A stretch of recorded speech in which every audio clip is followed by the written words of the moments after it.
Crack, bang, outside the gate of the 4-9 Immortal sect, spell technique firecrackers were set off on the grassland. Colorful fireworks exploded into the sky, creating a series of beautiful images in the night sky. Red and golden lanterns had been hung up within the sect, lighting up the drab, monotonous night. On a small plaza near the sect's full moon mountain, thousands of people were gathered in celebration, creating an extremely lively and bustling scene.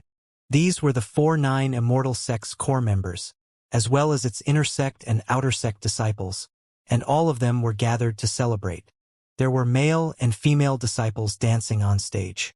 There were also disciples drinking to their heart's content, or sparring and discussing Tao, or participating in all sorts of challenges and lottery activities.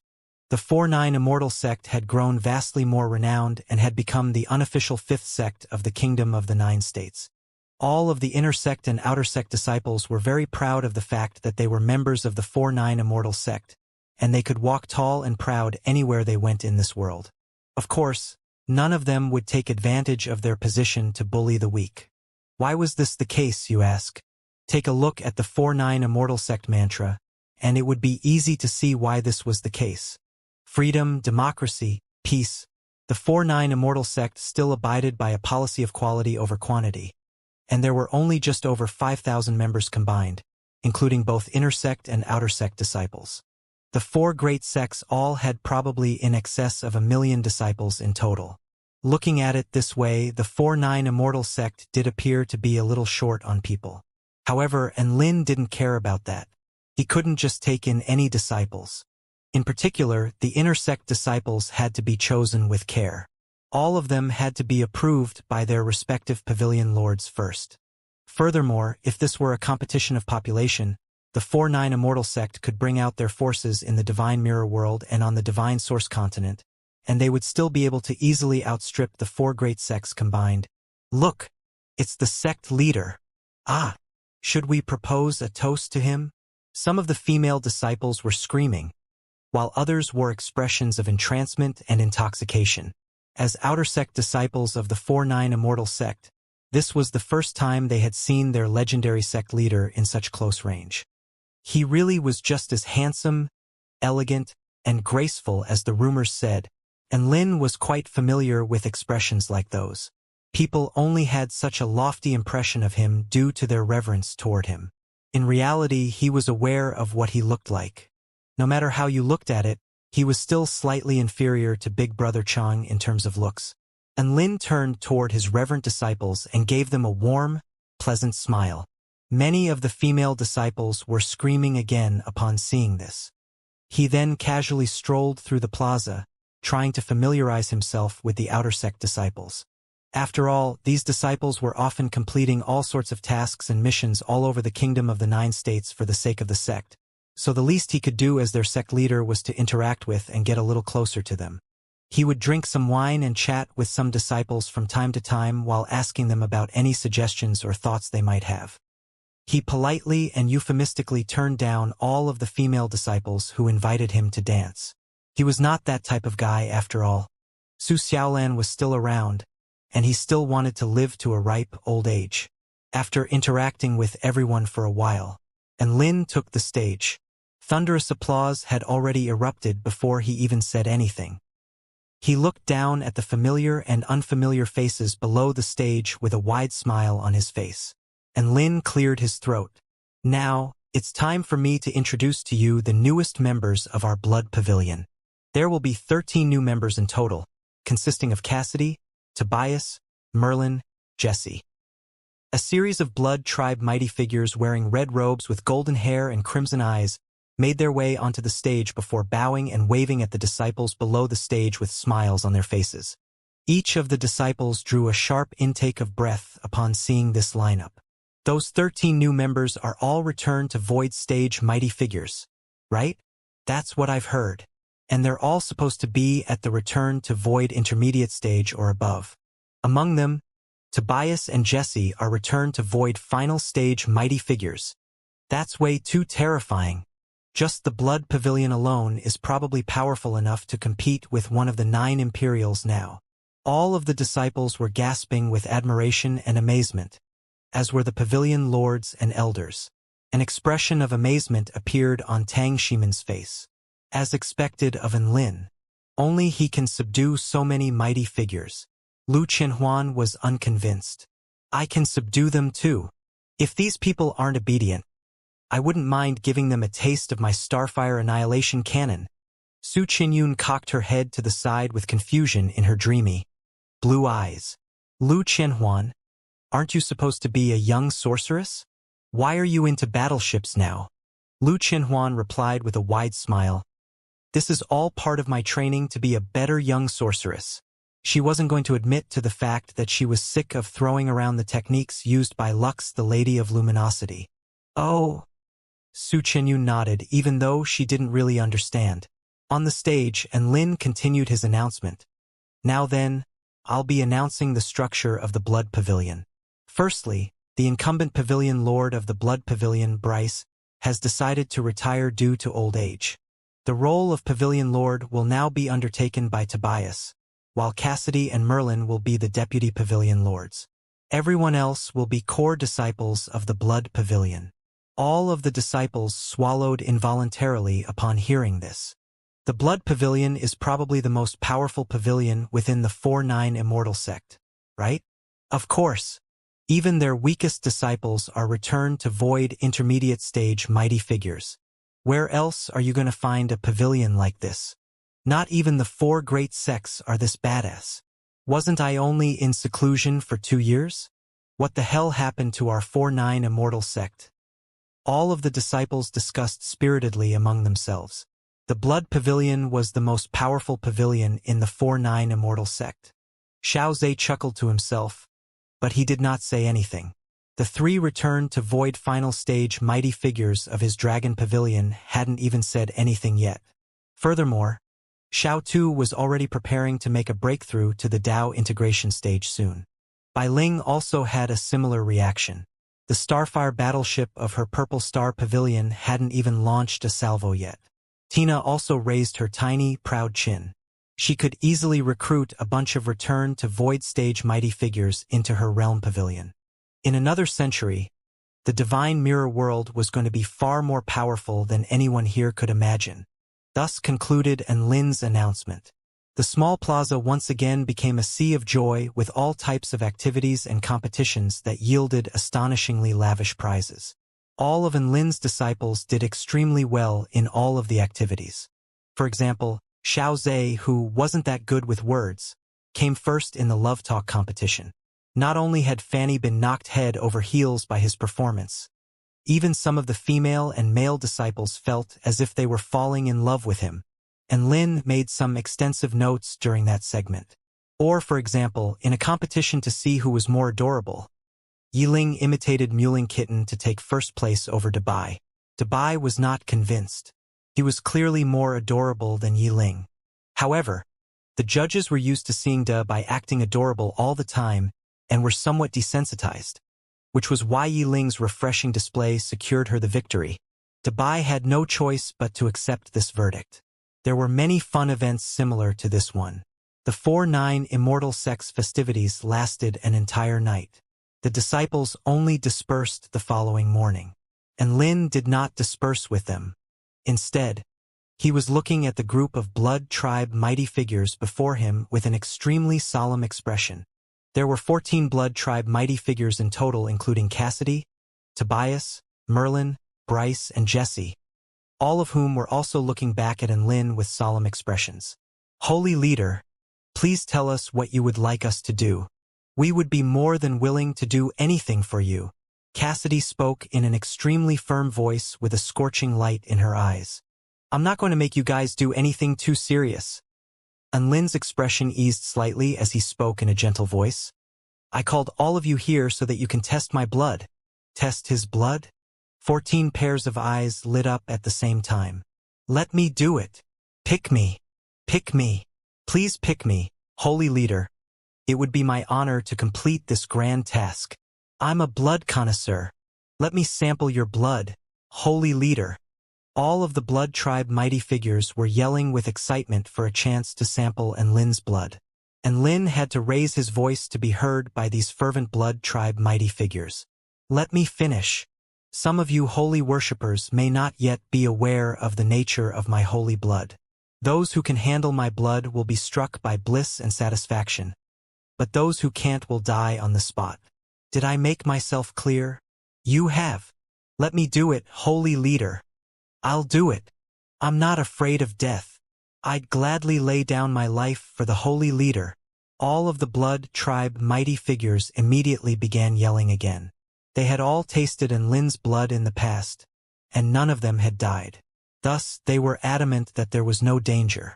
As such, how could they allow someone else to take this immense pleasure from them? And Lin knew what they were thinking, and he provided a patient explanation. Back when I was at the soul formation stage, return to void initial stage blood tribe mighty figures were able to handle my holy blood. However, after I achieved the initial success stage on my body of the war god, my holy blood became lethal to all return to void initial stage blood tribe mighty figures. Only those who were at the return to void intermediate stage or above could safely ingest my blood. I am now a return to void stage cultivator. Do you see where I'm getting at? Each of the blood tribe mighty figures drew a sharp intake of breath upon hearing this. The holy leader's holy blood could become more powerful? He could already poison return to void initial stage mighty figures to death at just the soul formation stage. Now that he was at the return to void stage himself, would they really be able to ingest his blood without dying? The return to void intermediate stage blood tribe mighty figures were beginning to hesitate. They felt like there was a very high probability that they would die from ingesting the newest edition of holy blood. It was extremely satisfying, but they couldn't just throw away their lives for a moment of bliss. If they remained alive, they could taste that satisfaction countless times. To give up one's life for just one instance of satisfaction would make one a stupid cunt. All of the holy worshippers became undecided. They were fervent and extremely loyal, but they were not stupid. It was simply not worth risking their lives for something like this.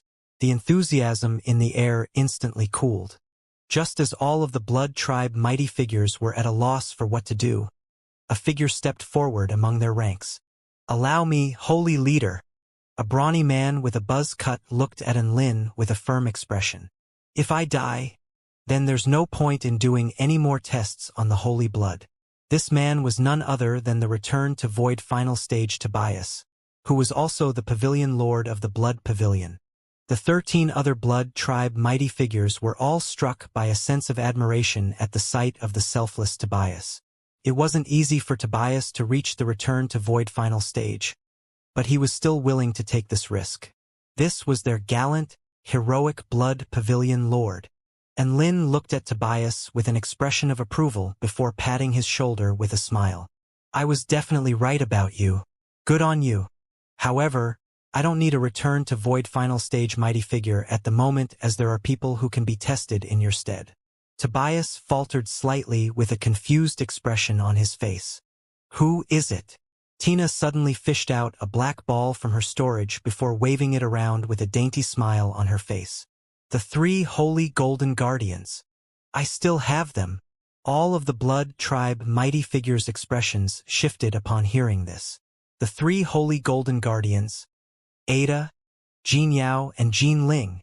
They were all returned to void final stage mighty figures of the blood tribe, and the 3 of them could come together to unleash a special mystic technique, which allowed them to unleash Dao integration stage power for a short time. Their position is only just below the emperors and holy disciples in the blood tribe. It's extraordinary that you were able to capture them. Cassidy's eyes were rippling with shock. Mistress Tina sure is impressive. To think that you can capture all 3 holy golden guardians alive. Merlin was also quite astonished. The holy golden guardians were all extremely powerful, and it was certainly not an easy task to capture all 3 of them alive. All right, that's enough with the flattery. And Lin chuckled. We can use them to test my blood, and that will make it safer for you guys when ingesting my new blood. He turned to Tina as he said, I'm ready. Tina nodded before flying up from Lin's shoulder and tossing the black ball toward Lin. Come on in, Pikachu. Whoosh! A white light enveloped Lin, and Lin could sense an irresistible spatial suction power from within the light. He did not try to resist and was instantly sucked in. Master! Holy leader! All of the blood tribe mighty figures were given a fright upon seeing Lin being sucked into that small ball. Don't worry, he'll be very safe inside my pokeball. Tina carefully retrieved the pokeball before casting her divine sense into it. And Lin was struck by a rush of dizziness, and when he regained his vision, he found himself in a scenic paradise with lush mountains, clear lakes, and an abundance of beautiful creatures.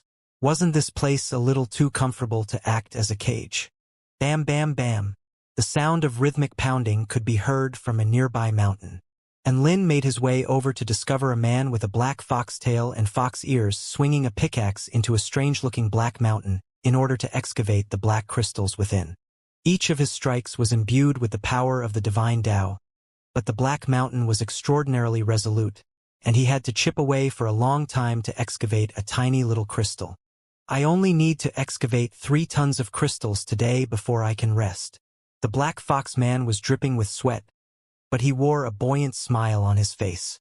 Today, Goddess Tina has decreased my workload by 500 grams. Long live, Goddess Tina, and Lin. This black fox had been completely domesticated. He was a return to Void Stage Sword Immortal. Couldn't he live with a bit more backbone?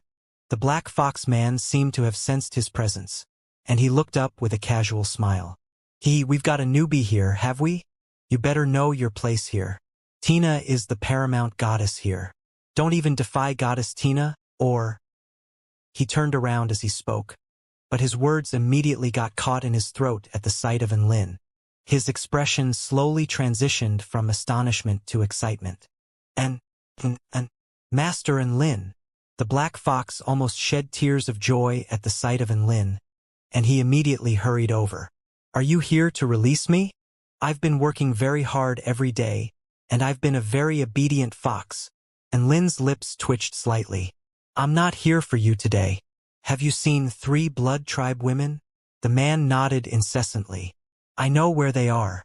If you release me, I'll reveal their location to you. Hee. Do you think you're in a situation to negotiate? And Lin chuckled coldly. Tell me where they are, or I'll get Tina to increase your daily workload by a ton. They're on that mountain. The black fox man immediately pointed toward a certain mountain. And Lin nodded, and his body instantly disappeared on the spot. He soon found the 3 holy golden guardians, upon which he was given quite a fright. The 3 holy golden guardians were cowering into the rock face, trembling with fear. Standing before them was a man with a vulgar smile on his face. Kukuku, keep running. Let's see where else you can run to. The man licked his lips with relish as he spoke. If it's not for the fact that our power has been sealed, we wouldn't be scared of you. Ada gritted her teeth with rage. Quit yapping. Do you concede or not? He chuckled as he pulled out a whip. If you don't, then I'm going to have to whip you. Ada, Jin Yao, and Jin Ling all adopted determined expressions. And Lin, if you're going to kill us, then just do it. The 3 holy golden guardians yelled in unison. That's right, the man with the whip was in the form of Lin. The real Lin was dumbstruck as he looked on from the side. He couldn't stand by idly any longer when he saw the man pull out his whip, and he immediately charged out and grabbed the man's wrist. Who the fuck are you going to whip? The man faltered slightly before turning to look at the man behind him, who looked exactly the same as him. The holy golden guardians were also staring at the 2 identical Lins with dumbstruck expressions. So one Lin had popped up out of nowhere to stop the other Lin? You're twins. Jean Ling felt as if she had solved the mystery, and Lin almost threw up a mouthful of blood. Twins my ass. Splat. He slapped the fake Lin to the ground before looking up into the sky. Little Na, I think you owe me an explanation. I seem to have forgotten to get rid of the fake Lin. Tina's apologetic voice sounded from above. That's not an explanation. I want an explanation. And Lin insisted with a dark expression. Well, I felt like you were more menacing than me, so I decided to use your appearance to discipline them as that would work better. Tina explained in a soft voice. That's why you made me into such a vulgar form? And Lin felt as if he had been stabbed in the heart. Where had that innocent, pure little fairy gone? Return my little Na to me. Ada and the others finally figured it out. So that vulgar and Lin was fake. The thing is, if I don't make you a bit vulgar, they won't be scared. Tina's voice was starting to sound a little guilty as she spoke, and Lin was completely speechless. Slap! He slapped the fake and Lin into oblivion. Ada, Jinyao, and Jinling's features paled slightly from fright upon seeing this, and Lin then turned to face the Blood Tribe's renowned 3 holy golden guardians. However, he faltered again upon seeing them. All 3 women wore golden robes with beautiful regal features. However, that wasn't the point. The point was, all 3 of them looked exactly the same, aside from the fact that Ada had short, golden hair, while Jin Yao and Jin Ling both had long, wavy golden hair. All 3 of them were identical, from their crimson eyes and intricate noses to their cherry lips. And Lin thought that this was another one of Tina's pranks. Little Na, stop that. What is it this time? I didn't do anything. Tina was a little confused, and Lin pointed at the 3 women in front of him. Why do they all look exactly the same? You're not satisfied with making a fake and Lin, and you had to make fake Adas as well. We're triplets. Ada glanced at Lin with a speechless expression. Ha! And Lin turned to Ada with astonishment on his face, only to discover that all 3 of the women were staring at him as if they were looking at an idiot. He suddenly understood why Jin Ling would come to the conclusion that he and the fake and Lin were twins. Jin Ling, Jin Yao, and Ada were triplets. During the battle, only Ada had revealed her face, while the other 2 were obscured under black robes, and Lin drew a sharp intake of breath, and he suddenly became quite excited. He looked at the 3 tall and slender beauties with voluptuous bodies before him, and he couldn't help but burst into laughter. What are you thinking? Ada could sense a sinister light in Lin's eyes, and she took a couple of steps backward with a cautious expression on her face. The Lin now really looked like that fake Lin. Not much. I just want to let all of you taste my big treasure. And Lin approached the 3 holy golden guardians with a smile. Ada, Jin Ling, and Jin Yao's features all paled upon hearing this. Their powers had all been sealed by this space, so if Lin really did want to do something to them, you better not take another step. Jin Yao drew her golden long sword and let loose a loud cry. What are you going to do to me? And Lin chuckled coldly. If you keep going. Tears welled up in Jin Yao's eyes as she laid the blade of her long sword on her neck. I'll die right here, right now. And Lin, as expected of the first holy golden guardian sealed away into Little Na's pokeball, she sure was an idiot. And Lin gripped the air with his hand. Crack. Spatial congealment. Jin Yao's body was frozen in place and completely immobilized. The 3 sealed women were no different from mortals, and Lin could do with them whatever he liked. As such, there was no point in threatening him with death. The triplets were all in despair upon coming to this realization. By the way, who's the big sister, and who's the little sister? And Lin chuckled. Ada stepped forward and pursed her lips with a cold expression. I'm the big sister. If you want to do something, then do it to me and leave those 2 alone. The big sister looks to be the most seductive one, and Lin smacked his lips with a sinister chuckle. Even though Ada had already steeled herself, she still couldn't help but take a couple of steps backward upon seeing Lin's sinister expression. However, to her surprise, Lin didn't corner her. Instead, he sat down onto a rock. Don't worry, I'm not the kind of person you think I am. I'm here to give you a chance at freedom. If you do just one thing for me, I'll let all of you go free. And Lin reassured. The 3 holy golden guardians' faces lit up with excitement upon hearing this. They had thought they were going to have to endure some grueling torture here. They didn't think that they would have a chance to go free so soon. What do you want me to do? Ada asked. And Lin replied with a smile. Drink my blood. Drink a drop of my blood, and I'll set you free. Drink your blood. Ada was a little confused. What kind of condition is that? My blood is very special. and Lin looked at the three women before him with a serious expression. There's a good chance that you'll die after drinking it. Us blood tribe cultivators have been drinking blood from all types of living beings since birth.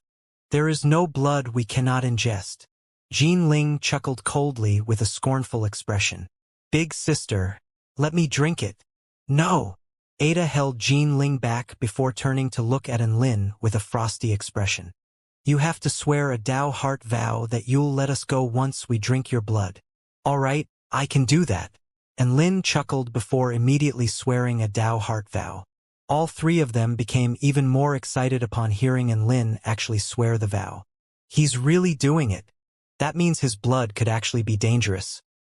We want freedom, but we could be paying for it with our lives. I'm the eldest sibling, so let me go first, Ada insisted. Jin Yao was unconvinced. You were only born a few seconds before me, so that's nothing. I have the biggest breasts, so I should go first. Jean Ling also wanted to volunteer as a tribute, but she was the youngest and had the smallest breasts, so she didn't know what to say. And Lin. These sisters sure were close with one another. They were clambering to die first. In the end, it was still Ada who ended up standing before Lin. Sect leader Lin, I hope you can deliver on your vow, Ada said with a solemn expression. Don't worry, I'll let you go if you still want freedom when the time comes. And Lin nodded earnestly. Ada took a deep breath. All right, I'm ready. And Lin raised her head. Little Na, undo the seal on Ada. He was afraid that the seal would yield inaccurate test results. In the next instant, Ada felt her power return to her body. She was quite elated, and at the same time she turned to Lin. A bold thought appeared in her mind. However, she repressed those thoughts upon recalling Lin's battle with Yi Deng. Lin extended a finger which he used to slit his wrist. A few drops of blood hovered in the air. Ada faced the few drops of blood as if she were being confronted by an extremely dangerous adversary. However, her eyes began to glaze over as the blood drew closer to her. This smell, it's so good, Ada muttered. This is an absolutely irresistible scent. She voluntarily extended her tongue and caught Lin's blood before swallowing it. Ah! Ada's eyes widened almost instantaneously, and her body began to shudder. Big sister, are you all right? Jean Ling and Jin Yao were both quite alarmed to see Ada's reaction. Ada turned to them with an intoxicated flush on her face. It's so delicious. Jean Ling. Jin Yao's mouth gaped open in shock. What did you say? Ada seemed to be still savoring the blood and completely ignored Jin Yao as she muttered to herself. This blood seems to have cleansed my body of all of its impurities and taken me to a higher level of existence. This must be true life. This must be a perfect life. The unique life. It's over. Big sister has gone insane. Jin Yao wore an expression of crushing despair.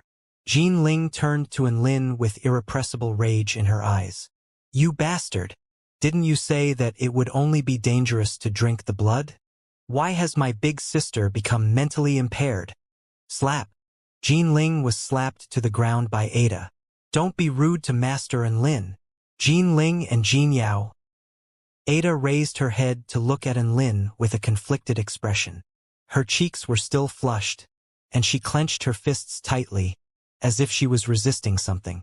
Moments later, her entire body relaxed as if she had seen the truth. I finally know why so many blood tribe mighty figures are willing to follow the holy leader now. The answer lies in this blood. And Lin also heaved a sigh of relief. It looks like my blood can still be safely ingested by return to void final stage mighty figures. Ada looked at Lin with a fervent expression. This is not the blood any living being should have. I've never seen such glorious blood. Who are you?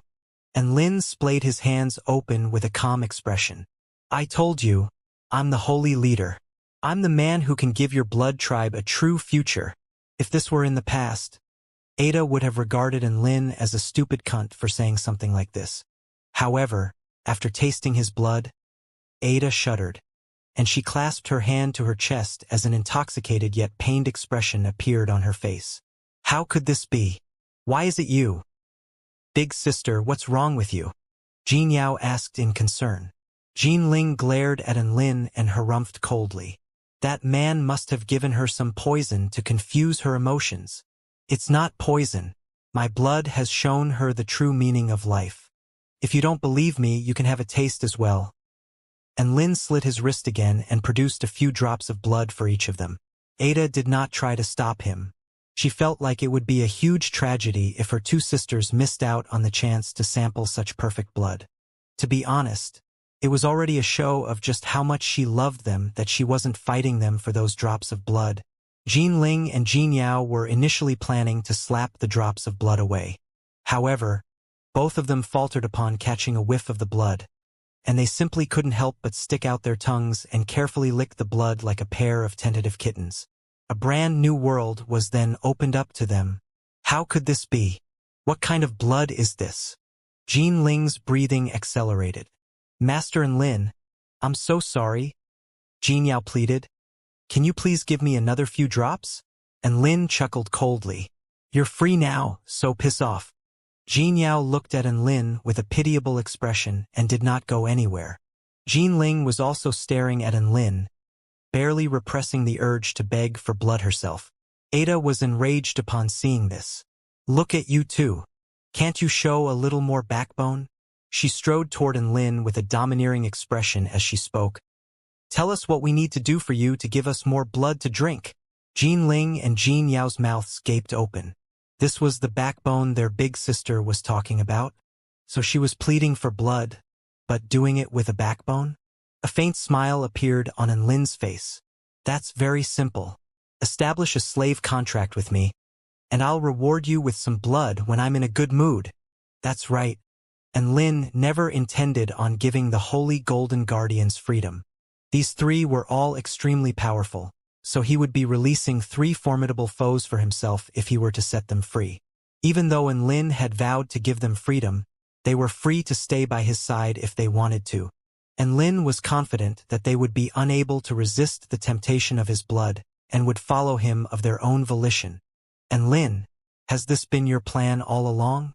Do you think I'll fall for it? You're too naive. I am a holy golden guardian under Empress Helen. Ada spat through gritted teeth. Ah, big sister. I've fallen for it. Jin Yao let loose a loud cry. Big sister, I've also fallen for it. Jin Ling mumbled. At the same time, she was looking at An Lin with a tense expression of anticipation. Ada. They were making things quite difficult for her. She suddenly also wanted to join the enemy. After an extended period of internal struggle, Ada finally shed tears of resignation. Sisters, I'll fall into depravity with you. Thus, An Lin was able to conquer the triplets within Tina's pokeball. The three holy golden guardians were successfully converted into holy worshippers of the holy blood cult. And Lin was quite pleased and bestowed upon them a milliliter of blood each.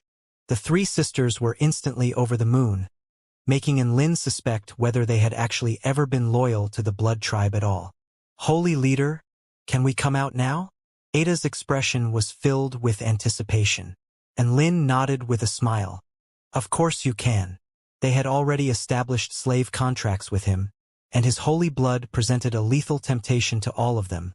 So the three sisters were extremely obedient toward him. For some reason, and Lin suddenly thought of Emperor and Mang. Emperor and Mang was the only blood tribe cultivator who had managed to withstand the temptation of his blood. And Lin felt like he was quite an admirable man. At the same time, he was wondering if Emperor and Mang had recovered yet. Tina released An Lin, Ada, Jin Yao, and Jin Ling at the same time from her pokeball. And Lin was immediately greeted by the sight of all of the blood tribe mighty figures looking at him with anticipation in their eyes. My God! They are really the three holy golden guardians. They really were in Mistress Tina's ball. And from the looks of it, have they already been tamed by the holy leader? All of the blood tribe mighty figures were discussing quietly among themselves. And Lin cleared his throat. Let me introduce to you all the three newest core disciples of our blood pavilion, Ada, Jin Ling, and Jin Yao. Clap, clap, clap. Enthusiastic applause erupted. Hello to all of you. Please look after us in the future. Ada delivered a somewhat stiff address. She couldn't help but feel like this situation was a little awkward. They had been sworn enemies only a few days ago, but they were now comrades. This was simply too drastic a change for her to handle in such a short time. However, Cassidy and the others were very warm and welcoming to Ada and her sister, as if they were benevolent elderly people welcoming lost children who had just found their way. Big Sister Ada, have you finally become aware of our holy leader's charm? I haven't seen anyone who can remain immune to the holy leader's blood. MS. Ada, I was thinking about you when recruiting holy worshippers, but you were too close to Empress Helen, so it would have been too risky. Who would have thought that fate would bring all of us together anyway? The three holy disciples were extremely warm and inviting, thereby alleviating a lot of the awkwardness the three holy golden guardians were experiencing. And Lin was quite happy to see the triplets being accepted so easily. He clapped his hands together to draw everyone's attention. All right, I can now announce that my holy blood is safe to ingest for return to Void Final Stage Blood Tribe Mighty Figures. All of the Blood Tribe Mighty Figures instantly erupted into raucous cheers upon hearing this. That's great. We have hope now. What about return to Void Intermediate Stage Mighty Figures? Holy Leader, I'm a mighty figure at the pinnacle of the return to Void Intermediate Stage, and I'm willing to volunteer myself as a tribute. One of the holy worshippers stepped forward with scorching reverence in their eyes. Cassidy and Merlin were also determined to become test subjects. Stop fighting. I can't let any of you take the risk. We can just go the Dark Marshlands and capture a return to Void Intermediate Stage mighty figure as a test subject. And Lin couldn't help but burst into laughter upon seeing this. All of the disciples were instantly enlightened and volunteered to travel to the Dark Marshlands and carry out this task. Xianxia spoke in a soft voice. If you're looking for a return to Void Intermediate Stage Blood Tribe mighty figure, I think I can provide one. Everyone turned toward Xianxia upon hearing this. Xianxia gently detached the golden and jade bracelet on her wrist. This is an immortal rank spatial treasure that can house living beings. It's a prison used by Empress Helen to lock away blood tribe cultivators who have committed particularly heinous crimes, and it just so happens that a return to Void Intermediate Stage fugitive is in there right now. And Lin was ecstatic to hear this. That's great, little Yao. Release that fugitive now. Little Yao. Xianxia blushed. No one had ever called her that before. However, she didn't say anything about it and released the return to Void Intermediate Stage Blood Tribe mighty figure from her bracelet. Thump! A man with all four limbs bound by peculiar chains knelt to the ground. Hee. Is Empress Helen finally willing to let me go? A man with unkempt hair chuckled. She should have done so a long time ago. I'm a return to Void Stage mighty figure, and there's no point in keeping me confined in a prison. It's much better to let me out and put me to work. Ha! He faltered slightly at what he saw. What's going on? He was surrounded by a bunch of blood tribe mighty figures, all of whom were looking at him with friendly expressions. He recognized most of them. These were all extremely renowned blood tribe mighty figures who were no weaker than him. He felt like things weren't quite what he imagined them to be like. At this moment, an unfamiliar young man appeared before him with a smile. Let you go? That's not going to happen. However, I have to congratulate you, brother, as you're going to be able to sample the most delicious blood in this world. The bound blood tribe mighty figure chuckled coldly. Who the fuck do you think you are, human? Quit looking at me like that. You were probably still in your diapers when I was standing at the pinnacle of the Tai Chu continent. He could sense that Lin was only at the return to Void initial stage, and a scornful expression appeared on his face. To his astonishment, all of the blood tribe mighty figures present instantly exploded with rage. Holy leader, this piece of shit dares to insult you. Let me kill him. Don't kill him just yet. The holy leader wants to use him. Let's just torture him instead. Unforgivable. He must be subjected to the most brutal torture imaginable. One terrifyingly powerful blood tribe mighty figure after another roared with rage. Don't worry. All those who insult the holy leader will regret ever being born. Ada also harumphed coldly. In her eyes, the holy leader was the most perfect living being. How dare a piece of scum like this insult the holy leader? The blood tribe fugitive was dumbstruck. All he did was insult this normal-looking human, but he had somehow managed to enrage all of the blood tribe mighty figures present. Even the 3 vastly renowned holy golden guardians were enraged beyond belief. They probably wouldn't even react this vehemently if he were insulting Empress Helen. Even an idiot knew that the man standing before him was no ordinary human. Please forgive me, holy leader. I sincerely apologize for my rudeness, and I only ask that you may consider sparing my life. The blood tribe fugitive immediately kowtowed to Enlin. A true man knows when to back down. Enlin was startled by how decisive the man was, and he accidentally dropped his blood straight into his mouth. Ah, what did you feed me? The man yelled. Ah, this flavor? 1 second later, an intoxicated expression appeared on his face as the feeling of extreme bliss traveled through his entire body. All of the blood tribe disciples were so envious of him that they wanted to be him. However, all of a sudden, the man's eyes suddenly widened as he abruptly clasped a hand over his heart. Ah! The blood tribe fugitive clutched at his heart with an agonized expression. At the same time, his vitality was quickly flowing away. And Lin had a bad feeling upon seeing this. It looked like his blood was unbearable to return to void intermediate stage cultivators. The blood tribe fugitive was still struggling. His ecstasy and bliss had now completely given way to excruciating agony. The other return to void intermediate stage mighty figures were also getting scared upon seeing this. They weren't scared of the pain. They were much more terrified about the prospect of never being able to taste the holy blood again. You can do it. Persevere through this. Some of the blood tribe mighty figures were already cheering the fugitive on. The blood tribe fugitive clutched at his heart, which was now glowing with a strange red light. All of a sudden, the red light became extremely dazzling. When the red light dissipated, the fugitive was revealed with his eyes and mouth wide open, and his body completely shriveled and lifeless. He's dead. Cassidy shed tears of grief. Am I unable to taste the holy blood again? Tears also welled up in Merlin's eyes. He was so depressed that he wanted to die. All of the return to void intermediate stage blood tribe mighty figures were extremely distraught upon witnessing the death of the blood tribe fugitive. Ada finally understood why Enlin was telling them his blood was dangerous.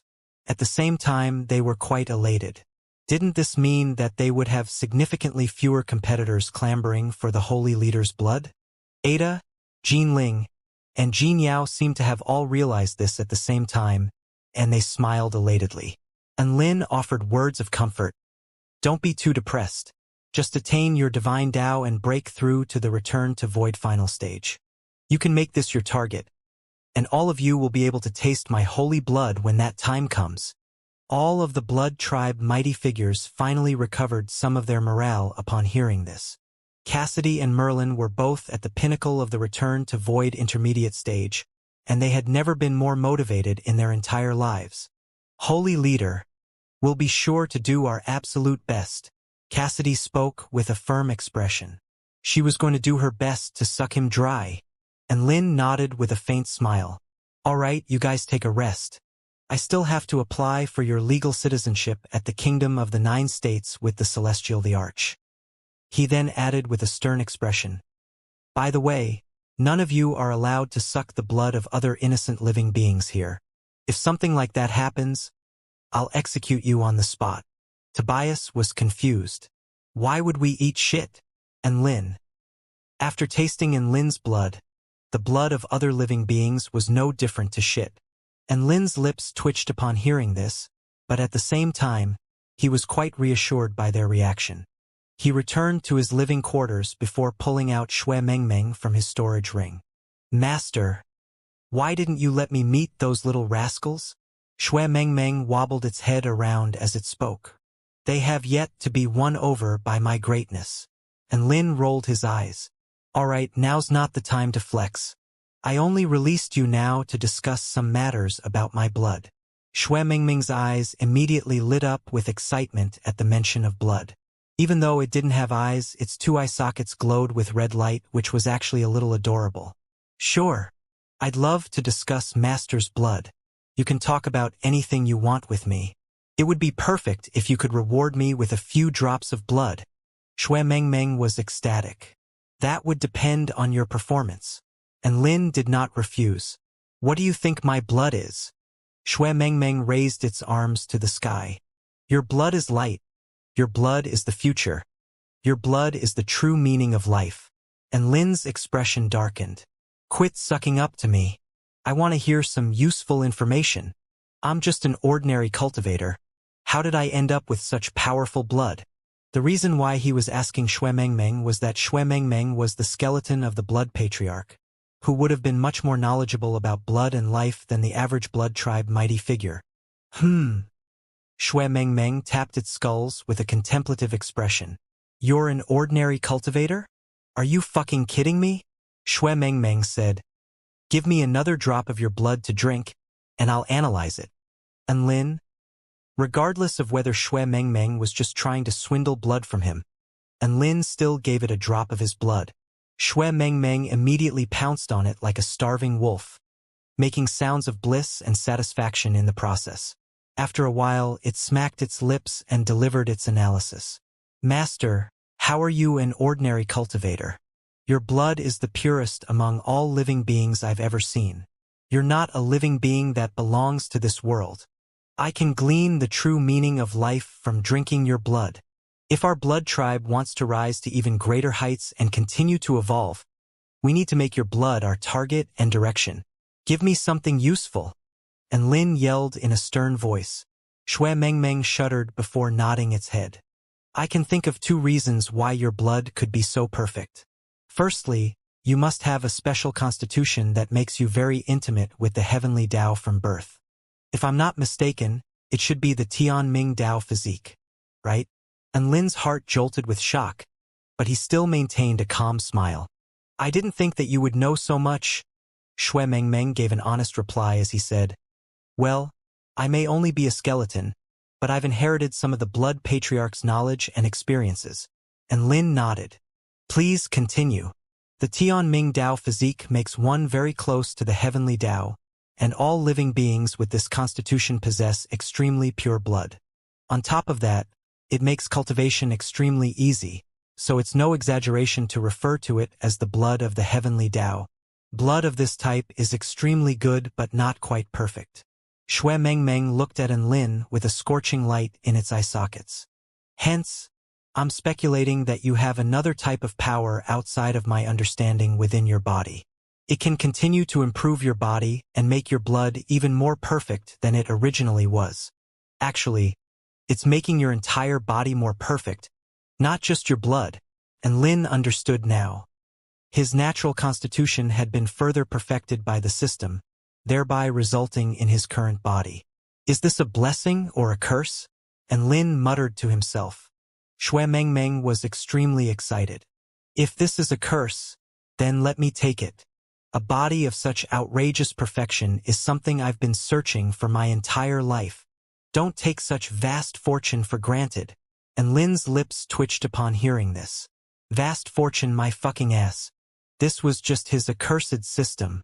Alright, if this really is a curse, then I'll be offloading it onto you. And Lin chuckled. It's a promise. What are you saying, master? Xue Mengmeng was perplexed. And Lin didn't say anything before putting Xue Mengmeng back into his storage ring. At the same time, he made a decision. If he ever figured out how to transfer the system someday, he would offload it to Xue Mengmeng first. And Lin composed himself before turning his attention to his system. A few new missions had actually already appeared on his system when he broke through to the Return to Void stage. However, all of them were insanely difficult. The only one in which he had made any progress was his Cultivation-based mission. He had actually already taken massive strides toward advancing to the Return to Void Intermediate stage. Return to Void Intermediate stage. Beat 9 Tao Integration stage living beings into submission. Current progress. March 9th. And Lin was actually in complete despair when he first saw this mission. He had only just progressed to the return to void stage, and the system was already telling him to beat 9 Dao integration stage super mighty figures into submission? Just how high of an opinion did this system have of him? And Lin immediately banished the system in a fit of rage. However, only a short time had passed before he really beat a Dao integration stage super mighty figure into submission. In fact, he had beaten 3 of them into submission. This was the list: Immortal King Feng Wuya, Emperor Yi Deng, and Emperor and Mang. Strictly speaking, Emperor and Mang had been subdued by his blood and not beaten into submission. And Lin felt like this was a pretty good method to use. He was planning to make another trip to the Blood Tribe soon and letting the 2 other Blood Tribe Emperors taste his blood as well. There was also a condition for the Great Divine Might Technique to progress to the Super Divine Might Technique. Super Divine Might Technique mission condition: beat a God of Creation stage living being into submission. What the fuck? Were God of Creation stage living beings a joke to the system? Nuwa could easily beat him into submission, but how was he supposed to beat a living being of Nuwa's caliber into submission? This was a bullshit mission, and Lin almost thought about pulling Tina aside and beat her up, but he couldn't bring himself to do it. Little Na was so adorable. How could he bear to beat her up? Little Na. And Lin looked at the little fairy sitting on his shoulder with a distraught expression. What is it, Giant and Lin? Tina opened her bleary eyes and pulled on Lin's earlobe with a confused expression. Are you at the God of Creation stage? And Lin asked. Tina shook her head with a smile. I'm not. I only have the ability to create worlds, but my cultivation base is only at the return to void pinnacle stage. Oh? And Lin nodded with a hint of disappointment. Little Na was so adorable. He couldn't bear to hurt her. And Lin then looked at another mission. This was a spell technique mission, and it was the most powerful one in the history of the system. It was a high-rank war god spell technique. The 6 strikes of the war god and the origin energy of the netherworld were all only intermediate-rank war god spell techniques, so a high-rank war god spell technique must have been an extremely badass one. High-rank war god mystical technique. Dark Immortal Transformation. Condition for obtaining the mystical technique: obtain the essential remains of the heavenly true immortal and consume it. And Lin was completely dumbstruck when he first saw this mission condition. What the hell was this heavenly true immortal? Did something like that really exist on the Taichu continent? He didn't think too much of it at that time, but he wanted to learn about it now. And Lin thought about it and determined that the Celestial the Arch was probably the right person to ask about this. He already stood at the pinnacle of the heavenly court, so he should know all of the powerful immortals in this world. With this in mind, and Lin contacted the Celestial the Arch via voice transmission talisman. Hey, Heavenly Court War God. What good news do you have for me this time? The Celestial the Arch greeted him with a warm, enthusiastic smile. And Lin's battle in the Dark Marshlands had shaken the entire continent. His 4-9 Immortal sect was well and truly renowned across the entire continent, but at the same time, he was the Heavenly Court War God, so the Heavenly Court's authority and position on the continent was further cemented as a result. The Celestial the Arch knew that Lin had extraordinary potential, but he didn't think that he would tap into this potential so quickly. It had only been a few years, and he was already the pride of the Heavenly Court. Celestial the Arch, I have a question I want to ask you. Do you know what the Heavenly True Immortal is? And Lin asked. The what true immortal? The Celestial the Arch faltered slightly upon hearing this. The Heavenly True Immortal. And Lin repeated. Is this a fictional character or a trick question? The Celestial the Arch chuckled. And Lin, I'm serious. The Celestial the Arch also took this question more seriously upon hearing this. He replied after a short while, I do have some recollection of this. About 1,000,000 years ago, I may have seen that name on an ancient plaque on the ancient Tai Chu realm. And Lin drew a sharp intake of breath. That long ago? The Celestial the Arch replied. It really was a long, long time ago. I had almost forgotten about this name. The Heavenly True Immortal was a very sought-after title. How so? And Lin asked with excitement welling up in his heart. The Celestial the Arch replied, Everyone knows that Tao integration stage super mighty figures have fused their Tao with heaven and earth and can, therefore, attain an indefinite lifespan. However, even Tao integration stage super mighty figures can still die. Is the heavenly true immortal different? And Lin's heart jolted with shock. Of course they're different. The heavenly true immortal is an existence that transcends beyond the worlds. Even if heaven and earth were destroyed and the sun and moon were snuffed out, they would still be able to exist for all of eternity. The Celestial the Arch elaborated. And Lin was given a fright upon hearing this. How could there be such a badass person in this world? The Celestial the Arch heaved a faint sigh. I'm not sure. There were only a few vague pieces of information left on the ancient plaque, and this was all of the information that I could decipher. In any case, the heavenly true immortal is at least a being comparable to Nuwa or perhaps on an even higher level. And Lin. In that case, this mission was no longer just difficult. It was unimaginably insane. How could he be expected to complete such a freakish mission? That's all the information I have regarding the heavenly true immortal. The celestial Thearcha's words were intermingled with a sense of yearning. A legendary figure like this is something all cultivators yearn for. That's true. And Lin heaved a faint sigh. He really did yearn for the heavenly true immortal. In fact, he had to eat their bones. And Lin cut off the voice transmission with a dejected expression on his face. After learning about these details, he was in even more despair. This was basically an impossible mission. Thank God this mission had no punishment for mission failure. Otherwise, and Lin would probably have to be impotent for countless years. Wait, why was he thinking about impotence? And Lin shuddered and immediately banished this thought from his mind. He couldn't allow concepts like this to take root in his subconsciousness. At the moment, none of these 3 system missions would be simple to complete. And Lin could only set them aside for now to some more important things. He gathered all of the core higher-ups in the 4-9 Immortal sect for a conference. Bai Xian wore her professional white lab coat and presented her findings. Among the resources our sect leader has brought back from the Divine Source continent, we have sold off all of the superfluous items to sects and merchants across the entire continent and earned 356,610,000 spirit stones as a result. And Lin nodded slightly before turning to everyone with a smile. Now that we have enough money, what does everyone think about my idea? I concur. Su Xiaolan immediately expressed her approval. Money is made to be spent. I've been waiting for this day for a very long time. I also concur. Lu Qianhuan chimed in with a broad grin. Our 4-9 Immortal sect has become the 5th most powerful sect in the Kingdom of the 9 States. So it's about time we caught up to the other 4 great sections. Shen Yuancheng smiled. I've been dreaming about this day.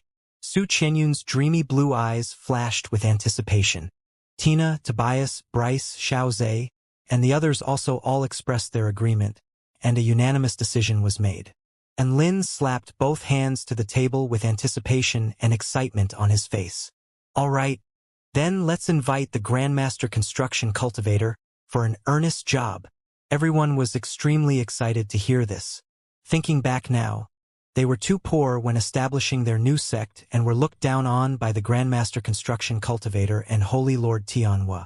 In the end, they could only swallow their pride as they agreed to a 3 million spirit stone casual job. Ever since then, all of them had a dream that one day, they would make the Grandmaster Construction Cultivator come back and beg them to let her do an earnest job for them. Now, that dream was half complete. They finally had a chance to get the Grandmaster Construction Cultivator to come back and do an earnest job for them. This was a day worthy of celebration. Crackle bang. Firecrackers were soon going off outside the gate of the 4-9 Immortal sect. The sect leader and the pavilion lords were all gathered outside the gate, celebrating to their heart's content. Ada was confused.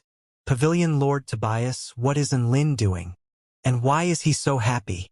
Apparently, they're going to renovate the sect. As for why they're so happy, I'm not sure either. Tobias was also a newbie who didn't know what was going on.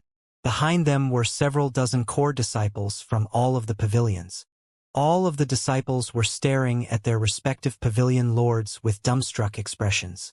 All of them were so out of character today. For example, the epitome of grace and handsomeness, Xianxia, was blowing on a trumpet, goddess Su Qianyun was banging on a massive drum, and celestial maiden Xiaolan was hurling her holy vermilion flames into the sky as fireworks, after the raucous celebrations. And Lin smashed a white jade stone with a loud cry. Grandmaster Construction Cultivator, get the fuck over here! All of the disciples were given a fright. Was he summoning an enemy? Bam! The white jade stone was shattered into a million pieces. A string of information spread through heaven and earth. Everyone looked up at the sky in anticipation to see who was going to appear. After a short while, crack, a spatial crack appeared in the sky above the grassland. A woman in a red miniskirt strode out, revealing her fair, long legs for everyone to see. She looked down at Lin with a smile. Well, if it isn't the renowned sect leader Lin. What business do you have with me today? The woman wore a short V-neck blouse, revealing her sexy, slim waist, as well as accentuating her towering mount breast wrist. This was the Grandmaster Construction Cultivator whom Lin wanted to invite. This was the first time some of the disciples had seen this woman with the mountainous breasts, and all of them drew sharp breaths. And Lin chuckled coldly. What business do I have? He strode toward the Grandmaster Construction Cultivator as his storage ring flashed. Boom! A massive mountain of spirit stones crashed to the ground, making the earth tremor with a heavy impact. All of the disciples' mouths gaped open as they stared blankly at the mountains of shiny, green crystals, feeling as if they had received heavy blows to their hearts. Never have I ever seen so many spirit stones. How many are there? There must be more than 100 million there. It's a few 100 million. Almost all of the disciples had the same question in their hearts. What was sect leader Lin going to do? And Lin looked up at the Grandmaster Construction Cultivator, and sure enough, he saw an expression of surprise on her face, which gave him a profound sense of satisfaction. Sorry to keep you waiting for so long, Grandmaster Construction Cultivator. I was only able to earn 300 million spirit stones in the past 2 to 3 years. I thought it was time to spruce up the sect a little, so I was hoping you might give us a casual job renovation.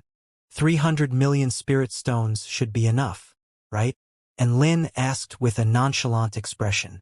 The Grandmaster Construction Cultivator's lips twitched slightly. 300 million spirit stones was the price we agreed on for an earnest job. Oh, is that the case? Is your earnest job that cheap? Alright, I guess we'll do an earnest job then. Make sure our sect is at least comparable to the 4 great sects after this. And Lin chuckled. There were veins bulging on the Grandmaster Construction Cultivator's forehead. Why do I suddenly really want to hit someone? She took a deep breath to calm herself down. And Lin was ecstatic.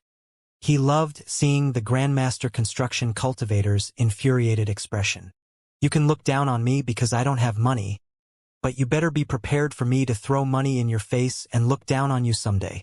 Even Su Xiaolan, Shen Yuancheng, Xiao Zhe, and the others felt as if they had redeemed themselves and were internally jumping for joy.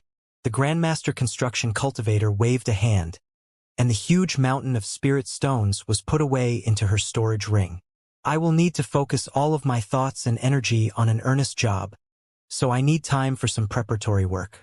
I will be back within a month. Seeing as this was an earnest job, she was not going to make any compromise or take any shortcuts. All right, then I'll have to trouble you for your efforts. And Lin smiled. He was not surprised by the amount of preparatory time the Grandmaster Construction Cultivator required. After all, creating a sect that was comparable to one of the 4 great sects would be a lot more difficult than some casual job that could be done within a day. I'll go prepare for this with Holy Lord Tianhua.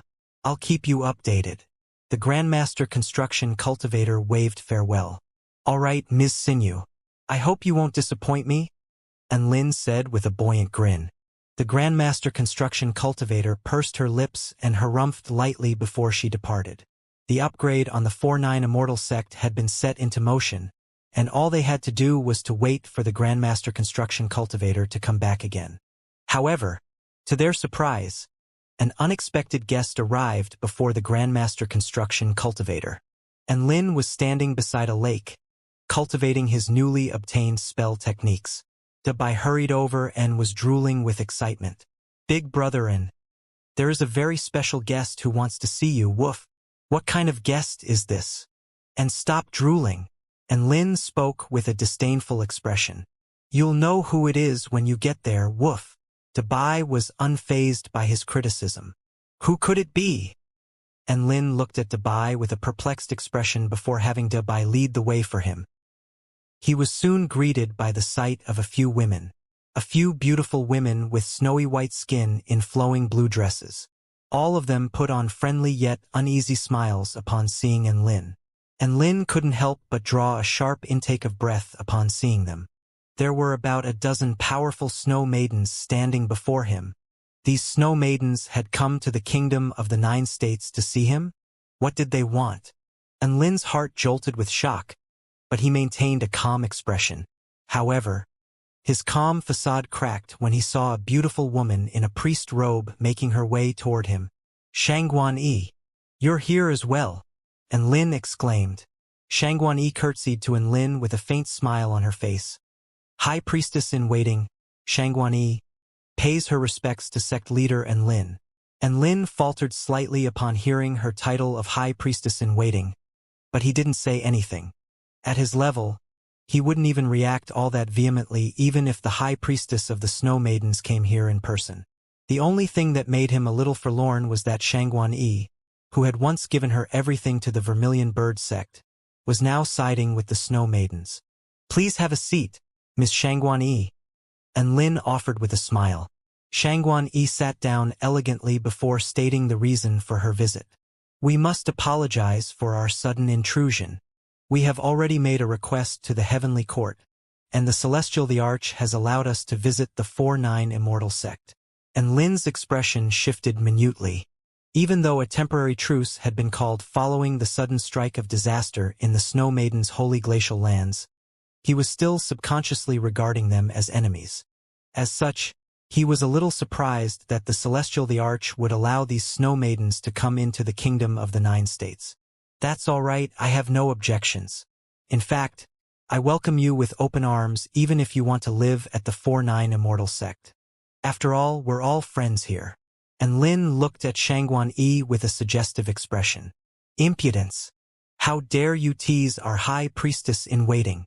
A return to Void Stage Snow Maiden mighty figure flared up with rage. Stand down, Yanhua. Sect leader Lin was only making a joke, Shangguan-yi said with a rare flush in her cheeks. Nope, I was dead serious. And Lin said with a serious expression that matched his words. Shangguan-yi. Yanhua. The Snow Maidens were quite angry. Was he trying to blatantly take their High Priestess in Waiting away from them? Shangguan-yi paused momentarily before speaking again. I'm actually here because I have a request for you, sect leader Lin. Sure. Feel free to tell me. A friendly smile appeared on Lin's face, and he summoned a purple spirit fruit for each of the Snow Maidens. Each and every one of the spirit fruits was valuable. The Snow Maidens were feeling a little overwhelmed by the unexpected favor and didn't know whether they should take it or not. Attending to guests with spirit fruits? How rich was this man? Take them. It's my gift to all of you. It wouldn't have been easy for you guys to come all this way to find me. And Lin wore a warm smile on his face, as if he were in the company of friends and not sworn enemies. Shangguan-yi extended a grateful curtsy. Thank you, sect leader Lin. All of the other Snow Maidens also extended curtsies. All of them were either quite touched or feeling quite uneasy as they accepted the spirit fruits. Yanhua didn't know what to feel. She was a holy palace leader, but she had never been so good to her subordinates. The Snow Maidens had always been rather poor, and their situation was worsened by recent wars and disasters. As such, spirit fruits had become extremely precious to them.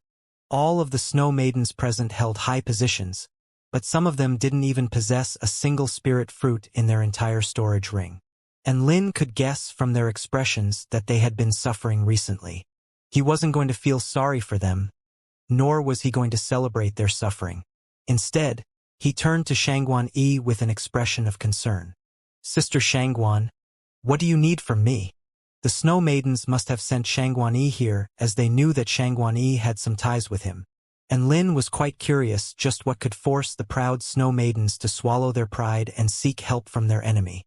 Xianxia nodded before turning toward Lin. Then I'll get straight to the point. The Snow Maidens are on the verge of being completely wiped out, and we need your help to save us. And Lin couldn't help but burst into laughter. You want my help? Please let me finish.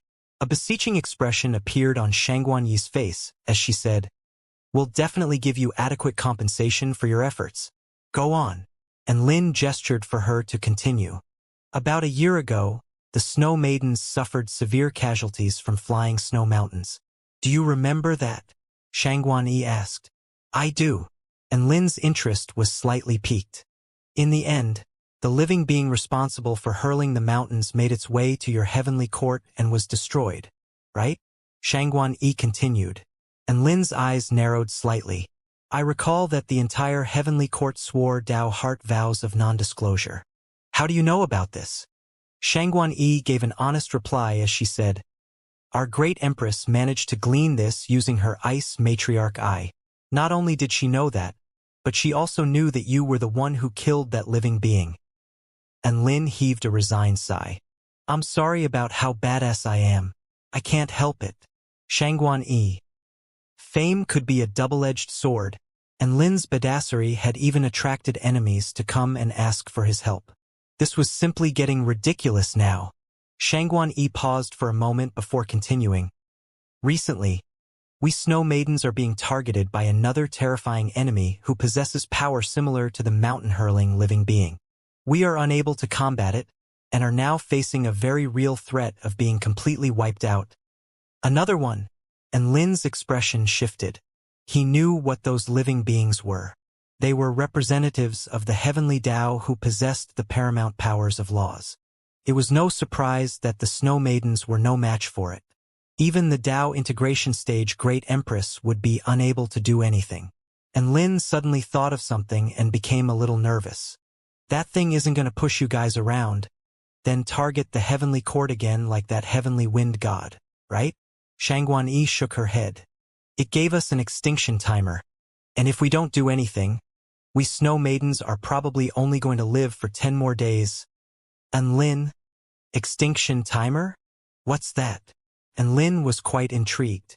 Xianxuanyi replied with a grave expression. It is basically a countdown timer that has been engraved into the minds of all Snow Maidens by a mysterious power. Once the time is up, all of us will die. And Lin's brows furrowed slightly. How do you know you'll die for sure when the time is up? Perhaps it's only bluffing, or perhaps something else will happen when the time is up, like all of you will turn ugly or something like that. That would be even more terrifying, Yanhua exclaimed. Xianxuanyi. Ahem. Xianxuanyi turned to Yanhua with a stern expression, and only continued after Yanhua lowered her head and reluctantly fell silent. The reason why we're convinced is that there have been 1,300 instances of Snow Maidens having the same timer appear in their minds. After their timers ticked down to 0, their vitality suddenly disappeared and they melt into puddles of snowy water. Not even the Great Empress was able to do anything. In the beginning, everyone was only panicking but not to the point of despair yet. However, since then, our entire race of over 100 million Snow Maidens have had that same timer appear in our minds. There are still just over 9 days left on our timers. If we can't find a resolution during this period of time, we are all going to die. Xianxuanyi paused before continuing. The Great Empress has tried to erase the timers from our minds, but she can sense an extremely similar type of energy enshrouding each of the timers like an absolute protective barrier capable of keeping all powers at bay. It was the exact same type of power as the barriers around the snow mountains. This is no longer something that we can take care of. We have to find a way to break through this barrier and kill that mysterious living being. We suspected that there were some hidden circumstances behind the incident that had taken place just recently at the Heavenly Court, so our Great Empress used the Ice Matriarch Eye to survey the situation, and we finally saw the savior of our entire tribe. Xianxuanyi turned toward Lin with anticipation in their eyes. The other dozen or so snow maidens also turned toward Enlin with beseeching, helpless eyes. Enlin knew that there was no point in denying anything now. He met the eyes of the snow maidens and said with a calm smile, "All right, I won't deny the fact that I'm badass, but why should I save you? You snow maidens have almost killed me in the past, so it's no exaggeration to say that we're sworn enemies." And Lin spoke in a firm voice, "If all of you die, the kingdom of the 9 states will have one less enemy. Hence, give me a reason for me to save you. If you're worried about us becoming your enemies, we can all swear Dao heart vows to never harm anyone from the kingdom of the 9 states ever again." Yan Hua interjected, and Lin chuckled upon hearing this. Wouldn't it be the same result for the kingdom of the 9 states if all of you were to be exterminated? In fact, we wouldn't even have to worry about any future mishaps. Yan Hua had no response to this, and tears began to well up in her eyes. She was quite hurt by the fact that he was talking about the extinction of the snow maidens in such a nonchalant manner. Shangguan Yi pursed her lips as she looked up at Enlin. "If you're willing to save us, we can give you everything we have." All of the snow maidens were extremely dejected upon hearing this. However, they didn't say anything. They were clearly mentally prepared for a scenario like this. "When you said everything," and Lin was a little hesitant, "our entire race can accept you as our ruler, and you can take all of our treasures." Shangguan Yi looked up at Enlin with tears shimmering in her golden eyes. "But please let our race retain a shred of dignity, and please treat them as living beings." All of the snow maidens lowered their heads. Some of them were even holding onto the hems of their shirts with white-knuckled grips as their bodies trembled uncontrollably. And Lin fell silent. He knew just how much internal conflict the snow maidens would have had to have gone through in order to make such a humiliating decision. Who would have thought that the snow maidens would fall to this extent? And Lin heaved a forlorn sigh. The snow maidens became even more dejected upon hearing this, and some of them had already broken down in tears. The sudden onslaught of disasters and wars forced them out of their homeland and resulted in countless snow maiden casualties on the opposite shore realm. However, they were now being struck by another cataclysmic disaster, which would have doomsday-like consequences for them. Just what had they done to deserve this? And Lin didn't look at the other snow maidens. His eyes remained firmly trained on Shangguan Yi. "Tell me why you're doing this for the snow maidens." "I'm a snow maiden too, so I've been afflicted by the death timer, and I don't want to die," Shangguan Yi replied. "I want to hear the truth." And Lin was a little angry. This was a woman who was still willing to give up her life for her fellow sect disciples who had shunned her and insulted her all her life. She was not a coward who feared death. A conflicted expression appeared on Shangguan Yi's face, which was soon replaced by a wry smile. "All right, and Lin, I'll tell you the truth." "No, you can't. Have you forgotten your promise to the great Empress?" All of the snow maidens present instantly began to panic upon hearing this. Shangguan Yi gave them a comforting smile. "Don't worry, I know what kind of person Enlin is. He won't harm me." She began in a faint voice as she said, "I'm actually the reincarnation of the Snow Maiden's ice matriarch and the hope of the Snow Maiden race. I knew this from the moment the soul of the ice matriarch was awakened within me. As the reincarnation of the ice matriarch, my body, my blood, my soul, none of it will allow me to watch as they perish." And Lin was shocked. He was not expecting this kind of response from Shangguan Yi. Shangguan Yi flipped over her hand, and a pyramid-shaped crystal appeared over her palm. It released an extremely soft blue light that pulsed rhythmically. "This is the heart of the ice matriarch and also my heart." Shangguan Yi gently grabbed onto Enlin's hand before transferring the crystal over to Enlin. She smiled. "My life is now yours. I beg of you, please help us." Enlin was a little dazed. He could sense that the crystal in his hand was connected to Shangguan Yi's life. He had initially thought that the Great Empress and the High Priestess had only sent Shangguan Yi here due to her friendship with Enlin. However, he didn't think that they had sent such an important figure within the Snow Maiden race. The ice matriarch of the Snow Maiden race was begging him with her life. All of the other Snow Maidens were racked with sobs. Shangguan handing over her ice matriarch heart to Enlin was not part of the plan. Only now did they realize just what Shangguan was willing to do to save their entire race. She was betting everything on this man.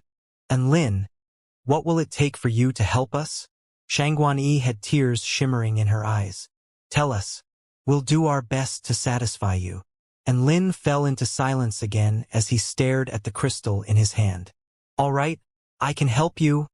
He heaved a faint sigh. All of the snow maidens were ecstatic upon hearing this. However, I have to seek someone's opinion, and I'll only go if she agrees to let me go, Enlin said with a firm expression. Shangguan heart jolted with shock.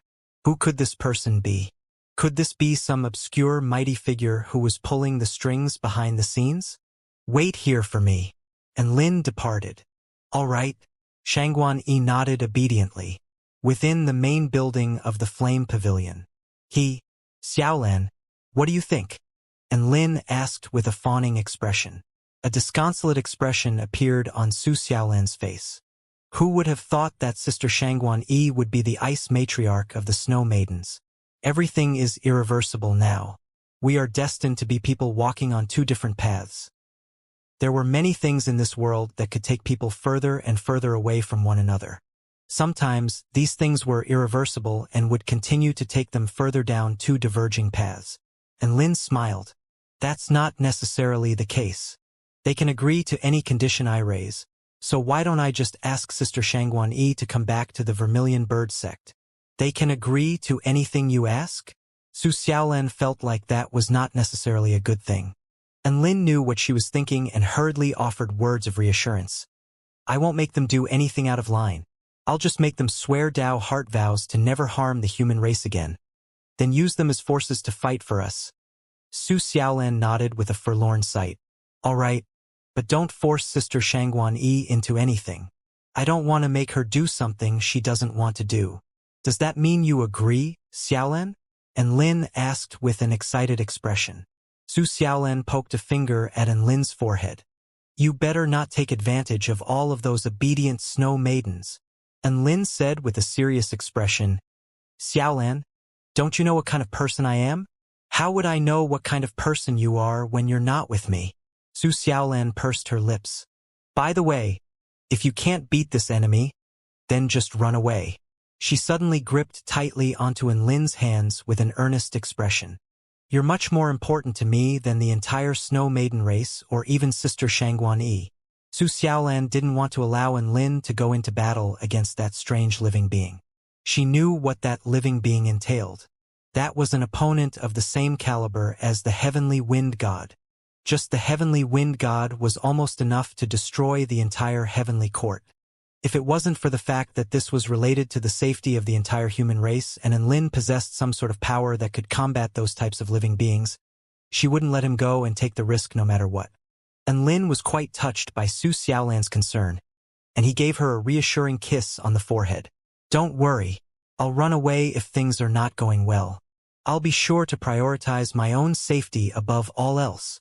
Su Xiaolan's expression eased slightly, and she nodded upon hearing this. After obtaining Su Xiaolan's approval, Enlin contacted the Celestial the Arch through a voice transmission and told him about the situation. The Celestial the Arch had no problems with his proposed course of action. However, he demanded the right to detain and punish some of the Snow Maiden powerful beings who had participated in battles with the human race in return. Enlin relayed the Celestial Thearch's condition to Shangguan. Shangguan immediately agreed to this condition. Thus, Enlin had formed a temporary alliance with the Snow Maidens. The Snow Maidens present all broke down into tears as if they had completed some sort of important mission. Enlin immediately told them to stop crying. Otherwise, it was quite easy for passers-by to misunderstand and think that he was doing something out of line to these Snow Maidens.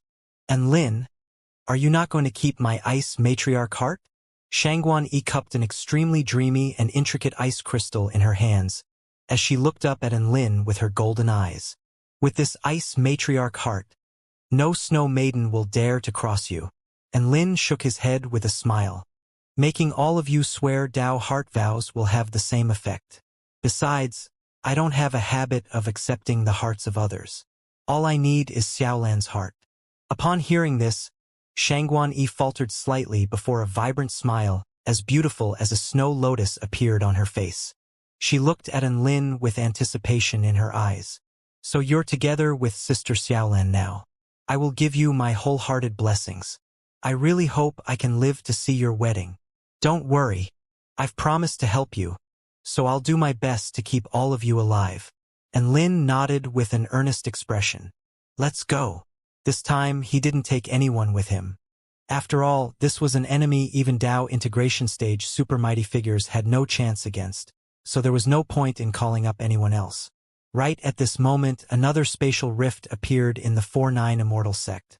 A graceful man in a golden and white imperial robe emerged from the spatial rift with a warm smile on his face. Mr. Enlin, I'll come with you. Celestial the Arch, why are you here? Enlin exclaimed. Shangguan Yi and the Snow Maidens all extended respectful bows. Haha, I want to collect some data. You know my other identity. I have to see through some things in order to help me with my mission. The Celestial the Arch chuckled. Enlin immediately understood upon seeing this. Shangguan Yi and the others didn't dare to object to this. In other words, there was not enough time for them to argue. Thus, Enlin, the Celestial the Arch, and the Snow Maidens tore through space and traveled all the way to the border of the Holy Glacial Lands and the opposite shore realm. This was where the Snow Maidens were currently inhabiting and also the place where abnormal incidents were taking place. By the way, Xianxia seems to still be in the Holy Glacial Lands. I wonder how he's going. Enlin was a little concerned about his adorable beast pet. The Holy Glacial Lands was not a pleasant place to be in at the moment. The environment there was extremely harsh, and the entire place was fraught with peril. Even most of the return to void stage mighty figures of the Taichu continent were quite wary of that place.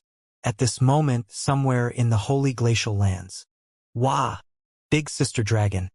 I'm just a lonely little furball with no one to rely on and no one to take care of me. Please take me under your wing. A furry creature with large, rippling eyes flapped its little wings and dove into the woman's chest. You have a master. I can sense the contract power within your body. So stop bothering me. The beautiful woman with crimson eyes plucked the furball from her chest with an angry expression. I'm going to hit you if you keep this up. Her dragon tribe entourage immediately objected upon hearing this. Ancient Dragon Empress, please don't hurt it. Why would you hurt such an adorable thing? The Ancient Dragon Empress was a little frustrated. She had only just progressed to the Dao integration stage not long ago and hadn't even had a chance to celebrate when this adorable, snowball-like creature suddenly appeared before her and insisted that they walked the same path. At the same time, it begged for her to accept it as a beast pet or become its friend. If it wasn't for the fact that she couldn't bear to hurt such an adorable creature, she would have beaten it to a pulp a long time ago. So you're insisting on coming with me, is that it? The Ancient Dragon Empress asked with a resigned expression. Of course. I made a promise to follow you and I plan on sticking to it. The little snow monster replied with an earnest expression. That's right. This adorable creature was none other than Xianxia, who had left home as he had been drawn to the Holy Glacial Lands. All right, then establish a beast pet contract with me. The Ancient Dragon Empress finally conceded. Even though she wasn't some princess who was into adorable things, it would still be pretty awesome to have an adorable beast pet like this. Xianxia immediately nodded in agreement.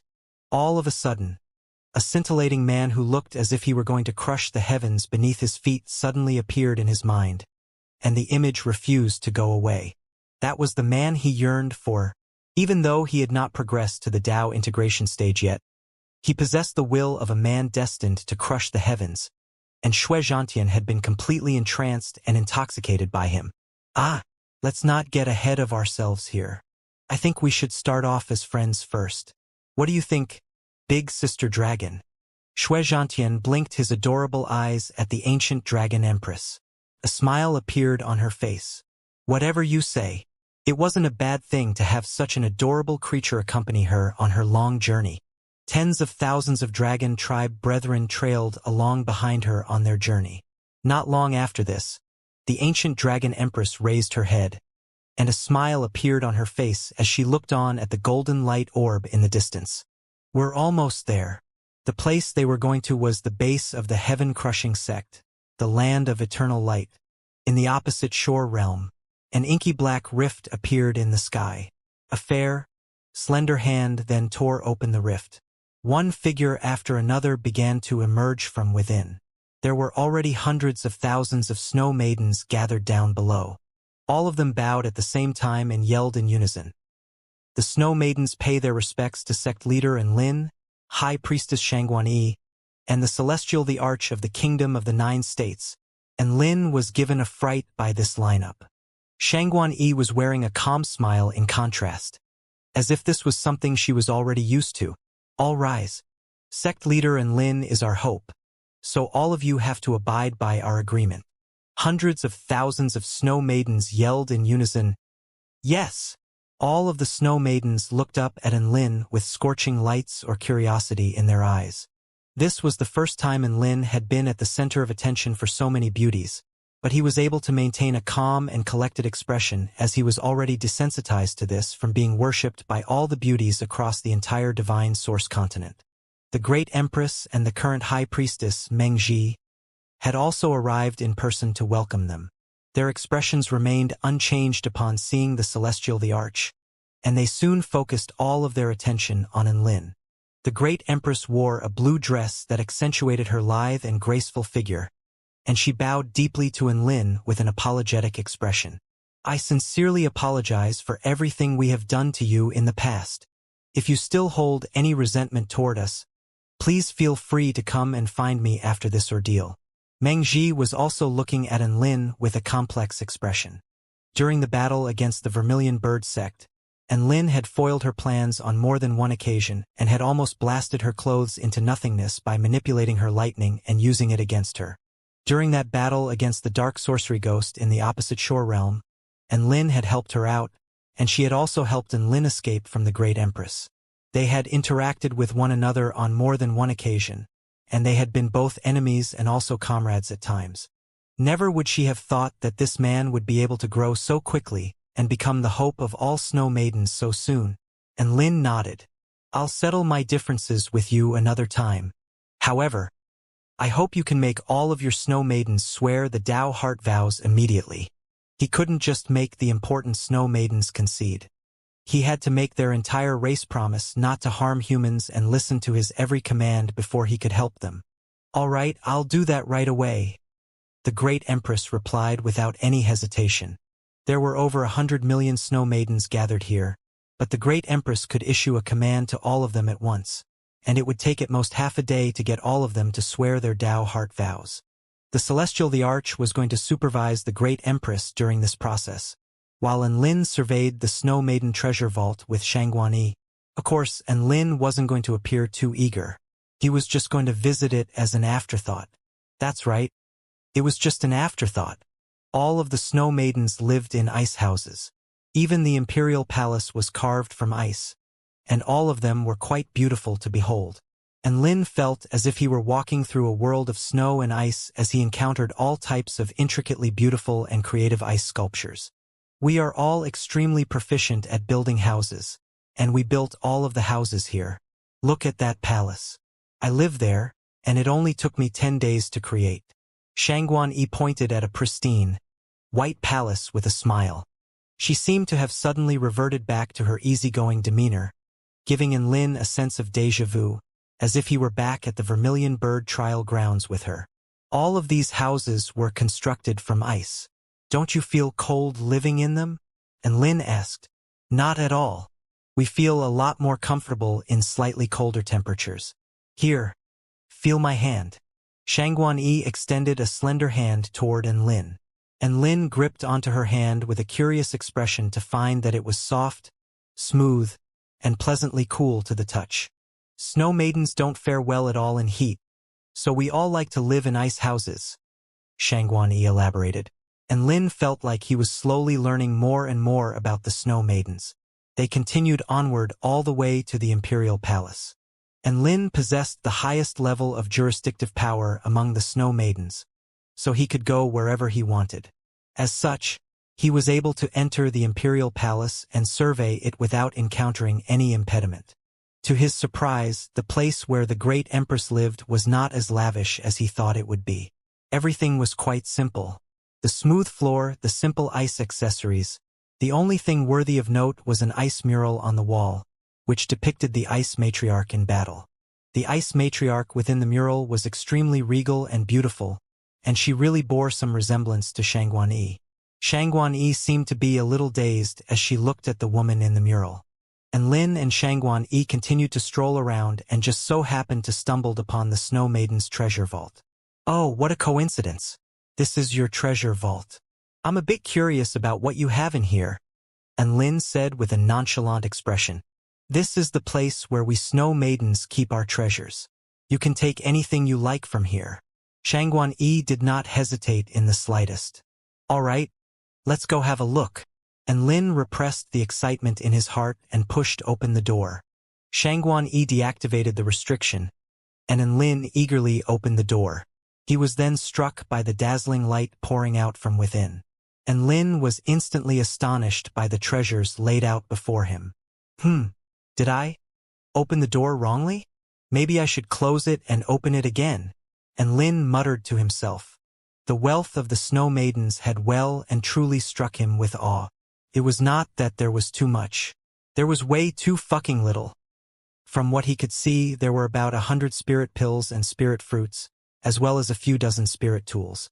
There were also 3 immortal pills and 2 immortal tools, and the rest was all miscellaneous trash. There were only 20 million spirit stones here, which was completely incomparable to Lin's staggering wealth. And Lin made a rough estimation of the value of all the treasures within the treasure vault to find that it was roughly equivalent to the wealth of a few Return to Void stage mighty figures, or 1 or 2 Dragon Tribe mighty figures at the Return to Void pinnacle stage. This was the wealth of the entire Snow Maiden race. How could there be so pitifully little? And Lin turned toward Xianxia with incredulity etched on his face. An awkward expression appeared on Xianxia's face. Do you think there's too little? What do you think?" And Lin's expression darkened. "You're a first-rate power with a Dao integration stage super mighty figure among your ranks. How could your treasure vault be so bare?" A wry smile appeared on Xianxia's face. "Cultivation resources have always been quite scarce on the land we Snow Maidens inhabit, so it's quite normal that we don't really have many good things. Furthermore, the sudden and drastic change in the climate of the holy glacial lands meant that we no longer had a home and had to battle the ghost tribe of the opposite shore realm for inhabitable land. A war between tribes like this had depleted our resources at an alarming rate, and we only have this much left now." Xianxia pointed at the treasures before her. "Even though there isn't much here, I can give it all to you. It should still be worth some money. It is a gesture of our sincerity, so please accept it." Xianxia willingly offered all of these treasures to Lin before he had even said anything. She was like a lost little girl with nothing left to her name as she offered her final piece of bread to him with a smile on her face. To be honest, filthy rich and didn't really care much for this piece of bread, so he refused. "I told you I'm just here to have a look. What kind of person do you think I am?" And Lin harumphed coldly. "Am I the type of person who does anything for money?" Xianxia faltered slightly upon hearing this. She thought back to the time when he had sold his frying pan dish at 1,000 spirit stones per slice of meat to her. Was he really not that kind of person? "Let's go." And Lin departed from the treasure vault. He didn't even feel like pillaging such a pitiful treasure vault. Xianxia followed along behind Lin with a smile on her face. The two of them took a tour of the Snow Maiden Refuge, and all of the Snow Maidens were extremely respectful and enthusiastic toward Lin and Xianxia. In his mind, all Snow Maidens were icy beauties who absolutely despised men. However, he was a man walking among the Snow Maidens and being treated like a king. All of the Snow Maidens were extremely enthusiastic, singing and dancing for him, as well as serving him with all types of fruits and tea, doing all they could to make him happy. If all of you had been this adorable in the past, the people of the Kingdom of the 9 States would not have been so disdainful toward you. And Lin sighed with emotion.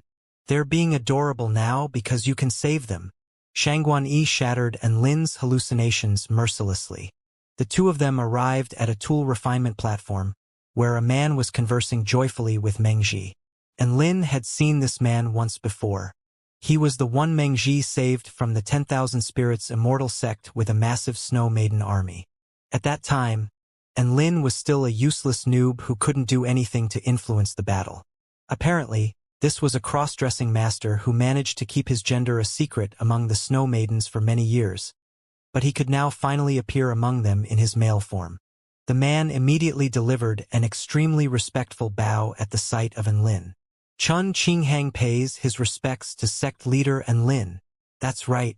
This man was once an exceptional prodigy of the 10,000 Spirits Immortal sect, Chun Qinghang. However, Enlin suddenly thought of the name Bing Fu for some reason. That was the name he had used during his cross-dressing days. Mr. Chun Qinghang, how are you finding it here? Enlin asked with a considerate smile. Chun Qinghang nodded with an earnest expression. I'm very happy here as I'm living with the person I love. Meng Ji blushed upon hearing this. Chun Qinghang continued. During these past few years, I've been educating the Snow Maidens about the Kingdom of the Nine States to try and ease the tension, and it has been working quite well. That's all right. They've all sworn vows to never hurt the humans of the Kingdom of the Nine States again, so the Snow Maidens are no longer a threat to the Kingdom of the Nine States. And Lin smiled. Chun Qinghang. He was feeling a little crushed about how his painstaking efforts sustained over many years had been rendered pointless by that one sentence, and Lin was suddenly feeling a little dazed. Back in the day he had to look up at Chun Qinghang, and he felt like Chun Qinghang and Meng Ji made a legendary couple. But now, Chun Qinghang paled into insignificance before him. After that, and Lin made some more small talk with Chun Qinghang before departing. Time slowly passed by, and Lin was getting a little tired, so he went to Shangguanyi's courtyard to drink some iced tea. The iced tea here was not the type you would get from supermarkets in the mortal world. Instead, this was a special tea brewed by the Snow Maidens. Its appearance was as white as snow, as if it were a pristine willow leaf. After being submerged by hot water, wisps of blue tea mist would rise before dancing like silk, creating an extremely beautiful spectacle to behold. Even though it was tea brewed by hot water, it gave on the chills from drinking it and was seemingly able to expel heat from one's body with every sip. Shangguanyi drank the tea with relish, while Enlin shuddered with every sip. The Snow Maidens liked the cold, but Enlin didn't. However, this tea was quite thrilling to drink in a strange way, so he didn't dislike it. 2 hours later, the Great Empress, the Celestial the Arch, and High Priestess Meng Ji appeared before Enlin again. The Celestial the Arch said first, I've seen to it that all of the Snow Maidens have sworn their vows using my omniscient eye. You can initiate the next step of your plan. Upon hearing this, Enlin heaved a sigh of relief before turning to Shangguanyi. Show me your death timer. I want to see if I can disable it for you. Disable the death timer? Both the Great Empress and the High Priestess were ecstatic to hear this. Shangguanyi's features instantly lit up with hope. If there really was a way for Enlin to disable this spell technique, then the Snow Maidens would be saved. The Celestial the Arch offered words of caution at this moment as he said, Enlin, I hope that you can understand one thing. If you disable the death timer, there is a very good chance that the opposition will also detect this and come to hunt you down. Enlin smiled as he replied, That's what I'm waiting for. In fact, I would be worried about it not coming as I wouldn't be able to disable the death timers on all 100 million Snow Maidens in 10 days. It's best to get it over here as quickly as possible and kill it on the spot. The Celestial the Arch didn't say anything. He knew that Enlin's plan from the very beginning had always been to kill that living being. If that living being really was a representative of the heavenly Tao, then the decision he was making was actually for the best.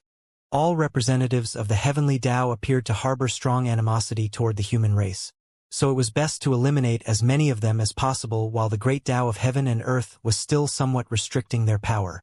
This battle was not just for the Snow Maidens. If it weren't for the fact that he was trying to protect his friends and family, as well as the entire human race, Enlin would not have taken this risk. The celestial the arch fell into a slight daze as he appraised the young man before him. The heavenly court was the most powerful force in the kingdom of the 9 states and held paramount authority over the human race. At the same time, the heavenly court would always be the first to stand up when the human race encountered disasters. And Lin was truly worthy of his title as the heavenly court war god by choosing to stand up at a time like this. The heavenly court war god was not just the most competent fighter outside of the 5 emperors, they also had to know what responsibility was and what they were fighting for. It was quite clear that Lin satisfied both these criteria. All of the humans of the kingdom of the 9 states were perhaps all cultivating, or pursuing fame and fortune, or living content, happy lives, or perhaps even discussing the meteoric rise of the 4-9 Immortal sect. But none of them knew that the man standing at the forefront of the 4-9 Immortal sect was now silently shouldering the heavy burden of protecting the entire human race and charging into a battle for them, which could quite possibly spell his death. With this in mind, an involuntary smile appeared on the celestial Thearch's face. "And Lin, do what you need to do. You have my full support." And Lin nodded with a solemn expression before standing in front of Xianxia. "What do you need me to do?" Xianxia was a little nervous. "I'm going to inject my divine sense into your mind. All you have to do is let me in." And Lin pressed his hand tightly against Xianxia's forehead.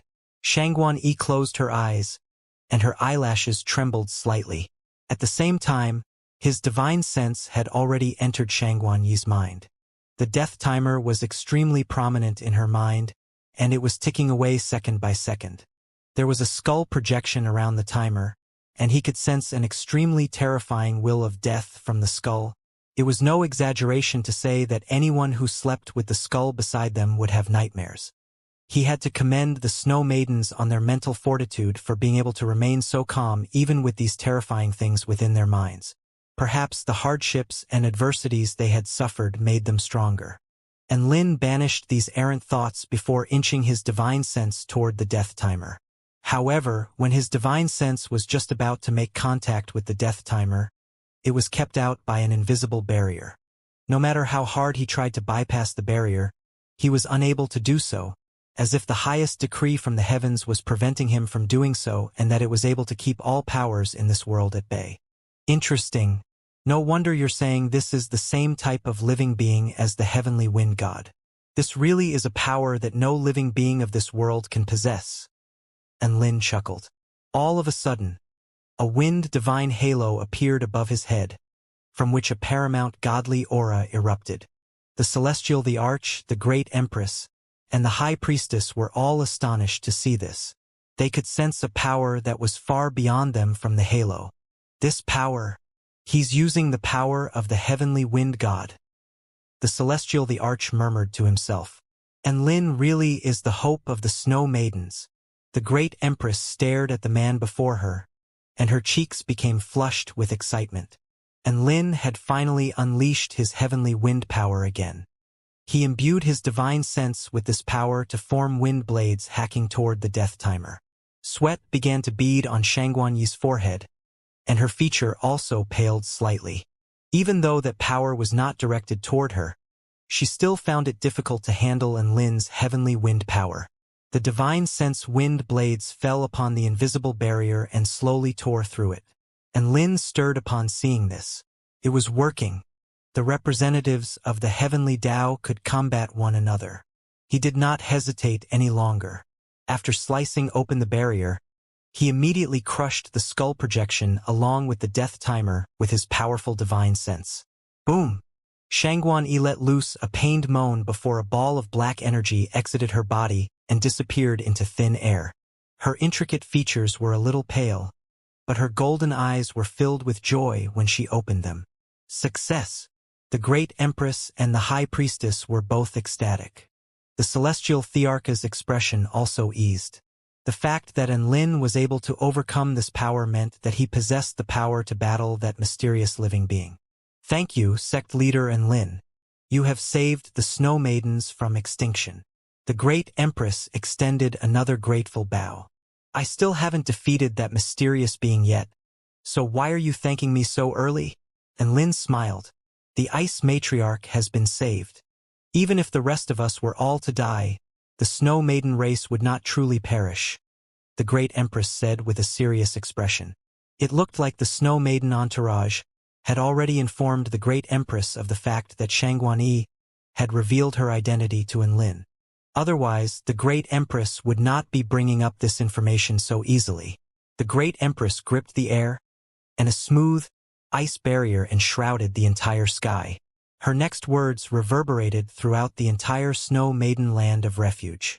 Everyone, prepare for battle. Their formation was unleashed.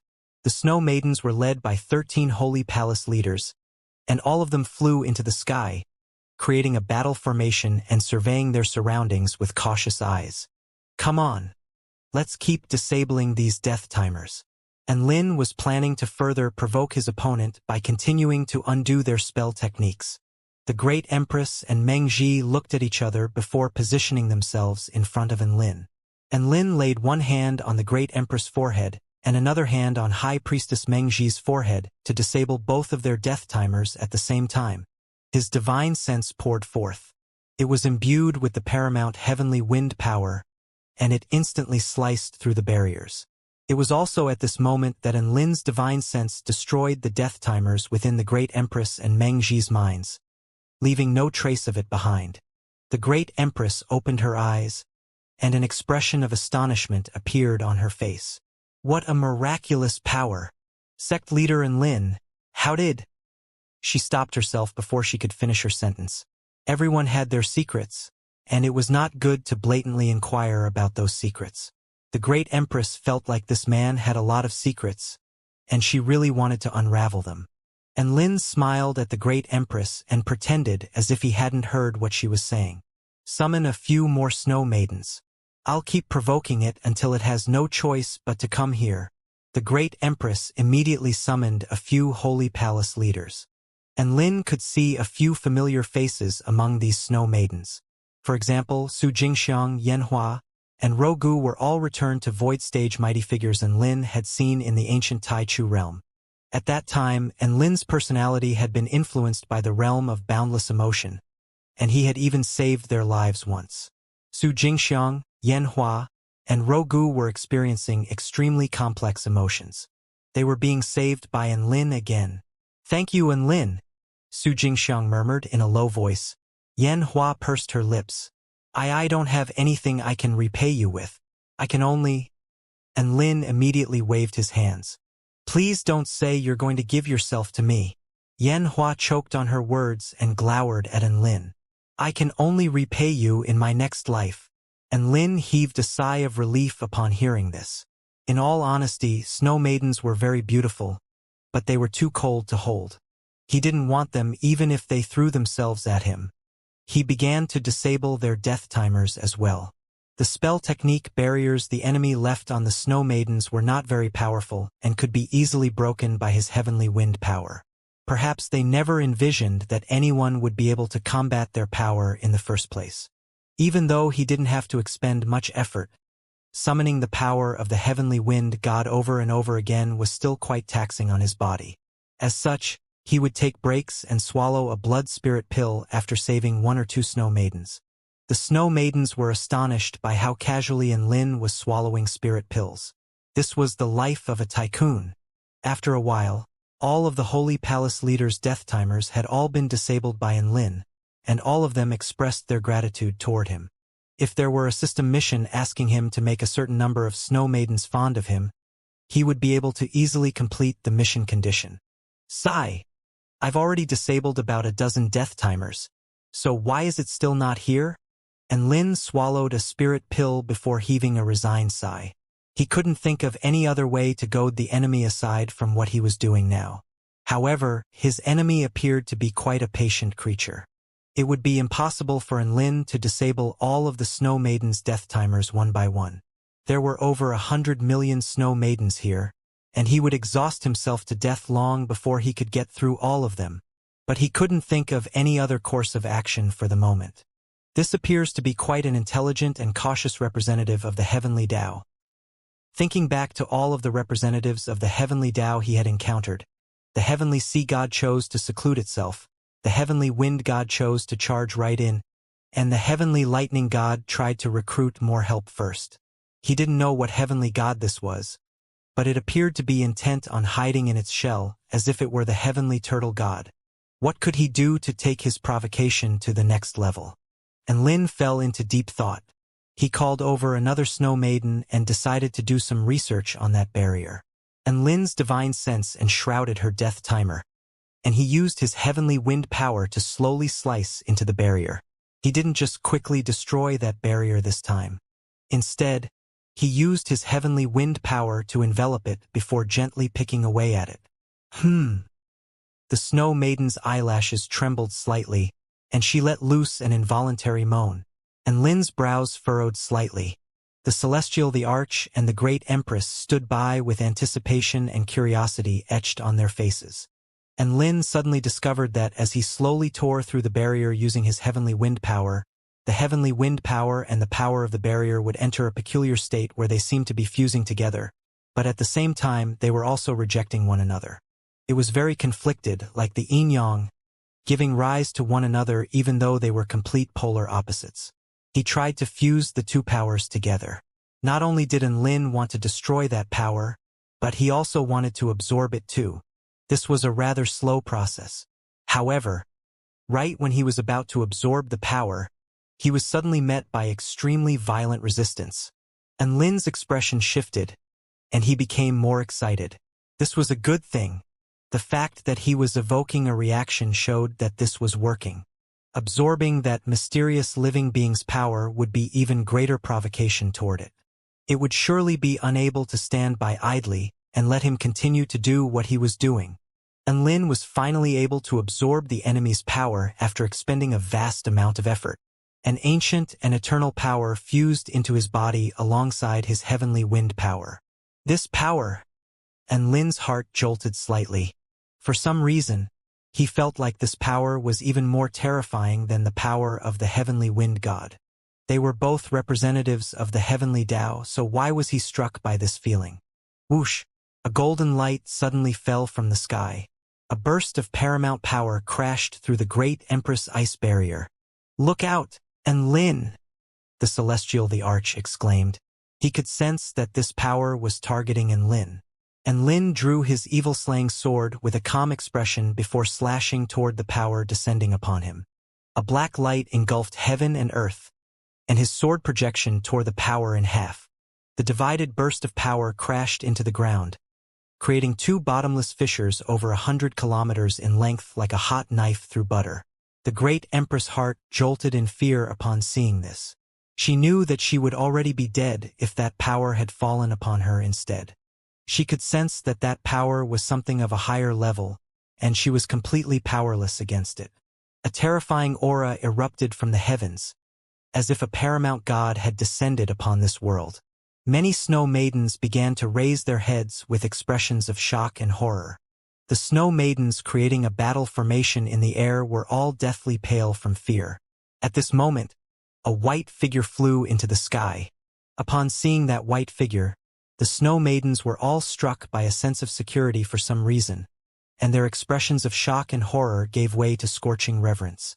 They knew that if there was anyone in this world that could combat this godly creature in the sky, it would be the man before them, the heavenly court war god and the sect leader of the 4-9 Immortal sect. And Lin, the boundless divine might descending from the sky, had almost forced all of the snow maidens to their knees. But this divine might did not affect Lin in the slightest. Ever since he had attained his great divine might technique, there was no longer any being that could flex before him. The clouds parted. A golden figure appeared before everyone. The golden figure's entire body was basked in a golden divine light, and it had the appearance of an extremely beautiful snow maiden. However, her body was semi-transparent, as if she were the most beautiful and flawless jade stone. She wore an extremely eye-catching divine halo on it, consisting of a golden light that revolved so quickly that Lin was completely unable to keep up. If it wasn't for the fact that there were bursts of energy fluctuations coming from it that suggested it was constantly moving, Lin wouldn't even be able to tell that the divine halo was revolving at all. And Lin could sense a familiar power from that divine halo. It was a different type of power, but its basis was the same. There was no doubt about it. This was also a representative of the heavenly Tao. He just didn't know what power this representative possessed. Just as Enlin was thinking about all this, the living being suddenly turned toward him, and a hint of emotion appeared in her indifferent eyes. You absorbed my power? Why is it that I can sense the heavenly wind and lightning powers from you? The mysterious being spoke with excitement and confusion on her face. Enlin blinked before replying. They acknowledged me and decided to bestow their powers upon me. Perhaps this lie would work. Sure enough, the golden snow maiden fell silent, as if she was thinking about something. A short while later, the divine halo on her head suddenly began to glow even more brightly before making a buzzing sound. She extended a shiny, golden index finger and tapped the divine halo above her head. An ethereal, holy voice sounded. What's going on, time? Light? I'm at the opposite shore realm of the Taichu continent. I discovered a being who has taken the powers of lightning and wind, and I decided to report this to you. I was initially planning to kill him. What do you think? The golden snow maiden asked. The voice gave a firm reply from the divine halo. He has to die. The golden snow maiden. Roger that. Enlin. Okay. It looked like that lie didn't work after all. However, these two were referring to each other as time and light. So this living being's power was light? Enlin was starting to panic a little. The Taos of light and time were all extremely abstract, and very rarely were there any mighty figures who dabbled in those powers. On top of that, this was a representative of the heavenly Tao, so she was most likely going to be an extremely formidable opponent. He could sense the killing intent coming from the golden snow maiden, and he immediately raised a hand. Time. Do you know why wind and lightning willingly allowed me to inherit their powers? The golden snow maiden remained expressionless, as if she hadn't heard what Enlin was saying. She raised a hand toward Enlin before letting it fall. 10-year sword. Space rippled, and a sharp, golden sword streaked through the air. Enlin's lips twitched, and he finally gave up on trying to talk his way out of this. His aura quickly soared explosively as he activated his origin energy of the netherworld, fire god mode, and star vein divine technique at the same time. He could sense the passing of time from that sword. The sword itself was imbued with the heavenly time power, and just the sword intent escaping from it was capable of slicing through mountains and parting oceans. The great Empress expression shifted drastically. Get into the formation and protect yourselves. Countless blue, defensive barriers and formations began to appear. At this moment, the golden snow maiden's 10-year sword had already fallen. Enlin's expression became extremely grave, and he was just about to use his evil-slaying sword to defend himself when the light sword flashed past instantaneously at the speed of light. It was moving far too quickly for him to react to. There was no earth-shattering boom as anticipated. The golden snow maiden, aka the heavenly time god's sword, seemed to be imbued with a terrifying power, but it fell like insubstantial smoke and mist, as if it had never even appeared. All of the snow maidens were confused. They were unable to figure out what had just happened. However, Enlin's pupils contracted drastically. His heart was quickly failing, and all of the cells within his body were aging at an alarming rate, some of which had already perished. He understood now. He knew what the snow maiden's death timers were. This was not the power of death. Instead, it was the heavenly time power. She was using the paramount heavenly time power to end the lives of her targets. Her power was like planting a seed of time into the target's body, which would quickly make them age to death. This power was unavoidable unless the target was a living being on the same plane of existence as her. Enlin surveyed the changes taking place within his body with an expression of shock and horror. If it weren't for his insane life force, he would have died from old age just from that sword strike alone. The heavenly time god was also looking at Enlin with shock and confusion on her face. That's strange. Has my power been restricted to such an extent? Why is it that your physical body is wasting away, but the true substance of your life remains unchanged, as if it has been permanently locked in its current condition? Enlin didn't know what she was saying, but he still gritted his teeth and pounced toward the heavenly time god, He had to take the initiative and end this battle quickly. Otherwise, he was going to waste away sooner or later. The heavenly time god harumphed coldly. My power really has been restricted to an astonishing extent. In the past, I would have been able to easily seal your death with that one sword strike. Just as she was speaking, she extended a shiny, golden hand and gripped the air before her. All of a sudden, time stopped. Everything in this world was frozen in time. Regardless of whether it was the snow maidens or the celestial the arch, or the flora and fauna and the clouds and wind in the sky, everything was completely stationary, frozen along with the passage of time. Only the heavenly time god stood proudly between heaven and earth while exuding a boundless divine light. Her eyes seemed to be able to see through all things, and she said in a cold voice, "No matter how weak or how powerful you are, everything is as insignificant as dust to me. In the face of time, everything would be reduced to nothingness." However, in the next instant, a man continued to charge toward her.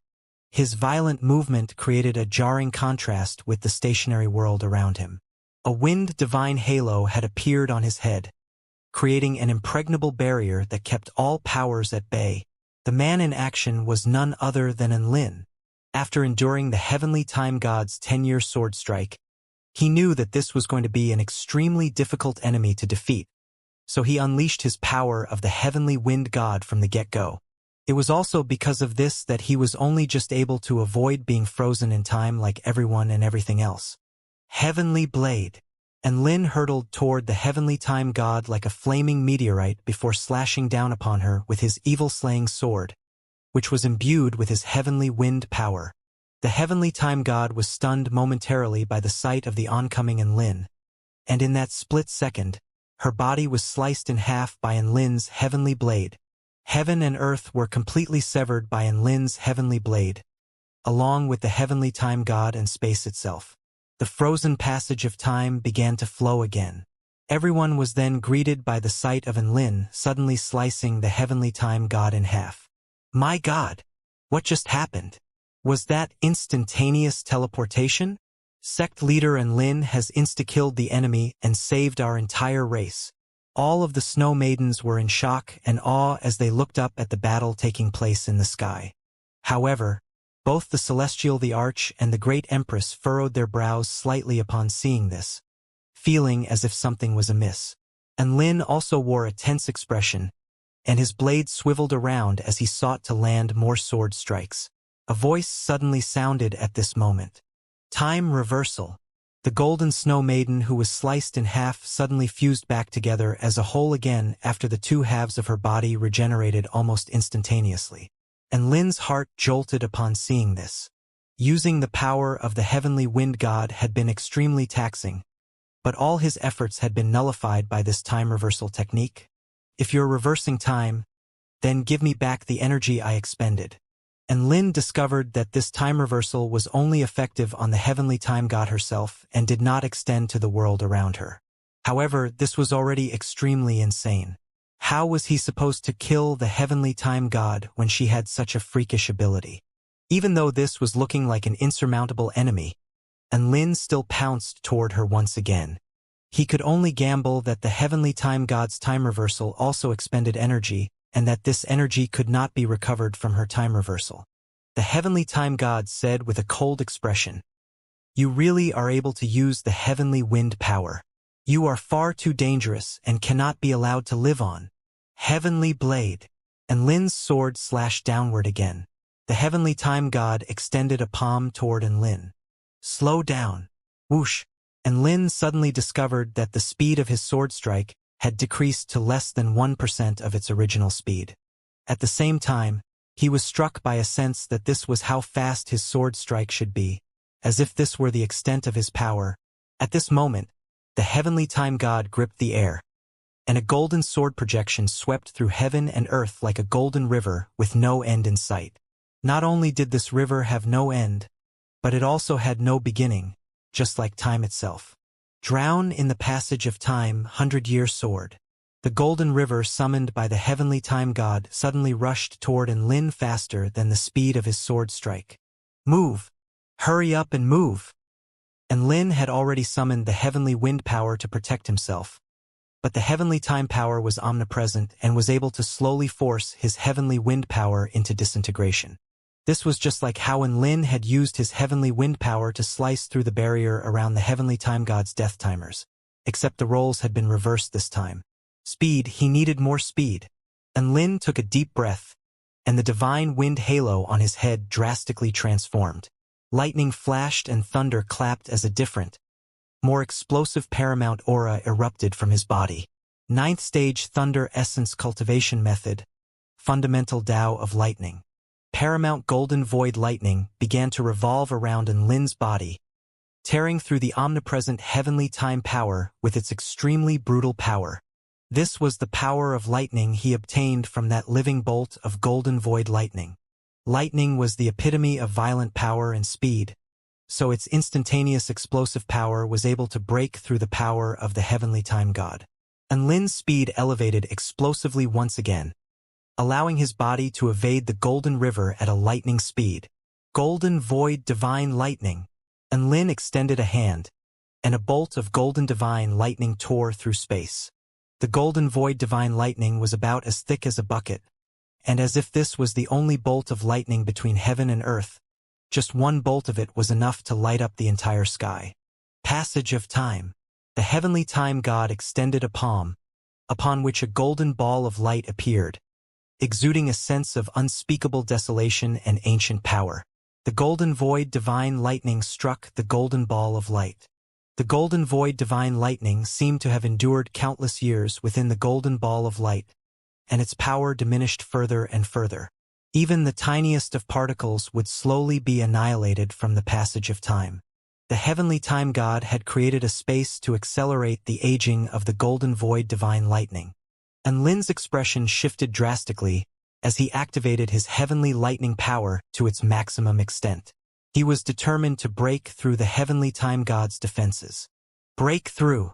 And Lin roared, and his golden void lightning halo began to quickly revolve as it injected paramount powers of laws into the heavenly time god's ball of light in a frenzy. Finally, the golden void divine lightning was able to pierce through the ball of light. However, the golden void divine lightning had been reduced to about the size of an eel. Crackle! Boom!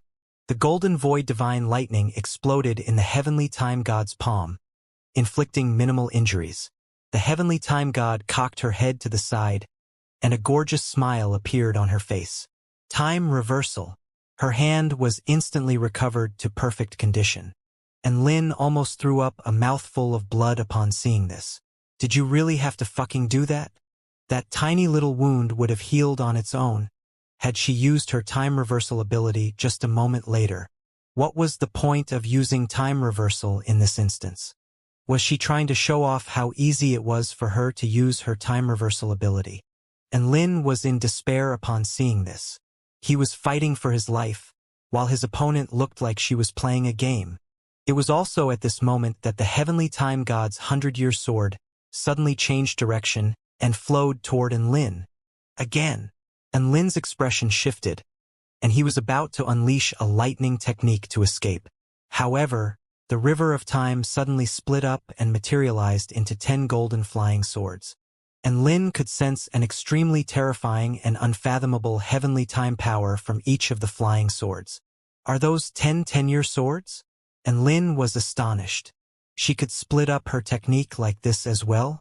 My 100-year sword is not fast enough, and you have time to escape. So what are you going to do if I split it up into 10 10-year swords and direct all of them at you at the same time? The heavenly time god waved a hand. The golden flying swords hurtled toward Lin at an incredible speed. In the sky above, 10 golden swords instantly pierced through space. From down below, one could only see a series of golden streaks of light in the sky. None of the snow maidens or even the celestial the arch himself could see the swords as they were simply too fast. Divine lightning quickly revolved around his body, elevating his speed even further and allowing him to evade the flying swords. Only the speed of lightning could keep up with the speed of light. However, Lin was still slightly inferior in speed, and one of the swords still struck his body. The 10-year sword broke through the golden lightning before puncturing Lin's body. The heavenly time power quickly aged his body. It turned most of his hair white and also caused his organs and musculoskeletal structure to decay and waste away. Lin's body swayed slightly. It was as if he was about to collapse. He then threw up a mouthful of blood. The heavenly time god slowly floated toward Lin with a cold expression on her face. Lightning and wind will return to heaven and earth once I kill you. Even if they have lost their sentient will, it will still make heaven and earth more complete. Lin panted heavily. His body was in critical condition, and the divine halo above his head began to dim before finally starting to crumble.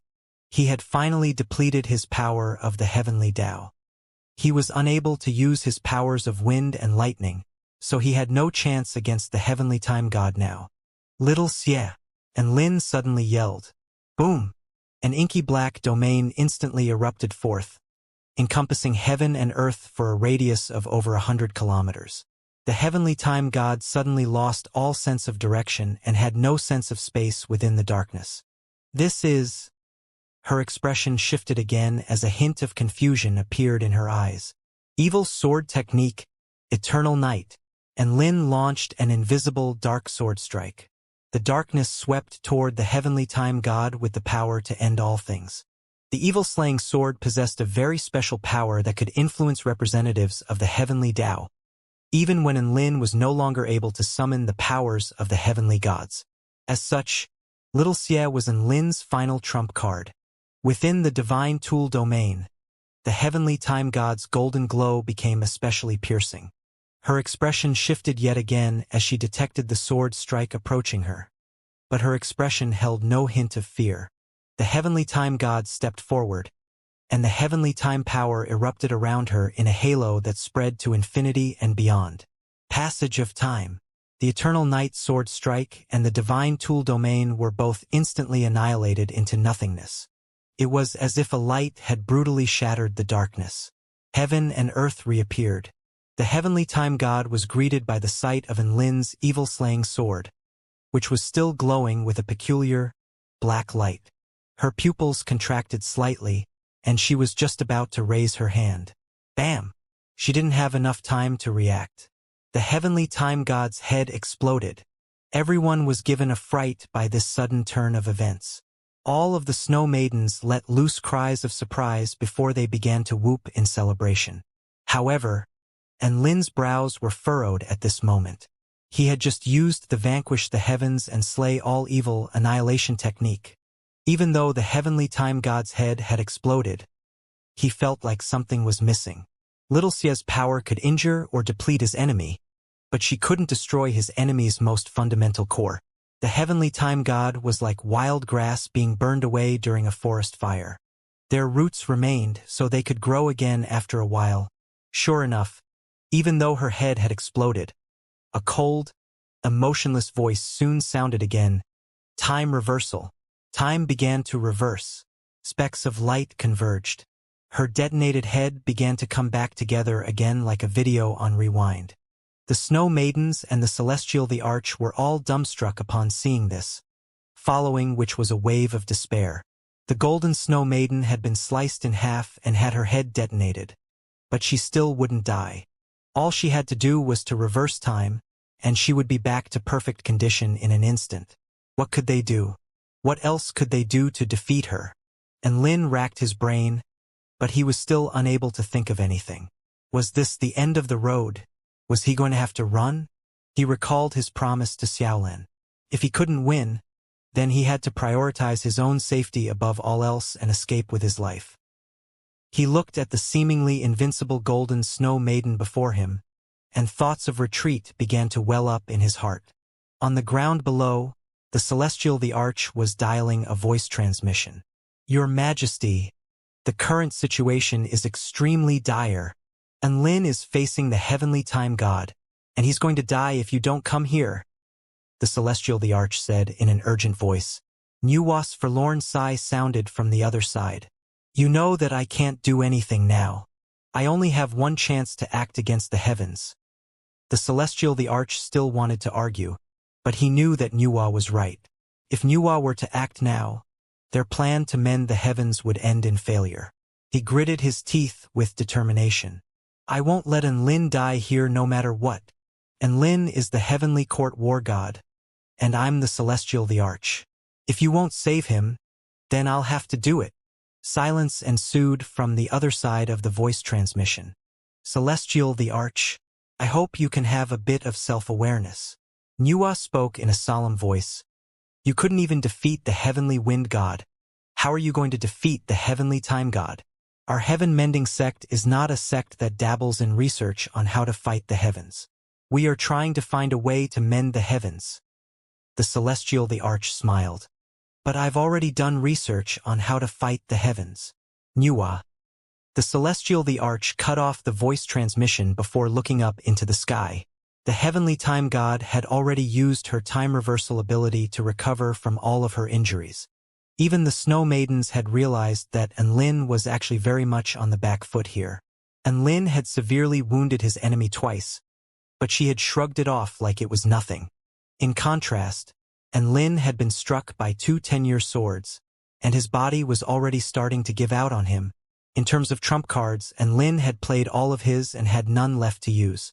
In comparison, the heavenly time god didn't even appear to have used any of her trump cards, and she didn't even need to anyway. Just another one of her 10-year swords could probably slay Enlin on the spot. The great empress looked up at the man in the sky before taking a deep breath and issuing a command to all of the snow maidens. All snow maidens heed my command.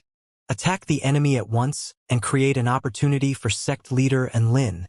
Tens of thousands of snow maiden powerful beings let loose war cries and took up battle formations before launching attacks up toward the heavenly time god with all their might.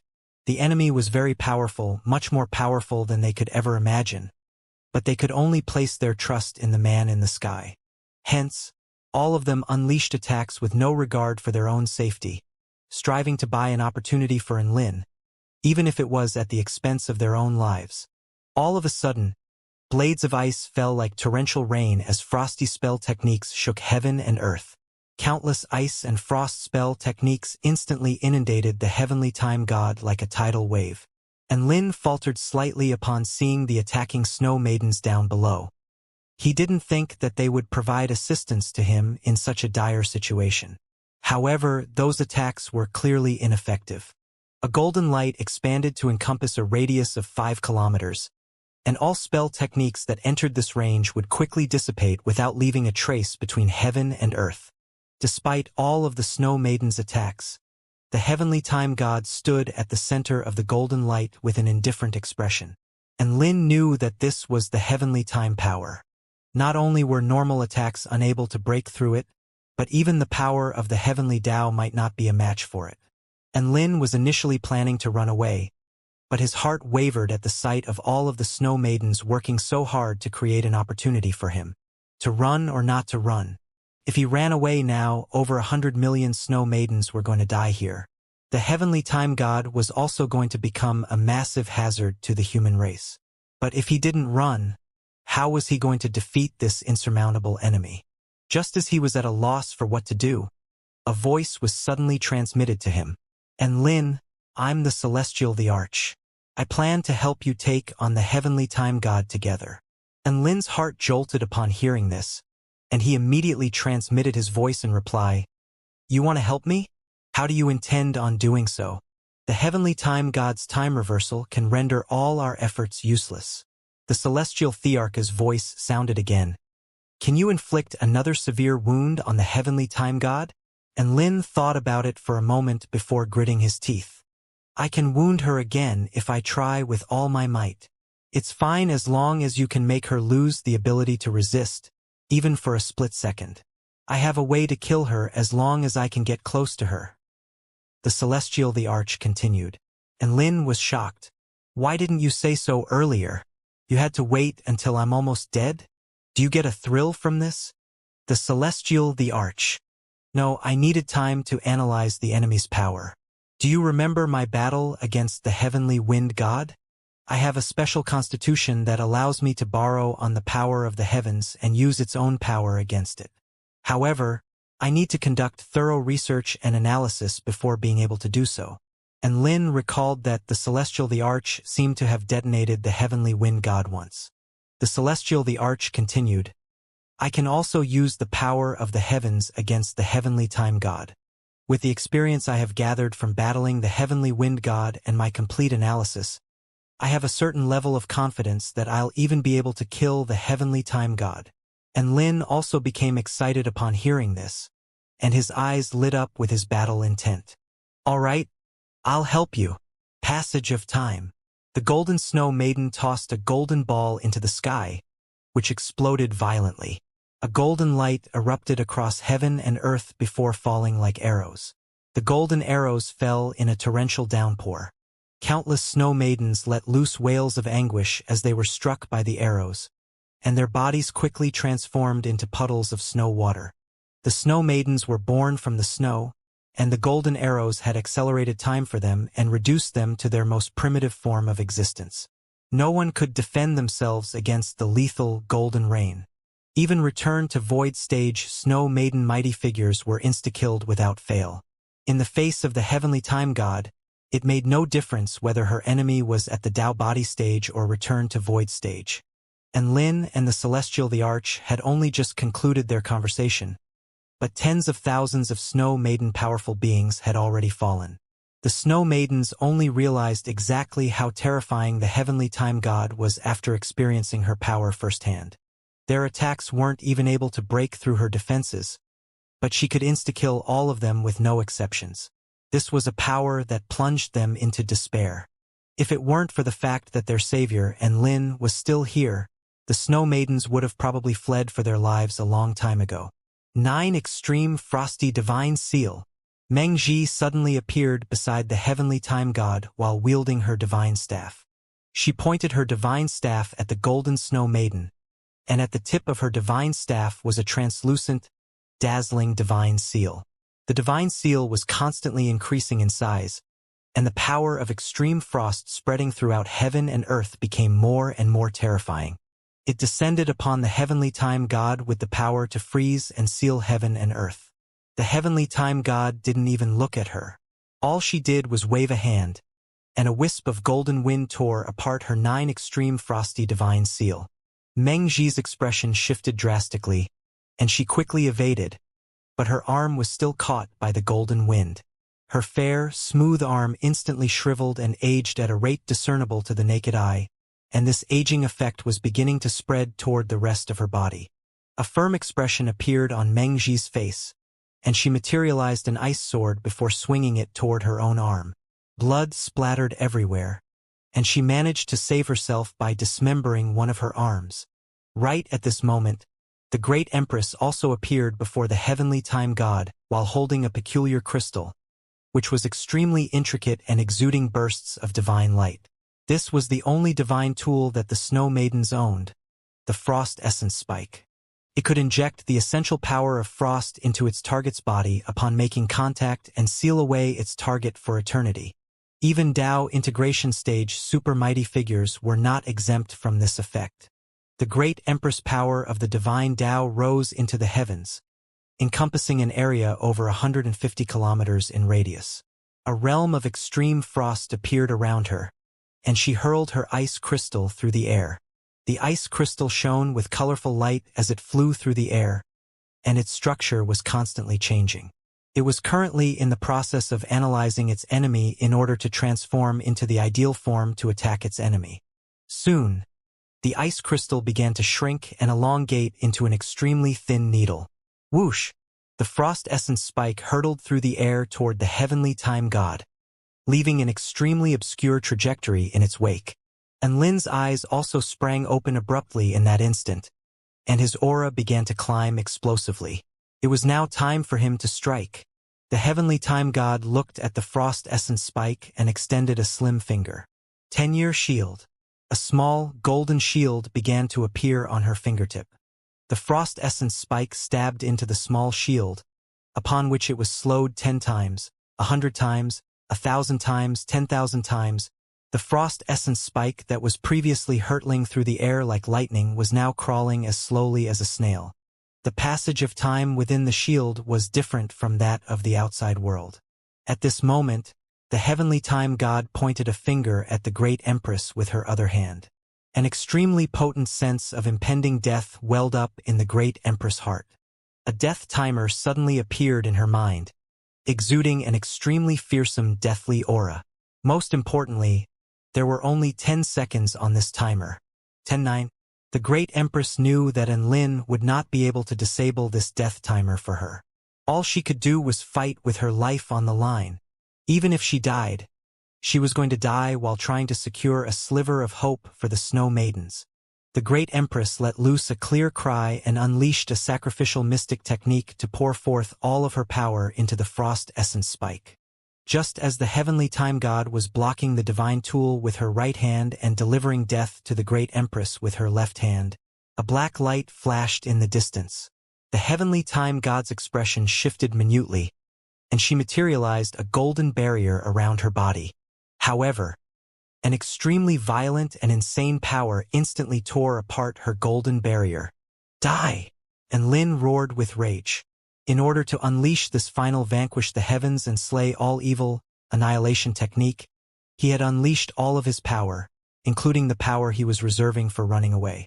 He was truly giving it his all. Bam! The heavenly time god's head was destroyed by the evil-slaying sword again. The great empress discovered that the death timer within her mind also shattered as a result.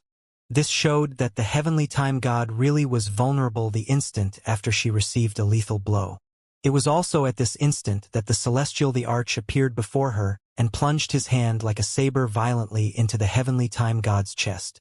The heavenly time god's body was punctured by the celestial thearch's hand. I deliver judgment in the name of the heavens. Heavenly sealing palm. The celestial thearch's voice was ethereal and emotionless. It was as if he were delivering a divine decree. White-veined patterns suddenly spread all over the heavenly time god's entire body. A paramount power descended from the sky and ran along with the white-veined patterns before crushing the heavenly time god's body in a frenzy, as if she were a thorn in the side of the heavens that must be removed. The heavenly time god's headless body suddenly began to tremor violently, as if she was resisting with all her might. However, the power of sealing became more overwhelming the more she struggled. And Lin was ecstatic upon seeing this. They were going to win. The heavenly time god's aura became more and more diminished. It was quite clear that the celestial thearch's seal was working to great effect. All of the snow maidens turned their eyes upon the celestial the arch. Never would they have thought that the celestial the arch would prove to be such a decisive force after just unleashing a single strike. The heavenly time god was still struggling, but her struggles were completely ineffective. An expression of shock appeared on the great empress' face. I knew he could borrow on the power of the heavens, but I didn't think he would be able to unleash such a terrifying power as a result. This power can probably reduce any Dao integration stage super mighty figure into oblivion. Meng Ji was also in shock and awe. The leader of the heavenly court really is not someone we can contend with. Not only was the heavenly time god's aura quickly becoming weaker, but even her body was also quickly shrinking. The moment she was minimized into nothingness would be the moment she became truly destroyed, and her power would then return to the heavenly Dao. And Lin suddenly wanted to go and land a killing blow. Wouldn't it be awesome if he could transfer the heavenly time power to himself? Not taking into account other matters, that time reversal technique would be a miraculous technique that would make him virtually unkillable. However, he still repressed this urge. He had to think about the big picture. If his intervention somehow messed up the celestial thearch's seal, then all of their efforts would have gone to waste. Just as Enlin was being led astray by his train of thought, the celestial thearch's expression shifted drastically. Crap! The heavenly time power can't be returned to the heavenly Dao, the celestial the arch exclaimed. And Lin was perplexed. Why not? Her sense of self is too powerful. I can't get rid of it. The celestial the arch spoke in a solemn voice, and Lin immediately understood upon hearing this. He had always felt like this heavenly time god had a lot of emotional depth and liked to talk a lot. It appeared that she was a representative of the heavenly Dao with a strong personality and a strong sense of self. What do we do then? And Lin asked. The great empress, Meng Ji, and the other snow maidens also turned to the Celestial the Arch with anxious expressions. The Celestial the Arch heaved an exhausted sigh. I don't know. And Lin? The Great Empress. Was he saying they would just have to wait and die? I can't kill her, and she can't escape from my seal for the time being. We are now in an impasse. However, if we don't find a way to kill her, she'll regain freedom after my power runs out. The Celestial the Arch said with an expression of despair. And Lin was utterly exhausted. He had given up the chance to run away and decided to battle with the Celestial the Arch, yet this was the result? Hold on. He suddenly thought of something. Couldn't he take this opportunity to run away while the Celestial the Arch was locked in an impasse with the Heavenly Time God? And Lin was getting a little tempted. The Celestial the Arch mistook the expression on Lin's face for one of excitement, and his eyes immediately lit up with delight. Mr. Lin, have you thought of something? If so, then just do it. There's no need to consider the repercussions. I want to run away. And Lin replied honestly. The Celestial the Arch. The Great Empress. The atmosphere suddenly became quite awkward. Both of them were fighting with their lives on the line, while he was thinking about selling them out. The Celestial the Arch felt like throwing up a mouthful of blood. Should he praise Lin for his honesty or scold him for his cowardice? And Lin thought about it for a moment and decided that even though his life was important, it really wasn't appropriate to just sell the Celestial the Arch out. But what could he do? And Lin stepped forward, and he flashed toward the Heavenly Time God. The Heavenly Time God had no head, but her body was still struggling frantically. If it weren't for the fact that the Celestial the Arch was sealing her, she could just reverse time again and continue jumping around and flexing to everyone. And Lin plunged his sword into the Heavenly Time God's heart. That's what you get for flexing.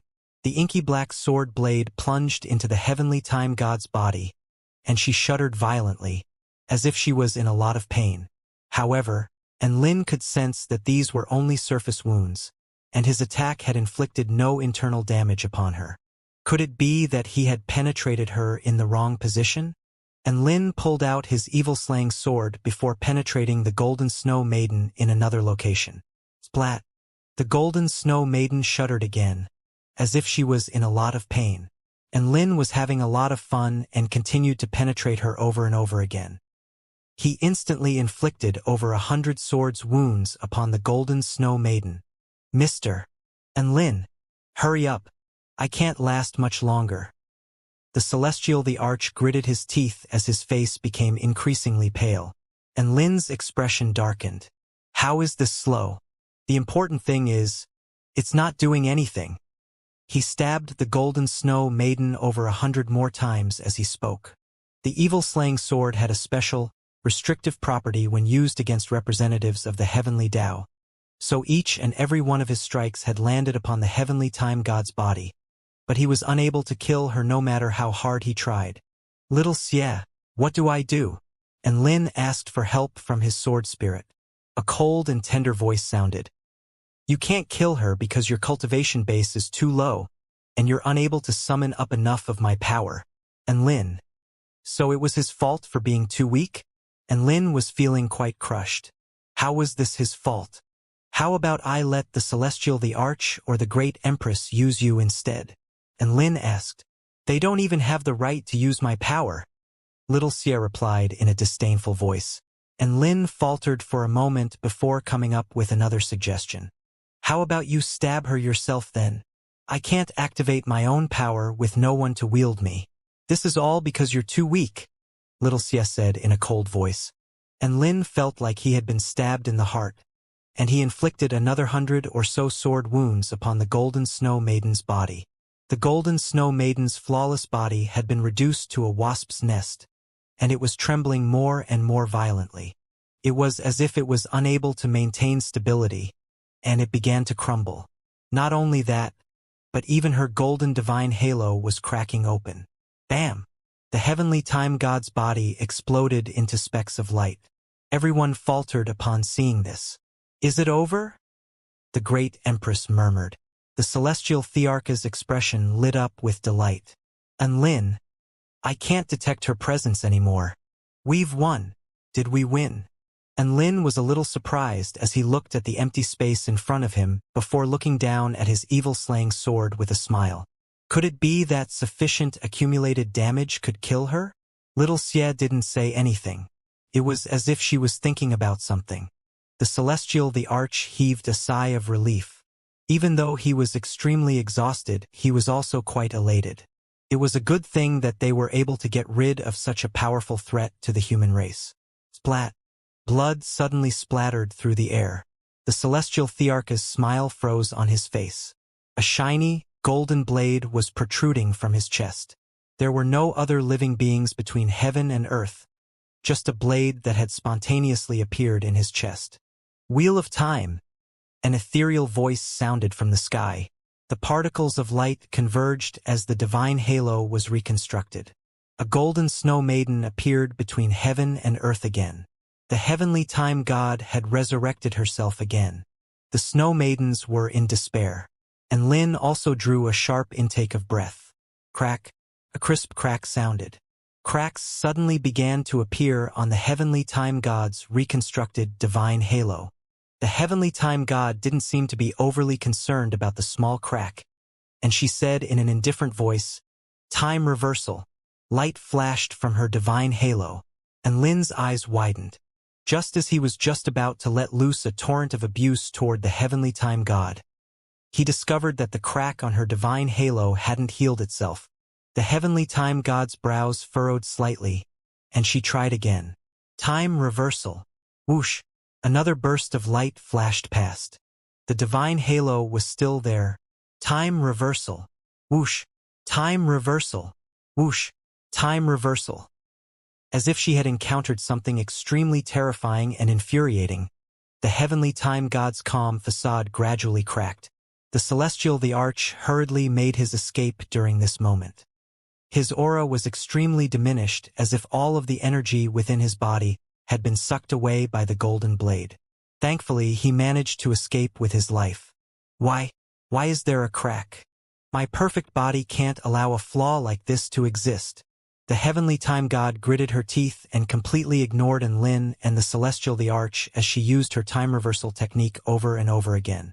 She furiously tried to heal herself as if she were a patient suffering from severe obsessive-compulsive disorder. And Lin and the Celestial the Arch were both a little dumbstruck, unsure of what the heavenly time god was going crazy about. However, the Celestial the Arch quickly calmed himself down as he clasped a hand over the wound in his chest. This heavenly time god appears to be in quite a strange state of mind. That crack on her divine halo might be something we can use against her. And Lin nodded in agreement. Her time reversal is unable to repair her divine halo, which means that her divine halo is somehow special and has sustained irreversible damage. Or perhaps her time reversal has lost its effectiveness. Both of them turned toward one another and saw hope in each other's eyes. The heavenly time god was not invincible. Even she was getting weaker. We can win. At this moment, a dazzling light suddenly erupted, and Lin and the Celestial Thearch's hearts jolted as a potent aura of death engulfed their bodies. Immediately afterward, the Celestial Thearch's chest was punctured again by a familiar hand, creating an even larger wound. PFFF? The Celestial the Arch threw up a mouthful of blood and hurtled back in retreat. His head was hit by a crushing palm that threatened to shatter his entire head. Thankfully, the Celestial the Arch had a thick skull and managed to survive that palm, but his body still plummeted toward the ground like a meteorite, creating a massive crater over a kilometer in radius in the ground. Evil-slaying sword, flash thrust, and Lin instantly flashed toward the heavenly time god and stabbed his evil-slaying sword toward her divine halo. Bam! A pair of hands caught the blade of his sword at an even faster speed, and Lin's sword was instantly stopped by an extremely terrifying impending force. He focused his gaze to discover that his evil-slaying sword had been caught between the heavenly time god's bare hands. This was utterly humiliating for a sword immortal. You're trying to stab my halo again. It's already cracked and flawed, so why are you still unwilling to let it go? The heavenly time god roared with an extremely enraged expression. The heavenly time god had completely lost her mind, But Enlin was not happy about this reaction at all. He had a feeling that this golden snow maiden was several times more terrifying than she was before. A cruel smile suddenly appeared on her face. I'm going to torture you before you die, just like how you tortured me. You stabbed me 300 times, so I have to return the favor. Enlin was horrified to hear this. He didn't think that the heavenly time god would hold grudges like this. The golden snow maiden's smile had become unnaturally wide. I'm going to stab you 30,000 times. And Lin's eyes widened with incredulity as he stared at the golden snow maiden. What?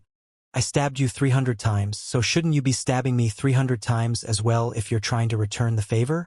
How was 30,000 supposed to be the equivalent of 300? Just as Enlin was dazed with astonishment, a golden light flashed from the heavenly time god's eyes. Excruciating pain suddenly erupted from 100 different parts of Enlin's body at the same time. Blood gushed forth and instantly stained his white Taoist robe. 100 holes had appeared on his chest, lower abdomen, and all 4 of his limbs. Ah! Enlin let loose a blood-curdling cry. This was the most excruciating physical pain Enlin had ever experienced. Enlin's only thought at this moment was to flee. However, before he had a chance to do so, a golden cage appeared and trapped him within. That is the first strike.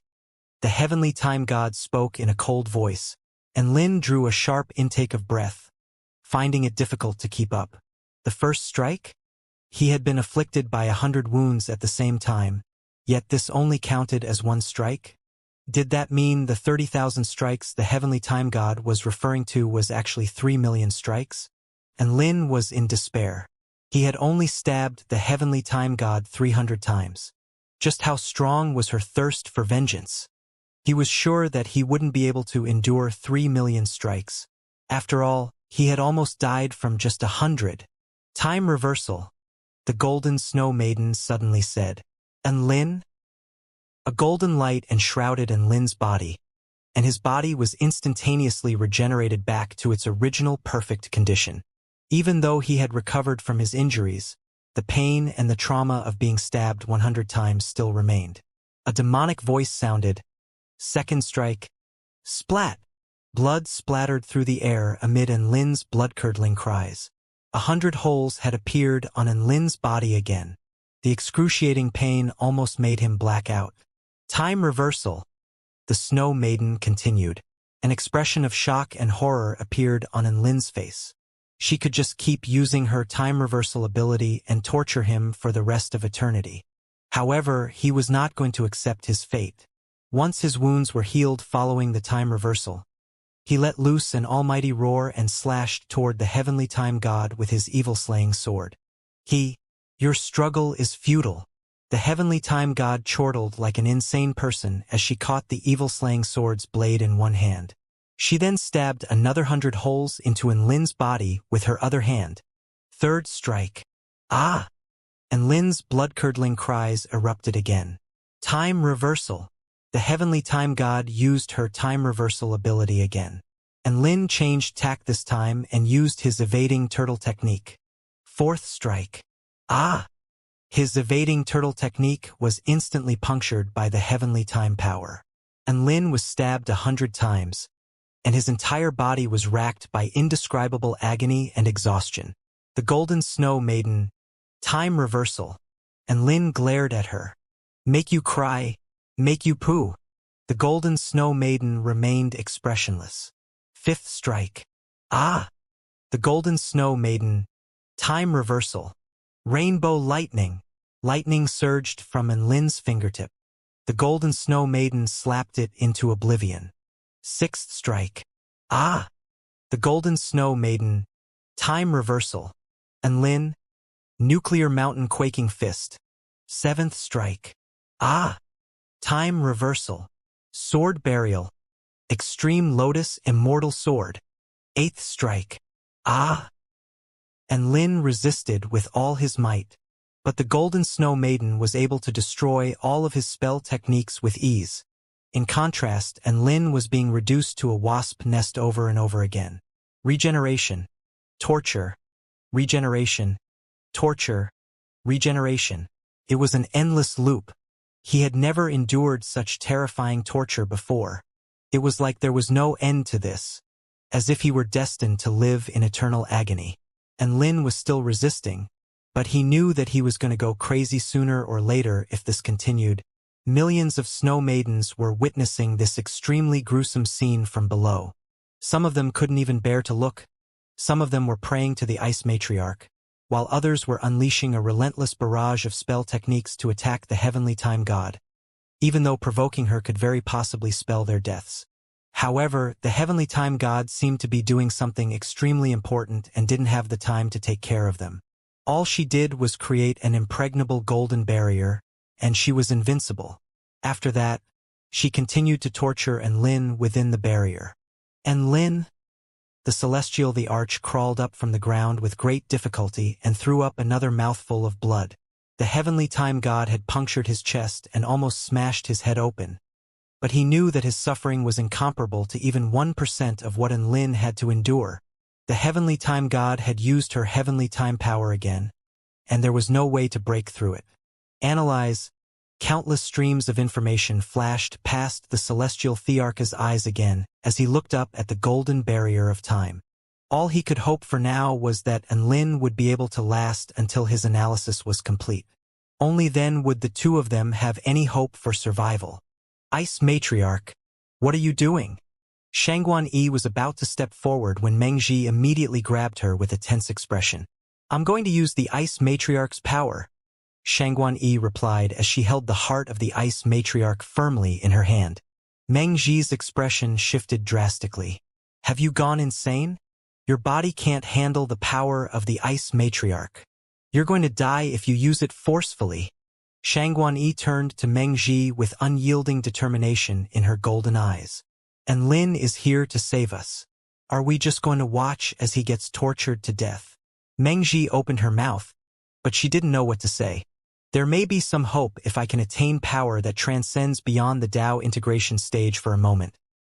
Xianxia took a deep breath as she strengthened her grip on the heart of the Ice Matriarch even further. Within the golden barrier, time reversal. The peculiar power enshrouded the bloodstained Lin again and instantly healed him again. And Lin's mouth was hanging open and his eyes were hollow as his body trembled and spasmed uncontrollably.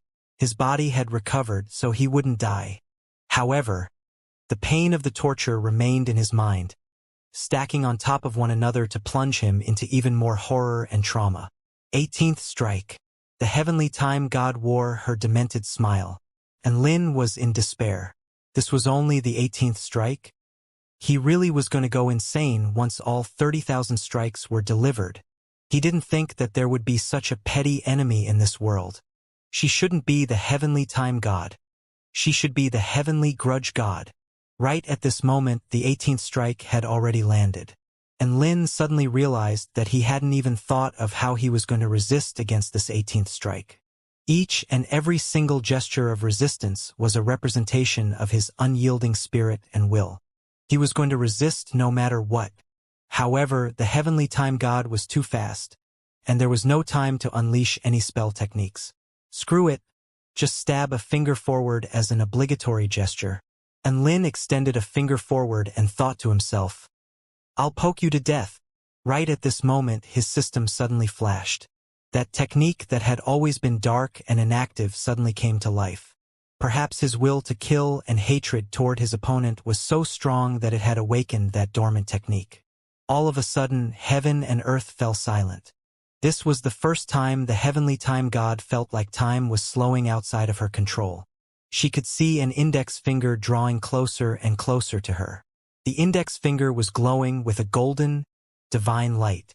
It wasn't coming toward her all that quickly, but it gave her a sense of unavoidability and inevitability, as if this finger were a paramount being between heaven and earth and that it was capable of poking through the entire heavens.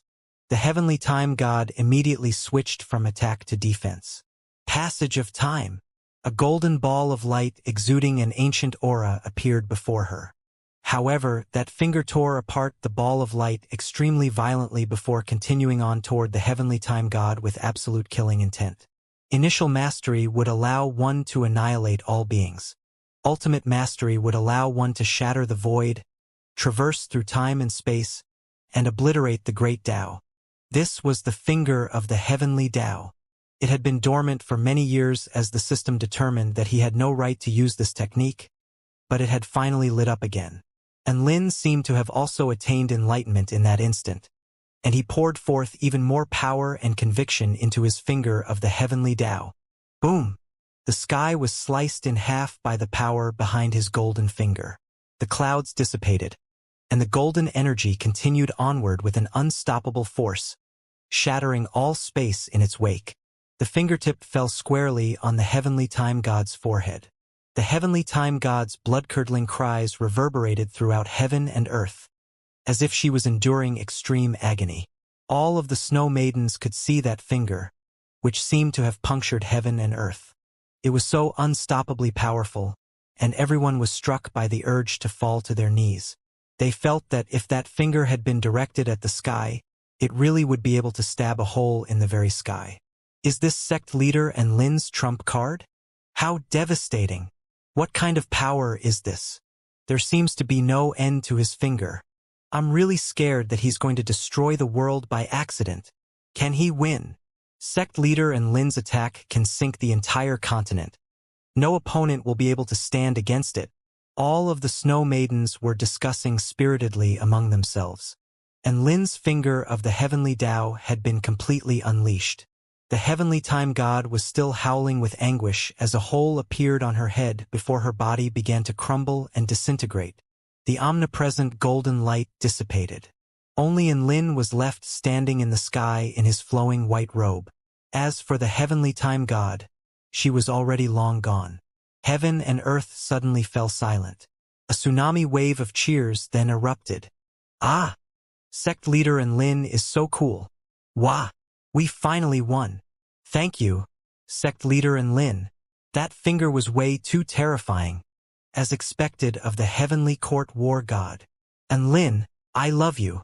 All of the snow maidens were yelling at the top of their lungs up at the man in the sky. All of the snow maidens were either whooping with elation or weeping for joy. This victory had been far too difficult to come by. Just as all of the snow maidens were cheering with excitement and elation. And Lin's stomach suddenly began to expand, and his skin was also showing signs of cracking open. Sect leader and Lin doesn't look quite right. What's going on? Why is he not moving? His body seems to be expanding. Are my eyes playing tricks on me? Just as all of the snow maidens were discussing among themselves in confusion. Bam! And Lin exploded again right before everyone's eyes. Blood mist erupted from his body, as if a large, red flower were blossoming in the sky, and Lin's self-detonation gave countless snow maidens a massive fright. The great empress reacted the quickest and instantly flashed toward Lin before sealing his wound with an ice spell technique and cradling him in her arms. And Lin, are you all right? What happened? The great empress asked in an urgent, concerned voice, and Lin struggled against his heavy eyelids. Even though his body of the war god had kept him from fainting, he no longer had any combat ability left. I'm all right. I won't die at least. This is just an after effect of using that spell technique. He spoke in a feeble voice while cursing his system at the same time. He was finally able to use the finger of the heavenly Tao, but he also self-detonated again. How was he supposed to use this technique ever again with such a terrifying after effect? The first time, he was extremely fortunate to have been saved by Xianxia. This time, he only managed to survive due to his divine body. Just as Lin was grumbling internally, the great empress pulled out her only regenerative immortal pill from her storage ring and fed it to Lin. A burst of cool and refreshing energy began to spread through his entire body, quickly healing all of his injuries. This immortal pill was most likely quite a high-rank one, and his injuries were healing at an extremely fast rate with the combined effects of the immortal pill and his evergreen technique. And Lin was suddenly struck by a sense of comfort. Only now did he realize that he was being gently cradled by the great empress, and her soft, voluptuous chest was mashed up against his back. The great empress descended to the ground with Lin in her arms. This was such a surreal, dreamy moment. He felt as if he had come straight from infernal hell to the most blissful heaven on earth.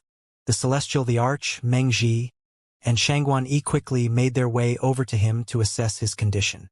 Mr. Enlin, are you all right? My God. Why did you suddenly explode? Everyone asked with concerned expressions. Enlin didn't want to say anything. All he wanted to do was lie silently in the great Empress' arms. Mr. Enlin, I recall that you have a coffin. Lie down in that coffin to recover from your injuries. The Celestial, the Arch, said with a concerned expression. Enlin rolled his eyes and pulled out his coffin from his storage ring. He took the lid off his coffin and was just about to lie down. All of a sudden, he caught a glimpse of a golden light shimmering in the distance. His pupils contracted drastically, and even his heart skipped a beat as a nightmarish voice sounded again. Wheel of time. The sound of a wheel turning erupted. Specks of light converged. Time flowed like an unceasing river. A unique aura proliferated throughout heaven and earth. Everyone stared at the place where the specks of light converged, and all of them were so nervous that they were unconsciously holding their breaths. For some reason, a terrifying thought suddenly welled up in their hearts.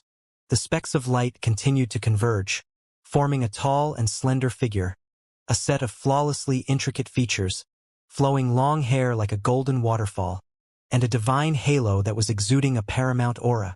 The heavenly time god had reappeared. Their worst fear had been realized. Almost everyone had forgotten how to breathe upon seeing this, and Lin had descended into complete despair. His accumulated trauma was making his body ache again. Even the finger of the heavenly Tao couldn't kill her. What could he possibly do? In this current condition, he could barely unleash the simplest of spell techniques, let alone another finger of the heavenly Tao. All he could do was await his death. The heavenly time god appeared before everyone again, and she stared at Enlin intently with her golden eyes with a hint of caution intermingled with irrepressible fury. Crack! A crisp crack suddenly sounded. Her divine halo cracked again. There were 2 more cracks that had appeared, which made a total of 3 cracks on her divine halo. And Lin didn't know what effect the 3 cracks on the divine halo would have on the heavenly time god, but he knew that it was going to have an extremely huge adverse effect on him. My halo! Why did you crack again? The heavenly time god gently caressed her divine halo with trembling hands as well as a grief-stricken expression on her face. All of you must die. This is unforgivable. I'm going to torture you for millions of years.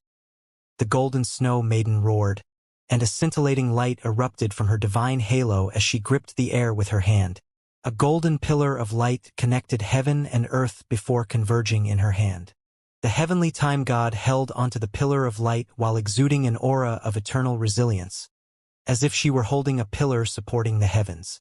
1,000-year sword. The golden snow maiden launched the golden pillar of light forward, and it came tumbling down with an unstoppable force. I'm going to trap you within my time for all of eternity. You'd be tortured and refined so that you can ease my pain of having my halo cracked. The pillar of light continued to fall with an irrepressible force.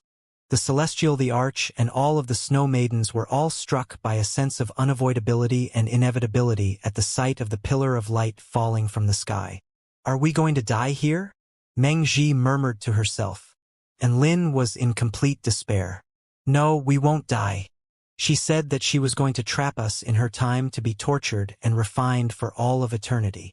And Lin didn't doubt the authenticity of the heavenly time god's words in the slightest.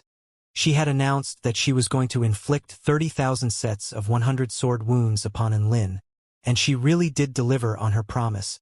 Boom! The pillar of light fell and engulfed Enlin, the Celestial, the Arch, as well as millions of snow maidens within. After the light dissipated, the heavenly time god was the only person left standing in the air. There were no more living beings left on the ground below. The heavenly time god wore a demented smile on her face while feeling a sense of immense satisfaction from avenging her halo. Finally, I can finally make all of you experience the most terrifying pain in this world. My 1,000-year sword is imbued with the boundless power of time, forming a loop which will repeat for the rest of eternity. Now then, Let's begin the first loop. The heavenly time god's consciousness was projected into her sea of time. There was only silence and darkness there. A soft voice suddenly sounded. And Lin? And Lin? And Lin forced himself to open his heavy eyelids, upon which he was greeted by the sight of an exquisitely beautiful woman in a jade dress appraising him with concern etched on her features. You're finally awake. Are you feeling better? An extremely enticing smile appeared on her face. Xiaolan. And Lin immediately sprang up and locked her in a tight hug. Settle down. You're still injured, and you need to rest. Su Xiaolan struggled a little. And Lin really was feeling quite feeble, so he lay back down as a confused expression appeared on his face. Why am I here? How did I come back? Wasn't he battling the heavenly time god? Why had he suddenly woken up in Su Xiaolan's room? He felt like everything around him was too realistic to be a dream. The celestial the arch saved you. Su Xiaolan brought over a bowl of medicine to him with a smile. And Lin, it's time for you to take your medicine. And Lin wheedled at Su Xiaolan as she brought over a bowl of medicine. I'm too injured to drink by myself. You'll need to feed me. Su Xiaolan burst into laughter. All right, open wide. She began spooning medicine into Lin's mouth. And Lin felt as if his heart were being warmed by the medicine. After experiencing that hellish battle from earlier, he had started to learn to appreciate life much more. He finished the bowl of medicine and lay down with a blissful expression. All of a sudden, excruciating pain shot through his body. It started first in his stomach, and it soon felt as if all of his skin were being torn apart. The pain continued deep into his bones, all the way into his consciousness, as if it was going to destroy both his body and his soul. Ah! And Lin howled in agony. And Lin, how do you feel? Su Xiaolan looked at Lin with a sinister smile. And Lin was dumbstruck by the sight of Su Xiaolan's expression. A terrifying thought rushed into his mind. Xiaolan, could it be that your medicine? And Lin's lips trembled. It was me. Was the medicine delicious? Su Xiaolan chuckled coldly, and she raised Lin's chin with a slim finger to get a better look at the expression of suffering on his face. Why would you do this? I don't believe this. And Lin's heart throbbed with pain. This pain was countless times worse than the physical agony he was experiencing. Su Xiaolan smiled. Why? Don't you know why I'm doing this? And Lin was confused. He really didn't know. Su Xiaolan didn't wait for a reply from Lin. Instead, she continued with a resentful expression. The great empress has hugged you so intimately. Why do you think I'm doing this? And Lin's eyes widened in shock. Su Xiaolan suddenly began to laugh with a demented expression. Heartless, disloyal men like you deserve to die. Massive pain spread through Lin's entire body, as if it were going to rip open every inch of his skin. And Lin's entire body spasmed, and his pain reached a peak as he began frothing at the mouth. His eyes rolled over into the back of his head, and he took his final breath. And Lin was dead. Within a murky expanse of darkness, a gentle call sounded beside his ear. And Lin opened his eyes and was a little dazed by the sight of some warm, flickering candlelight. I'm not dead? Thank God, that was all just a dream. He looked around to discover a woman wearing a gentle smile meditating beside him. The woman was elated. You're finally awake. Are you feeling better now? Xiaolan? I just had a nightmare. And Lin was still a little shaken. Don't be scared. It was just a dream. I'm here for you. Su Xiaolan encircled her arms around Lin's body in a gentle, reassuring hug. And Lin really was feeling reassured by her warm hug. It's so good to have you with me. And Lin sighed in contentment. You're still injured, so you need to look after yourself. Su Xiaolan patted Lin's gently before standing up and bringing over a bowl from the table with a radiant and enchanting smile on her face. Come on, and Lin, it's time to take your medicine. And Lin? He was struck by a sudden sense of déjà vu, and he drew a sharp intake of breath as his body trembled. He stared blankly at the bowl of medicine in Su Xiaolan's hands, and his mind completely descended into panic. What was going on? What was going on? Was that just a dream earlier? This was reality, right? A myriad of thoughts ran through Enlin's cluttered mind. Enlin, what's going on? You look a little pale, Su Xiaolan said with a concerned expression. Enlin was a little fearful as he looked at Su Xiaolan. I don't really want to drink medicine now. I just want to rest. Su Xiaolan faltered slightly upon hearing this before tears welled up in her eyes. It took me an hour to cook this medicine. At least have a little, even if it's just for me. And Lin couldn't bear to see her like this, but at the same time, he was still quite skeptical. There isn't anything dodgy in this medicine, is there? Tears almost flowed down Su Xiaolan's face upon hearing this. What do you mean by that? Nothing. And Lin was feeling quite sorry for Su Xiaolan and quickly took the bowl from her, only to find that he was so feeble. Even holding a bowl of medicine was a difficult task. Here, let me feed you. Su Xiaolan took the bowl from him in a thoughtful gesture before spoon-feeding him. And Lin. What was this familiar scene? I have to clarify first that the Great Empress only hugged me because I was severely wounded from my battle with the Heavenly Time God, and she was trying to heal me. And Lin said with an extremely earnest expression. Su Xiaolan cocked her head to the side. Oh, I'm aware of that. Why are you telling me this? And Lin was finally reassured upon seeing Su Xiaolan's expression, and he began to drink the medicine she was spoon-feeding him. An extremely warm and comfortable sensation instantly spread through his entire body. Xiaolan, you're so good to me. And Lin lay down on the bed elatedly. Of course I'm good to you, Su Xiaolan said with a warm smile. But unfortunately, you're not good to me. Deathly silence ensued. A bad feeling welled up in Enlin's heart. In the next instant, excruciating pain shot through his entire body. It began in his stomach before spreading to every single inch of his body and even into his bones and consciousness. He felt like the power of the medicine was tearing his body apart. Ah! And Lin howled in pain. Why? Why would you do this to me? He roared with confusion and rage. He. Su Xiaolan chuckled coldly and said, Did you really think I wouldn't know about your kiss with the 9-colored divine vermilion bird? To think that you're cheating on me with a bird. And Lin?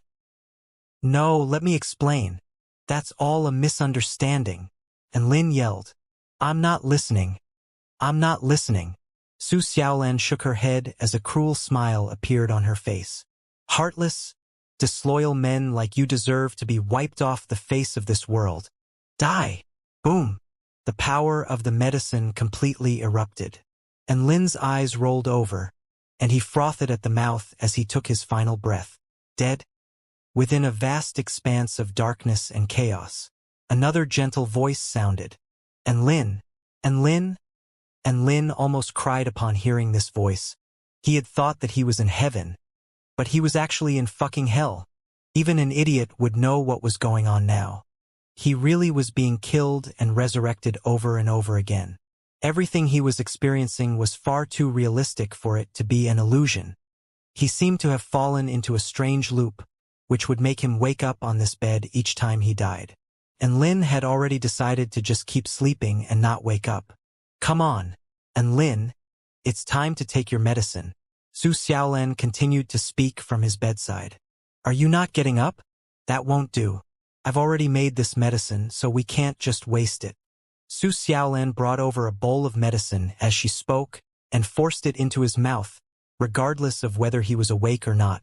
And Lin was astonished. Xiaolan was murdering her husband in his sleep. And Lin's body was too feeble to resist, and he almost choked on the medicine that was being forced into his mouth. He knew that his death had been sealed, so he opened his eyes, which were filled with grief and indignation. Ah, and Lin, you are awake? Su Xiaolan smiled. And Lin practically roared with grief and indignation. Xiaolan, I haven't done anything to betray you. The Great Empress and the 9-colored divine vermilion bird. Those are all misunderstandings. Su Xiaolan blinked with a confused expression. What are you talking about? What do they have to do with anything? and Lin faltered slightly before falling into silence. Was this a misunderstanding? No, things definitely weren't that simple. Moments later, the familiar stomach pain erupted before instantly spreading through his entire body. And Lin. All right? It looked like it was the same thing again. A cruel smile appeared on Su Xiaolan's face.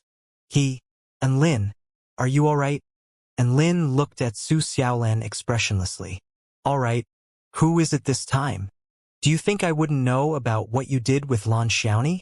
I really didn't think that you would get it on even with a fish. Heartless, disloyal men like you deserve to be wiped off the face of this world. Die! Su Xiaolan screeched. And Lin, dead. His world once again fell into darkness. Within the murkiness, a familiar call sounded again. And Lin opened his eyes and was greeted by the sight of the familiar woman. The candlelight flickered, illuminating her elegant brows, her clear eyes, her intricate little mouth, and her beautiful face, which was filled with concern. Xiaolan, and Lin sprang up from his bed and hugged her tightly in his arms. I love you. Su Xiaolan was a bit startled by this and faltered momentarily before returning Lin's hug with a smile. I love you too. And Lin was elated to hear this, thinking that he had broken out of this loop. He had distracted Su Xiaolan with a sudden confession. What a brilliant stroke of genius. And Lin, you're still quite severely injured, so it's time to take your medicine. Su Xiaolan's smile remained on her face. And Lin? Xiaolan, I really do love you, and Lin said with a solemn expression. Su Xiaolan nodded with a gentle expression. If you love me, then you'll take your medicine. And Lin was about to have a mental breakdown. He had professed his love to her, so why was she still intent on killing him? This didn't make any sense. At this moment, Su Xiaolan was already carrying a bowl of medicine to him with a dainty smile.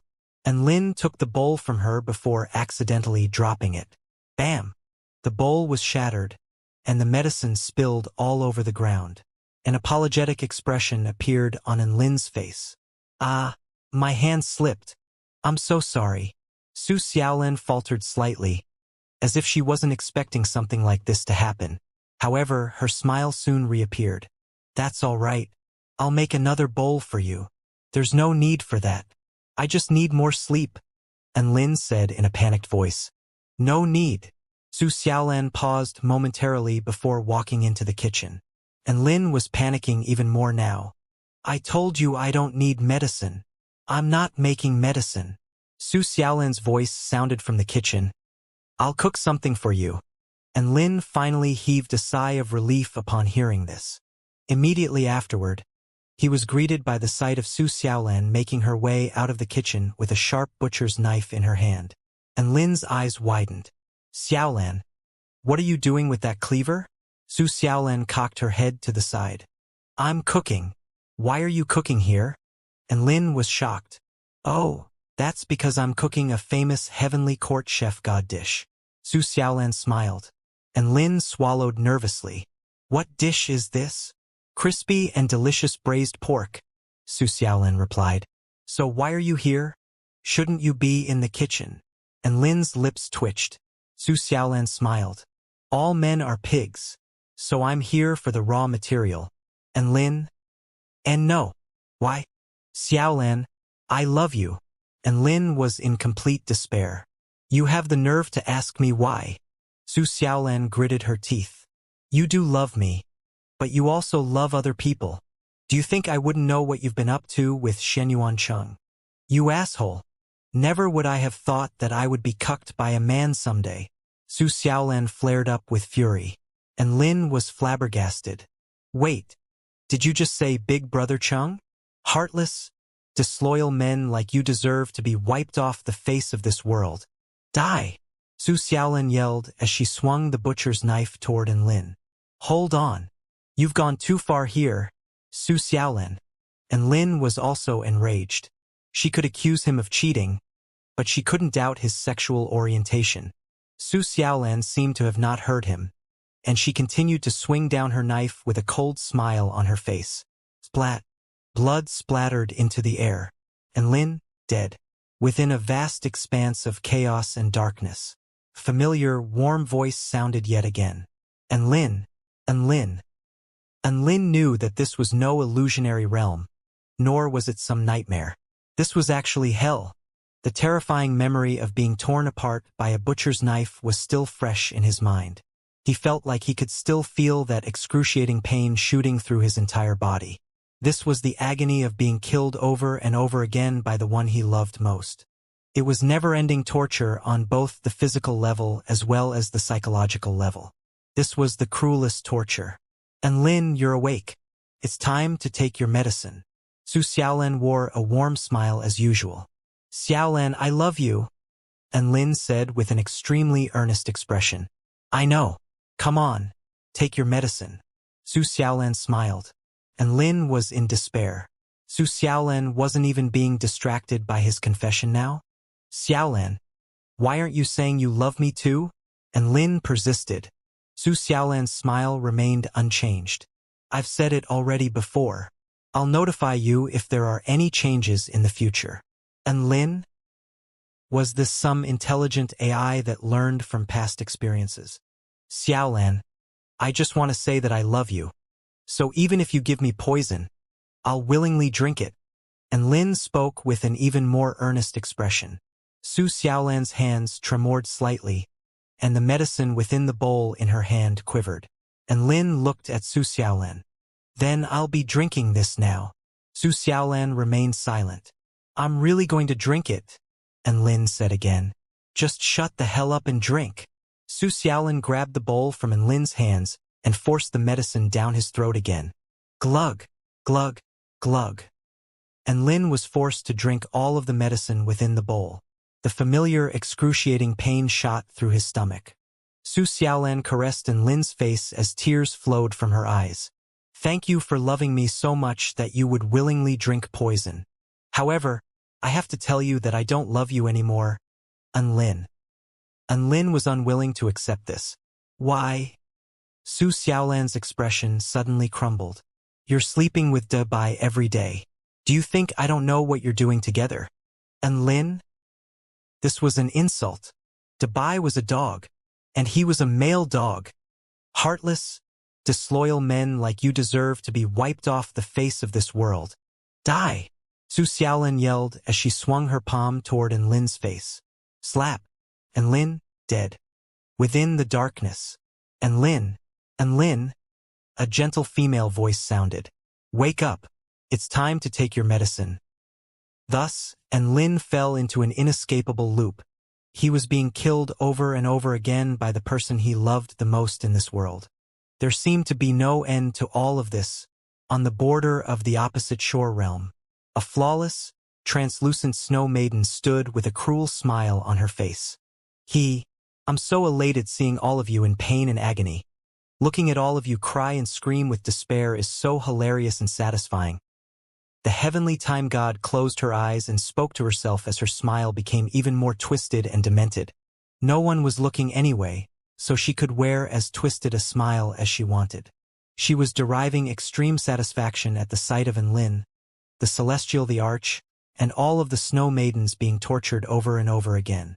She savored this sensation as she opened her jewel-like eyes. The heavenly time god turned toward the south. The snow maidens have been eradicated, so the next target is the human race. The Celestial the Arch has already been captured by me, so the human race will be a piece of cake to exterminate. Even ants require time and energy to squash. How troublesome! She murmured to herself and descended upon the ground before making her way forward, upon which her body began to become insubstantial as she prepared to travel through space. Slap! At this moment, a firm hand suddenly appeared on her shoulder. The heavenly time god shuddered, and a sense of extreme danger began to spread through her entire body. Who are you? She didn't dare to turn her head in fear of provoking the being behind her. I'm one of those ants you have to squash. The voice from behind her was completely cold and emotionless. The heavenly time god's body instantly tensed up. There was no mistaking her instincts, and her instincts were screaming danger, just like when she was facing Lin. No, this being was even more dangerous than Lin. She was even more determined to destroy the human race now. There were way too many humans who could pose threats to her in this world. Their entire race had to be eradicated. She might even need to reconsider her plan to wipe out the entire world. The heavenly time god still turned around in the end to face the human standing behind her. This was a cultivator in the form of a youth in rough linen garments. He had fine and delicate features and a pair of eyes that were especially bright but cold. "Who are you?" the heavenly time god asked. "Chun Chin." The youth smiled and said, "I am the second heavenly disciple of the heaven-crushing sect, Chun Chun." The heavenly time god smiled. "Heaven-crushing sect? What an arrogant and ignorant name. You'll know if we're arrogant or not soon enough." Chun Chen did not get angry. After a while, he shook his head with a slightly wistful expression. "I could have let you die a bit later, but your mistake was bringing harm to our heaven-crushing sect's third heavenly disciple." The heavenly time god was not interested in Chun Chen's rambling about some random sect, but she was forced to take Chun Chen's words seriously due to the danger he presented to her. "Who is it?" "It's him." Chun Chen smiled as he pointed at the heavenly time god. Even though his finger didn't seem to be imbued with any power, it was somehow expanding right before the heavenly time god's eyes, as if it were going to obscure the entire sky and crush the entire world. The heavenly time god's expression changed drastically as she frantically flew back in retreat. At the same time, massive amounts of golden light erupted, encapsulating her entire body. This was the power of the passage of time. Anything that entered the area encompassed by this light would be annihilated into nothingness by the heavenly time power. "I am as insignificant as a speck of dust, so what have I to fear about the passage of time?" Chen Chan said in an indifferent voice as his body entered the area encompassed by the golden light before appearing right in front of the heavenly time god. The heavenly time god's pupils contracted. Her passage of time was completely ineffective. Seventh heaven-crushing technique, Palm Sky. Chun Chun extended a hand toward the heavenly time god's chest with the power of the 5 elements imbued within his 5 fingers as the power of chaos surged over his palm. The heavenly time god wanted to evade this attack, but there was nowhere for her to dodge. It was as if Chun Chen's palm would hunt her down no matter which corner of this world she chose to hide in. Bam! Chun Chen's palm landed on the heavenly time god's chest, and he seemed to have gripped onto something before pulling it out. At first, this was just a cylindrical tube of life. Soon, more and more light was extracted until golden light enshrouded the entire earth. Time flew by. One snow maiden after another reappeared. All of them were either howling with anguish or racked with sobs. Mengji, Shangguan-yi, the great empress, and the celestial the arch also reemerged. On the roof of a house not too far away, a tall and slender woman with a pair of beautiful dragon horns holding a round, furry ball in her arms looked on at Chen Chen with yearning and admiration in her eyes. "That was such a powerful technique. Are those the heaven-crushing techniques I'm going to be learning?" The white ball flapped its little wings with excitement.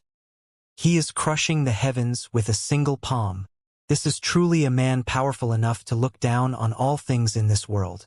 Is this the second heavenly disciple of the heaven-crushing sect? Ah, my heart has well and truly fallen for him." All of a sudden, the white ball's expression congealed on its face, and its voice came to a grinding halt, as if it had seen something unimaginable. "How could this be? You broke my 1,000-year sword." The heavenly time god stared at the man before her with incredulity on her face. Chun Chen's expression remained indifferent as he crushed a golden ball of light in his hand. A person gradually took shape before him. Chun Chen's voice was tinged with a hint of arrogance as he said, "He is the third heavenly disciple of the heaven-crushing sect. I have come to save him after tracing the aura of the finger of the heavenly Tao." The heavenly time god came to a sudden realization upon seeing the man slowly taking shape. This man was indeed the most dazzling living being here. Hence, it was understandable that Chun Chun was here to save him. This man was none other than Enlin. Before Chun Chun had a chance to continue talking, Enlin abruptly threw his arms around him and howled tearfully. "Wah! Xiaolan, I was wrong. I am a heartless and disloyal man who deserves to be wiped off the face of this world. Please forgive me, Wa. And Lin slobbered his tears and snot all over Chan Chen's linen garments. The heavenly time god's mouth gaped open in shock upon seeing this. Chun Chun looked at Enlin expressionlessly and was suddenly regretting his decision to save Enlin. He was here to save the third heavenly disciple of the heaven-crushing sect. Not this nut job. What a fucking disgrace. Enlin suddenly felt like something was amiss as he sobbed. Why were Xiaolin's clothes so rough and coarse? And why was her body so hard? He looked up to discover a man looking down at him with a cold expression. Holy fuck! Who the fuck are you? And Lin was given a massive fright and instantly shoved Chun Chin away. He focused his gaze, and an ecstatic expression appeared on his face. Chun Chin, if I didn't get here, you would have to continue to be a heartless, disloyal man, Chun Chan said expressionlessly. An awkward expression appeared on Enlin's face, and he looked around to discover that he was back in the world of snow and ice. This scene seemed to belong to a past life. I'm back. I'm finally back. Enlin wept from joy. No one knew what Enlin had endured. Only he knew the unspeakable horrors he had seen. He was resurrected over and over again before being killed over and over again. None of his struggles did anything. Enlin was adamant that even hell could not be as terrifying as this. If Chun Chun had come a little later to save him, he might have already gone insane. The ancient dragon empress stood on the rooftop of a nearby building. The white ball of fur in her arms was astonished. Master? The white ball of fur murmured with an expression of incredulity. Never would he have thought that he would encounter his master under circumstances like these. The ancient dragon empress, the rookie Dao integration stage supermighty figure, as well as the fourth heavenly disciple of the heaven-crushing sect, was also staring at Enlin with a slightly dazed expression. She knew that the reason why Chun Chun had come out of seclusion was to save the legendary third heavenly disciple of the heaven-crushing sect. The heaven-crushing sect had invited him several times, but it was rejected on all of those occasions. Even so, the heaven-crushing sect still reserved the position of the third heavenly disciple for him. It was exactly because of that mysterious being that she was only able to occupy the position of the fourth heavenly disciple. The ancient dragon empress was often thinking about how exceptionally talented this mysterious being would have to be in order to be held in such high regard by all of the insanely powerful mighty figures of the heaven-crushing sect. She was very much looking forward to meeting this third heavenly disciple. She had finally met him now, but the result was very much outside of her expectations. It's you, the turtle cultivator. The ancient dragon empress almost threw up a mouthful of blood. Wasn't this the bastard who was hiding in his turtle shell the entire time when battling her in the ancient Tai Chu dragon realm? My God, this is the third heavenly disciple. Ancient dragon empress felt like this was absolutely absurd. This was the person she had been looking forward to meeting for so long. However, the ancient dragon empress knew not to underestimate Enlin. Enlin must have some striking qualities for him to be held in such high regard by the two heavenly disciples. After that, the ancient dragon empress continued to survey the situation intently, expecting Enlin to show her what was so special about him. She was then greeted by the sight of Enlin bawling his eyes out and wiping his tears and snot on Chun Chen's clothes. The ancient dragon empress was astonished. All of the snow maidens that had been saved from the thousand-year sword had to take a while to come to their senses, upon which all of them turned to the man standing before the heavenly time god. Did he save us? He's a human too? All of the snow maidens looked at the youth in linen garments with complex expressions. Senior student Chun Chun, thank you for saving me. And Lin spoke with a grateful expression. You're welcome. It is our duty to fight the representatives of the heavenly Tao. Chun Chun replied with a smile. And Lin faltered upon hearing this. Isn't your duty to crush the heavens? The representatives of the heavenly Tao are also part of the heavens, Chun Chun explained patiently. And Lin was enlightened. The celestial the arch looked at Chun Chun with an extremely cautious expression from nearby. The heaven-crushing sect and the heaven-mending sect were opposing forces. so he had to be on his guard now that he was in the presence of the heaven-crushing sect's second heavenly disciple. In contrast, Chun turned to the Celestial the Arch with a rather friendly smile. "Do you see how powerless you are now? The Celestial the Arch, our heaven-crushing sect, is the only force that can stand against the heavens." Chun ignored the Celestial the Arch and turned to Enlin before instructing him with a warm smile. "The finger of the heavenly Tao is not meant to be used the way you're using it. If you don't restrict its power output, your body won't be able to handle it." "How should I use it then?" Enlin asked. The finger of the heavenly Tao was an extraordinarily powerful technique. However, he was always quite averse to use it due to the after effect from doing so. Chun replied, "You want to learn? Join the heaven-crushing sect, and I'll teach you." Enlin, "Not a chance." Chun was unfazed by his reply. "All right, I'll still teach you anyway. We've got a subject that I can demonstrate on right here." He turned toward the golden snow maiden as he spoke. The heavenly time god immediately turned around and transformed into a streak of light to flee upon seeing this. "Let me show you how to fight the heavens." Chun smiled, and his body abruptly disappeared on the spot. In the next instant, he had appeared in front of the heavenly time god before putting his palms together, upon which an all-engulfing black vortex appeared before him. "If you want to try and escape as a streak of light, then I'll give you a black hole that can absorb even light." Heaven-crushing technique, dark Tao particles. The black vortex suddenly exploded. Heaven and earth instantly fell dark. Everything in this world was reduced to nothingness. In that instant, Enlin felt as if even his soul was going to be sucked away. The heavenly time god suddenly screamed. The golden light she had transformed into was relentlessly torn at and pulverized by the darkness. Soon, she was forced to revert back to her golden snow maiden form. Chun appeared before the heavenly time god and launched a shiny, golden fist forward. Heaven-crushing technique, Fist of the Heavenly Tao. Bam! An earth-shattering boom erupted. The heavenly time god was crushed into the ground by the fist, upon which the earth tremored violently. Chun turned toward Enlin. "When using the heaven-crushing techniques, you have to be able to accurately control and direct your power output. If you just unleash all your power without any reservation or direction, you're going to hurt yourself and also find it difficult to keep on inflicting damage upon the enemy."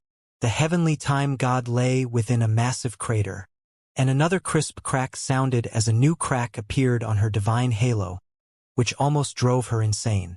"Ah, my halo!" There were now 4 cracks on her halo. Chun was not going to give her time to catch her breath. He took a step forward and immediately appeared before the heavenly time god. Heaven-crushing technique, Foot of the Heavenly Tao. Chun's foot seemed to have transcended beyond space and time, crashing instantly into the heavenly time god's lower abdomen and kicking her into a horseshoe shape. Bam! Another earth-shattering boom erupted. The heavenly time god was kicked flying for several dozen kilometers as a 5th crack appeared on her divine halo. Chun continued to press home his advantage. "Die!" The heavenly time god had been completely enraged, and a ferocious expression appeared on her face as she launched a palm toward Chun. Boundless heavenly time power hurtled toward Chun like a tsunami wave. Everything in its path was reduced to minuscule specks of dust. Time reduced everything to dust. Chun could sense an extremely high density of the heavenly time power imbued within this attack. He didn't dare to look down on this technique, and he launched another fist of the heavenly Tao. Boom! Fist and palm clashed, creating an ear-splitting boom. At the center of the collision, space cracked and twisted, and all concepts of time were destroyed, as if everything were going to be reduced to chaos. A massive fissure several hundred kilometers in length was blasted into the ground by the ensuing shockwaves. And Lin's heart jolted with shock. This was Chun's combat prowess when restricting his power? He was already threatening to destroy this world. All of a sudden, the system began to flash violently within his mind. The system that had been dormant for a long time suddenly lit up now. And Lin's heart jolted with shock. He then projected his consciousness into his system. All of a sudden, Incandescent light erupted forth, almost blinding his consciousness. A string of information flooded into his mind, and he felt as if his head were going to explode from the information overload. Ah! And Lin howled in agony as he gripped his head. The Celestial, the Arch, the Great Empress, and Shangguan Yi instantly hurried over to Enlin. Mr. Enlin, are you all right? What's wrong? All of them looked at Enlin with concern and confusion before injecting their energies into his body to detect his condition, only to find that there was nothing wrong with him. Only Enlin himself knew that he was only in so much pain as the spell techniques and true intent injected into his mind were too powerful for him to handle. Second heaven-crushing technique, Foot of the Heavenly Tao. A foot that possesses the fundamental great Tao of the heaven and earth. Initial mastery will allow one to trample through space, whereas reaching the phenomenal success stage would allow one to sink the entire continent and blast anything flying with a single kick. Third heaven-crushing technique, Fist of the Heavenly Tao. A fist that possesses the fundamental great Tao of heaven and earth. Initial mastery will allow one to punch through space, whereas reaching the phenomenal success stage would allow one to reverse heaven and earth and pulverize all things with a single punch. Eighth heaven-crushing technique, Dark Tao Particle. The essential power of darkness. Upon reaching the phenomenal success stage, one can use this technique to engulf all things and recreate chaos. Normally, the system would only awaken one cultivation method in his mind. However, he was instantly being taught a package of spell techniques at once, all of which were extremely powerful. How was Enlin supposed to be able to handle this? Each and every one of the heaven-crushing techniques used by Chen Chen was recorded by the system before being passed on to Enlin. Chun Chun was most likely aware of this as he had witnessed Enlin master his finger of the heavenly Tao after seeing it just once. In other words, Chun Chun was doing this on purpose. He was using this battle against the heavenly time god to teach all of his techniques to Enlin. That's right. This was a gift to him from the heaven-crushing sect, the heaven-crushing package. Enlin had no choice but to take this package. In all honesty, he didn't want to accept these spell techniques. After all, the more powerful he became, the more responsibility he would be burdened with. Was the heaven-crushing sect really just going to bestow these techniques upon him and not ask for anything in return? Enlin just wanted to be an ordinary cultivator.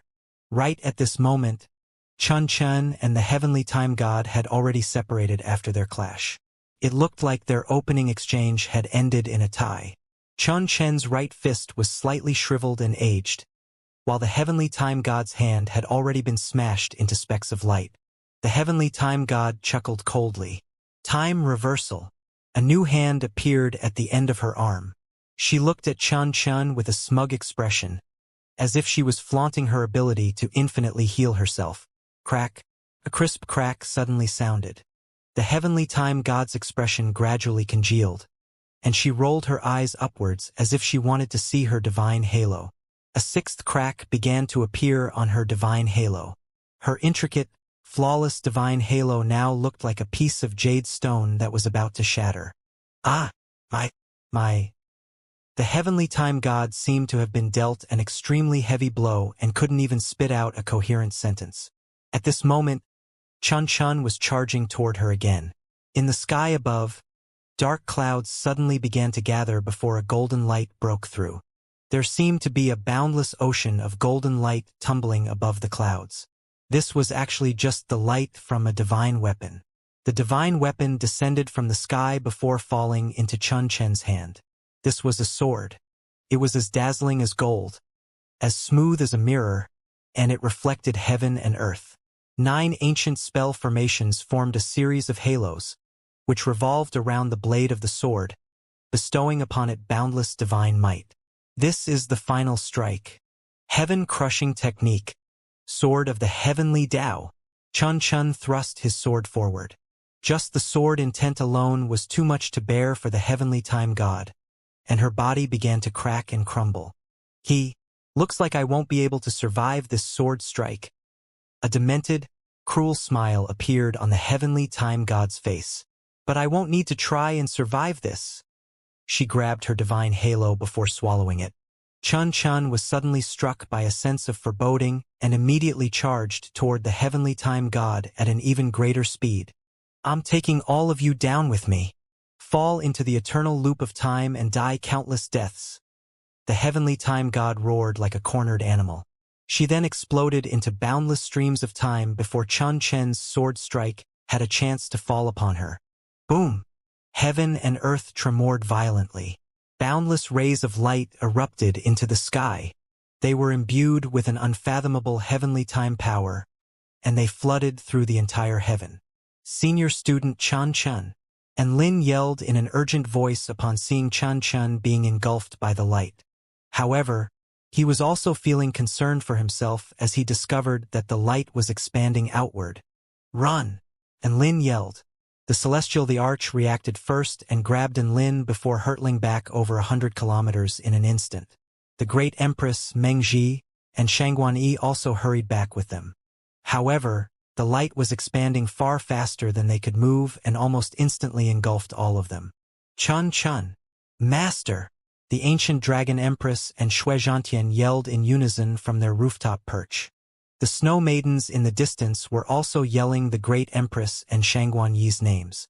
After the light expanded to its maximum extent, it began to gradually shrink before becoming a speck of light that disappeared between heaven and earth. Meanwhile, a mysterious power of some sort returned to heaven and earth. The sky was still the same sky as before, but it was also a little different somehow. Everyone turned their eyes toward the spot where the speck of light had disappeared. Chun Chen and Lin, the Celestial the Arch, the Great Empress, Shangguan Yi, and Mengji had all disappeared. It was as if they had never existed. Master! Shui Zhantian stared blankly at the empty battlefield, and tears finally flowed from his eyes upon his recollection of the heavenly time god's proclamation to take everyone down with her. Wah! Master, how could you die like this? The heavens really are jealous of exceptional prodigies. Wah! The ancient Dragon Empress was also struggling to process the situation. The second heavenly disciple of the heaven-crushing sect had died just like that. He clearly had the upper hand during that battle, so how did he die? The epic battle finally drew to a conclusion. The death timers disappeared from the minds of over 100 million snow maidens. All of the timers had disappeared following the death of the heavenly time god. However, none of the snow maidens were in a mood to celebrate. Their savior, Lin, had died. Their great empress had died. And their revered high priestess Mengji and high priestess in waiting Shangguan Yi had died. Oh right, and the Celestial the Arch had died as well. The heavenly time god had perished, but she had taken away a lot of important people with her. All of the snow maidens fell into a grief-stricken silence. Yanhua stood amid the wreckage and raised her head to the empty sky with tears welling up in her eyes. And Lin, hurry up and come back. You have to inherit the riches of over 100 million snow maidens. Her voice echoed between heaven and earth but received no reply. Tears flowed down her face. This offer won't stand any longer if you don't come back soon. However, she continued to receive no response. All of the other snow maidens looked at the holy palace leaders with grief-stricken expressions on their faces. By the way, why is palace leader Yanhua calling for Lin and not for our great empress? A snow maiden suddenly asked. All of the snow maidens. One of the elder snow maidens provided an explanation. That's because Lin is not a snow maiden, but he still stepped up and gave his life in order to save us. He is a hero of our race, and we should always respect and remember him. Profound respect and admiration welled up in the hearts of all of the snow maidens upon hearing this. The snow maiden who had doubted Yanhua was extremely ashamed of her words, and tears welled up in her eyes. I'm so sorry. I should never have misunderstood palace leader Yanhua. I'm not worthy of sect leader Lin's salvation. Wah. Rogu, Su Jingxiang, and the other palace leaders also made their way over to Yanhua to comfort her. Yanhua was normally quite a strong and abrasive character, but she had broken down into tears. They'll come back, won't they? It's just like how we were once sucked into the 1,000-year sword. There will be someone to save them, right? Yes, you're right, Sister Hua. Please don't be so sad. Su Jingxiang consoled her with a sympathetic expression. all of them knew that the 1,000-year sword was just a technique, so there was no way it could compare to a self-detonation from the heavenly time god. They couldn't say for sure that Enlin and the others were being trapped elsewhere or not. Perhaps they had all been blasted into nothingness already. Perhaps they would never know. However, everyone would rather believe Yanhua's speculation, even if it was just so that they could lie to themselves. Within the imperial palace of the heavenly court, the 4 emperors were all stunned as the celestial thearch's jade badge had suddenly cracked. At the 4-9 Immortal sect, when Su Xiaolin caught sight of a snowy white furball in the flame pavilion, a radiant and enchanting smile appeared on her face. "Little Tian, you're finally back. And Lin was saying that he was going to look for you. Did he not come back with you?" "Wah! Su Xiaolin, Master died." Shui Zhantian flew into Su Xiaolin's arms and howled tearfully. Su Xiaolin faltered initially before gently caressing Shui Zhantian's soft, warm fur with a smile. "Don't make jokes like that. And Lin is the #1 miracle man under the heavens. How could he be killed when even the heavenly wind god couldn't defeat him? But it's true. I saw it with my very own eyes. His opponent was a heavenly god who could control the power of time. She self-detonated and killed Master, the Celestial the Arch, and the Great Empress." "Ah!" Shui Zhantian was blasted back. He crashed through the roof of the flame pavilion like a cannonball before he even had a chance to finish his sentence. Su Xiaolin's enraged roar reverberated throughout heaven and earth. "Shut up and get out!" News of the Celestial the Arch and Enlin's death soon began to spread. The Snow Maidens held funerals for the Great Empress, Mengji, and Shangguan Yi. At the same time, lavish funerals were held for the Celestial the Arch, Enlin and Chen Chen. These funerals created a massive stir throughout the entire Taichu continent. An event of this caliber had not taken place for countless years, which was why it was so shocking to everyone on the entire continent. Some people were in disbelief, some were sobbing with tears, and there were also some who were fearing for the future of the world. If this incident had indeed taken place, it would be an extremely heavy blow to the human race and the Snow Maidens. Only the Snow Maidens had made an announcement, while the Heavenly Court and the 4-9 Immortal sect all chose to remain silent.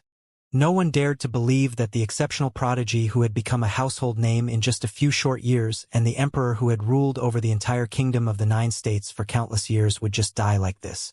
However, all of the speculations ended after a month. 1 month later, the Heavenly Court announced funerals for both the Celestial the Arch and the Heavenly Court War God. And Lin, the entire continent was shaken by this announcement. The Heavenly Court had made an official announcement of the deaths of the Celestial the Arch and Enlin, and the Taichu continent was truly in shock. Countless mighty figures from all over the continent came to mourn at their funerals. There were representatives from the Hall of Creation, the Western Paradise, the Holy Paradise, the Dragon Court, the Opposite Shore Realm, the Spirit Lake Realm, the Southern Heavenly Wing Nation, and many other powers. However, no representatives arrived from the West Sea Alliance and the 4-9 Immortal sect. The 4-9 Immortal sect still refused to believe that their sect leader had fallen. Everyone only treated this as blind stubbornness and did not take it to heart. Soon after that, the higher-ups among the Snow Maidens announced that the entire Snow Maiden race was going to become subordinates of the 4-9 Immortal sect and listen to the 4-9 Immortal sect's commands from now on. This announcement caused another huge sensation across the continent.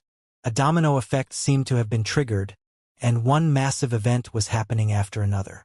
Many of the living beings were only shocked by the deaths of these legendary figures.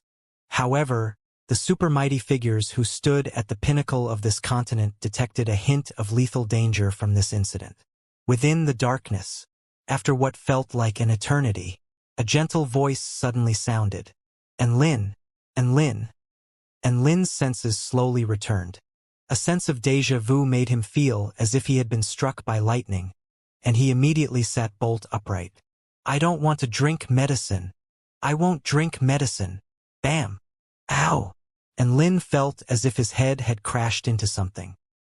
He immediately opened his eyes to discover Shangguan Yi holding her nose and looking at him with a sulky expression. Sorry. Only now did Enlin realize that he had sat up too abruptly and crashed into Shangguan Yi's nose. That's all right. Shangguani rubbed her nose as a hint of curiosity appeared on her face. What were you saying about taking medicine? An awkward smile appeared on Enlin's face. Nothing. I was just having a nightmare. He looked at the exquisitely beautiful woman before him, and memories of the battle against the heavenly time god came flooding back into his mind. He was slightly elated. I really didn't think that we would still be alive. Well, our current situation isn't much better than being dead. Look around you, Shangguani said. And Lin looked around upon hearing this, and his pupils gradually contracted with shock. Holy fuck! What the hell is this place? And Lin discovered that he was currently situated within an extremely strange space. Everything around him was pure golden in color with no end in sight. The ground was golden and quite substantial. He didn't know what material it was made from, but it was quite soft and warm to step on. A golden river flowed before them with no beginning nor end in sight. This was actually a pretty nice place to stay. However, that river was an extremely horrifying sight. The river did not reflect his features. Instead, it was filled with countless images, all of which were depicting unspeakable and horrifying torture. For example, there was a living being who had insect eggs injected into their bodies. The eggs hatched into parasitic insects, which fed upon the host's body, making their body rot and decay day by day. The parasites then grew into adult form and finally devoured their host, leaving not even a single bone behind. All of the living beings were wailing with anguish and despair, as if they were experiencing pain even worse than death. There were countless depictions of torture that were even more terrifying than that one. All of the different images formed an endless river that continued to flow into infinity and beyond. Shangguani made her way over to Enlin. If it wasn't for the fact that Chun Chun unleashed a spell technique to transfer us onto the riverbank before we fell into the river, we might have to experience all of the forms of torture depicted in this river. Enlin's flesh crawled upon hearing this. Any one of those torture methods delivered pain that was worse than death, and he had almost experienced all of them. His expression darkened as he looked at the river flowing before him. There's no fucking end to this. This must be the most terrifying hell under the heavens. Perhaps the heavenly time god has incorporated all of the torture methods she has ever seen into this river. Shangguani also had lingering fear in her heart. How cruel! She said that she would make us die countless deaths in an eternal time loop, but I didn't expect something like this. And Lin shuddered. He suddenly felt like Su Xiaolan feeding him poison was heaven in comparison. The heavenly time god's self-detonation was on an entirely different level to her thousand-year sword technique. Wait a minute. Chun Chun was able to defend himself against the heavenly time god's self-detonation and even save them in the process. How badass was that? By the way, where is Chun Chun? And Lin asked. Shangguani pointed a finger at the river. He's in the river. And Lin was astonished upon hearing this, and he choked up with sobs. Senior student Chun Chun sacrificed himself to save us? What are you thinking? Shangguani rolled her eyes at Enlin. Chun Chun has gone into the river to look for the way back. Perhaps there are some leads that can tell us how to go back within this river of time. Is he going to be okay? And Lin asked with a concerned expression. Shangguani replied with a smile. Your upperclassman, Chun Chun, is very impressive. He has a special way to prevent himself from being affected by the power of the river of time. He has already taught that method to the great Empress Mengji and the Celestial the Arch. All four of them are currently within the river of time, looking for a way back, while I'm responsible for staying here to look after you. Everyone is out there risking their lives? And Lin looked at the vast expanse of golden space around him and slowly came to terms with the fact that he had been trapped in this peculiar space. They could not use any spatial type abilities here since there was no sense of direction. The only clue they had that could potentially provide a way out for them was this relentless river in which all types of brutal torture methods were being depicted. Looking at this river too much would make one nauseous, and Lin was already starting to feel the effects of this. This was much more terrifying than watching some horror films. And Lin found a place to sit and pulled out a spirit fruit to munch on. Shangguan made her way over and sat down beside Lin with a hint of a smile on her flawless face. It feels bad, right? I fared even worse than you when I first saw this river. I threw up immediately. And Lin was a little surprised as he turned toward Shangguan. He didn't think that the legendary reincarnation of the Ice Matriarch would have such a low threshold to things of this nature. Shangguan folded her legs and tucked her chin on her knees. The regal gold in her eyes gradually disappeared and returned to their former black and white as a hint of vulnerability appeared on her face.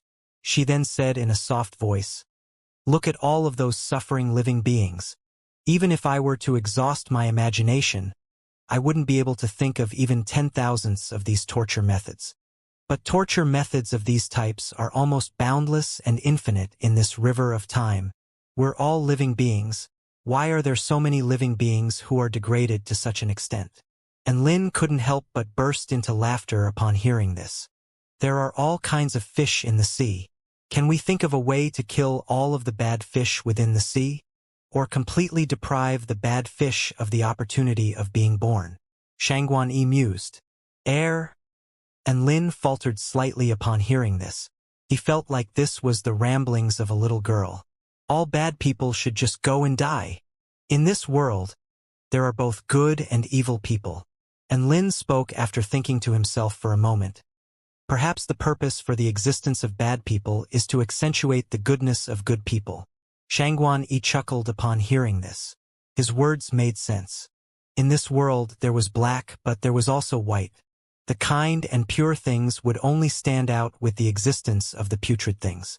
If demonic sects didn't exist, no sect would be considered as a sect of justice. However, no one liked those dark and putrid things. It was just like how everyone liked to be clean. Who would want to be dirty and disgusting all the time? I've actually always wanted the snow maidens to become living beings that everyone would like. Shangguan turned toward Lin and said, "It's just a pity that even though all of them are very beautiful, they all have cold personalities, making it difficult for people to coexist and interact with them. As time went by, no other living beings wanted to interact with us anymore." And Lin smiled. "So the warm and enthusiastic welcome I received was quite rare? Not just rare. Even the great Empress has never been treated so warmly by them." A vibrant smile appeared on Shangguan face. And Lin recalled the fawning, enthusiastic snow maidens attending to his every need. And he too was savoring the memory. "And Lin?" A gentle voice sounded beside him. And Lin turned to discover Shangguan looking at him with rippling eyes and trembling lips, as if she wanted to say something. And Lin's heart jolted with shock. "We can't do this, Sister Shangguan. Xiaolan will force me to drink medicine." "And Lin, I'm sorry. I really am." An expression of guilt and remorse appeared on Shangguan face as she lowered her head. And Lin faltered slightly upon seeing this. Things seemed to be heading in a direction that was not what he anticipated. "I brought all of this upon you. If it weren't for my request, you wouldn't have come here, and you wouldn't be in this situation. I'm the epitome of bad luck. It's all my fault." She buried her face into her arms, and she curled up into a ball as her body was racked by sobs. "Anyone who met me would be blighted by bad luck. I've tried so hard, but I still bring bad luck upon others despite my best efforts. Should I just close myself off to everyone? Or perhaps I simply shouldn't exist." And Lin looked at the sobbing woman beside him and was momentarily at a loss for what to do. Shangguan halo of bad luck was no joke. Everywhere she went in the Vermilion Bird sect, everyone there knew about it. It was like a bug in her program blighting her and everyone around her with constant bad luck, with no one able to figure out why this was the case. And Lin suddenly came to the realization why an invincible war god such as himself would suddenly be defeated and tortured countless times by a heavenly god. Could it be that this had something to do with Sister Shangguan? Shangguan was still sobbing beside him like a helpless little girl, and he silently cast this thought to the back of his mind. This must have been just a coincidence. At the very least, he shouldn't be blaming her for this. If he wanted to blame anyone, he should blame himself for being too weak. And Lin patted Shangguan shoulder with a smile. "Actually, every cloud has a silver lining. You don't just bring people bad luck, you simultaneously bring people good luck as well.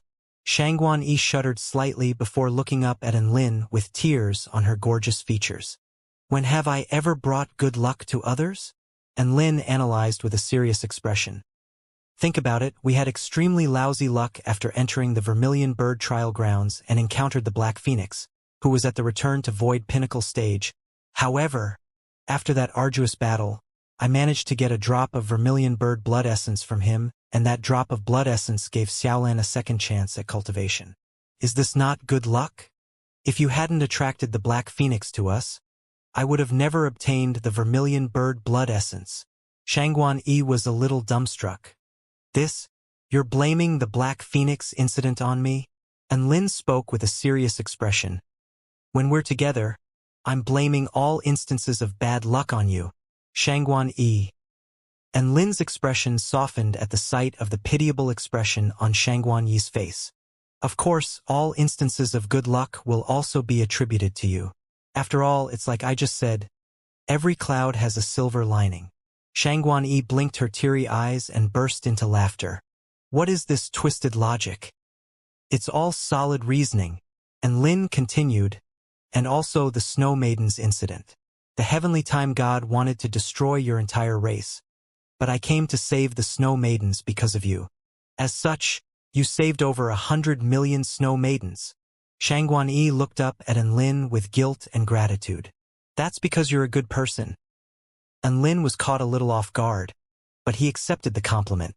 He was indeed a very good person, after all. The only thing I'm confused about is why the Heavenly Time God decided to target the Snow Maidens first this time. Aren't they always thinking about destroying the human race? That's because Snow Maidens are humans as well. Shangguan Yi looked up at Enlin. Snow Maidens are humans? Enlin's eyes widened with astonishment. Why are you so shocked? How do the Snow Maidens not look like humans?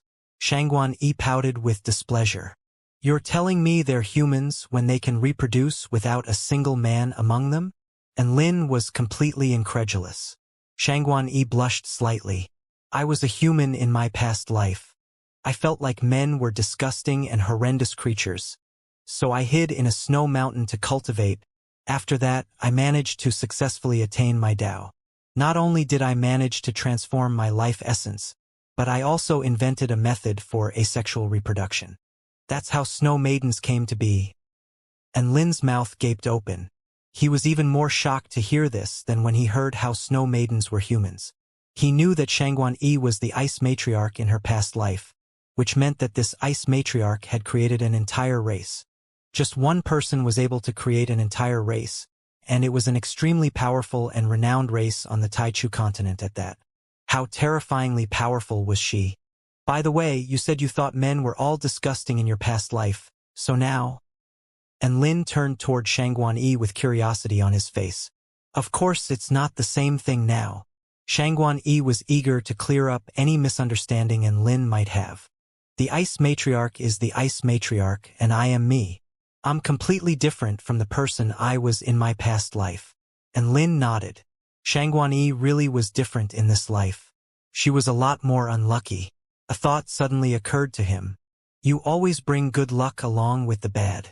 I wonder if we'll have some good luck here as well.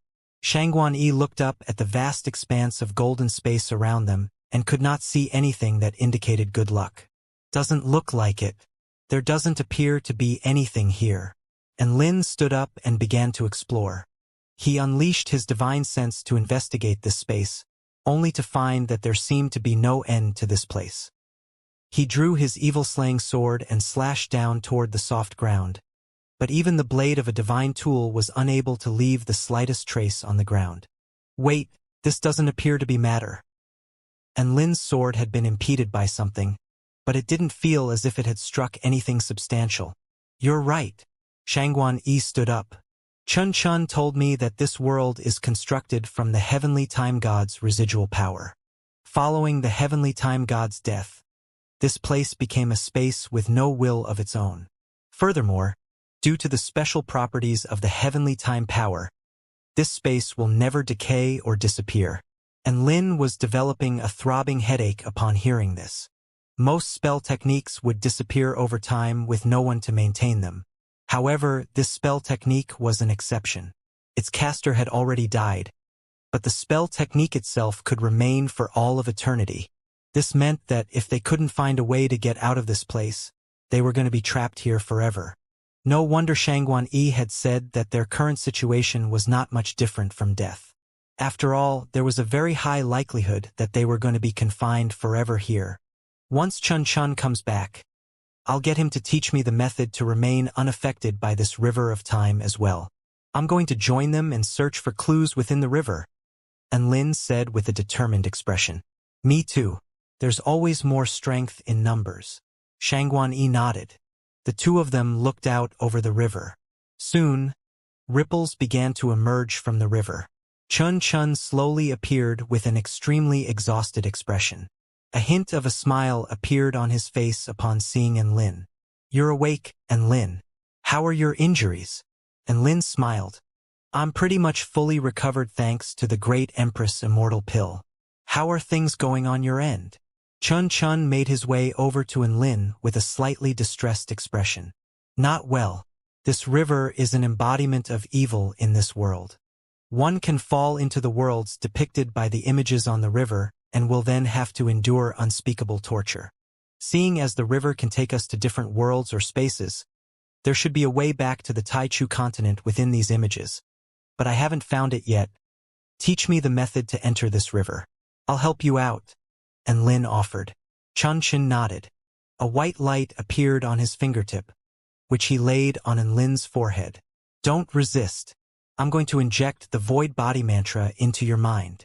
A short while later, when Enlin opened his eyes again, his body had become insubstantial and illusionary. So you're using a method like this to erase your own existence, thereby making even the heavenly time power ignore your presence. And Lin's eyes lit up as he stood beside the river filled with heinous and infernal images. Then he carefully lowered his foot into it. A burst of suction force suddenly erupted from the images on the river as it detected Enlin's approach. Enlin's heart sank, but before he could even do anything, the suction force seemed to have lost its target upon coming into contact with his unsubstantial body, and it began to dissipate. Impressive, he nodded with approval. Chun Chun was powerful beyond belief. Not only did he possess a spell technique to resist the heavenly time god's power, but he could also bestow the spell technique upon others with such ease. He did say that only cultivators of the return to void stage or above with exceptional aptitudes could learn this technique, but it was still a huge step for mankind in combating the heavenly gods. The heaven-crushing sect really was no joke. Just as these thoughts were running through Enlin's mind, his system suddenly lit up with a ding-dong. His heart jolted upon hearing this sound. The system was a little hyperactive recently. It wasn't going to give him a mission that would screw him over at a time like this, would it? He was already being confined in this space and could very well die here. Was the system going to continue to add insult to injury? And Lin opened the system a little uneasily. A string of text appeared within his mind. Detected that host is currently in contact with the essential heavenly time power. Now assigning the following special mission. Enter any one of the images within the river of time and experience one death. Mission success. Receive stage 2 of the God cultivation method. Mission failure. Become celestial maiden and Lin forever. And Lin? Fuck you, system. Fuck your entire family. You hear me? Chun Chun asked in an urgent voice. And Lin, why are you crying? That's right. And Lin had tears flowing down his face already. Life was already so difficult, yet the system still insisted on being the last straw that crushed the camel's back. His lips trembled as he choked up with sobs. If I gave you a choice between whether to enter one of the river's images and die once, or become a celestial maiden forever, which one would you choose? Chun Chen's expression shifted drastically. What the hell are you talking about? Shangguan Yi gave a reply without any hesitation. Of course I'd choose to become a celestial maiden. And Lin's expression darkened. A woman has no say in this. Shangguan Yi pouted as she looked at Enlin with curiosity in her bright eyes. Do you have to make this choice? Enlin wiped the tears from his face and nodded. That's right. Shangguan. Chun Chen's expression eased slightly before he said in a hesitant voice, Mr. And Lin, why are you acting so strange? Have you been cursed? And Lin immediately nodded. That's right. I've been afflicted by a curse. Really? Chun stroked his chin with a confused expression. But I can't sense any curse on your body. And Lin looked up at the golden space around him with a dejected expression. Perhaps because this is a curse of too high a caliber? There should be a way to dispel or transfer it, but I'm unable to do so at my current power level. I don't know how much longer I'll be tormented by this curse. Chun felt like Lin's mental state didn't appear to be that of an insane man, so he provided an earnest analysis. In my opinion, things like gender are not very significant. After seeing through life and death, I don't think that becoming a celestial maiden is too much of an issue. If you feel like becoming a celestial maiden is unbecoming, you can just use an immortal spell to transform yourself into a man again. And Lin instantly exploded with rage and grabbed the front of Chun Chen's linen garments. Are you kidding me? The substance of my life would be completely different. I would only be lying to myself if I transformed myself into a man from a celestial maiden. Chun Chen's expression remained nonchalant. In my eyes, the only difference between a man and a woman is how they go to the toilet before their cultivation bases reach the level where they no longer have to go to the toilet. And Lin. There was no way to communicate with an unfathomable mighty figure like this, and Lin took a deep breath. So be it. I'm not prepared to enter into a lesbian relationship with Xiaolan, so I refuse to become a celestial maiden no matter what. So? Chin was curious. So? And Lin looked down at the heinous river before him. I'm going to die once in one of these images. Both Chun and Shangguan were struck by a profound sense of respect upon hearing this. What a vicious curse you have been afflicted with, Mr. And Lin. To think that it would force you to do something like this. A rare expression of surprise emerged on Chun Chen's perpetually indifferent face. And Lin, it's all my fault. All of my lousy luck is rubbing off on you again. Wah. Shangguan was blaming herself for the system's fault. And Lin looked at her with a speechless expression. If he had known that this would be the conclusion she arrived at, he wouldn't have told her about the so-called curse.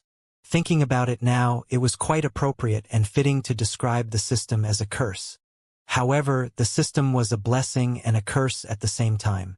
Even though it was always trying to screw him over, he had only been able to progress and grow so quickly because of it.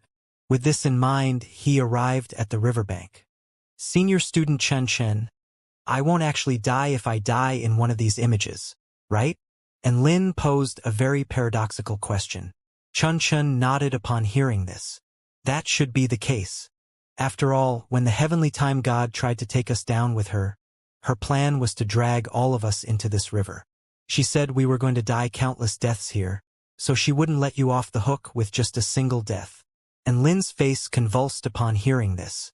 That heavenly time god really was a heinous creature, but her heinous nature is giving me reassurance at a time like this. Chun nodded. You'll only need to activate your void body mantra the moment you're resurrected, and you should be able to detach yourself from the river. And Lin heaved a sigh of relief. The system had never given him a mission that was sure to lead to death, which was why he had the courage to step into the river. He stood by the river and watched it flow before his eyes. All manners of horrendous torture methods flashed past his eyes in a relentless stream. Any one of those images could inflict permanent trauma upon him that would remain with him for the rest of his life. The biggest question now was which one should he choose. The system was making him die once, and he was currently trying to decide how he wanted to die. And Lin stood by the shore and looked down for a full 10 minutes. If there were punishments like being skinned and having all of his tendons pulled out, he would have jumped into it gleefully. But there weren't any images of that type. All of the torture methods depicted in those images were countless times more horrific than being skinned and having his tendons pulled out. All of a sudden, he saw an extremely refreshing image. There were sunlight and grass, creating a vibrant contrast to the heinous images around it. It was an image of serene nature, with no cruel torture method to be seen. Holy shit! Did I just hit the jackpot? And Lin's eyes lit up, and he immediately leaped toward that image. I choose you. Never would he have thought that there would be such a serene and peaceful image in this river. It was magnificent and glorious. It was absolutely unmissable. Countless thoughts welled up in Lin's heart as he leaped toward that image. The river detected Lin's approach and unleashed the power of time of its own volition to suck him into the image. Lin felt a burst of power enshroud him, and he experienced a rush of dizziness as his world returned to chaos. Chun also jumped into the river to block off that section of the river in order to prevent it from drifting too far away. After that, he began to patiently await Lin's return. Isn't Lin going to be all right? Shangguan Yi was a little concerned. He'll be fine. All he needs to do is die, and he'll be able to come back, Chun said in a calm voice. Shangguan Yi was completely speechless. Was that supposed to be reassuring? However, the image Lin had leaped into was indeed quite serene and peaceful. Perhaps he would die a happy death in there? At least that was what Shangguan Yi was praying for. Time passed by very quickly in those images, so Lin should be back soon. The two of them silently awaited his return. Within a vast expanse of darkness and chaos, Lin's consciousness slowly returned. He opened a pair of bleary eyes. The warm sun shone down upon him, and it was very warm and comfortable. The clear, blue sky, the drifting white clouds, the pure, refreshing breeze. My God! Is this heaven? Lin was elated. He was ecstatic to be in this new world. He was then greeted by the sight of blades of grass as tall as grown men and extremely massive bugs. Hold on. Was there something not right here? A bad feeling suddenly welled up in Lin's heart. He tried to move, only to find that his body was firmly rooted to the ground. He looked at his own reflection using the droplets of dew on neighboring blades of grass, and he was stunned into silence upon seeing his own green, juicy body. I've become a blade of grass. Lin almost threw up a mouthful of chlorophyll upon seeing this. Holy fuck! No wonder the image was so pure and refreshing. He had to become a blade of grass in this world. What was grass? It was something on the very bottom of the food chain. Just as Lin was about to go into mental breakdown, he suddenly came to a realization. This wasn't anywhere near as bad as the torture methods depicted in all of the other images. He was now a blade of grass and would live out a boring, mundane life. That didn't seem too bad at all. Lin was elated again with this in mind. This was fantastic. Most importantly, even though he was just a blade of grass with no eyes, ears, mouth, or nose, he had all 5 of his senses, thereby allowing him to appreciate the beauty of nature, feel the refreshing breeze, bask in the warm sunlight, and smell the beautiful aroma of flowers nearby. This was quite an enjoyable life. Was it not good to be a blade of grass? Bullshit. This was a very good life. Lin was even starting to understand why Xiaohong was always inactive. It was very hard not to become lazy and inactive with a body like this. Right at this moment, a gust of strong wind blew past. Oh! Lin instantly howled in agony, and he felt as if his back was about to snap. The wild gust of wind had completely blown him over into the shape of a horseshoe.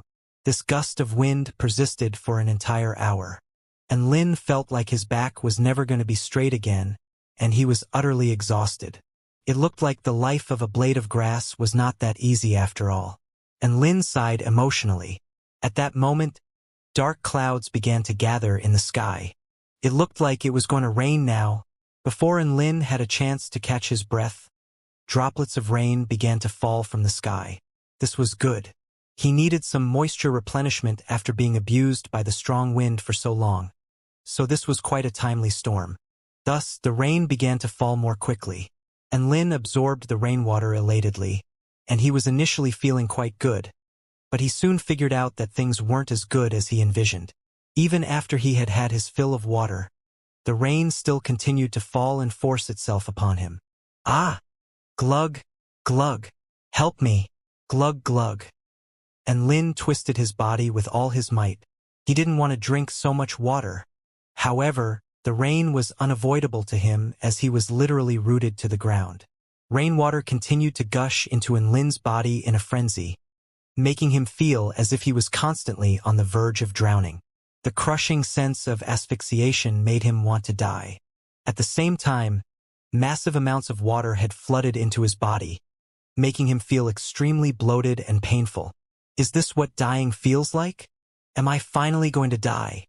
Even though it was quite painful, and Lin didn't think dying like this was all that bad. 2 hours later, the rain stopped, and Lin's head was pressed to the ground, and he was half dead, but he managed to survive. Why the fuck am I still alive? And Lin was not very happy to have survived. He felt like this would be a good ending for him to just leave this world like this. However, seeing as he was still alive, he would just have to continue to try and enjoy this life. The warm light of the sun shone down upon the earth, and Lin was feeling quite elated to see the sun after almost being drowned by the rain. However, he quickly discovered that something was wrong. Holy fuck, why was it so hot? He suddenly realized that it seemed to be summer at the moment. The scorching sun baked the earth, making the rainwater evaporate and even twisting and warping the resulting water vapor with its high temperature. And Lin felt as if he were suddenly in an extremely humid and scorching sauna. The next day, the situation had become even worse. After prolonged exposure to the sun, and Lin's water content had been completely depleted, and he felt as if he were being burned alive. So hot, so thirsty. I'm going to die. I'm really going to die. And Lin's entire body had been completely depleted of moisture, and he felt like a dried and shriveled corpse on a scorching desert. He was wrong. This punishment of becoming a blade of grass was no jackpot. The most important factor was that the life force of this blade of grass was extremely resilient. It simply refused to die no matter what was thrown at it, and it continued to live on, only to receive more punishment and torture. Thus, and Lin's back was snapped by vicious winds. He was almost drowned by a torrential downpour, and now he was being roasted by the sun. Throughout all of this, he couldn't resist or move and could only silently endure the torture day after day.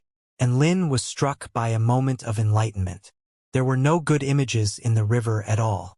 They were all heinous torture methods, no matter how appealing they looked. Just when Lin thought things couldn't get any worse, they got worse, and Lin was being tortured day after day by the threats of nature. He felt like his suffering could not get any worse, all the way until one day, just as he was being roasted by the sun, a black bug suddenly crawled up his body. His feet were a little irritating on his body. However, that wasn't the important thing. It crawled up to Lin's head and stabbed its sharp, pointy teeth into his body. Oh! And Lin howled in agony, feeling as if his head had been punctured. The bug sucked away with elation until all of Lin's brain juices had been depleted. After some excruciating torture, the bug was finally full and departed. And Lin no longer had any brain juices left, and he continued to be roasted under the sun with a suicidal expression. Even though he hadn't died, this type of torture was completely unbearable to the average person. Before one wave subsided, another wave fell upon him. Another, even more sinister-looking insect suddenly flew toward Lin. This was a locust. Locusts were renowned for devouring all plants within the areas they flew past. This locust was even more violent than the brain-sucking bug as it tore Lin's body to shreds, inflicting unspeakable pain upon him. He had been ravaged by 2 insects in quick succession. The feelings of having one's body being torn apart and chewed on were absolutely horrific. After the locust was full, it flew away with contentment, leaving behind grass and thoroughly ravaged body. Grass and wept tears of grief and swore an oath to himself that he would never become a blade of grass again. It was already bad enough that he was being tortured by the natural environment, but he was even being ravaged by insects now. And Lin grumbled internally as he recovered his life force. Excruciating pain washed over him in waves, but he simply couldn't die. And this was far from the end. Not only were the insects ravaging him, but even all sorts of microscopic organisms also wanted to join the party.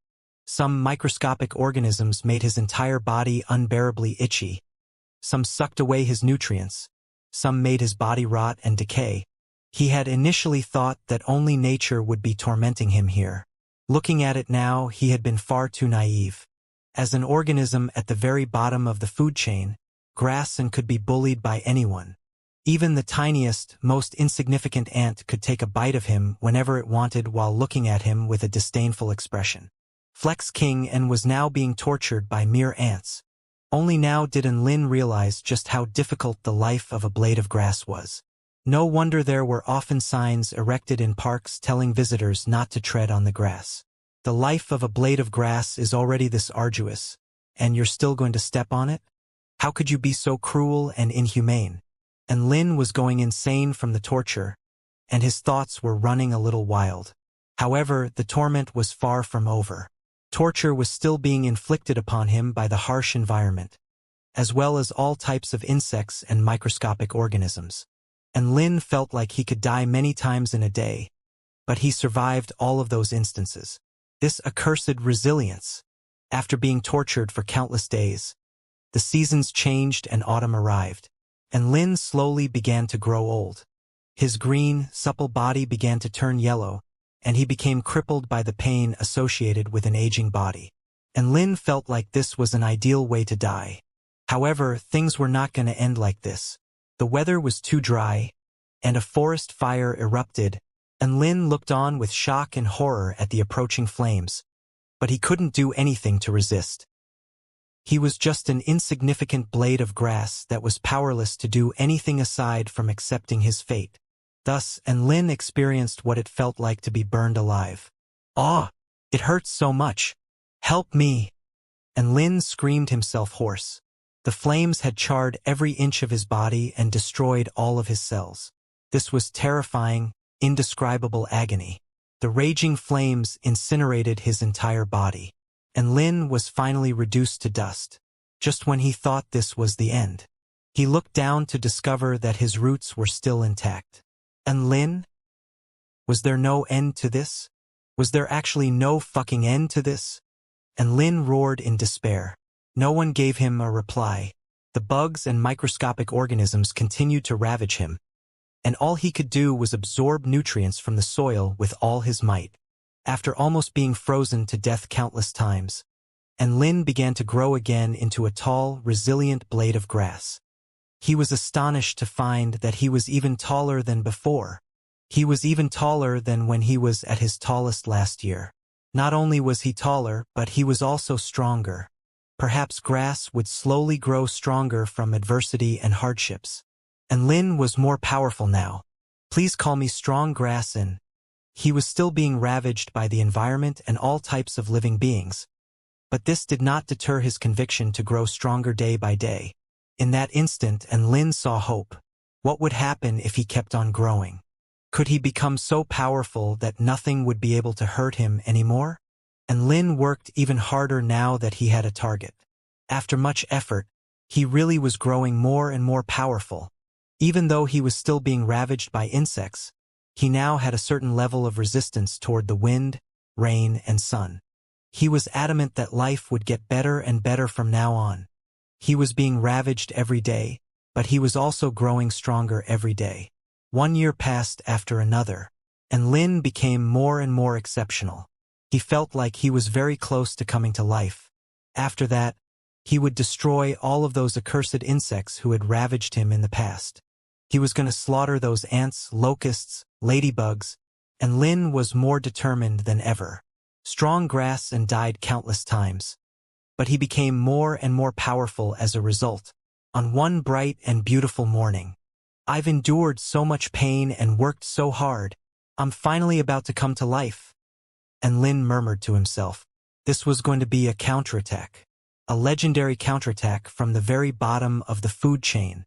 Right at this moment, the sky suddenly fell dark, and Lin looked up to discover a hand obscuring the entire heavens before tightening around his body and exerting an upward pull. "No!" And Lin roared with shock and horror. Rip! Extreme agony shot through his entire body. He had been uprooted. The voice of a demon reverberated in his ears. This grass sure is supple and strong. It should be quite delicious in a soup. Never would strong grass and have thought that he would be uprooted one day.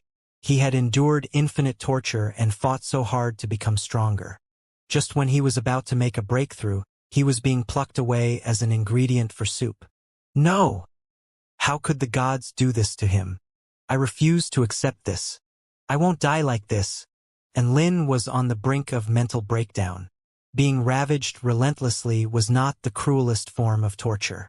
What was much crueler was having hope after being ravaged for so long, only for a godlike creature to descend from the sky and snuff out all of that hope. A psychological blow like this was enough to break the strongest of resolutions. And Lin was still howling in despair, but no one was going to notice the grief and indignation of a blade of grass. A middle-aged man held the grass in his hand and hurried home with an elated expression. And Lin was tossed into a basket, in which there were a few vegetable companions who had evidently suffered the same fate as he did. He was then brought into a small cottage. "You're back, Daddy. What delicious food did you pick this time?" A little girl in plain and simple garments skipped out before jumping onto the middle-aged man and giving him a massive hug. "Heh, little Chin. I picked a very big and strong blade of grass today. I'm going to cook something delicious for you tonight." The middle-aged man held the little girl in his arms with a warm smile. "Yay! Daddy is the best!" The little girl yelled excitedly. The middle-aged man smiled. "Have you been cultivating and studying hard today?" "I have. Mommy even praised me." The little girl spoke in a tender voice. She said I was conscientious and picked things up very quickly. Within the neighboring room, a pretty woman was busy sewing some clothes. "Welcome back." A warm smile appeared on her face. "Leave that for now, little Shuang. Let's go cook." The middle-aged man placed the basket onto the table with a proud smile on his face. "We've got a massive haul today, so let's have a feast." And Lin looked around at the vegetable comrades around him. How was this a feast? There wasn't even any meat here. Was this a vegetarian feast? He came to a shocking realization after a moment. Cook? Holy fuck. Were they going to cook him?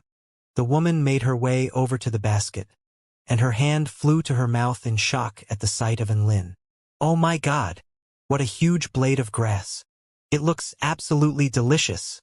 And Lin? You're so awesome, hubby." The woman gave the middle-aged man an excited peck on the cheek.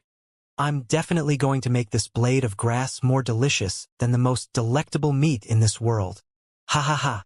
That would be fantastic for vegetarians like us." The middle-aged man chuckled with a smug expression.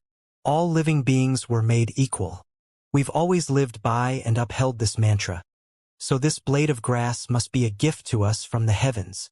And Lin almost threw up a mouthful of blood. All living beings were made equal. Did that mean they didn't view him as a living being?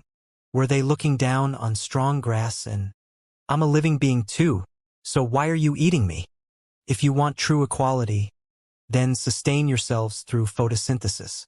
And Lin was still fuming with rage when the woman hummed a happy tune to herself before chopping Lin up into sections on a chopping board. And Lin almost fainted from the pain of being sliced into pieces. He saw his own body being put into a frying pan, and he felt an excruciating pain that was even more terrifying than being sliced up shot through his entire body. There was no way to experience just how painful it was to be sliced up and fried unless one experienced it firsthand. Almost every inch of his skin cracked open within the frying pan. And Lin was howling in agony, and his consciousness slowly blurred. Was this going to be the end of his life as a blade of grass? He then felt himself being picked up by a spatula and placed into a plate. And Lin? He still wasn't dead? Oh my God! What the actual fuck? And Lin was about to go insane. He was literally fully cooked. How was he not dead? He must have won the grass genetic lottery to have a body like this. Hold on. And Lin recalled his efforts to make himself more powerful day by day. The only reason why his body was so powerful, to the extent that even being cooked wouldn't kill him, was all because he had strived so hard to become stronger, and Lin instantly wept tears of grief. He had brought all of this upon himself. He was placed onto the dining table. 3 vegetarians were looking at him while trying to suppress their drool. "Mommy, This grass smells really good. Little Qin smacked her lips. Her mother looked at her with a warm smile. You've been a really good girl today. You can have the grass as your reward. Yay!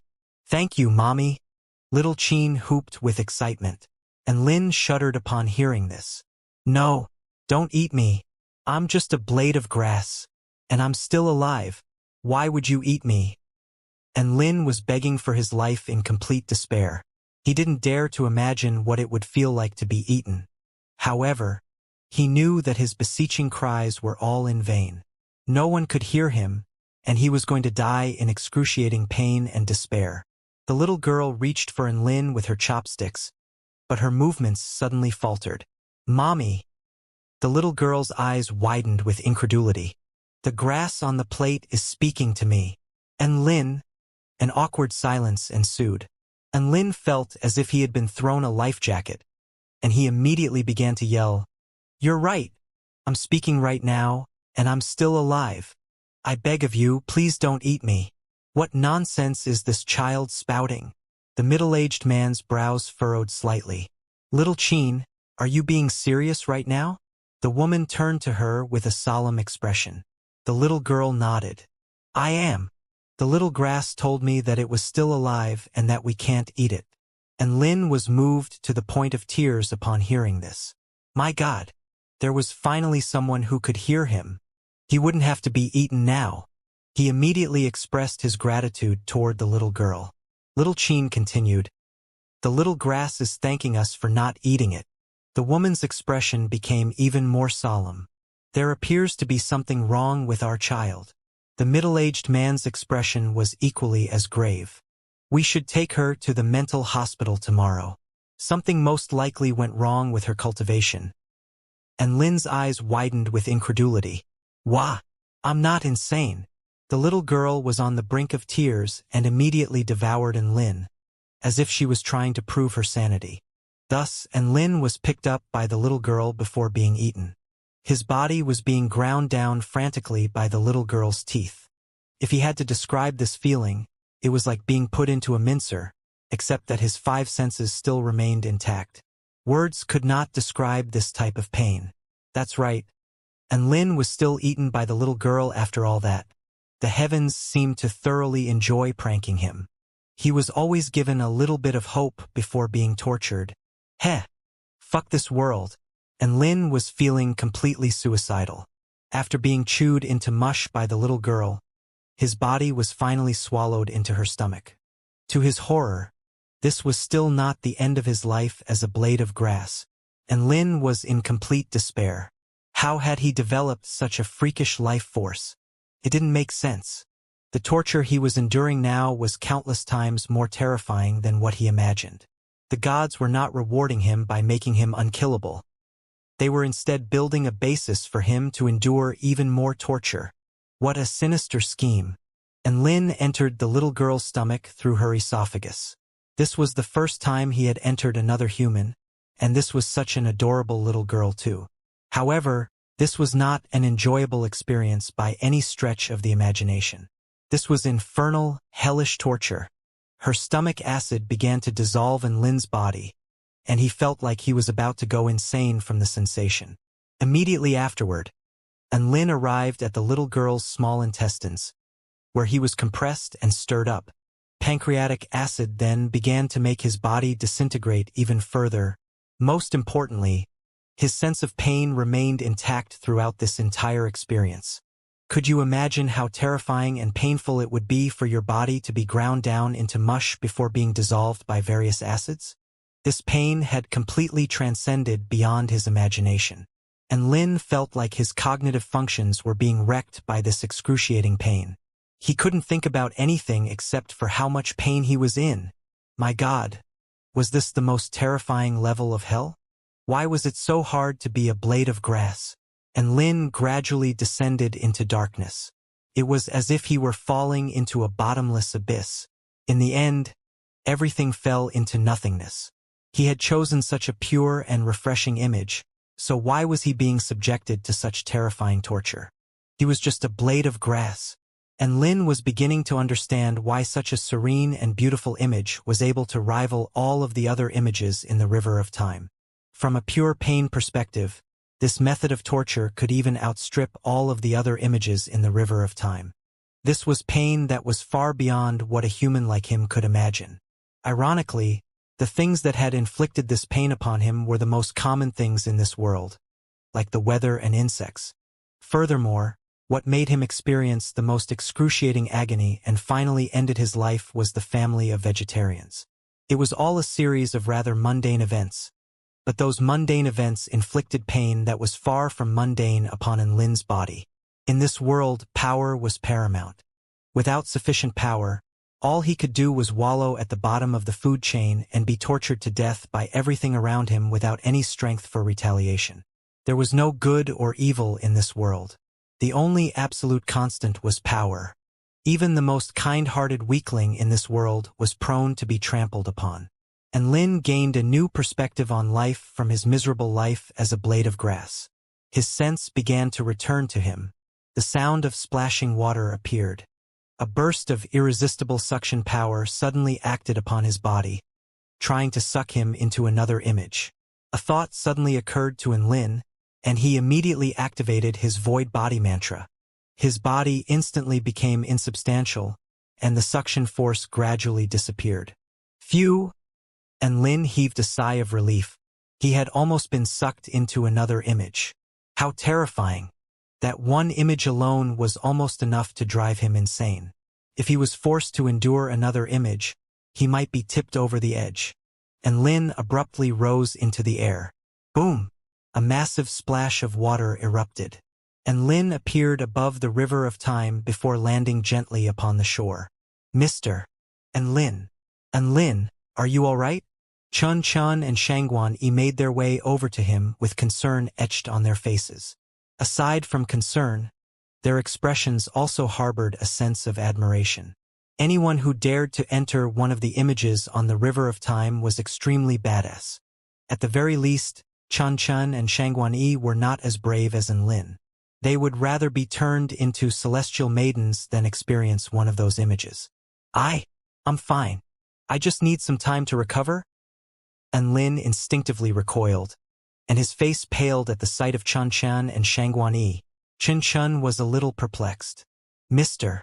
And Lin, why do I get the feeling that you're scared of me? And nonsense. Why would I be scared of you? And Lin retorted in a feeble voice. Chun Chun. And Lin, what happened to you? Shangguan-Yi was a little concerned, and she made her way over to him. Don't come any closer. Don't eat me. And Lin instinctively hurtled back in retreat with an expression of shock and horror at the sight of Shangguan-Yi's moving lips. Shangguan-Yi, this is what you meant when you said you were fine. What happened in that image?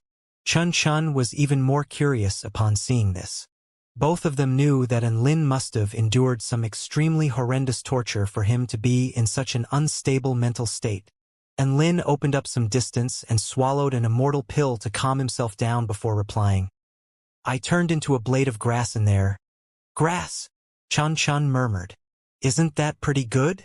Shangguan-Yi asked. Good? Hee. A tragic smile appeared on Lin's face. That was what I thought initially. Thus, Lin recounted his horrific experience as a blade of grass.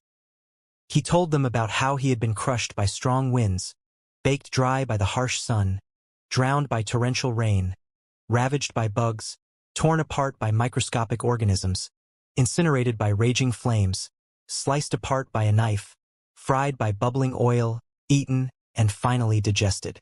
An expression of shock appeared again on Chun Chen's perpetually calm face.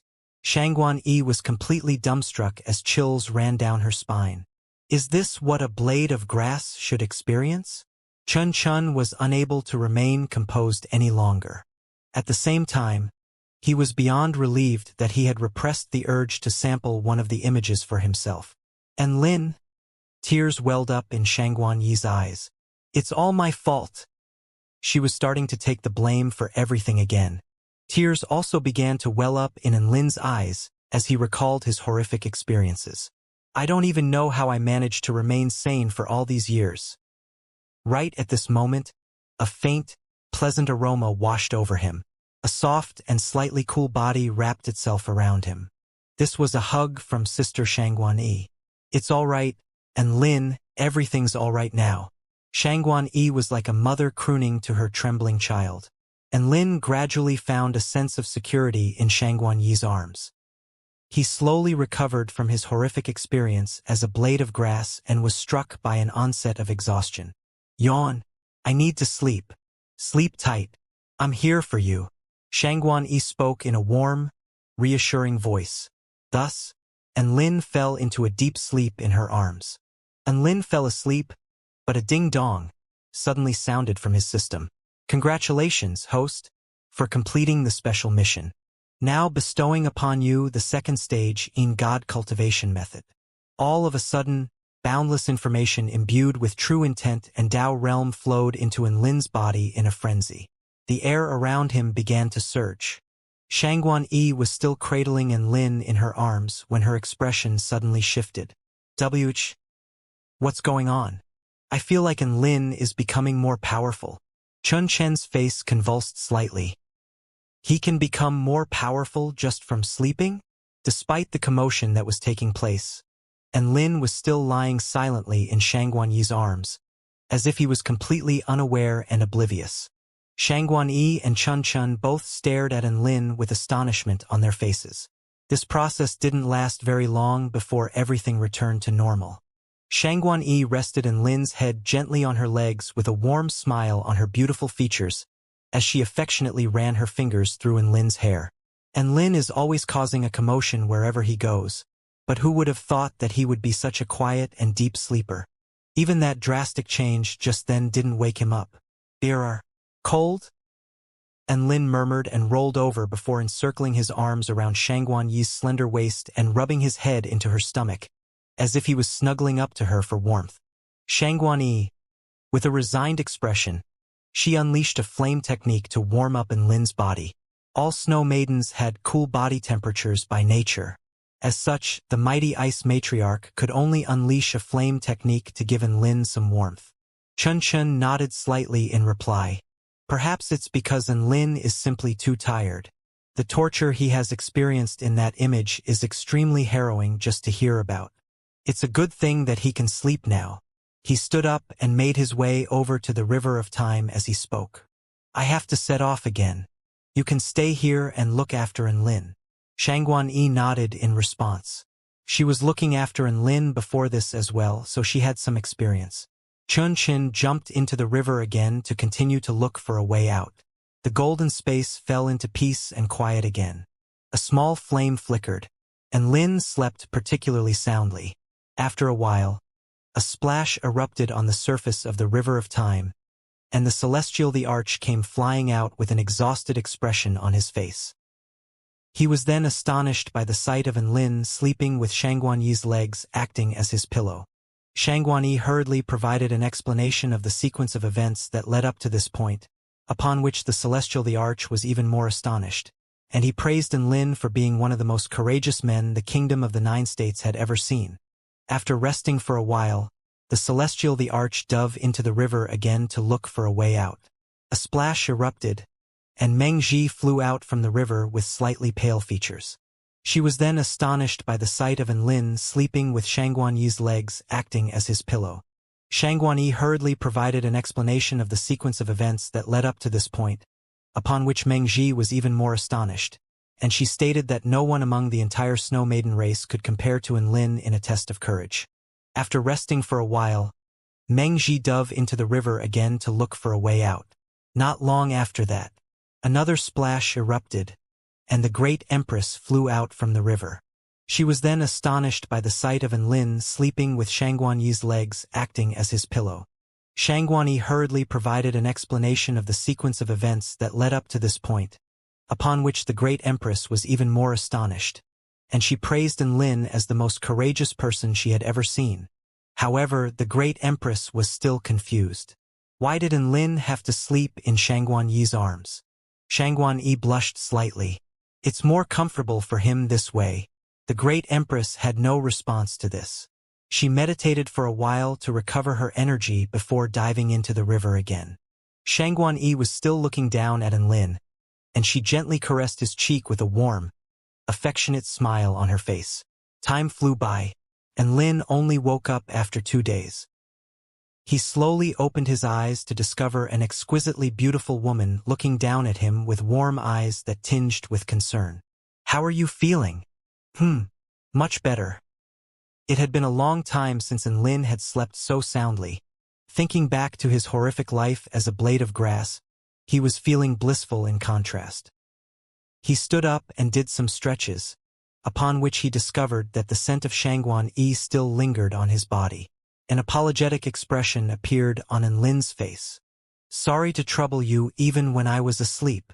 "That's all right. I'm just glad that you're okay." Shangguan Yi didn't mind. Enlin felt like his exhaustion had been completely wiped away, as if he had just been in a magical slumber that cleared away all of the debilitating effects on his body. Of course, the trauma of his experiences as a blade of grass still remained in his mind. This was something that he was probably never going to be able to forget. And Lin then turned his eyes upon his system to discover that he had obtained the second stage in God cultivation method, which bestowed upon him the heavenly ghost palm technique. The heavenly ghost palm was imbued with an extremely potent power of Yin, and was a manifestation of a simulation of the resentment of countless vicious ghosts. The technique could inflict extreme agony upon the target. As he grew stronger, he would even be able to replicate the torture depicted in the images on the river of time. And Lin drew a sharp intake of breath upon seeing this. Wasn't this spell technique a little dangerous? He didn't know how powerful it was. But this heavenly ghost palm was definitely the most horrific spell technique in his repertoire. He had experienced an image on the river of time, so he knew just how terrifying it was. That was most definitely the most terrifying torture in this world. "I have to go to hell myself in order to learn how to make others go to hell?" And Lin murmured to himself. Or could it be that the system was making him experience this torture just to show him how badass the spell technique was? Of course, this was all just pure speculation. Perhaps the system had only made Lin enter that image on the river of time so that it could absorb and analyze something? Or perhaps the system simply wanted to screw him over. And Lin was quite depressed when this notion occurred to him. He tried to divert his own attention. "By the way, how long have we been in this place?" Shangguan Yi blinked and thought about this for a moment before replying. "After we entered this space, you were unconscious for 3 days. Then you entered the image on the river and spent 18 days in there. After that, you came out and slept for 2 days. As such, we've been here for 23 days. I was only in the image for 18 days? And Lin was astonished. I was clearly abused for 18 years. Furthermore, this was an extremely realistic experience. It was as if he had gone to an actual alternate world before being tortured for 18 whole years. Maybe it felt that long because you were in so much pain the entire time? Shangguan Yi speculated. Tears welled up in Lin's eyes. No, that was 18 years. With 4 seasons and everything. Shangguan Yi suddenly wanted to hug Lin again. Perhaps one day here is the equivalent of 1 year in that world? This wasn't exactly all that implausible. After all, the space they were currently situated in was a place where the heavenly time power was at its richest, so it wouldn't be strange if time passed by differently to how it did in the outside world. A thought suddenly occurred to Shangguan Yi. With such a vast abundance of heavenly time power here, will it have an effect on our cultivation? You think we should cultivate here? And Lin blinked. They immediately acted without delay. Shangguan Yi folded her legs before her and meditated as she activated her ice matriarch mantra. A blue vortex of frost power converged toward her. Energy surged for over 100 kilometers, and even the ground below began to glow with a faint sheen before flashing at an extremely slow rate. And Lin could sense a certain resonance from that light. Shangguan Yi opened her eyes a moment later, and her face lit up with excitement. The flow of energy really has accelerated due to the abundance of the power of time here. Cultivating the ice matriarch mantra here is several hundred times faster than it is in the outside world. Several hundred times? And Lin drew a sharp intake of breath. He knew what this entailed. It entailed that they had stumbled upon an exceptional cultivation venue. Every cloud really does have a silver lining. Xianxia was elated as she turned toward Enlin. Come and cultivate with me. This is an extremely rare opportunity.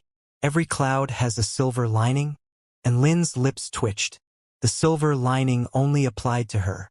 He was a fake cultivator, so a normal cultivating method was completely ineffective for him.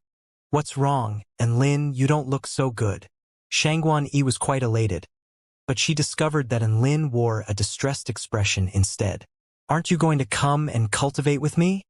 She asked. Enlin's lips twitched. No thanks. My cultivation is a bit different from yours. I can't explain specifically why it's different, but I won't be able to cultivate here. Really? That's a real shame. Xianxia looked at Enlin with a sympathetic expression. Then is there anything I can help you with? Can you bring a few Dao integration stage super mighty figures that I can beat into submission? Enlin replied with a speechless expression. He couldn't help but want to bang his head against a wall every time he thought about the condition required for him to progress to the return to void intermediate stage. All of his battles against Dao integration stage super mighty figures had been extremely arduous, and he was expected to go through 9 of those battles? He was only a return to void stage cultivator. Dao integration stage super mighty figures?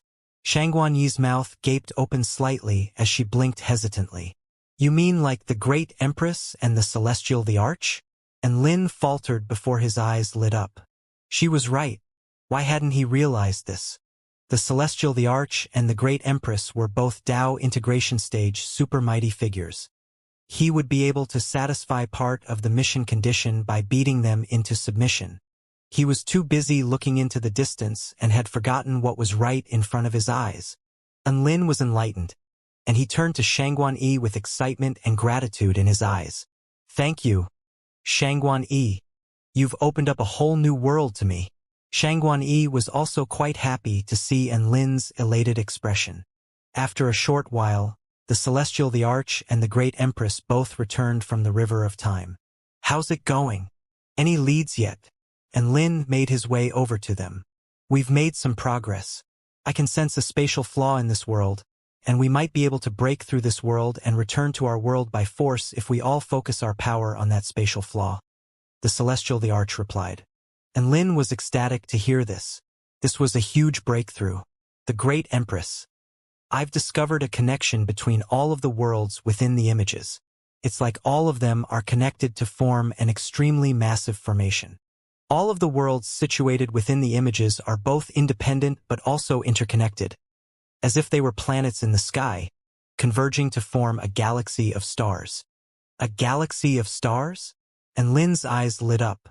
A galaxy of stars has no borders or limits, but there are always patterns to be derived from them, just like how a solar system will always have a center around which all of the planets revolve. The Taichu continent is the center of the world, which means that the center of all of these images could very possibly be... That's right, the Taichu continent. The Great Empress nodded. This was a massive discovery, and it lit up the hope in everyone's heart. As they were resting and recuperating, Enlin made a request to the Great Empress and the Celestial the Arch. You want us to fight you? The Celestial the Arch was a little surprised. Then pretend to be beaten into submission by you? The Great Empress was also looking at Enlin with incredulity. Enlin nodded with an extremely solemn expression. That's right, this is all a part of my cultivation. Please lend me your assistance. Thus, a series of spell techniques clashed in this peculiar space. Ah, Enlin is so powerful. I have been beaten into submission. The Great Empress was blasted flying and conceded her defeat with her imperial robe in disarray. Ah, War God Enlin is too powerful. I have also been beaten into submission. The Celestial the Arch was also blasted flying by Enlin's spell technique and tumbled to the ground in an extremely disheveled state. Enlin slowly retracted his fist like an invincible war god. He turned to his system only to find that there was no reaction from it at all. Why is there no reaction? It clearly says I only have to beat a Dao integration stage living being into submission to complete part of the mission condition. Enlin was confused. Could it be that a staged battle doesn't count? Do I have to beat the Celestial the Arch and the Great Empress into submission in a real battle? And Lin felt like he had hit the nail on the head, and he turned to the disheveled Celestial the Arch and Great Empress. This time, both of you go all out. I'm going to truly beat the two of you into submission. Boom, boom, boom. Energy surged violently, and spell techniques clashed once again. And Lin was soon beaten into submission by the Celestial the Arch and the Great Empress, and Lin lay down on the ground and pondered his life. No, this is not because I'm too weak. They're just too powerful. The Great Empress was quite a powerful Tao integration stage supermighty figure, and the Celestial the Arch stood at the pinnacle of the Tao integration stage. They were completely incomparable to the likes of Feng Wuya and Yi Deng. That must be the case. And Lin tried to console himself. In reality, he could perhaps beat the Great Empress and the Celestial the Arch into submission if he used the power of the heavenly Tao. However, this was not a fight to the death. He couldn't just throw a nuclear bomb at someone who was only trying to spar with him. Thus, and Lin's plans were foiled. The Celestial the Arch and the Great Empress also discovered that this was an extraordinary cultivation paradise, and both of them were extremely elated as they too began cultivating here. The days passed by one after the other. Everyone would dive into the river to investigate when they were in good condition, and they would come back to the riverbank and cultivate when they were tired. And Lin had nothing to do, so he too decided to search for leads in the river. He activated his void body mantra and set foot into the river. The system suddenly lit up again, and Lin shuddered upon seeing this, and he almost swore out loud. He was still traumatized from the grass incident, yet this fucking system was already at it again. Get fucked, you piece of shit system. After thoroughly cursing the system in his heart, and Lin had no choice but to open the system interface with tears in his eyes. Detected that host is currently in contact with the essential heavenly time power. Now assigning the following special mission. The heavenly time power has already been returned to the heavenly Tao, but there is still a chance to intercept the residual heavenly time power within the river of time. Absorb enough heavenly time power, and you will have a chance at attaining a time-type spell technique. Mission success. Attain a heavenly Tao level time-type spell technique. Mission failure. So what if you fail? I'm not going to do anything to you. Note: the residual heavenly time power can be identified using the divine inspection technique and absorbed using the divine plunder technique. The residual heavenly time power will completely disappear after 30 days. And Lin was almost moved to the point of tears upon seeing this special mission. The words, "So what if you fail? I'm not going to do anything to you," was like the warm sunlight of spring, which soothed in Lin's broken heart. When did my system become so good to me? And Lin was overwhelmed and feeling extremely flattered. Was the system taking pity upon him after witnessing his horrific grass experience? In any case, this was a good thing. However, he was still a little confused. Not only had the system suddenly become kind-hearted, but even the tone of its words also seemed to have become more humanized. What was going on here? Could it be that the system was in a good mood? System, are you there? And Lin asked in his mind. He was greeted by silence, and Lin heaved a faint sigh of disappointment. He had thought that the system had come to life. If the system really had come to life, he could ask some questions that he had been pondering for a long time.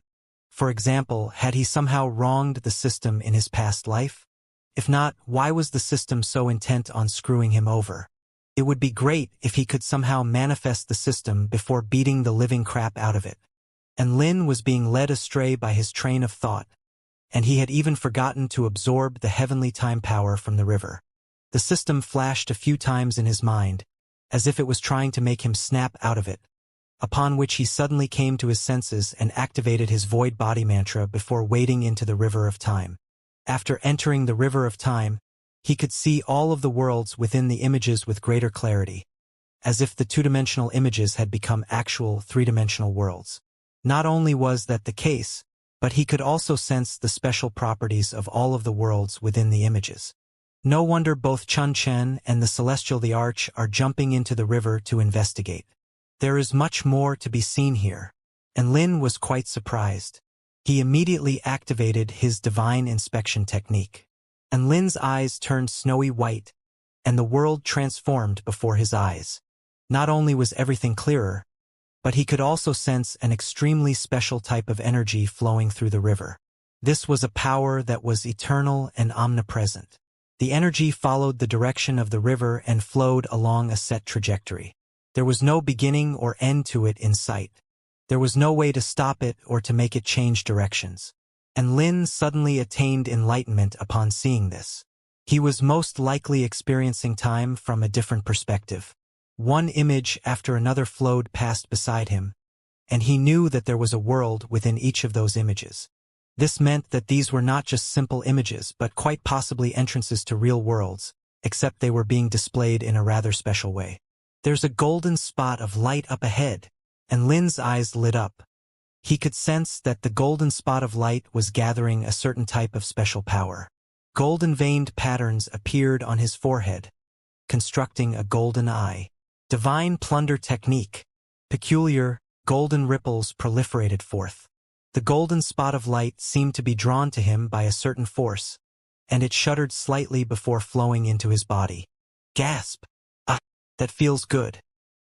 And Lin could feel a certain power spread through his entire body, filling him with a sense of refreshment and satisfaction, as if he were suddenly a few years younger. Is this the heavenly time power? What a wonderful feeling! It feels as if my entire body is filled with energy just by absorbing that spot of light, and Lin's eyes became increasingly brighter. If that's the case, then I should absorb a few more spots of light even if I can't attain any spell techniques from doing so. Thus, he began his journey to capture spots of light within the river of time. In this special space, he was able to use his divine plunder technique extremely frequently. Not only had the rate of cultivation increased by several hundred times, but even the spell technique cooldown had also accelerated several hundred times. And Lin absorbed several hundred spots of light from the river within a day. One day later, everyone flew out of the river with exhausted expressions. Only Lin came out looking more energetic than when he had gone in. The Celestial the Arch was shocked to see this. And Lin, are you all right? What happened to you? Xianxia was also quite concerned. Your condition isn't quite right. The Great Empress was also a little worried. Everyone had entered the same river, so why wasn't Lin so energetic when everyone else was so exhausted? It didn't make sense. Haha! Don't worry, everyone. This is all because I discovered that I was able to absorb a certain power from the river while I was in there. And Lin said with a buoyant smile. You can absorb power from the river? Chun Chen's calm facade cracked again. The other three people were also astonished. However, they weren't going to ask anything. After all, Lin certainly had no lack of secrets. In reality, Chun Chen also had more than his fair share of secrets. However, no one was going to interrogate him. He would tell everyone his secrets if he felt like the time was right. After resting for a while, everyone continued to search through the river. And Lin also followed along. He actually didn't need any rest. All he wanted to know was whether anyone else had discovered anything. Days passed by one after the other. Everyone began to gather more and more leads. The Celestial the Arch. I've discovered that the energy density within the river is increasing. The Great Empress. I've discovered that the changes in the images are related to the transition of the 4 seasons. And Lin. Burp. Another day passed by. Mengji. I've discovered that a certain connection within the river of time has become more powerful.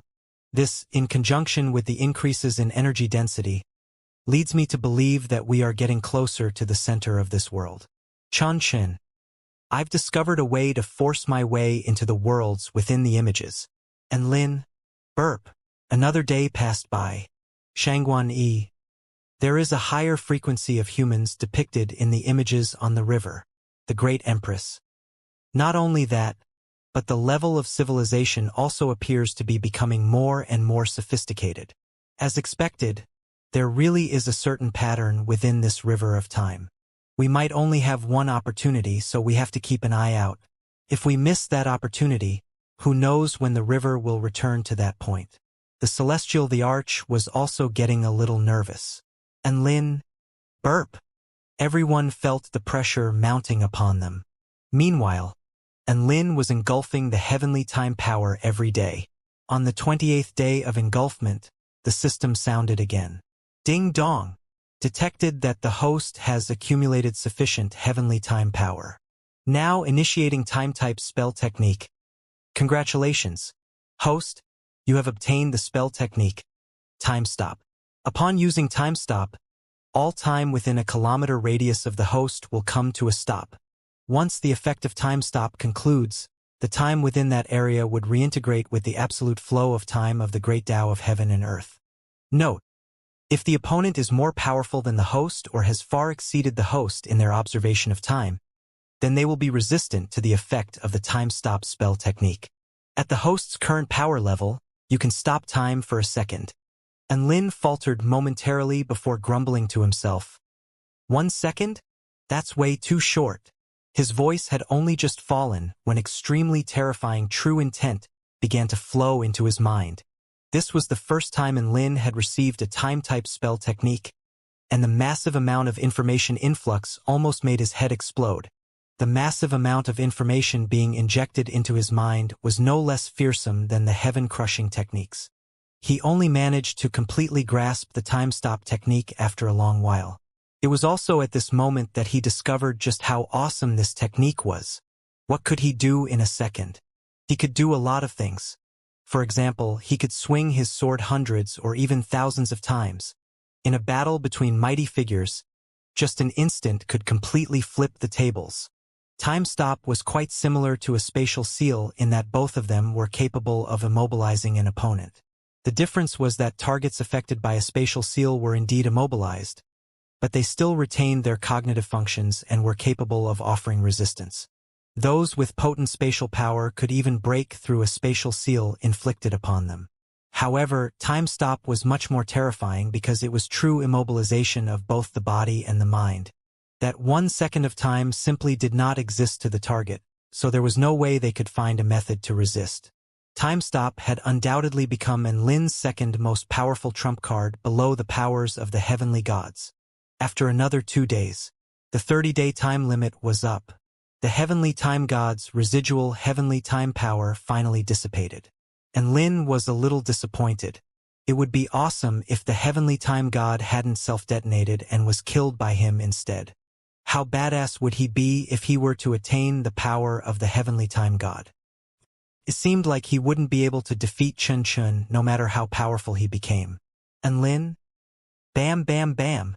Splashed appeared over the surface of the river. Everyone returned to shore at a predetermined time. I found a special way to inject my power into the images and sense the auras of the worlds within. I feel like I'll be able to identify an image of the Tai Chu continent instantly with this power should I encounter one. The Celestial the Arch said with excitement on his face. Everyone was overjoyed to hear this. After analyzing the special characteristics and properties of countless images, I can roughly determine that an image of the Tai Chu continent would appear in about 50 days. Chun Chun contributed. Their findings made everyone extremely excited. This meant that they would have a chance to escape after about 50 days. I've also noticed something. The images in the river are gradually flowing more quickly. If the image of the Tai Chu continent is going to appear 50 days from now, then we might have less than a second to enter the image. And Lin analyzed. Everyone instantly fell silent. Chun Chan and the others all stared at him with astonishment and incredulity. Why are all of you looking at me like that? And Lin felt like he was being discriminated against. You actually analyzed the river of time? Meng Ji was shocked. You're not going to burp anymore? The Celestial the Arch wore a quizzical expression. Did you not have enough to eat? Shangguan Yi asked with a concerned and gentle expression. And Lin, what kind of person do you think I am? Am I the type of person who thinks about nothing but eating every day? And Lin's expression darkened. Everyone looked at Lin with an expression that said, is that not the case? You've been burping for an entire month. So it's actually quite strange for us now that you're not burping. Shangguan Yi chuckled. And Lin clasped a hand over his aching heart. He paused momentarily before speaking in an earnest voice. All right, I'll give up on absorbing more power for the sake of all of you.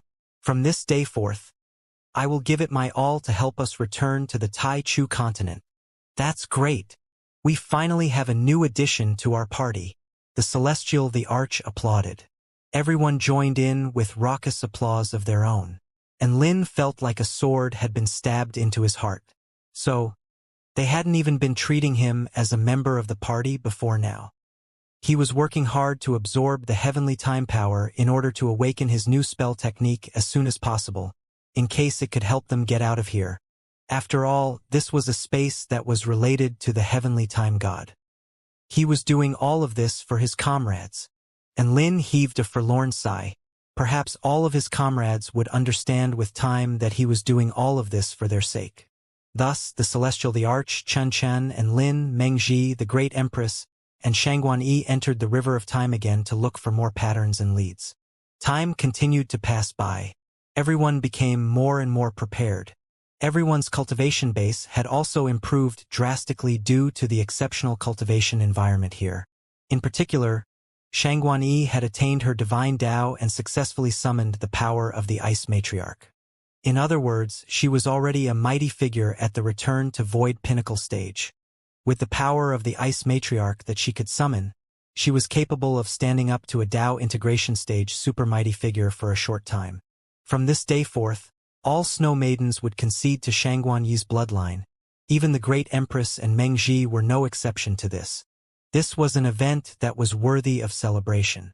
The fact that Shangguan Yi was able to make a breakthrough here and summon the power of the Ice Matriarch, which was left at the Tai Chu continent, indicated that this space was actually connected to the Tai Chu continent. They could use an image in this world to escape this space. If it wasn't for the fact that they had no idea when the image of the Tai Chu continent would appear again, all of them wanted to stay here and cultivate a while longer. Being able to cultivate at several hundred times their original speed was like being in heaven. Soon, Chun Chun estimated that the day the image of the Tai Chu continent was going to appear was going to arrive soon. The 6 of them stood beside the river, looking at all of the images flashing past with rapt attention. Everyone was very tense as their opportunity would only present itself for a split second. Soon, everyone saw an extremely peculiar image. Darkness covered almost the entire image, and countless humans in white robes howled with anguish amid the vast expanse of dark energy. All of them were in excruciating pain and seemed to have been driven insane, to the point that they were tearing away at their own bodies. That's the uniform of our Heavenly Court Execution Department.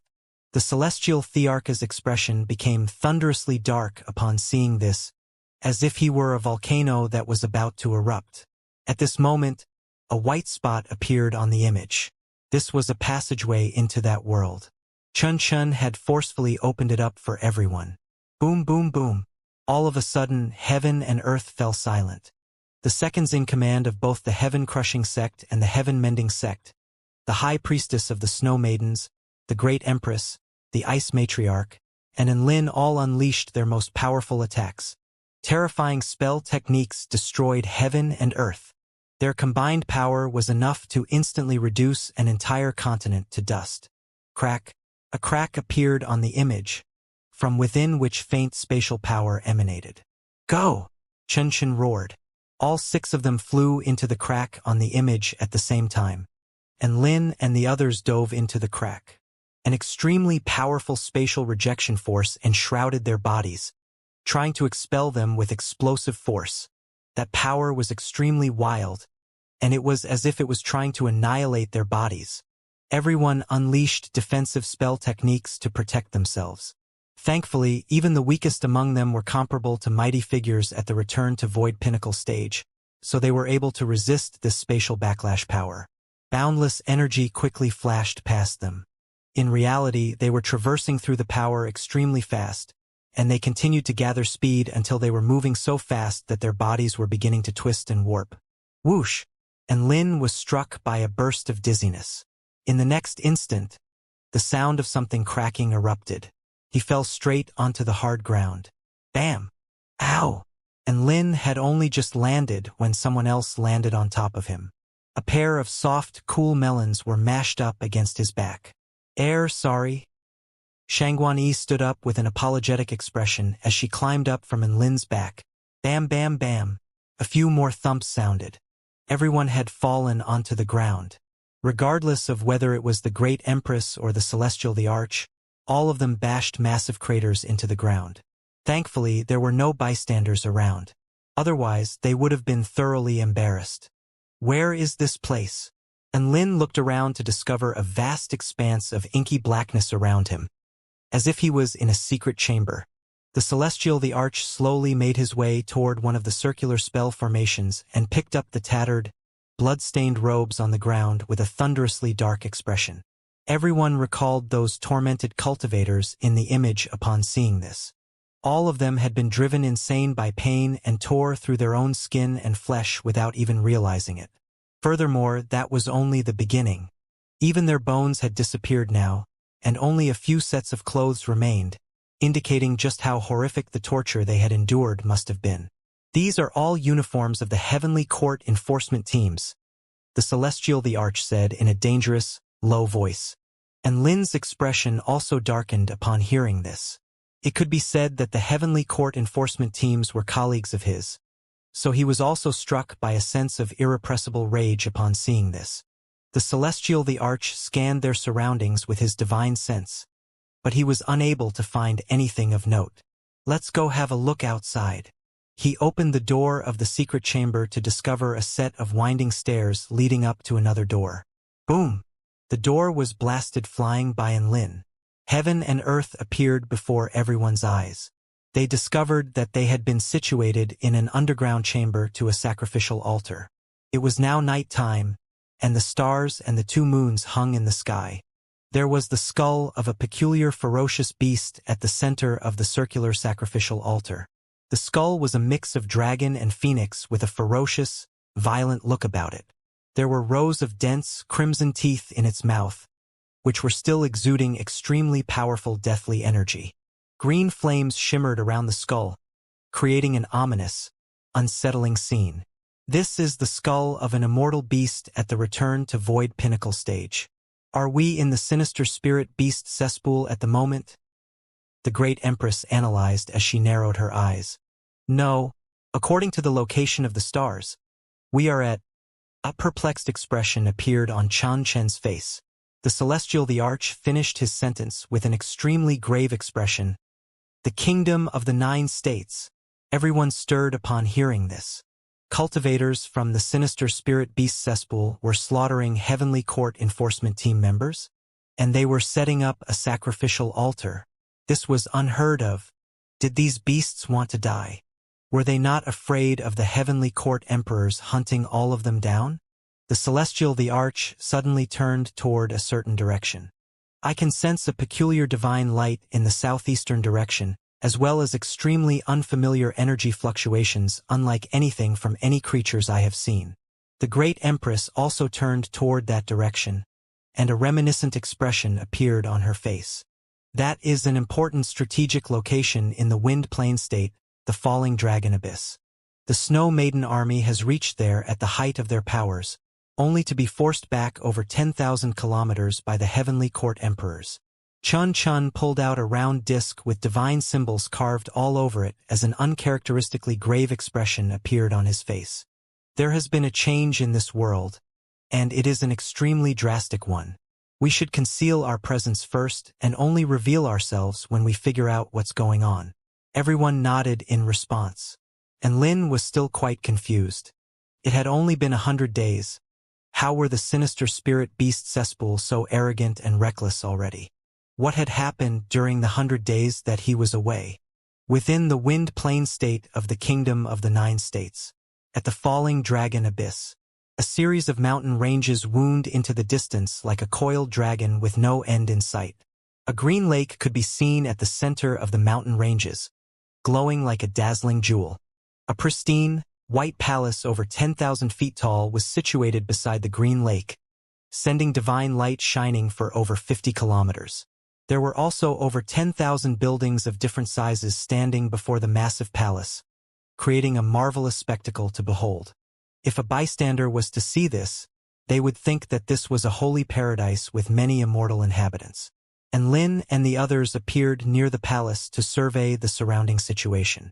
However, in stark contrast to the intricate, majestic palace, there were many vicious-looking humanoid beasts situated within it.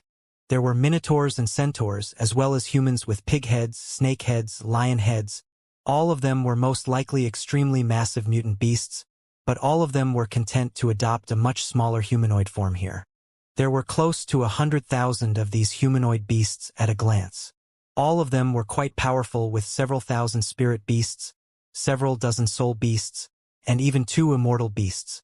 However, these humanoid beasts were not what Lin and the others were looking at. Instead, they were looking at those living beings whom even the humanoid beasts were extremely respectful toward. Those creatures were also humanoid in appearance, with white hair, white skin, and golden eyes.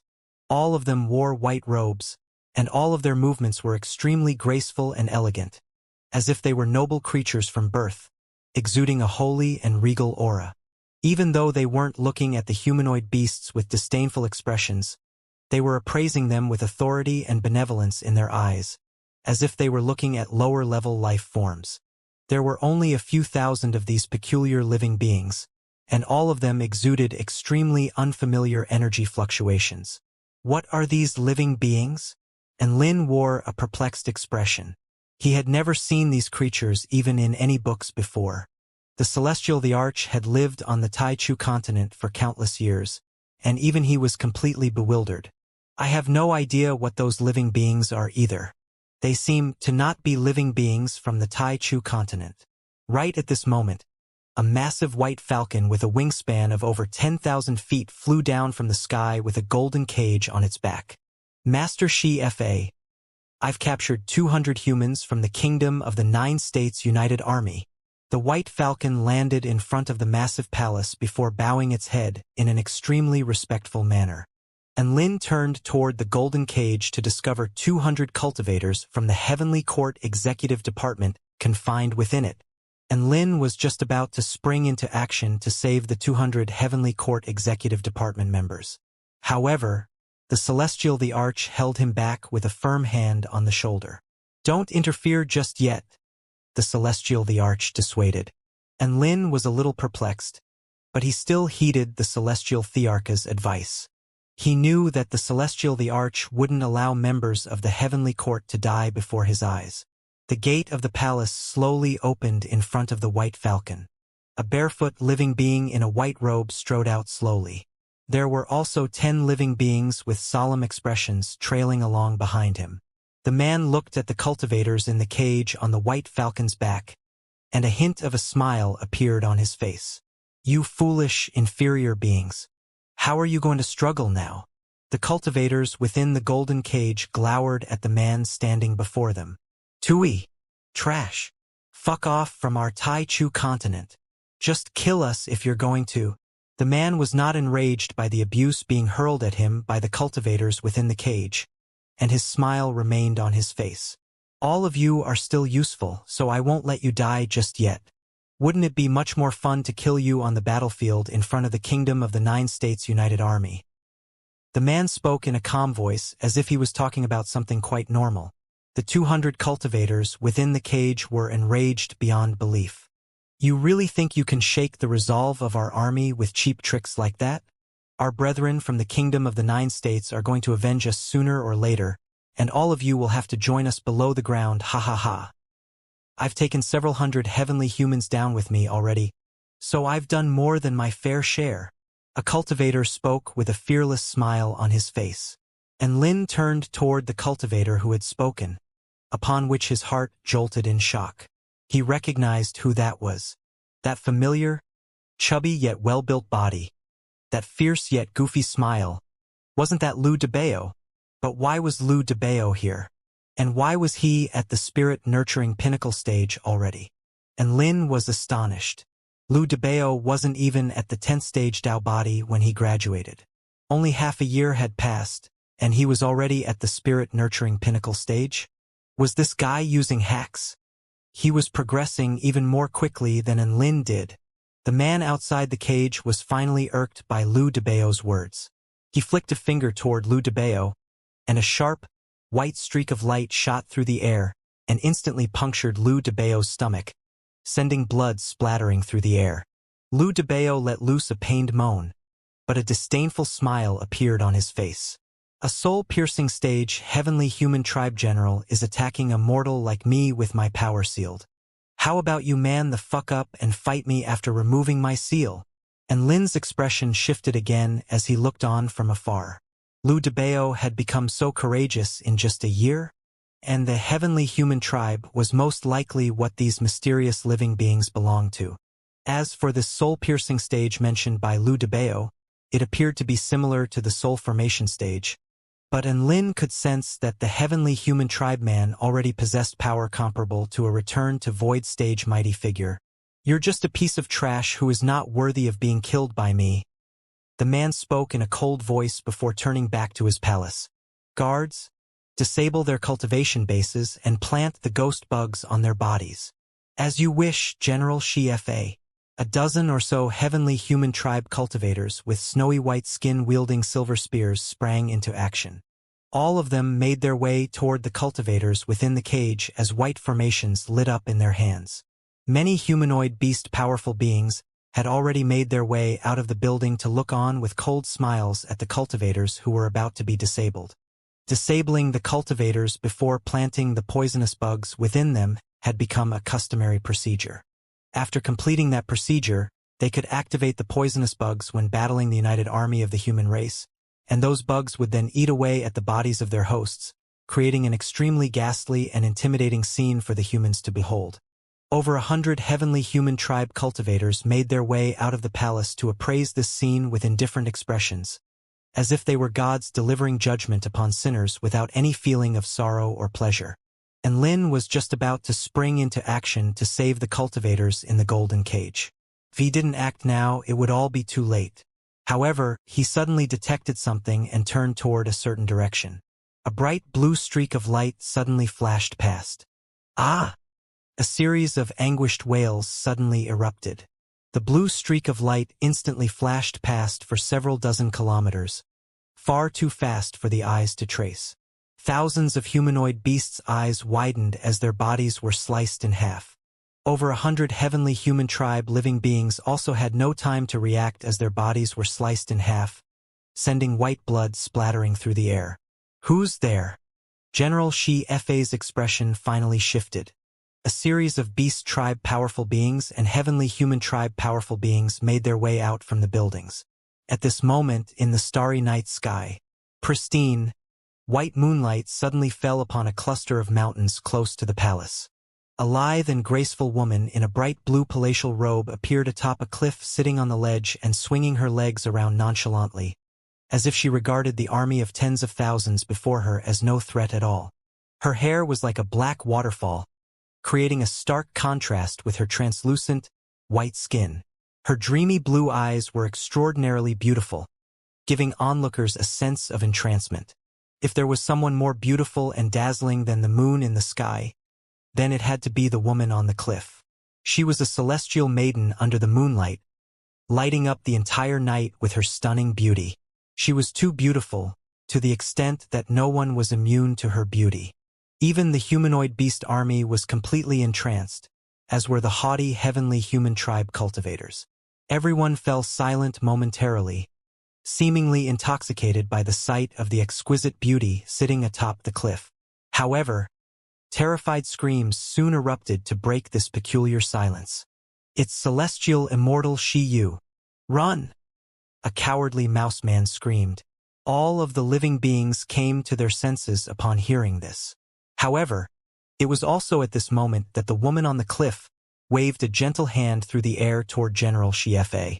All of a sudden, all of the humanoid beasts felt like another moon had appeared in the sky. This was a blue moon that seemed to be a full moon, but it was also like a crescent moon with both ends connected. Whoosh! A ripple flashed through the air. The blue moon somehow appeared before General Xianxia. General Xianxia's expression shifted drastically. An extremely dazzling golden light erupted from his fists, which he launched toward the crescent moon with an almighty roar. Whoosh! The moon was imbued with extreme sharpness, and it crashed into General Xianxia's fists. There was no violent collision as the moon sliced through Xianxia's fists and body without any resistance, like a hot knife through butter. Not only that, but over 100 heavenly human tribe powerful beings were also sliced in half. Boom! The massive palace behind them collapsed with a violent boom. The beast tribe powerful beings looked as if they had seen a ghost. Before they even had a chance to react, all of them were struck by excruciating pain as their bodies were also sliced in half. Wails of anguish reverberated through the air. Several thousand humanoid beasts and several hundred heavenly human tribe powerful beings had all perished from a nonchalant wave of celestial immortal Shiyu's hand. And Lin's mouth gaped open, and his mind fell blank upon seeing this. This celestial immortal Shiyu, wasn't she Su Qianyun? And Lin was completely dumbstruck upon seeing this. He really wanted to jump out and interrogate Su Qianyun. How did she progress to the return to void stage? What hacks did she use? Did she progress from the soul formation initial stage to the return to void stage in 100 days? How many God of War systems would that require? Even though his heart was filled with shock and questions, he knew that now was not the time for him to appear, so he repressed the urge to do so. At this moment, the blue moon had already sliced through the cage within which Lu Debao and the others were confined before returning to the cliff, where it danced around the woman as a moonlight disk. Setting Moon Celestial Immortal had crushed several thousand beasts and over 100 heavenly humans with a few waves of her hand, sending shock and awe surging through the hearts of the remaining powerful beings. She stood up and spoke with a voice that was mellow yet cold.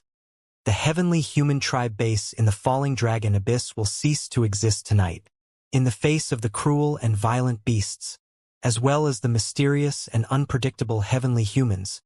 There was no hint of fear on her face. It was as if she were a god determining one's life and death with absolute power and authority.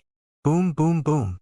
A series of powerful, white pillars of light shot into the sky from the palace. A terrifying power surged like a violent tsunami. There were a total of 12 auras, and all of them were more powerful than that of the fallen General Xianxia. You think you can invade our falling dragon abyss base? You won't live past tonight. That human's pretty hot. Beauties like her are hard to come by even in our heavenly human tribe. Why don't we capture her alive and enjoy her company before the extinction of the human race? Great idea. Let's set up a formation to capture her alive. Don't get careless. She's one of the finest assassins of the human race. Setting Moon Celestial Immortal.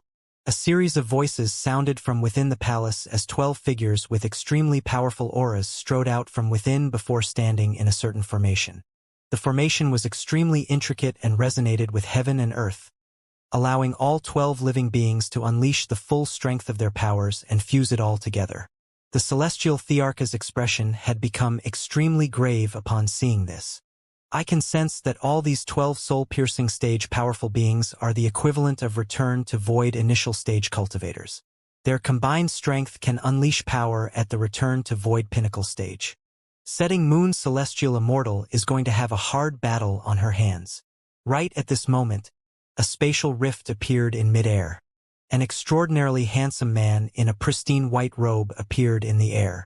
The clouds in the night sky behind him suddenly materialized into 100 golden-robed cultivators, all of whom were at the soul formation pinnacle stage. Ready the cannons! Storage rings flashed, and 100 inky black cannons constructed from some sort of strange metal were suddenly set up in midair. Peculiar, black spell formations began to appear, revolving around the barrels of the cannons. Light quickly converged toward the inky black openings of the cannons. Tens of thousands of humanoid beasts looked up at the 100 miniature suns that had suddenly appeared overhead, and all of them were struck by an extremely ominous feeling. As for Lu Debao and the others, all of them had fled from the scene a long time ago. At this moment, there was finally a humanoid beast who managed to identify the man in the sky. It's him. He's true nuclear celestial immortal from the 4-9 Immortal sect. Everybody run! This true nuclear celestial immortal appeared to be even more renowned than Setting Moon Celestial Immortal, and all of the beasts present fled for their lives in a frantic frenzy upon hearing this. Upon seeing this, The handsome man raised a hand high into the sky before delivering a loud command. All Spirit Pavilion disciples, heed my call and blast your cannons. Boom, boom, boom, boom. Violent explosions reverberated through the heavens. The earth tremored and devastating destructive energy exploded as scorching flames lit up the entire night. Terrifying cannon fire rained down on the entire falling dragon abyss with almost no blind spots. Countless beasts and heavenly humans didn't even have a chance to cry out before they were reduced to cannon fodder. Aside from the massive palace that was protected by a spell formation, all other buildings, including that rippling green lake, had been completely wiped out by the ferocious salvo. This was why all of the beast tribe powerful beings were so terrified. True nuclear celestial immortal always brought annihilation everywhere he went. Those are the macro-atomic vital cannons of the Purple Star civilization. Chun Chun was quite surprised upon seeing this. This should have been lost technology. Why does he have them? After a devastating salvo, there was less than 10% of beast tribe powerful beings and heavenly human tribe powerful beings left as compared to their original population. However, all of the remaining living beings were extremely powerful. Kill them. Two fucking return to void stage celestial immortals dare to just waltz in recklessly like this? Several dozen extremely disheveled powerful beings rose into the sky. Among these powerful beings were the 12 heavenly human tribe powerful beings at the pinnacle of soul-piercing stage as well as 2 beast tribe immortal beasts. True nuclear celestial immortal stepped forward. All of the ants have been taken care of. It's now time to take out the trash. The powerful beings were even more enraged upon hearing this. Burn trash. A yin-yang projection appeared beneath true nuclear celestial immortal's feet, encompassing an area over 100 kilometers in radius. All things possess nuclear energy and are capable of unleashing unimaginable power when that nuclear energy is detonated. A frenetic light appeared in the man's eyes, and he took a firm step forward toward all of the mighty figures charging toward him. The particles in the air surrounding all of the oncoming mighty figures were seemingly triggered by a strange power, and an extremely terrifying light suddenly erupted forth.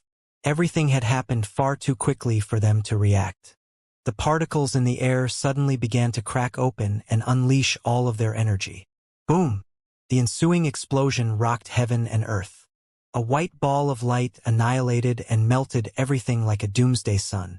A ring-shaped shockwave expanded rapidly, tearing the earth within a radius of over 100 kilometers apart, snapping the winding mountain range that stretched for over 500 kilometers.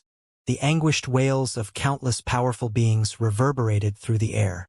The few thousand remaining living beings on the ground were filled with despair, and all of them unleashed defensive spell techniques with all their might, hoping to be able to combat the power of the shockwave. Chun Chen's expression shifted once again. This immortal's ability to bring out so much power from the microscopic world is quite remarkable. And Lin's expression had completely darkened upon seeing this. What the hell was this explosive maniac? Give me back my big brother Chang. That's right, the true nuclear celestial immortal standing in midair was none other than Shenyuan Chang. And Lin was completely unable to understand why Big Brother Chang would give himself a Dao title like this. Had he completely embraced the path of explosion?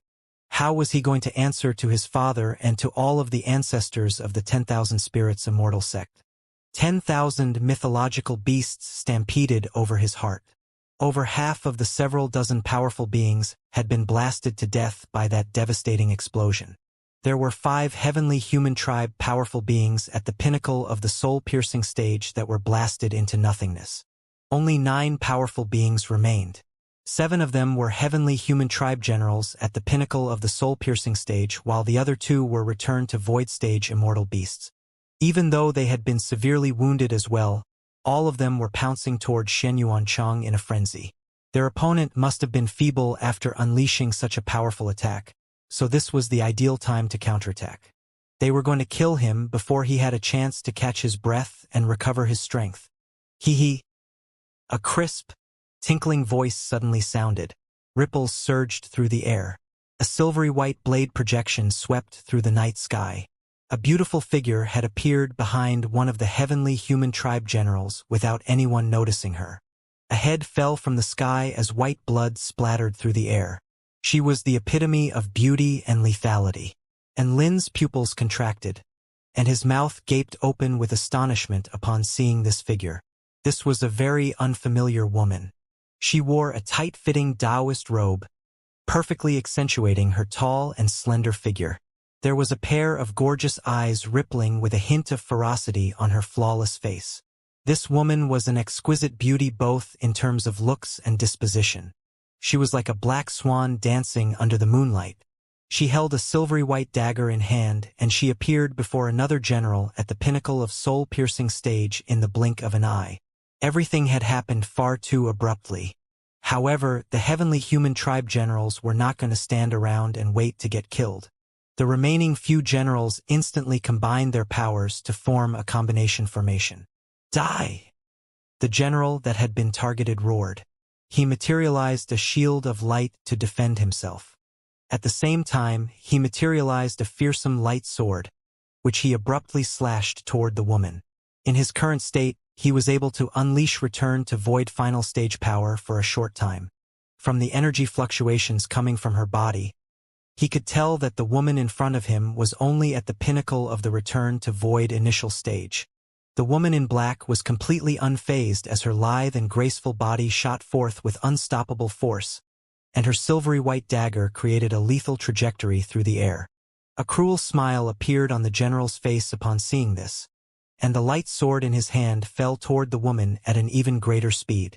His light shield was comparable to a spell technique unleashed by a return to void final stage mighty figure, so there was no way this woman could break through it in a short time. The dagger hurtled through the air and struck the shield materialized from the combined powers of the 6 heavenly human tribe generals. A sharp, screeching sound erupted. A series of crimson-veined patterns began to appear on the surface of the dagger, as if they were a system of blood vessels. At the same time, dark divine light imbued with the power to annihilate all things converged on the tip of the dagger. The heavenly human tribe general discovered with shock and horror that the dagger was piercing through his shield at an extremely fast speed, as if there were nothing there at all. Impossible! An expression of incredulity appeared on his face. He was then plunged into eternal darkness after a burst of sharp pain. The woman's dagger punctured the general's head, and she turned like a light, graceful butterfly to instantly pounce on another heavenly human tribe general. Bursts of anguished wails echoed through the air. The woman in black was like a wraith-like death god, flashing through the air with unrivaled power and speed, harvesting a life with every single strike. All of the living beings down below were trembling from fear as they looked into the sky. One of the powerful beings finally realized who this was. It's her. Missing and celestial immortal from the 4-9 Immortal sect.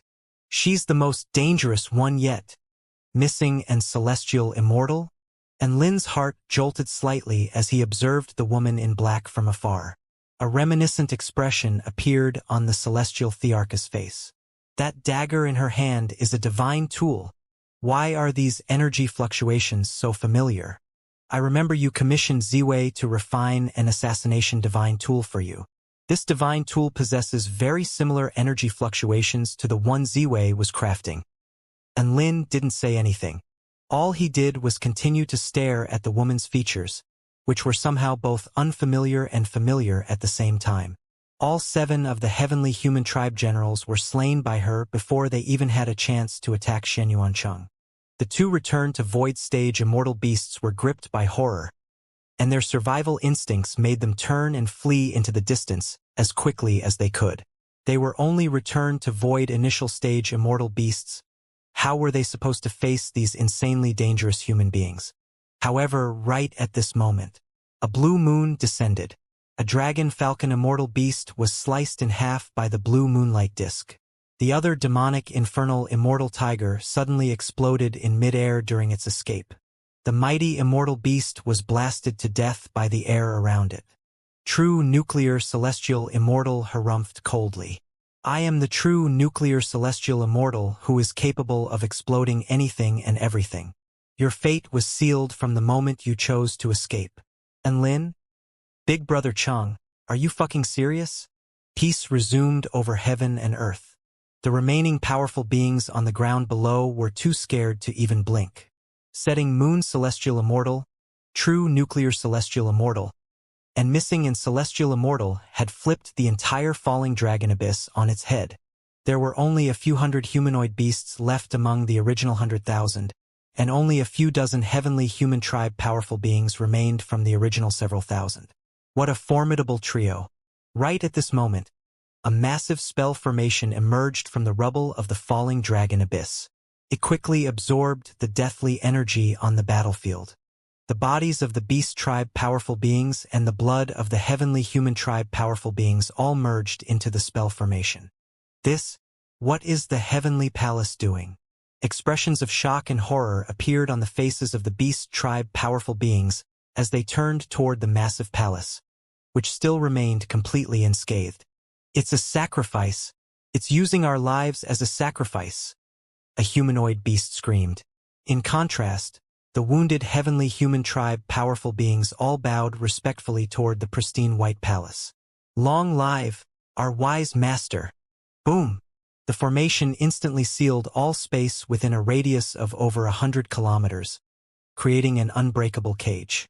The gate to the palace opened, and a man with silver hair and golden eyes strode out. His snowy white face was completely expressionless, as if he was appraising something that he could easily crush at a whim.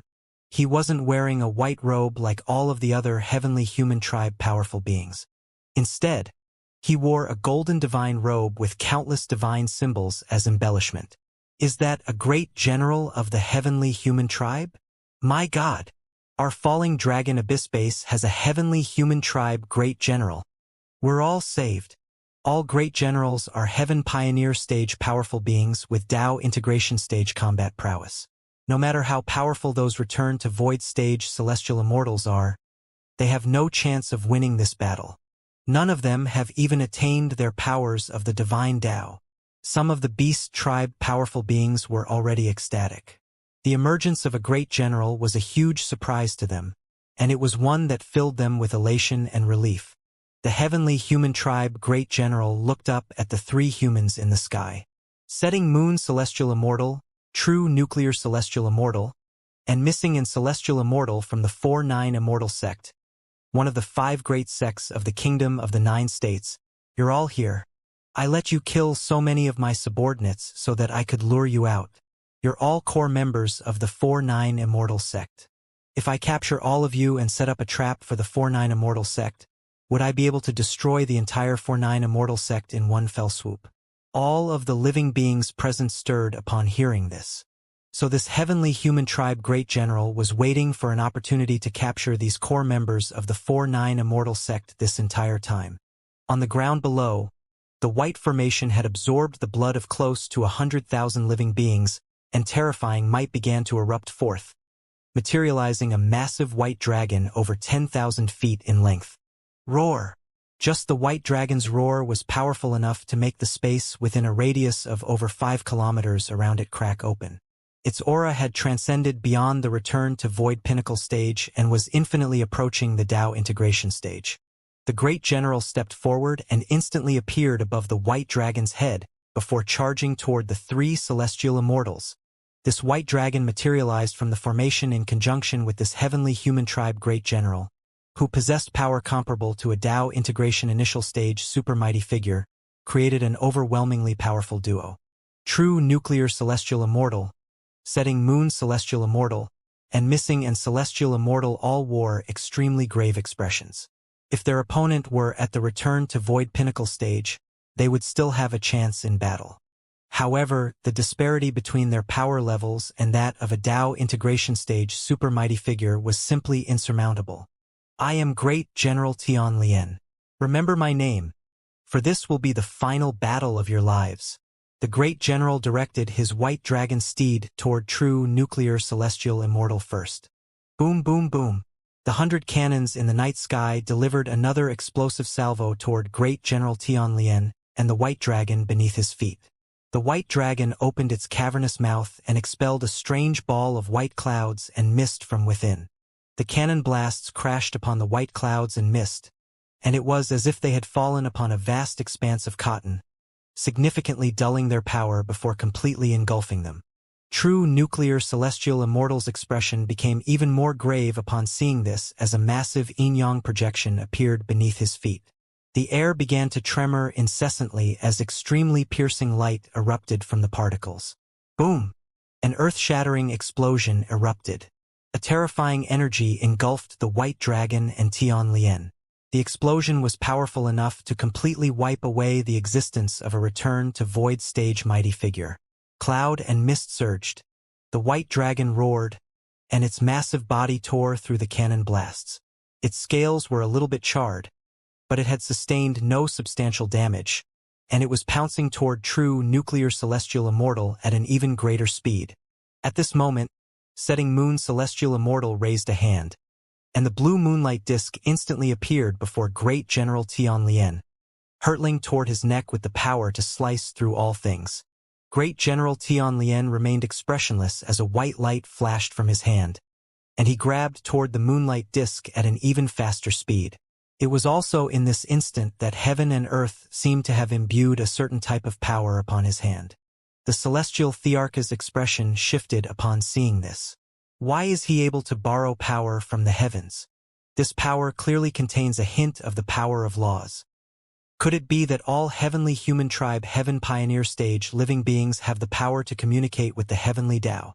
Chun Chen's expression also became slightly more grave. The celestial the Arch could be said to be the only living being in the entire kingdom of the 9 states capable of borrowing the power of the heavens, and this was only due to his special constitution and cultivation method. But now, a heavenly human tribe great general was capable of doing the same thing. Even though he wasn't able to borrow a significant amount of power from the heavens, this was still a cause of astonishment. Bam! The blue moonlight disk crashed into Tianlian's hand, but it was completely unable to break through his defenses. Tianlian blasted away the moonlight disk before continuing on toward true nuclear celestial immortal. He gripped the air, and a light spear materialized from a white light that appeared in his hand. At the same time, a burst of power fell from the sky and merged into the spear again, making its power even more formidable. Heaven Sealing Spear.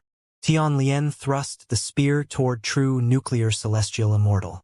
All of a sudden, a black shadow suddenly emerged from thin air before slashing a dagger toward Tianlian's neck at blinding speed, leaving a trail of afterimages in its wake. A dangerous light erupted from the divine tool, and it slashed toward his neck with absolute killing intent. Tianlian's speed finally faltered slightly. He was decreasing his speed to give himself sufficient reaction time to deal with the attack, thereby indicating that he was wary of missing and Celestial Immortal's attack. Tianlian reacted extremely quickly as he arched his back, allowing the dagger to flash past him and only sever a few strands of his hair. At the same time, his light spear shot forth from an extremely sharp angle, piercing through the air toward Missing and Celestial Immortal, who was now already behind him. Missing and Celestial Immortal didn't have enough time to evade, and an extremely deep gash appeared on her slender waist. She immediately hurtled back in retreat. However, countless golden divine symbols suddenly appeared on her wound, sending terrifying sealing force spreading through her entire body. All those who are struck by my heaven-sealing spear will have their powers severely debilitated. You won't be able to get away. Tianlian turned toward Missing and Celestial Immortal, and his spear began to glow with a scintillating light as he sought to completely seal his opponent. Boom! Boom! Boom! All of a sudden, a string of explosions erupted in the air around him. Run! True nuclear celestial immortal yelled. All of a sudden, a streak of white light tore through the explosive power. It was as fast as lightning and instantly punctured true nuclear celestial immortal's chest. A terrifying sealing power instantly forced him to his knees. You're only thinking about running now? Isn't it a little too late? Tianlian stood out from the flames. Setting Moon Celestial Immortal pursed her lips and slowly began to fall back in retreat. Great General Tianlian had severely debilitated 2 celestial immortals in the blink of an eye. No matter what she did, she wouldn't be able to flip the tables on this battle. All of the humanoid beasts were already beginning to celebrate amid the wreckage of the falling dragon abyss. Lu Debao and the others were all trying to call for reinforcements via voice transmission talismans. However, the formation on the ground was not only capable of trapping the celestial immortals, but it was also able to cut off voice transmission talisman signals. And Lin finally stood up upon seeing this. "It's my turn to take the stage." He was immediately forced to sit back down by a firm hand on the shoulder from Chen Chen. "Sit down, and Lin. It's not your turn yet." "And Lin?" The Celestial the Arch spoke in a low voice. "Something with an extremely powerful aura is coming this way." And Lin's heart jolted upon hearing this. To be referred to as extremely powerful even by the Celestial the Arch, who could this be? Clear, ethereal cry erupted. Beneath the starry night sky, a red sun had seemingly risen from the south. A red light lit up the entire sky, and Lin's mouth gaped open in shock as he turned toward the south. A red sea swept toward them from afar. No, that was no sea. Those were flames of pure yang. Those flames were at least divine flame level. Even the average Dao integration stage super mighty figure wouldn't be able to summon such a massive sea of divine flames. Unless another clear cry erupted from amid the sea of flames. A massive body emerged from within. This was a regal and majestic living being with shiny, golden eyes, translucent, 5-colored feet, wings like fiery flower petals, and a dazzling divine light radiating from its body. It was like the most perfect living being between heaven and earth. The sea of divine flames in the sky was like a red carpet paving the way to its entrance. The red sun lighting up the world was an announcement of its arrival. And Lin had never seen such a dazzling living being.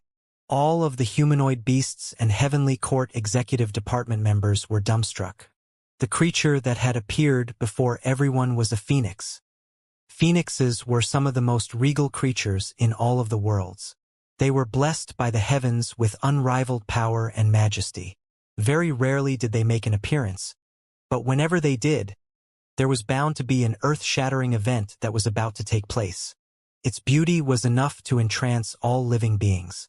Regardless of whether you were a living being from the human race, beast tribes, true demon tribe, stone tribe, or any other tribe, all living beings could appreciate the stunning beauty of a phoenix. Even the great general of the heavenly human tribe fell into a daze at the sight of the phoenix. This really is a creature blessed by heaven and earth. Even the heavenly human tribe cannot hope to compete with such beauty, Tian Lian murmured. Wait! He suddenly shuddered. Why am I spouting nonsense like this now? I should be running away from this phoenix. Tian Lian had only just come to his senses. Immediately afterward, the phoenix spread open its wings, which encompassed a wingspan of over 150 kilometers, and it crashed down toward the formation within the falling dragon abyss with a crushing divine might. Boom! An earth-shattering collision took place. The spell formation set up by Tian Lian after sacrificing the blood close to 100,000 humanoid beasts and heavenly humans was shattered like a fragile toy by the phoenix. The phoenix spread its wings, and a sea of divine flames formed a cage, which encompassed the entire falling dragon abyss. A trapping formation was set up yet again. However, there was a role reversal this time. Great General Tian Lian was the one being trapped this time. The humanoid beasts on the ground below had almost knelt down in the face of this magnificent, powerful beast. What terrifying power! The only phoenix with such pure and potent power of flames on the entire Taichu continent is that phoenix from the 4-9 Immortal sect. That's right. It's that phoenix called Little Huang. Do you want to fucking die? How dare you refer to the phoenix by its name? I'm going to die anyway. So what if I refer to it by its name? If this phoenix is here, then doesn't that mean that person is here as well? All of the humanoid beasts turned deathly pale as this notion sprang to mind. On the phoenix's back, an especially eye-catching figure stood amid the divine flames. This was an exquisitely beautiful woman in a jade dress with holy flames revolving around her flawless body. Her eyes were shimmering with divine light and a sense of majesty, which forced all living beings she turned her eyes upon into submission. She didn't appear to be someone that belonged to this world. She appeared to be a goddess who had somehow found her way into this world. It was quite fitting that such a stunning woman would be the one standing atop this regal phoenix. Only a phoenix like this was worthy of becoming a steed for a woman like this. And Lin looked up at the holy, glorious woman in the sky and was completely unable to shift his eyes away. He stared blankly at her, as if she were the very center of the universe. The woman's lavish entrance atop her majestic phoenix steed made great General Tianlian pale in insignificance. In comparison, the white dragon beneath his feet was like a pathetic little white eel. Divine Phoenix Maiden, Great General Tianlian spat through gritted teeth. How could you possibly be here? Great General Qiuchun has been following your every move. Great General Qiuchun? You mean this piece of shit? The woman's storage ring flashed as she pulled out a severed head before waving it at Great General Tianlian. Great General Tianlian, don't worry, you'll be able to see him again very soon. The falling dragon abyss base will cease to exist from this day forth. Su Xiaolan spoke in a cold voice. True nuclear celestial immortal, setting moon celestial immortal, and missing in celestial immortal were all elated to see her, and carefree smiles appeared on their faces. With her here, everything was in the bag. Don't underestimate me. Being looked down on by inferior humans was something Great General Tianlian detested the most. He roared with rage as black-veined patterns appeared on his snowy white skin. Power fell from the heavens upon him, making his aura elevate explosively. Tianlian's white dragon roared as it pounced toward the phoenix before it with extremely terrifying force. Great heaven-sealing palm. Countless divine symbols converged on Great General Tianlian's palm as he unleashed the most powerful strike of his life. A massive, golden palm projection appeared, which expanded further and further, extending to hundreds of kilometers in size, upon which a lotus flower imbued with a fearsome sealing power appeared at the center of the palm. The power of the heavens fused into the palm, making it even more terrifyingly powerful. The winding mountain ranges over 500 kilometers in length were unable to bear the power of the palm and collapsed as a result. And Lin's heart jolted with shock. This strike was comparable to a full-force attack from Emperor Yideng. The massive palm seemed to be threatening to crush the phoenix in the sky. The phoenix flapped its wings lightly toward the massive golden palm, upon which boundless divine flames hurtled toward the palm like a tsunami. Boom! The divine flames and the massive palms clashed violently. Terrifying waves of flames erupted over the heavens, transforming the night sky into a scorching sea of divine flames, as if doomsday had arrived. The veins on Great General Tianlian's forehead bulged as he injected more and more of his power into the palm. However, the phoenix's divine flames were steadily gaining the upper hand, slowly decelerating the massive palm and inflicting a series of extremely huge cracks upon it. In the end, the divine flames incinerated the massive palm before sweeping toward the white dragon. The white dragon blasted a ball of white cloud and missed again to try and blunt the force of the divine flames. However, there seemed to be no end to the divine flames. No matter how much white mist the white dragon puffed out to absorb the divine flames, there was always more to come. The white dragon's face was turning purple from prolonged exhalation, and it was about to die from oxygen deprivation. Thus, the white dragon let loose a blood-curdling cry before being melted by the divine flames. The phoenix had crushed Great General Tianlian's power through the simplest and most brutal way possible, striking unprecedented powerlessness and despair into his heart. Great General Tianlian hurtled back in a frantic retreat from the overwhelming wave of divine flames. His golden robe had been burned to tatters, and he had also sustained many burns all over his body. He had finally come to the realization that he was no match for this powerful woman. We need to reassess the danger level of the divine Phoenix Maiden and her phoenix.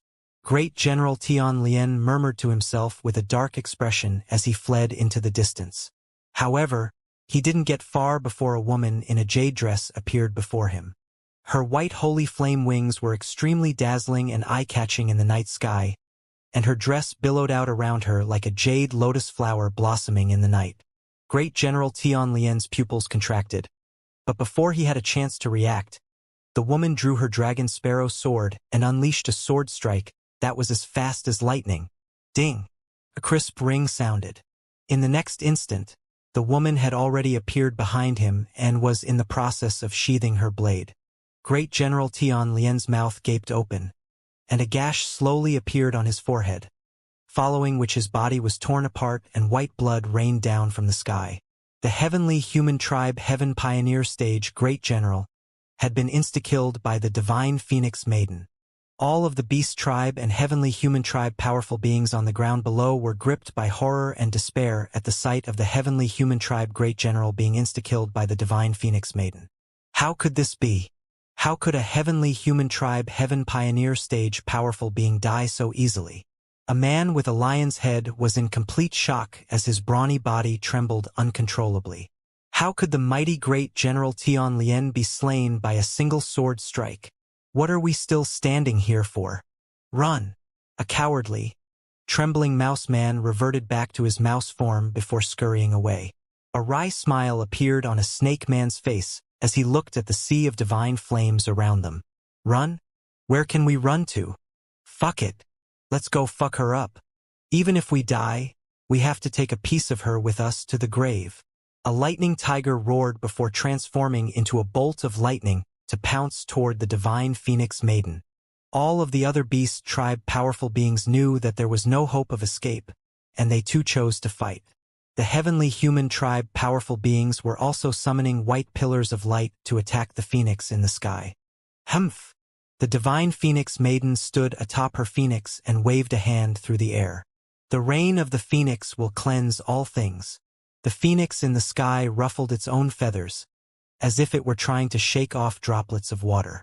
Boundless divine flames then fell like a meteor shower, incinerating the beast tribe powerful beings and tearing through the pillars of energy summoned by the heavenly human tribe powerful beings before melting their bodies. After a short burst of anguished wails, no more enemies remained in the falling dragon abyss. All of this was because the phoenix had quivered slightly. Holy fuck! That phoenix is badass. And Lin's heart was filled with admiration and envy.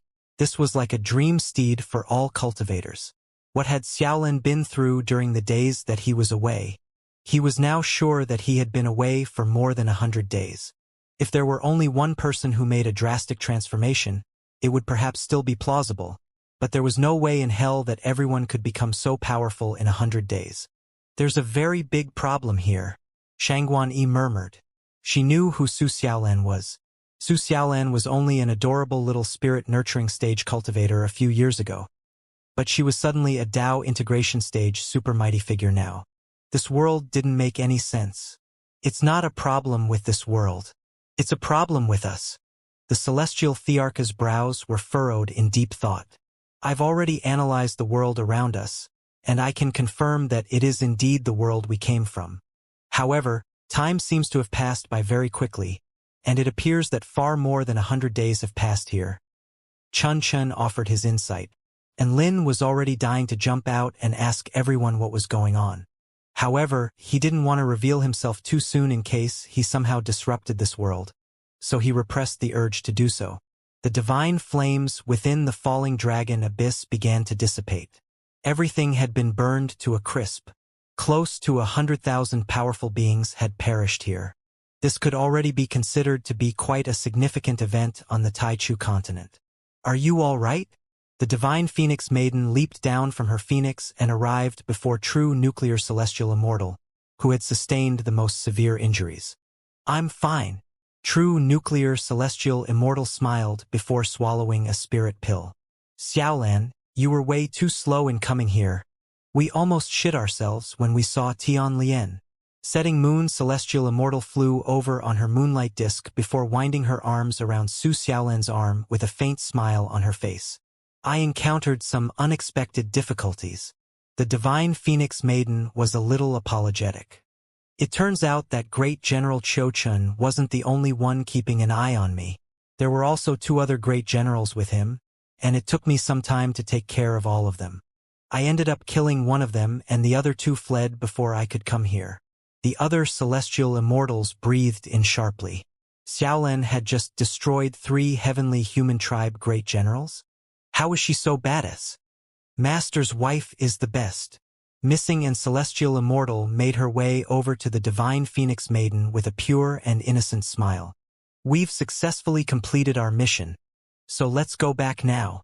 She was like a sweet little girl holding onto the divine phoenix maiden with a hint of attachment, in complete contrast to the cold assassin she was during the battle earlier. The divine phoenix maiden poked Missing and celestial immortal's nose with a smile. Little Ling, you go back with Shen Yuanchang and Su Chenyun first. I still have to go and do something. And Lin's heart jolted again upon hearing this. Official confirmation had arrived. The divine phoenix maiden was Su Xiaolin, true nuclear celestial immortal was Shen Yuanchang, and setting moon celestial immortal was Su Chenyun. As for Missing and celestial immortal, Xiaolin called her Little Ling. Could it be that she was Yi Ling? And Lin almost threw up a mouthful of blood as this notion sprang to his mind. Yi Ling was an obedient and adorable little girl who followed him around all the time.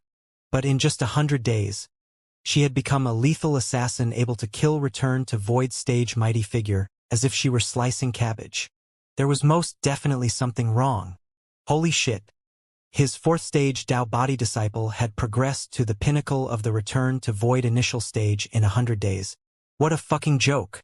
And Lin had received a heavy blow. He had thought that he would be able to instruct this little girl like a true master as opposed to his other 2 disciples, who were too powerful for him to instruct. However, even this little girl had outstripped him in terms of cultivation base. Xiao Tu, Xiao Zhe, and Yi Ling had all outstripped his cultivation base. He felt like he was a fake master. What are you going to do? Master's wife, you don't mean? Yi Ling suddenly began to panic a little, and she gripped tightly onto Su Xiaolan's sleeve. It's all right. I'm just going to make a quick trip to the opposite shore realm, and I'll be back before you know it. Su Xiaolan gave her a comforting smile. No! Shen Yuancheng spoke with a stern and grave expression. Things are completely different now. There are so many terrifying, powerful beings out there trying to hunt you down. You could very easily die from taking risks like this. I've already made my decision.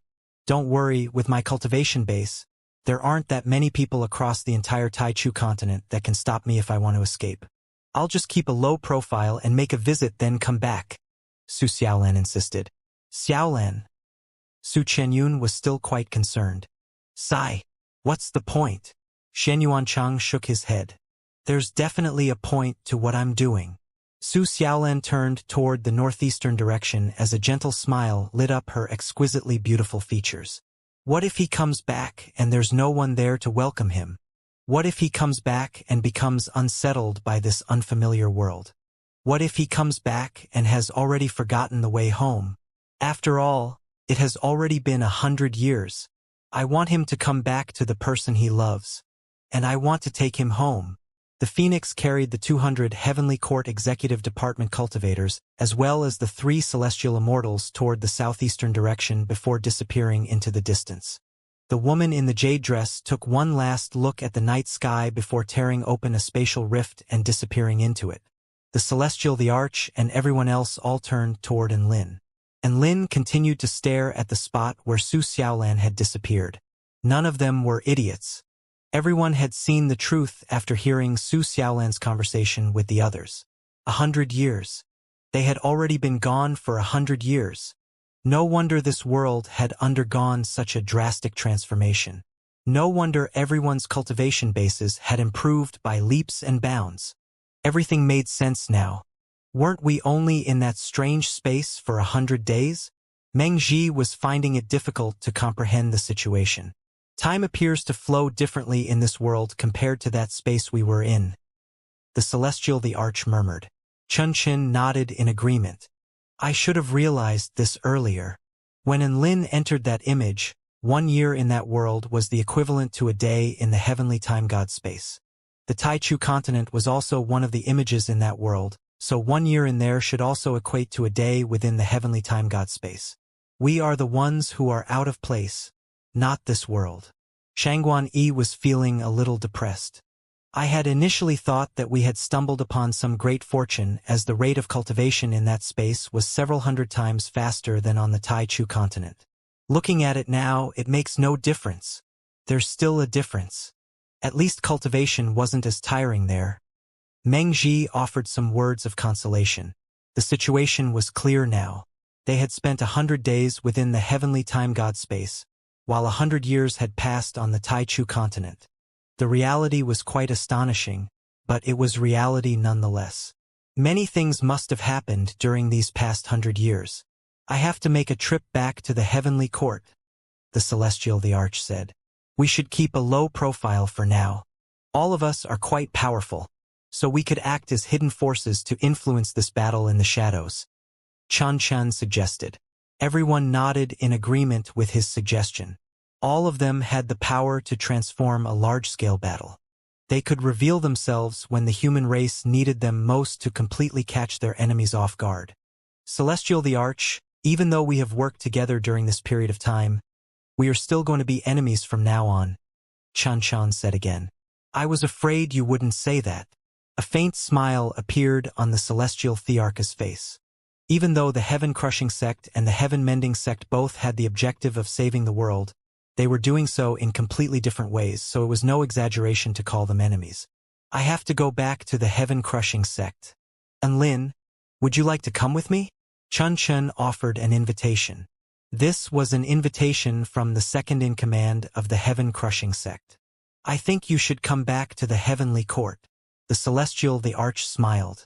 This was the smile of the second-in-command of the Heaven-Mending Sect. Shangguan Yi, the Great Empress, and Meng Ji also turned toward Enlin as they were curious about what decision he would make. Enlin shook his head. I'm going to go find her. Her? Shangguan Yi faltered slightly before realizing who he was referring to. How are you going to track her down? I know where she went. A warm smile appeared on Enlin's face, and he turned to bid farewell to everyone. I have to go now. I don't want to keep her waiting for too long. He stepped into the spatial gate as he spoke, leaving behind a bunch of confused mighty figures. In the southwestern region of the opposite shore realm, this place had been transformed into a vast expanse of glacial plains. Snow fell year-round here. Frosty winds blew through the air like icy blades. An epic, earth-shattering battle had taken place here 100 years ago. Mountains had been toppled, abyssal fissures were everywhere, and violent power had annihilated almost everything here. However, everything had been covered by frost and snow now, with the exception of an extremely massive crater, of which the rough outline could still be seen. A spatial rift slowly appeared several dozen kilometers away. A white-robed figure silently emerged with his aura completely concealed, as if he was afraid of alerting anyone who might be around. And Lin looked around surreptitiously at his surroundings to find that this was a bleak and desolate land devoid of all of the Snow Maiden's intricately crafted ice abodes that had once stood here. The air was so cold here that even he couldn't help but shiver. The environment seems to be even worse here now. A soul formation stage cultivator or below will probably be frozen to death here before too long. And Lin mused. He looked around at his surroundings, as if he was searching for something. Soon, he discovered a black shadow within an extremely massive crater. That looks like the place where the heavenly time god self-detonated and also the place where I disappeared. And Lin slowly approached to find a very beautiful wooden cabin there. It was particularly eye-catching in this vast expanse of barren, snowy land. He made his way over to find that there was a plaque hanging from the cabin. It read, Lan Lin Cabin. Through the wind, he could see flickering candlelight lighting up the room with a warm glow. The cabin looked very snug and cozy, and there were a few photos of himself and Xiaolan hung up along the walls, all of which depicted him and Xiaolan with wide, elated smiles on their faces. A rush of warmth welled up in Enlin's heart upon seeing this. This cabin really did look like a home. Su Xiaolan was not in the cabin, so Enlin didn't go in. He continued toward the center of the crater, where he finally found the person he was searching for. She was sitting atop a dead log, staring silently at the snow falling upon the empty landscape. There was a cozy little cabin for her to return to, but she chose to stand outside in the harsh wind and snow. She seemed to be waiting for someone who might or might not even come back. And Lin suddenly recalled that 100 years had already passed since the heavenly time god's self-detonation, and everyone most likely thought that he was already dead. However, Su Xiaolan was still here. Snow fell upon her hair and shoulders. She exhaled lightly, sending puffs of white breath floating into the air. She cut an extremely lonely yet determined figure, looking on in anticipation for a miracle. She presented such a heartbreaking figure. It was probably unimaginable to everyone in this world that such a revered and sought-after goddess would frequent this barren and desolate glacial land, waiting for someone day after day without fail.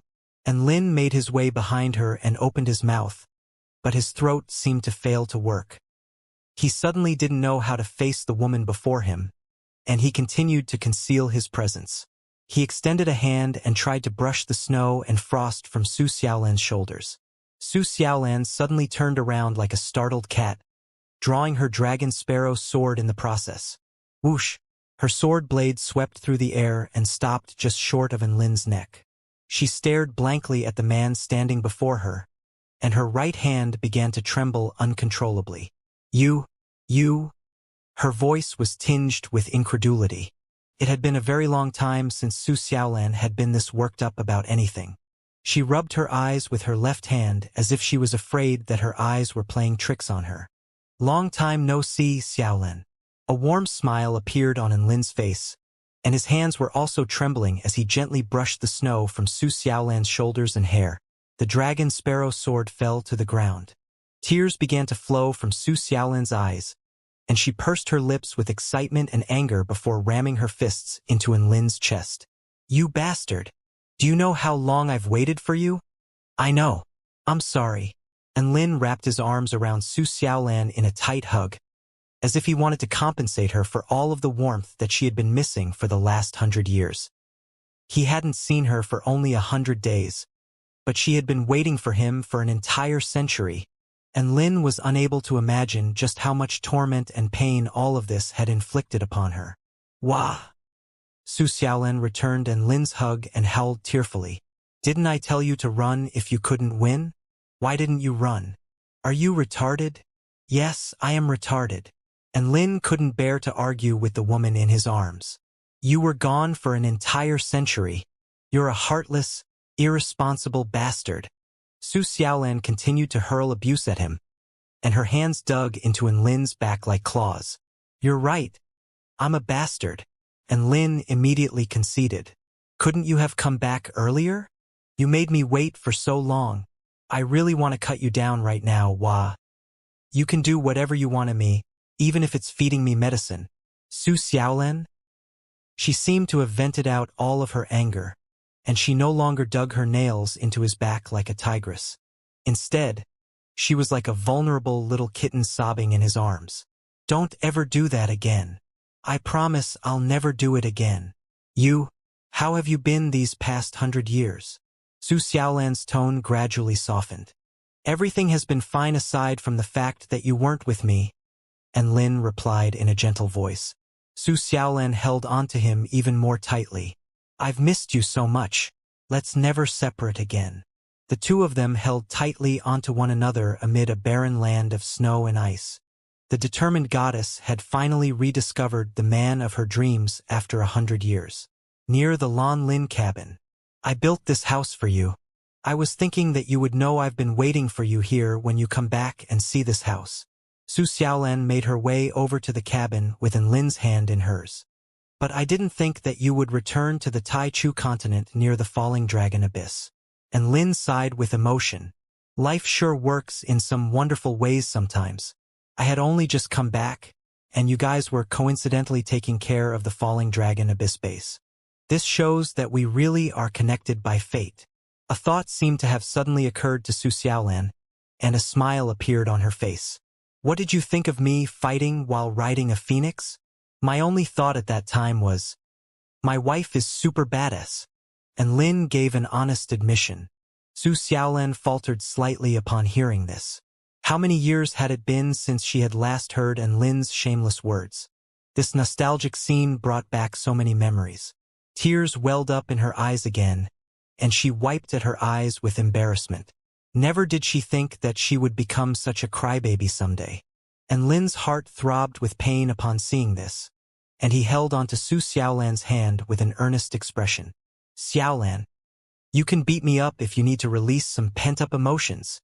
Su Xiaolan burst into laughter at the sight of Lin's serious expression. I'm too powerful now. I might accidentally kill you. Lin was a little scared. Xiaolan really was extremely powerful now. By the way, Xiaolan, you're progressing way too quickly.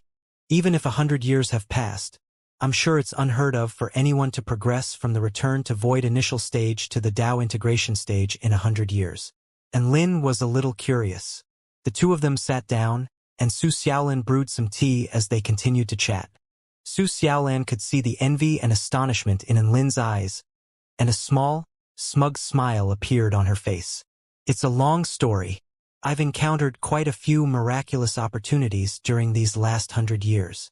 Thus, she began to recount her experiences in the past 100 years.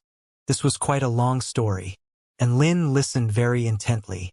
He wanted to know how Xiaolan lived and what she did during the 100 years in which he was away. The first decade was rather mundane.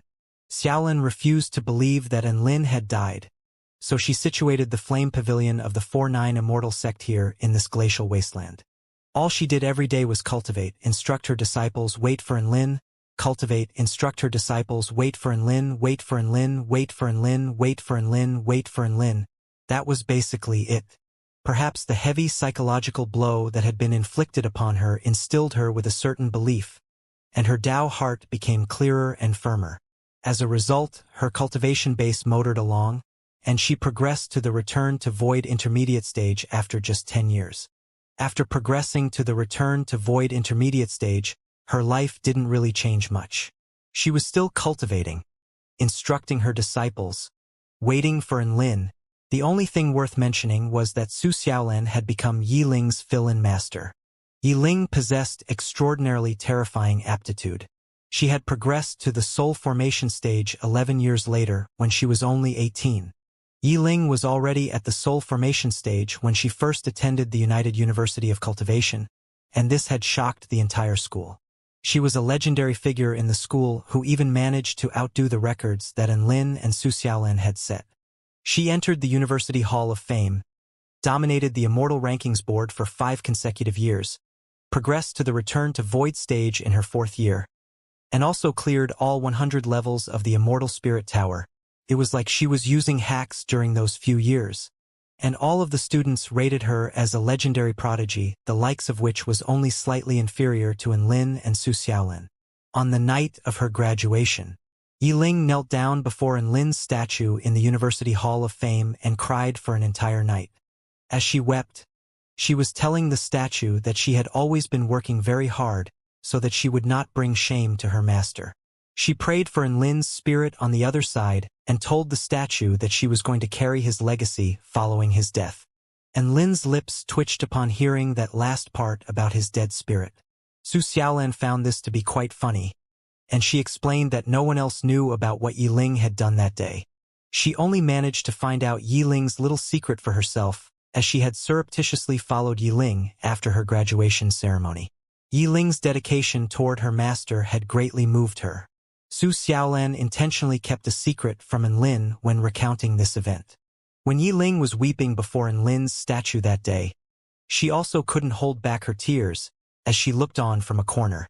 Following Yi Ling's graduation, she came to wait for her master here along with Su Xiaolan.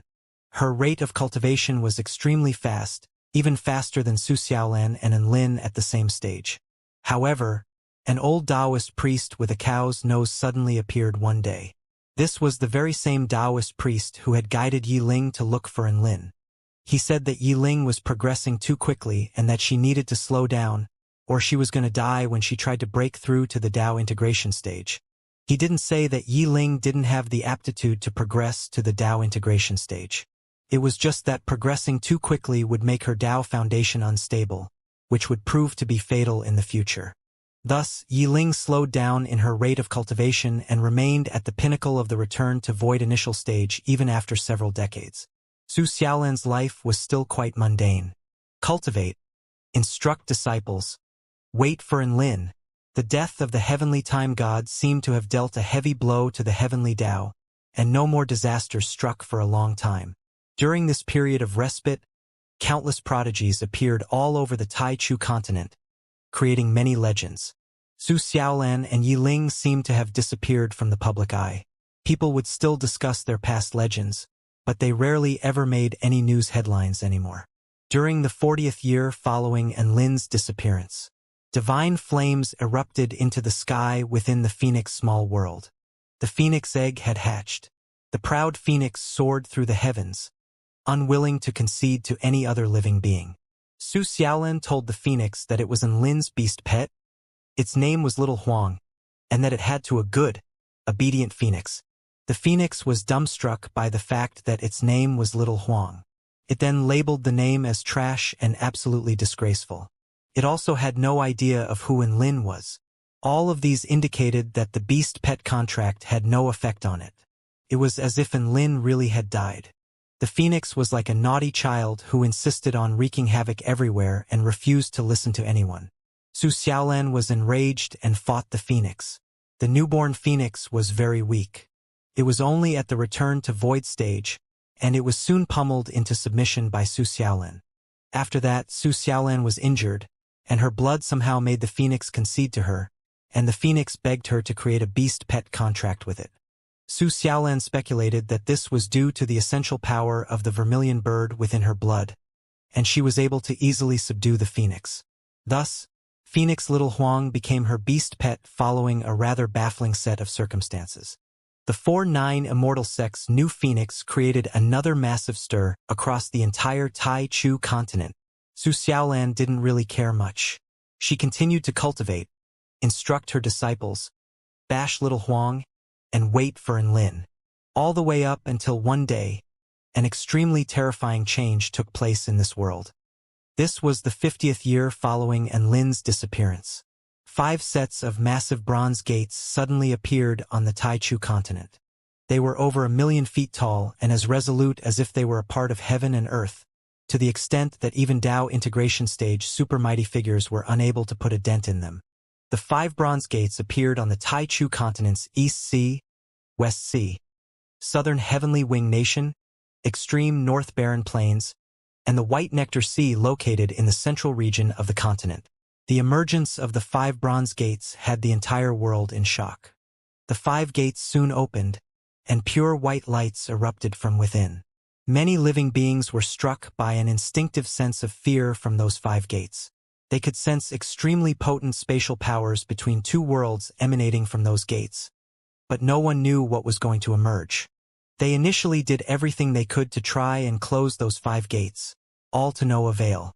Even the gods of creation couldn't do anything about them. They couldn't close the gates, nor could they enter. At the same time, no one knew what was inside those gates. A year later, a very special group of living beings finally emerged from those gates. All of them had skin that was as fair as snow and heads of white hair. They were quite similar in appearance to the snow maidens and had golden eyes as well. Furthermore, all of them possessed an innate holy and regal aura. They called themselves the Heavenly Human Tribe, and they were supposedly living beings responsible for enforcing the will of the heavens. And Lin finally understood where those peculiar living beings had come from. Living beings who enforce the will of the heavens? Wouldn't the Dark Wing Tribe try to fight them for this proclamation? And Lin chuckled.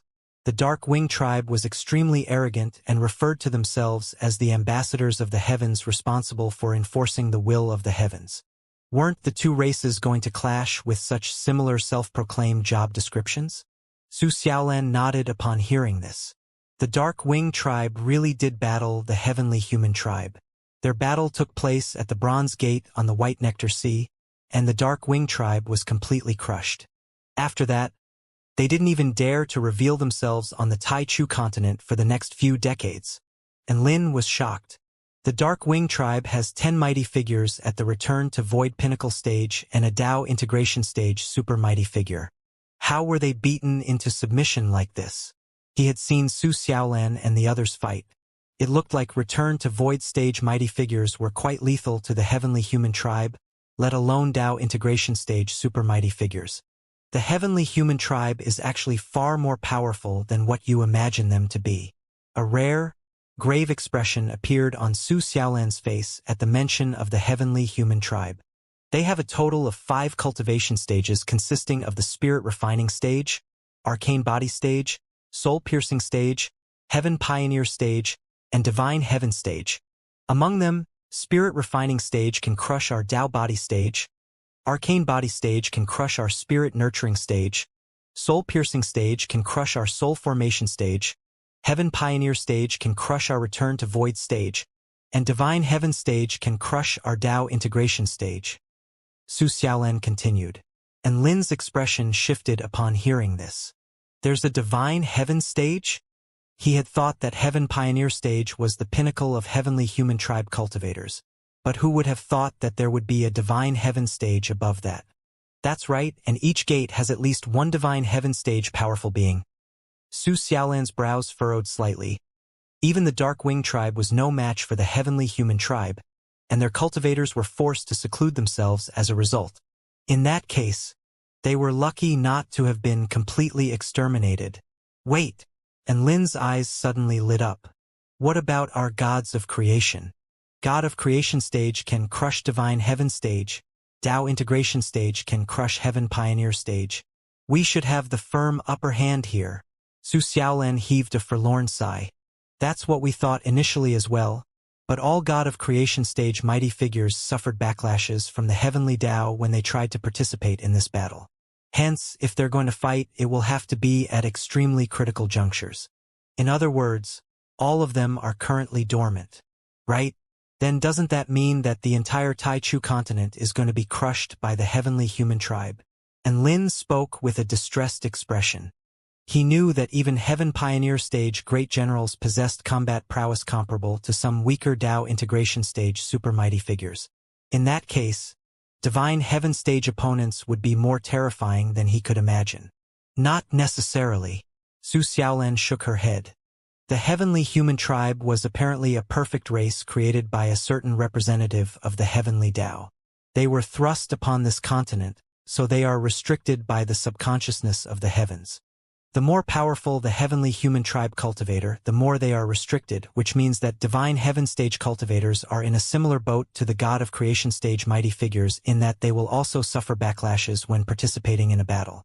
However, the backlashes they suffer from seem to be comparatively less severe, and they can attack under certain special circumstances. And Lin could finally understand why the heavenly human tribe hadn't wiped out the human race yet. The heavenly human tribe cultivators could borrow the power of the heavens at just the soul-piercing stage, but at the same time, their powers were constantly being restricted by the heavens, kind of like the situation the heavenly gods were in. Su Xiaolan continued, the heavenly human tribe represents the will of the heavens and is ruled over by the great heavenly light goddess. Their sole objective is to destroy the human race. The heavenly human tribe armies advanced from the 5 different gates, reducing all resistance and civilizations to history. And Lin could imagine the cataclysmic disaster that must have befallen this world upon hearing this. How cruel and ironic! The representative of the heavenly Dao with the power of light is engaging in acts of mass slaughter and genocide. A thought suddenly occurred to him, and his expression stiffened slightly. Wait, you just mentioned the great heavenly light goddess? Is that supposed to be somehow superior to the heavenly gods? This goes back to the 2nd year after the heavenly human tribe arrived on this continent. At that time, the heavenly speed god was defeated by the 4th heavenly disciple of the heaven-crushing sect, the ancient dragon empress, and it was only after analyzing this heavenly speed god that they realized that there was a hierarchy among the representatives of the heavenly Dao. There are 6 paramount tier representatives of the heavenly Dao consisting of heaven, earth, ocean, life, light, and darkness. They represent the fundamental elements of the heavenly Dao. Below the paramount representatives of the heavenly Dao are many normal tier representatives, such as Lan Xiaoni's water, or the already deceased wind, lightning, time, speed, and gravity, which have since returned to the heavenly Dao. and Lin's mouth gaped open upon hearing this. An expression of astonishment appeared on his face. Just the heavenly wind god alone was almost powerful enough to destroy the heavenly court. How are we supposed to deal with so many representatives of the heavenly Tao at once? Su Xiaolan shook her head. Firstly, there is actually conflict between the representatives of the heavenly Tao. They're split up into two factions, one of which champions the destruction of the human race, and light, ocean, and earth are all leaders of this faction. And Lin's eyes lit up with excitement. What about the other faction? Do they want to help the human race instead? Su Xiaolan shook her head again. The other faction is led by Heaven and Life, and they propose to wipe out all living beings on the entire continent in order to start everything anew. And Lin, Su Xiaolan. The difference in opinions between the representatives of the heavenly Tao has created many conflicts between them, thereby preventing them from targeting the human race as a collective force. Most importantly, the more powerful a representative of the heavenly Tao is, the more easily they become restricted. The paramount tier representatives of the heavenly Tao still do not dare to enter the Taichu continent. As for the ordinary representatives of the heavenly Tao, they are indeed very powerful, but they are no longer invincible due to the retaliation from the heaven-crushing sect. And Lin had already guessed this. Chun Chun had slain the heavenly time god and the ancient dragon empress had slain the heavenly speed god, thereby indicating that the heavenly gods were far from invulnerable. There were still powerful beings in this world that could fight the heavens. Su Xiaolan continued. The heaven-crushing sect has extended an open invitation to all mighty figures at the return to void stage or above to join their sect, upon which the heavenly disciples will bestow upon them the powers to combat the heavens. As such, both the heavenly human tribe and the representatives of the heavenly Tao are actually quite fearful toward the heaven-crushing sect. And Lin nodded. Then there should be quite a few mighty figures that have joined the heaven-crushing sect, right? Actually, Su Xiaolan paused momentarily before saying, almost all of the mighty figures in the kingdom of the 9 states have joined the heaven-crushing sect, with the exception of the 4-9 Immortal sect, she added. And Lin's mouth gaped open in shock. What about the heavenly court emperors? They've all joined the heaven-crushing sect. Su Xiaolan nodded. And Lin. He was wondering what the Celestial the Arch, the second-in-command in the heaven-mending sect, would feel upon returning to the kingdom of the 9 states, only to find that all of his comrades and subordinates had joined an opposing force. Then why didn't you guys join the heaven-crushing sect? And Lin was curious. Su Xiaolan turned toward Lin with a gentle expression. Our 4-9 Immortal sect leader hasn't even said anything. So how can we just make a reckless decision to join the heaven-crushing sect? And Lin's heart trembled again upon hearing this. He knew that under those circumstances, it was very much possible that he would not have been able to come back. However, the entire 4-9 Immortal sect was still holding on and waiting for his return. And Lin had never imagined that his sect would be so loyal and unified. He had unintentionally created a very adorable sect. Su Xiaolan continued. We humans have no choice. All of the heavenly gods prioritize the destruction of the human race above all else. As such, we can only resist. Wait, isn't there still a heaven-mending sect? Have they done anything about this situation? And Lin asked. Su Xiaolan's brows furrowed slightly, and she thought about this for a moment before replying. After you disappeared, the heaven-mending sect seemed to have completely disappeared from this world. I have no idea what they've been doing all this time. After the war erupted, many of the powers on the continent began to target the human race. They think that this disaster would end after they destroy the human race. Other living beings can only wage war against the human race in order to pledge their allegiance to the heavens in the hope that the heavenly gods would change their minds and not destroy them after the human race is destroyed. And Lin took a deep breath. So, not only are we facing the heavenly human tribe and the heavenly gods, but the entire continent is basically against us. Su Xiaolan nodded lightly. If it weren't for the heaven-crushing sect's allegiance toward the human race, perhaps all humans would have been wiped out already. Who would have thought that the most powerful being in the true demon tribe would be protecting the human race? and Lin was a little surprised by the heaven-crushing sect's decision to stand with the human race, especially when they didn't know whether their second-in-command, Chun, was dead or alive. Su Xiaolan. This has become a fight to survive for all races and tribes. In order to survive, all of them have to take sides. Some powers chose to side with the heavens like the sinister spirit beast cesspool, the void spirit realm, the dark marshlands, the creation realm, the western heavenly dragon forest. Others chose to side with the heaven-crushing sect and the human race, such as the spirit lake realm, the holy paradise, the demon realm, the West Sea Alliance. There are also some neutral powers that have chosen to refrain from taking sides, such as the North Song Mountain realm, the southern heavenly wing nation. As such, a massive war that rocked heaven and earth swept through the entire Tai Chu continent at that time. Our 4-9 Immortal sect also joined in on this battle, and we swore to live and die with the human race. Su Xiaolan tucked her hair behind her ear and looked up at Lin with a hint of sorrow in her eyes. What followed was an unavoidable war.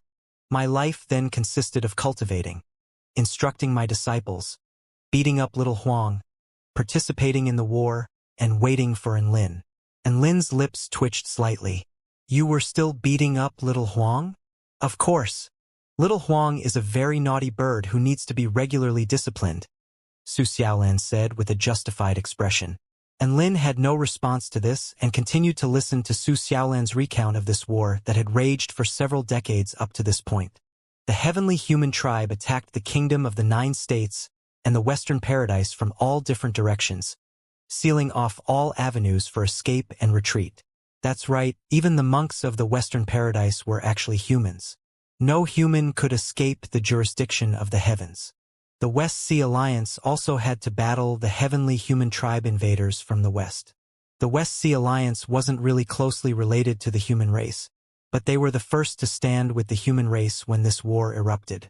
They stood up without any hesitation and defended the West Sea with their lives.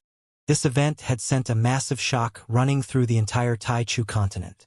The Battle of the West Sea was an extremely tragic one in which the blood of the Heavenly Turtle Tribe and the Spirit Fish Clan stained the entire sea red.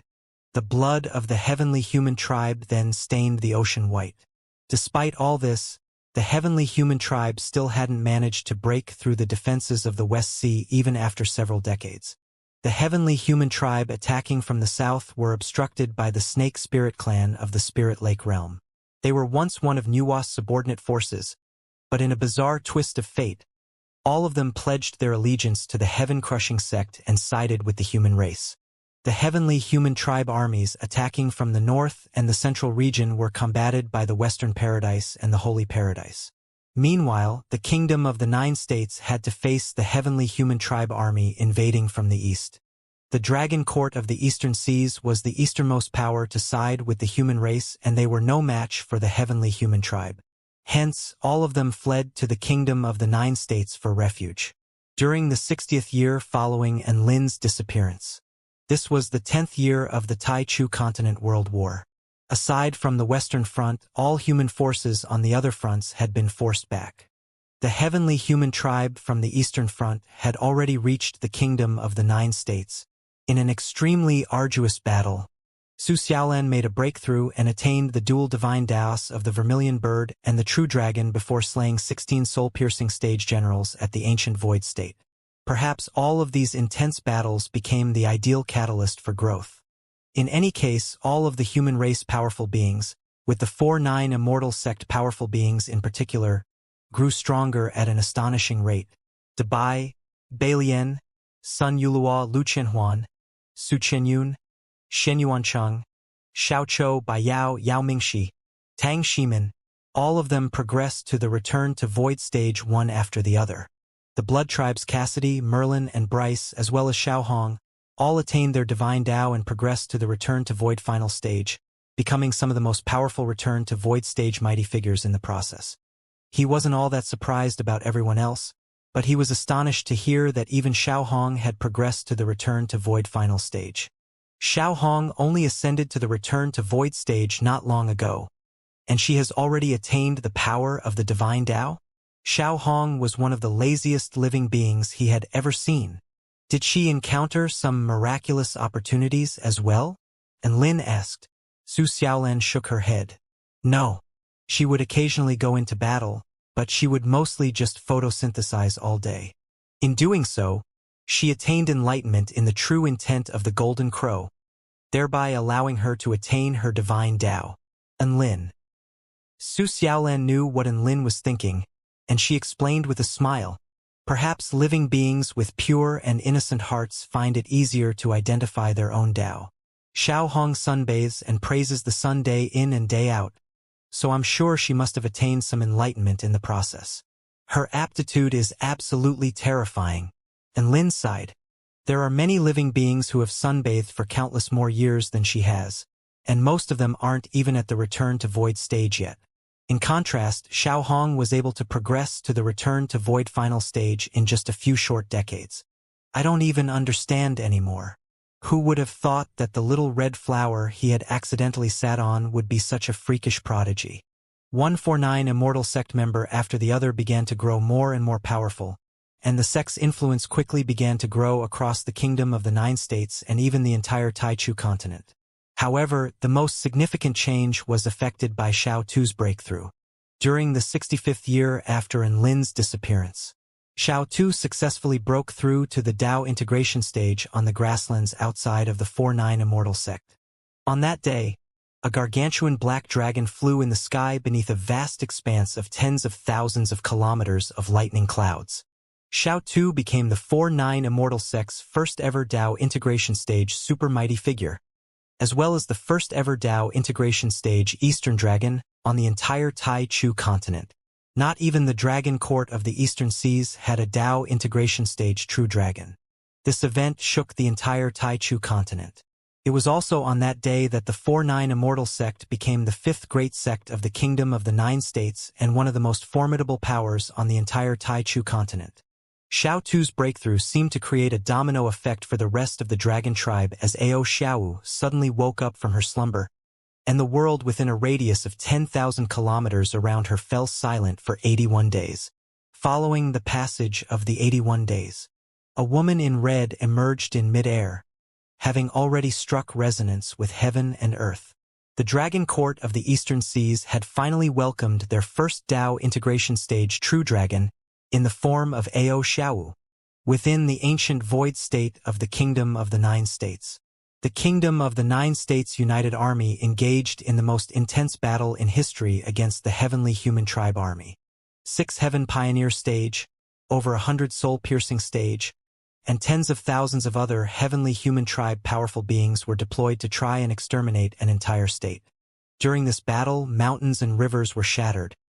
The heavens wept blood, and destructive power razed everything within a radius of tens of thousands of kilometers to the ground. Just when the battle had reached its climax, a light breeze suddenly swept forth for 100,000 kilometers. The entire Kingdom of the 9 States United Army discovered that an invisible barrier that could keep all spell techniques at bay had appeared around their bodies, and it lasted for an entire 10 seconds. In other words, the human army suddenly installed a 10-second invulnerability hack right when the battle had reached its most intense stage. The entire Heavenly Human Tribe Army was in despair. Due to this sudden turn of events, the Kingdom of the 9 States United Army was able to crush the Heavenly Human Tribe Army, pushing them back over 5,000 kilometers and dealing countless casualties upon them. At that time, a youth with fine and delicate features had stood at the very forefront of the Kingdom of the 9 States United Army. From that day forth, the 4-9 Immortal sect's second Dao integration stage True Dragon, Xiao Zhe, made himself known to the entire continent. The 4-9 Immortal sect had well and truly cemented its spot as one of the most powerful sects on the entire Taichu continent. The Heavenly Human Tribe Army stalled following that heavy defeat. Su Xiaolan was greatly elated by the progress the sect had made, and she would often travel to the border of the opposite shore realm to recount the transformation the 4-9 Immortal sect had undergone. She believed that Enlin would be very happy if he could hear her. Perhaps sect leader Enlin would come back after hearing about how much his sect was thriving. Su Xiaolan's words were buried by the wind and snow. It was an objectively stupid endeavor, but she still persisted with it in the firm belief that Enlin would be able to hear her one day. Su Xiaolan's life was still quite simple. cultivate, instruct disciples, bash little Huang, participate in the war, wait for Enlin, day after day, year after year, during the 75th year following Enlin's disappearance. Holy flames suddenly encompassed the sky above the Vermilion Bird sect. A living being that had transcended beyond the great Tao of heaven and earth broke through the heavens and settled on the tip of their divine tree. All of the Vermilion Bird sect disciples were greeted by a sight that would remain with them for the rest of their lives. A true holy beast had appeared before them. It was like the true master of this divine tree, the holy beast Vermilion Bird that was born from chaos. Thankfully, the Vermilion Bird didn't harbor any ill will toward the Vermilion Bird sect disciples. All it did was crash into the Vermilion Bird trial grounds to look for something. The restrictions that prevented living beings at and above the return to void stage were completely ineffective against this holy beast. Many of the disciples and elders also entered the trial grounds after this restriction was broken. They seemed to have heard a certain call. It was a call that emanated from the holy vermilion flame within their bodies, calling for them to lend the Vermilion Bird their assistance in the Vermilion Bird trial grounds. This call was not something they could resist, nor was it something they wanted to resist. Almost all of the Vermilion Bird sect disciples felt this call. Su Xiaolan was also coincidentally absorbing the power of the holy flame there, and she decided to snuff out the call within her body, but she still entered the trial grounds out of curiosity. Unbeknown to her, the Vermilion Bird already had its eyes on her at that time. A massive battle erupted within the Vermilion Bird trial grounds. Countless incredibly powerful ferocious beasts began to awaken, all of which were exuding extremely vast and terrifying ferocious might. That was the final terrifying scene Enlin had witnessed in the Vermilion Bird trial grounds. The Vermilion Bird's objective was to exterminate all of these ferocious beasts. Its power was restricted within this special space, but that didn't matter as all of the Vermilion Bird sect members had been enhanced by its power. Over 10,000 ferocious beasts were slain by the elders and disciples of the Vermilion Bird sect, and they could feel a marked improvement in their cultivation bases during this process. The Vermilion Bird was still unable to find what it was looking for. For some reason, it suddenly turned to Su Xiaolan with rage and animosity in its eyes. Thus, another unexpected battle erupted within the Vermilion Bird trial grounds. Never in Su Xiaolan's wildest dreams would she have thought that she would battle the legendary Vermilion Bird one day.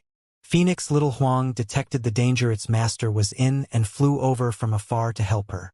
Even though the Vermilion Bird's power had been restricted by this special space, Su Xiaolan was still no match for it. Even in its debilitated state, it could easily crush the average Tao integration stage mythological beast.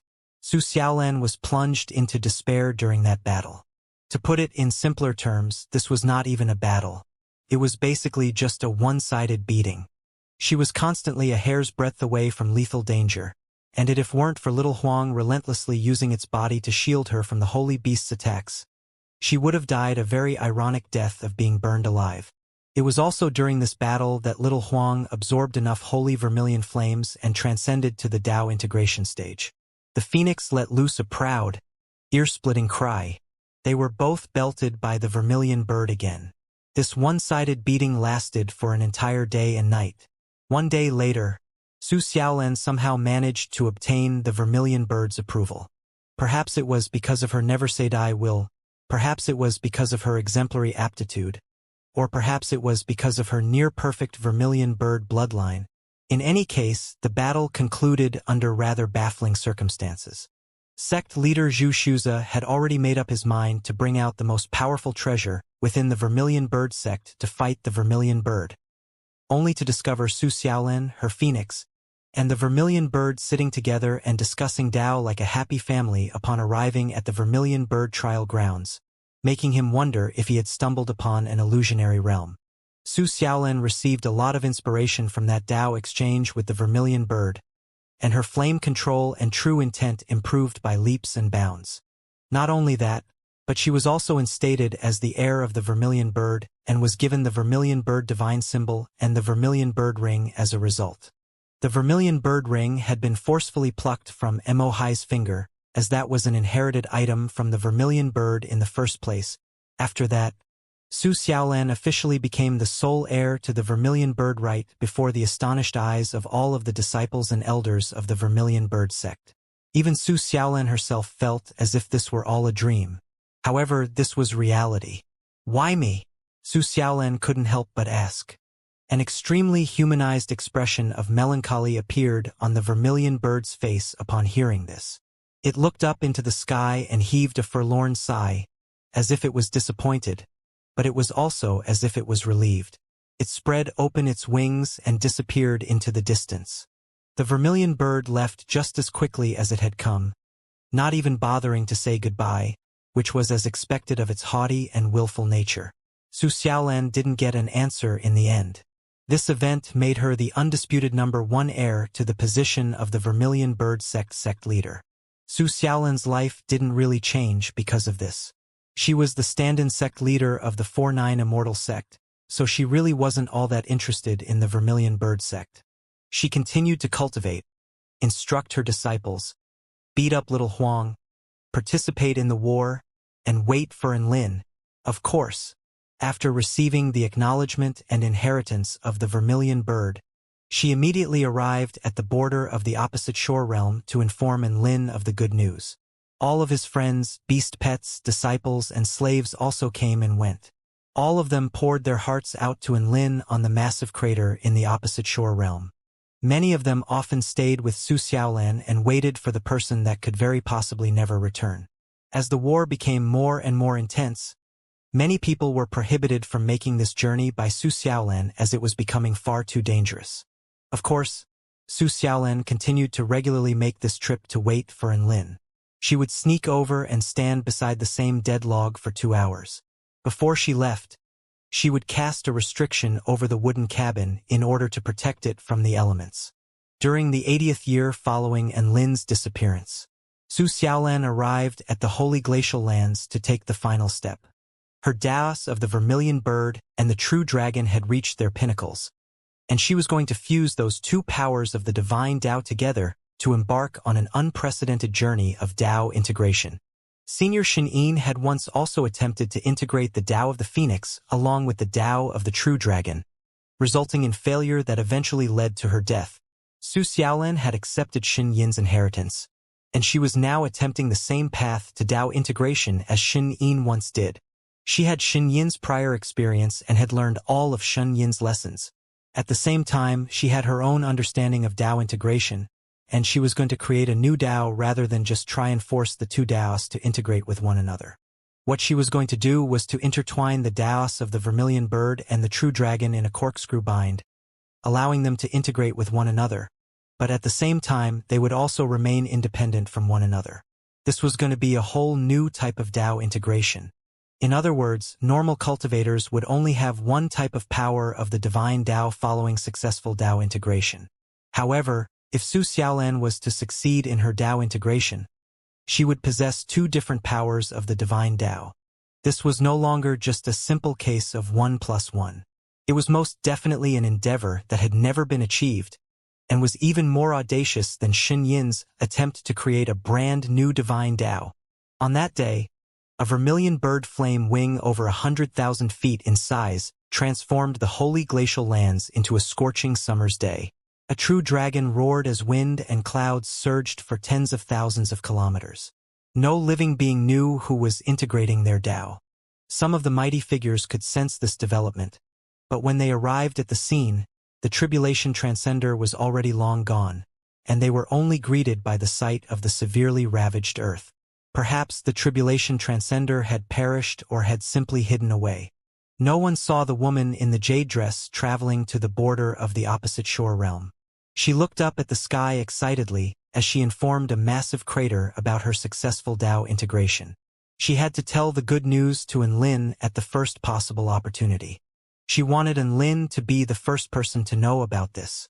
Even if her words received no reply, her smile was still warm enough to melt away tens of thousands of years of accumulated snow and ice. After her successful Tao integration, Su Xiaolan became a secret weapon of the 4-9 Immortal sect. On the northern front, the heavenly human tribe and sinister spirit beast cesspool armies had broken through the defensive line of the Holy Paradise and the Western Paradise, piercing into the wind plane state like a sharp knife at this moment. A goddess descended upon the wind plane state atop a phoenix alongside over 1,000 cultivators to hold off an army of hundreds of thousands, within which included a mythological beast and 2 heaven pioneer stage great generals. Su Xiaolan became renowned as the divine phoenix maiden across the entire continent following that epic battle. The 4-9 immortal sect's meteoric rise had the entire continent in shock and awe. They had a Dao integration stage battleship, as well as 4 Dao integration stage supermighty figures in the form of Xiao Tu, Xiao Zhe, the divine phoenix maiden, and the phoenix, alongside countless return to void stage and soul formation stage powerful beings. The 4-9 immortal sect had risen to the top of the 5 great sects. Su Xiaolan was showered with accolades and revered by countless beings. However, her life was still extremely simple and mundane. Cultivate, instruct disciples, bash little Huang, participate in a battle, wait for Enlin, cultivate, instruct disciples, bash little Huang, participate in a battle, wait for Enlin, all the way up until one day, she had finally reunited with her Enlin. The story came to a conclusion. Enlin listened to Xiaolan's entire recount of the past 100 years. The story was very long. He listened for a very long time. He tried to commit every single detail to memory. It was as if he was trying to live those 100 years by Xiaolan's side through her words. He wanted to fill the century-long void in Su Xiaolan's life. However, it was also at this moment that Enlin came to a sudden realization. He had been absent for an entire century, but at the same time, he had never actually been absent at all. Su Xiaolan would come here to tell him about everything that had happened in her life. Su Xiaolan was waiting for Enlin every single day, and Enlin's spirit had always been in her life. He had never been absent. He had merely been living in Xiaolan's heart for the past 100 years. Enlin was very touched and also extremely guilty. He felt like he owed Xiaolan way too much. She had waited for him for an entire century, and this was when the vast majority of people had thought that he had already perished. What kind of will and love would that require? Su Xiaolan was a stunning goddess who had countless exceptional men yearning for her, but she had never even taken a second look at any of them. Then again, it was no surprise that none of them caught her eye. After all, you couldn't find a man as outstanding as him in the entire kingdom of the 9 states. How could he repay such an extraordinary woman? And Lin really didn't know how to repay Su Xiaolan. He would just have to do his best to repay her with the rest of his life. He was just about to express his thoughts in the form of words when Su Xiaolan inquired about what he had been up to in the past 100 years. And Lin thought for a moment and heaved a long sigh before giving her a recount of his tragic past. So on so forth, so on so forth. Su Xiaolan listened very earnestly. She was astonished to hear that the rate of cultivation that could be achieved in that strange space was several hundred times that of the outside world. She was even more shocked to hear about how one day in that space was the equivalent of a year in this world. When she heard about the indescribable torment Enlin had endured as a blade of grass, she broke down into heartbroken sobs and enveloped him in a tight hug. Enlin also cried like a baby in Su Xiaolan's arms, burying his head into her chest and inhaling her familiar, pleasant scent. At the 4-9 Immortal sect. This was the most powerful sect in the entire kingdom of the 9 states. It was situated on an extremely vast set of grasslands. There were all manners of exotic flowers and plants growing here. Even the most precious and rare spirit rank treasures could be discovered in abundance here. However, no living being dared to take those spirit rank treasures, even though there was no caretaker or guard overlooking the site. This was for no reason other than the fact that this was the territory of the 4-9 Immortal sect. No cultivator would dare to steal things here unless they wanted to die. The sect was situated at the very center of the grasslands, and immortal mist and iridescent light revolved in the sky above it. From afar, it looked like the most ethereal and dazzling pearl between heaven and earth. Apparently, there were less than 10,000 core disciples in the 4-9 Immortal sect, but all of them possessed outstanding aptitudes. They were not cocky or arrogant in the slightest, and even though all of them possessed different personalities, a sense of justice and compassion was common among all of the disciples. There were all manners of disciples.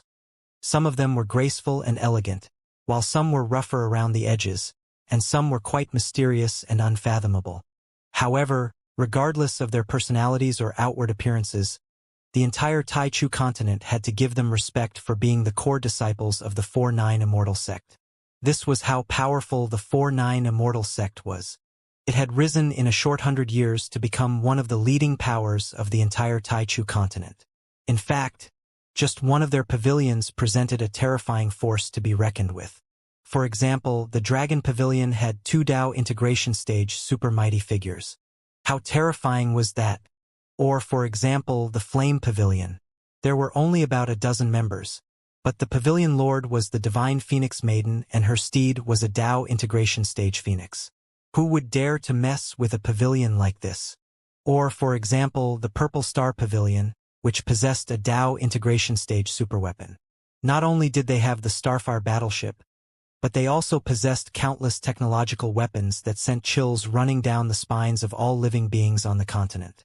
At times, enemies wouldn't even have caught a glimpse of anyone in the Purple Star Pavilion before they were reduced to dust. Or, for example, the Realm Pavilion. No one had ever managed to get an accurate gauge on just how many powerful beings there were in the Realm Pavilion. Everyone only knew that all of the powerful beings from the Realm Pavilion were extremely unfamiliar and powerful, and there seemed to be no end to them, or perhaps the Snow Pavilion. There was no need to elaborate too much on this one. One of the first-rate powers of the continent, the Snow Maiden race, had now all joined the 4-9 Immortal sect, creating a sect with terrifying combat prowess. Or, for example, the Blood Pavilion, which was also known as the Miniature Dark Marshlands. Even though there weren't any Dao integration stage super mighty figures among their ranks, the number of return to void stage mighty figures there was simply astounding. There were even people who were of the opinion that the Blood Pavilion would be able to raise the Dark Marshlands to the ground, provided that the 4 Blood Tribe Emperors did not intervene. This was no exaggeration. There were a total of 8 mighty figures at the return to void pinnacle stage in the Blood Pavilion. Tobias, Cassidy, Merlin, Bryce, Jean Ling, Jean Yao, Ada, and Jessie. All of them were extremely renowned across the entire continent. Apparently, the Pavilion Lord of the Blood Pavilion, Tobias, was extremely close to the Dao integration stage. As for all of the other pavilions, they were also improving at an alarming rate, and it would only be a matter of time before they too became forces to be reckoned with. The entire Taichu continent had been crippled by war. The human race was facing an existential crisis, and the 4-9 Immortal sect was like a beacon of hope for the entire human race and the heaven-crushing sect. In an arduous war like this, the human race needed a hero. The heavenly court was like a psychological pillar for the human race, but the 4-9 Immortal sect was the hero that gave them boundless hope. The rise of the 4-9 Immortal sect had been nothing short of extraordinary, and the human race saw hope in their immeasurable potential. However, in a legendary sect like this, the position of sect leader remained unoccupied to this day. It wasn't exactly unoccupied, as a certain man who had created countless legends 100 years ago still occupied the position even though he was long dead. The Divine Phoenix Maiden was only the stand-in sect leader and not the actual sect leader. Most living beings found this to be inexplicable. Some people felt like the 4-9 Immortal sect simply didn't want to face reality, while others felt like the 4-9 Immortal sect was investing too much into blind hope and reverence. In any case, they felt like it was inexplicable for the position of sect leader to be unoccupied for so long. They needed a true hero to sit on that throne and lead them into battle. Among the 4-9 Immortal sect prodigies, the Divine Phoenix Maiden was by far the one who received the most support to take her place on that throne. She had reached the Dao integration stage in just over 100 years, and her aptitude was completely unmatched. Even if she wasn't the most powerful cultivator in the Kingdom of the Nine States, she was most definitely the most powerful female cultivator of the Kingdom of the Nine States. In terms of accolades, her title as the #1 goddess of slaughter of the Kingdom of the Nine States was no joke. In these past few decades, she had slain millions of powerful beings. Most importantly, she was simply too dazzling and stunning after reaching the Dao integration stage and descending upon battlefields atop her phoenix steed. It was no exaggeration to say that she was the most recognizable cultivator on the entire Taichu continent. If she was to assume the role of the sect leader of the 4-9 Immortal sect, not a single person in the entire kingdom of the 9 states would offer up any objections. However, she simply refused to do so, and now, Su Xiaolan was returning to the 4-9 Immortal sect with its true sect leader by her side. At the 4-9 Immortal sect, 2 massive pillars extending into the sky stood on either side of the gate. There was a plaque upon which was engraved the words "For 9" hanging above the gate. It had been carved in a glorious, ethereal font that was also imbued with a vast and unstoppable intent. There seemed to be new core disciples joining the 4-9 Immortal sect today as Sun Yulua was guiding about a dozen or so sect newbies on a tour of the 4-9 Immortal sect. Sun Yulua was a big deal now. He was an extremely renowned sword immortal across the entire kingdom of the 9 states. He was still quite young, but he was already at the return to void stage and possessed the Blue Dream ancient sword, which had nurtured a sword spirit. Both his power and potential made him revered and worshipped by countless cultivators. A bunch of core disciples had surrounded Sun Yulua and were chatting excitedly among themselves. Sun Yulua pointed up at the plaque with a smile. The words on this plaque were carved by the number 1 adorable pet of the 4-9 Immortal sect, Xianxia. It is imbued with the intent realm of unyielding determination and the will to fight the heavens. Oh! All of the newbie disciples let loose cries of surprise. So this text was carved by the adorable yet ferocious Xianxia? Awesome! A female disciple looked up at the plaque with worship and anticipation rippling in her eyes. She had seen Xianxia in newspaper articles, but never in real life. She was going to be able to meet him soon, and she wanted nothing more than to give the adorable Xianxia a massive hug. However, he was a sect elder while she was just a disciple. As such, she was feeling a little intimidated and afraid to hug a sect elder. Even though that was what she was thinking, she had already made a wish to herself. She was going to hug Elder Xianxia someday. Sun Yulua led the disciples into the sect. All of them were instantly enshrouded by extremely rich vital energy upon entering the sect, and they felt like their bodies had been completely invigorated and filled with energy. Everything here was built by the number 1 construction duo on the Tai Chu continent, the Grandmaster Construction Cultivator and Holy Lord Tianhua. Furthermore, this was an earnest job too. The sect can gather the power of the veins of the earth as well as the power of the stars, creating an abundance of vital energy, the level of which is one of the best across the kingdom of the 9 states. There are gorgeous natural scenery as well as majestic buildings here. The 9-fold heavenly trial grounds that is renowned across the entire continent is also here. Sun Yulua continued his introduction. All of the newbie disciples had stars glowing in their eyes. They had been reduced to overwhelmed worshippers that were only capable of uttering words like, wow, oh, awesome, and badass. This was the sect of their dreams. After a short while, everyone arrived at the drill ground of the 4-9 Immortal sect.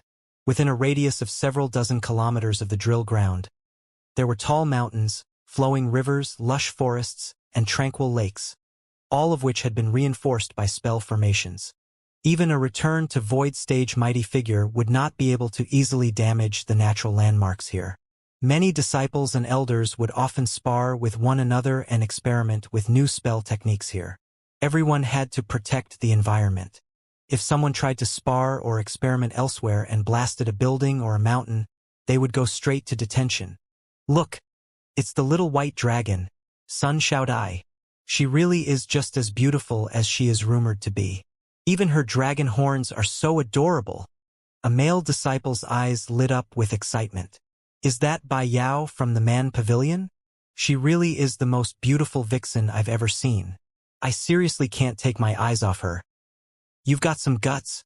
Bro, look out for Elder Xiao Chao's club. My God, it's the Blood Prince, Merlin. He's so handsome. A female disciple was completely starstruck by the sight of the man who just so happened to be passing by, and she began to scream. Merlin was one of the 3 Blood Tribe holy disciples, and he possessed the perfect blend of a set of warm, gentle features, alongside a pair of slightly dangerous, crimson eyes, creating a lethal package for all female onlookers. A knowing smile appeared on Sun Yulua's face at the sight of the starstruck female disciple. Merlin was indeed very handsome, but there was certainly no lack of handsome men in this sect. There was Xiao Zhe's youthful handsomeness, Xinyuan Cheng's graceful handsomeness, Ning Rik's delinquent handsomeness, Chu Ming's wise handsomeness. All of these starstruck female disciples would soon develop higher immunity after being surrounded by these handsome men. The previous intake of core disciples was a perfect indication of this. All of the female disciples would appraise all men who tried to attract them with their looks with a disdainful sneer. There were simply too many impossibly handsome men in the 4-9 Immortal sect, and they had all developed super high levels of immunity as a result. After passing through the drill ground, the newbie disciples saw many more extremely renowned figures. All of them felt as if the 9 States magazine portraits had come to life before their eyes, and they simply couldn't bring themselves to look away. Sun Yulua led them to the center of the drill ground, where a statue stood.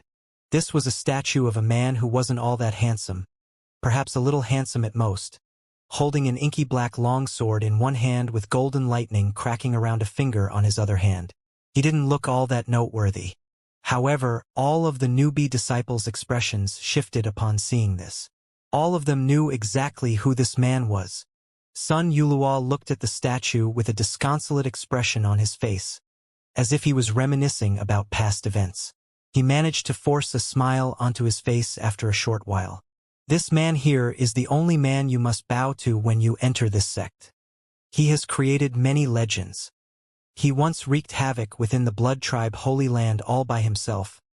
He secured many victories against the heavenly gods and saved the entire Snow Maiden race. He also has many titles such as Tamer of Divine Lightning, Super Heavenly Lightning God, Lord of Transcendence, Heavenly Court Chef God, Heavenly Court War God. However, in this place, he only has one title, and that is the founder of the 4-9 Immortal sect. He is the one and only sect leader of our 4-9 Immortal sect, sect leader and Lin. All of the disciples looked up at the statue with either sorrow and melancholy or reverence and yearning. All of them wore different expressions, but all of them respected this man from the bottom of their hearts. It would take an extraordinary man to create such a mighty sect. With this in mind, all of the disciples bowed toward the statue. Disciple Tao Manman, Meng Wei, Su Siqing. We pay our respects to sect leader and Lin. We pray that the sect leader's deceased spirit may bless our SEC. Don't say deceased spirit. Sun Yulua screamed. Do you want to be put into solitary confinement by stand-in sect leader Xiaolan? You have to say that he's in a faraway place instead. The newbie disciples were all given a fright and immediately changed their choice of words. May our sect leader bless our sect from afar and bestow upon our sect eternal prosperity. All of them knew that sect leader and Lin had been dead for 100 years. The heavenly court had already held a funeral for him, and only the 4-9 Immortal sect refused to acknowledge this as the truth. However, they weren't going to say anything about this. There was no point in rubbing salt on the wounds of others. Right at this moment, a clear cry erupted across the heavens. Crimson divine flames lit up the entire sky. A massive figure could be seen amid the divine flames. Hundreds of disciples on the drill ground looked up into the sky with excitement etched on their faces. It's the Phoenix. The legendary Phoenix is back. It very rarely travels alone. So the divine Phoenix Maiden must be back as well. All of the disciples discussed spiritedly among themselves. The newbie disciples shuddered upon hearing this, and their expressions became even more excited as they looked up in the distant sky. They were really very lucky. They had only just entered the sect, and they were already being blessed by the opportunity to witness the legendary mythological beast Phoenix and the renowned divine Phoenix Maiden. Was the number 1 legendary figure in the 4-9 Immortal sect finally about to appear? All of the disciples and elders on the drill ground stopped what they were doing. They looked up into the sky.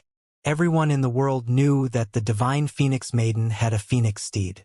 The fact that the phoenix was back indicated that their stand-in sect leader, Su Xiaolan, was back. Not only were all of the people on the drill ground extremely excited, but even true nuclear celestial immortal, setting moon celestial immortal, and missing in celestial immortal all turned up to the sky with excited smiles on their faces. Xiaolan is always so full of vigor after speaking to Enlin. Su Chenyun chuckled. She has a very heavy burden on her shoulders, and only by speaking to Enlin would it truly relieve her pressure. We may be her friends, but we're still unable to truly share the load for her. Shen Yuancheng heaved a resigned and sympathetic sigh. When Master comes back, Master's wife is going to be the happiest person in the world. Yi Ling looked up into the sky with a resolute expression. And that day will definitely come. The entire sky had been lit up by flames. The scorching temperatures began to gradually rise. The phoenix is coming back. All of the disciples were starting to feel a little nervous. The phoenix extended its crimson wings, and its flaming feathers looked like vibrant flower petals dancing in the sky. They could just manage to make out a figure in a jade dress standing atop the high and mighty phoenix. This legendary woman was the only one in this world who had the right to stand on the phoenix. Countless disciples and elders were struck by a sense of profound respect and admiration at the sight of that figure. The newbie disciples were all looking up at the sky with scorching lights shimmering in their eyes. The divine Phoenix Maiden, the stand-in sect leader of the 4-9 Immortal sect. This was a legendary woman worshipped by countless female cultivators, and countless male cultivators yearned for and were entranced by her. But they did not dare to approach her. She was about to appear before everyone. The phoenix did not take the divine Phoenix Maiden back to the sect leader's pavilion. Instead, it looked like it was going to land on the drill ground. The cultivating disciples were excited beyond belief and immediately vacated a large area of space. The flames on the phoenix's body began to dissipate, revealing a flawlessly proportioned body that was peerlessly gorgeous and glowing with a divine light. However, everyone's eyes were focused on its back.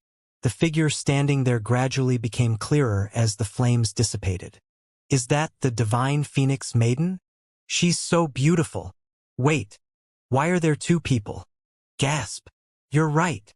All of the disciples suddenly discovered that there was a white figure standing beside their stand-in sect leader. All of them were then completely astonished by what they saw. The number 1 goddess of the kingdom of the 9 states had her arms wrapped around a man with a sweet smile of a little girl on her face. Not only had the disciples never seen anything like this, even the elders present had not seen their goddess like this before. Our stand-in sect leader has her arms around another man. The divine Phoenix Maiden has someone she likes? Impossible. No man in the entire kingdom of the 9 states is a match for the divine Phoenix Maiden. Everyone looked on with astonishment and confusion in their eyes, as if they were in a dream. The goddess who had never shown interest in another man now had her arms wrapped around a man in an extremely affectionate manner, and an unprecedented, gentle smile lit up her flawless features. What a shocking sight. Wait. That man. He looks a little familiar somehow? One of the newbie disciples looked at the statue beside him. He then looked up at the man in the sky before rubbing his eyes. And Sun Yulua's mouth gaped open, and he stuttered as if his brain had malfunctioned. There are quite a few new faces. The white-robed man leaped down from the phoenix's back with a warm smile on his face. The divine Phoenix Maiden stood beside him with a dainty smile, and she held onto his hand in a very natural motion before pointing to a statue with another hand. I had this statue erected for you. What do you think? TSK. Isn't this statue a little ugly? I feel like I should be much more handsome. Su Xiaolin looked at him with a disdainful glance. Shameless bastard. The two of them continued to flirt with one another. All of the surrounding disciples had been stunned into a deathly silence. The man seemed to sense the palpable shock hanging in the air, and he turned to all of the disciples with a smile on his face. Hello, everyone. Looks like we've got quite a few new disciples. Let me introduce myself. My name is Sword Immortal and Lin. A heart-wrenching roar suddenly erupted. Sun Yulua threw himself at Enlin with tears and snot flowing down his face before enveloping Enlin in a massive hug. It's real. You really are here. You really are Enlin. Wah. Sun Yulua wept even more vehemently as he locked Enlin in a tight hug, as if he was afraid that Enlin would disappear as soon as he let go. Sun Yuluo's graceful and elegant demeanor as an exceptional sword immortal had completely collapsed, and he was now crying like a fully grown baby. Su Xiaolan glowered at the man hugging her Dao partner and was considering whether to burn him to a crisp. However, before she had a chance to do anything, Sun Yuluo was kicked aside by a black boot. A pleasant voice that was filled with longing and relief sounded, "Master!" The man with his arms around Enlin was kicked away amid a wail of anguish. He was replaced by a soft, well-proportioned body. This was a woman in a tight-fitting black Taoist robe with tears shimmering in her eyes. She wound her arms tightly around Enlin and laid her head on his chest as she wept with excitement. "It really is you. You're finally back. Little Ling." Enlin's hands trembled slightly as he patted the exquisite beauty in his arms. His eyes glazed over slightly as he thought back to the little girl who was always following him around 100 years ago. Su Qianyun and Shen Yuancheng also made their way over with expressions of incredulity on their faces. "Xiaolan, can I hug Enlin?" Su Qianyun asked with a blank expression of shock. "Go on." Su Xiaolan smiled. Su Qianyun made her way over to Enlin and gave him a tight hug, upon which her expression became even more shocked. "It really is Enlin. This is too realistic to be an illusion." Shen Yuancheng also gave Enlin a hug to verify. "Very sturdy, very realistic." Boom, boom, boom, boom, boom. A series of dazzling lights erupted into the sky above the 4-9 Immortal sect. Big Brother and Woof! Master! Holy Leader! Sect Leader Enlin! All of the core members of the sect began to appear before flying toward the drill ground as quickly as they could. The newbie disciples were completely awestruck. They only wanted to see the statue of the sect leader. Did they really have to give them a real sect leader to look at? What about his deceased spirit? So, all of the disciples looked at the man who was surrounded by a bunch of happy mighty figures. "Our sect leader is back?" All of the 4-9 Immortal sect disciples present witnessed a sight that they would never forget. This was the first time that they saw the pavilion lords and elders laugh so happily, and it was also the first time they saw the pavilion lords and elders howl with tears. Those were tears of joy. What an unforgettable scene. Even Pavilion Lord Bai Ling, who was also renowned as an aloof, icy beauty, blossomed like a snow lotus today. She was wearing an extremely vibrant and enticing smile on her face. Everyone surrounded Enlin and took turns giving him hugs while conversing with him. There was only one topic of conversation. You didn't fucking die. No one wished for Enlin's death, but even the heavenly court had held a funeral, and according to all of the Snow Maiden witnesses, Enlin had been blasted into non-existence. Furthermore, Enlin hadn't contacted them, nor had he been sighted for the past 100 years. So any normal person would be misled into thinking that he was already dead.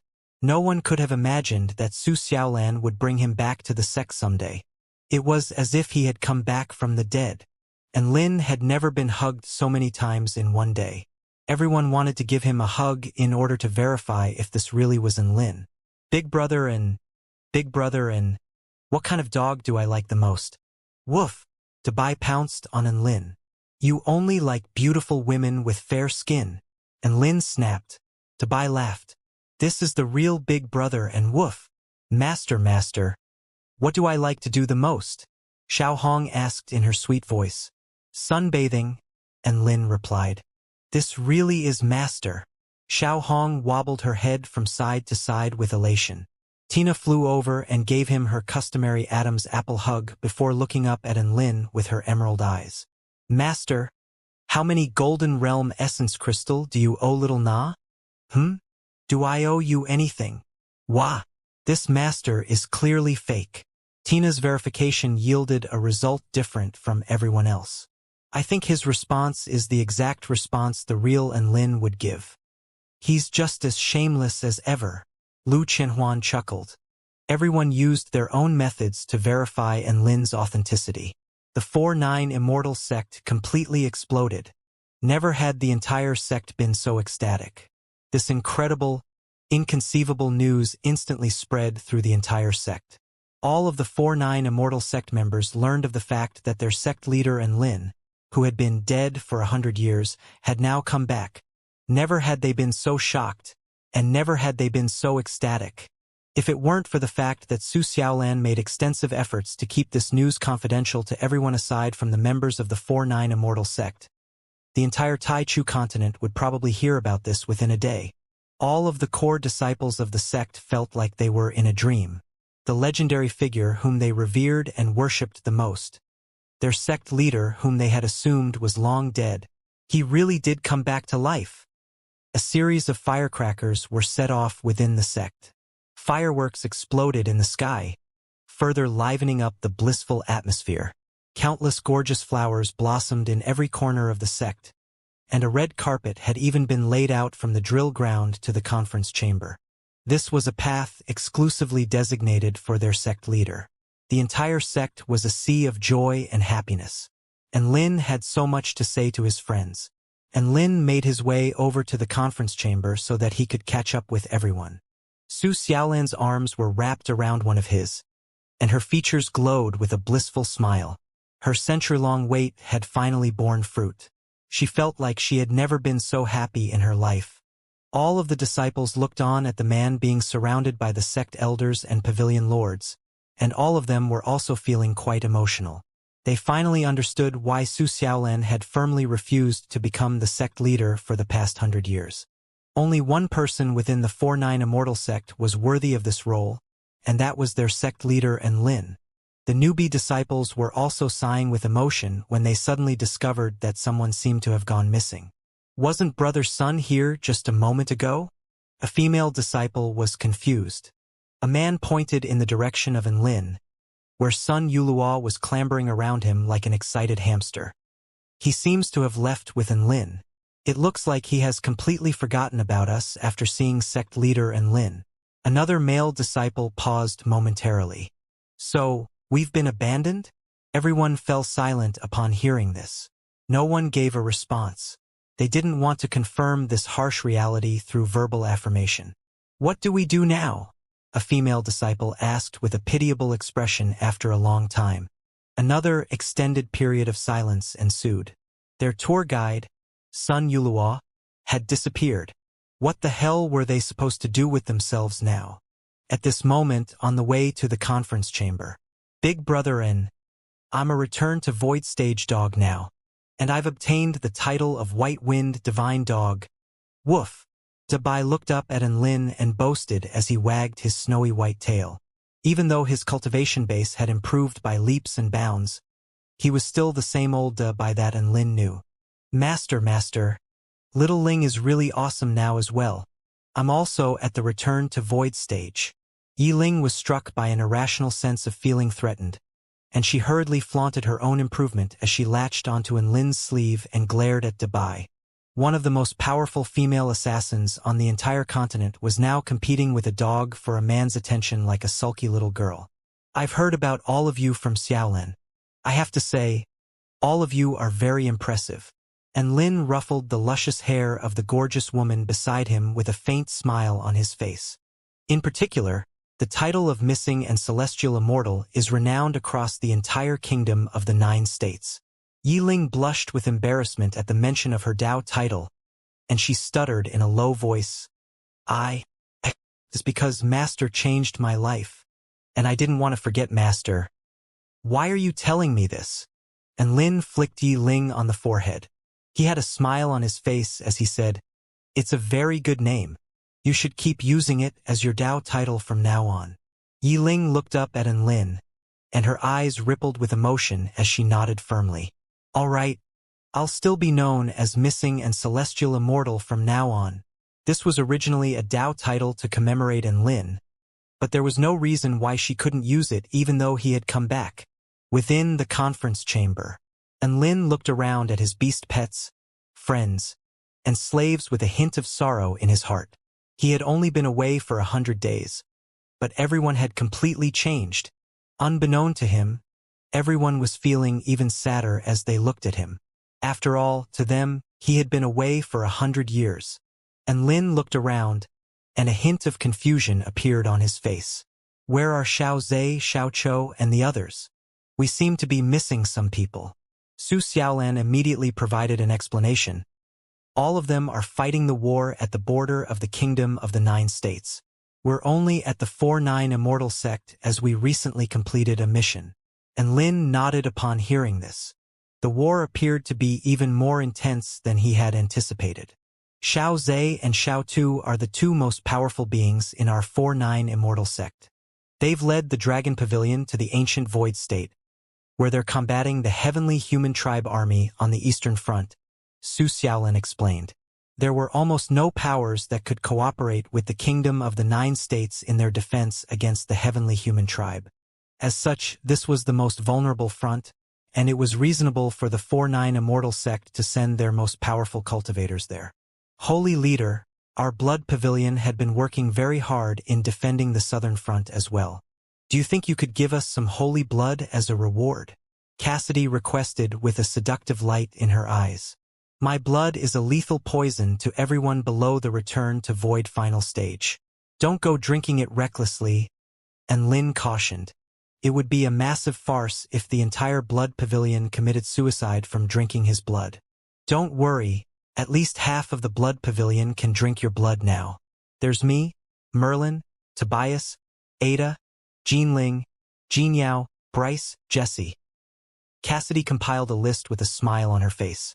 That's awesome. And Lin praised. All of the members of the Blood Pavilion were at the return to Void intermediate stage or above, with 8 of them at the return to Void pinnacle stage. A wide smile appeared on Cassidy's face upon receiving praise from Lin. If it wasn't for the fact that Su Xiaolan was still around, she actually wanted to wrap her arms around the Holy Leader's neck and communicate with him on a deeper level.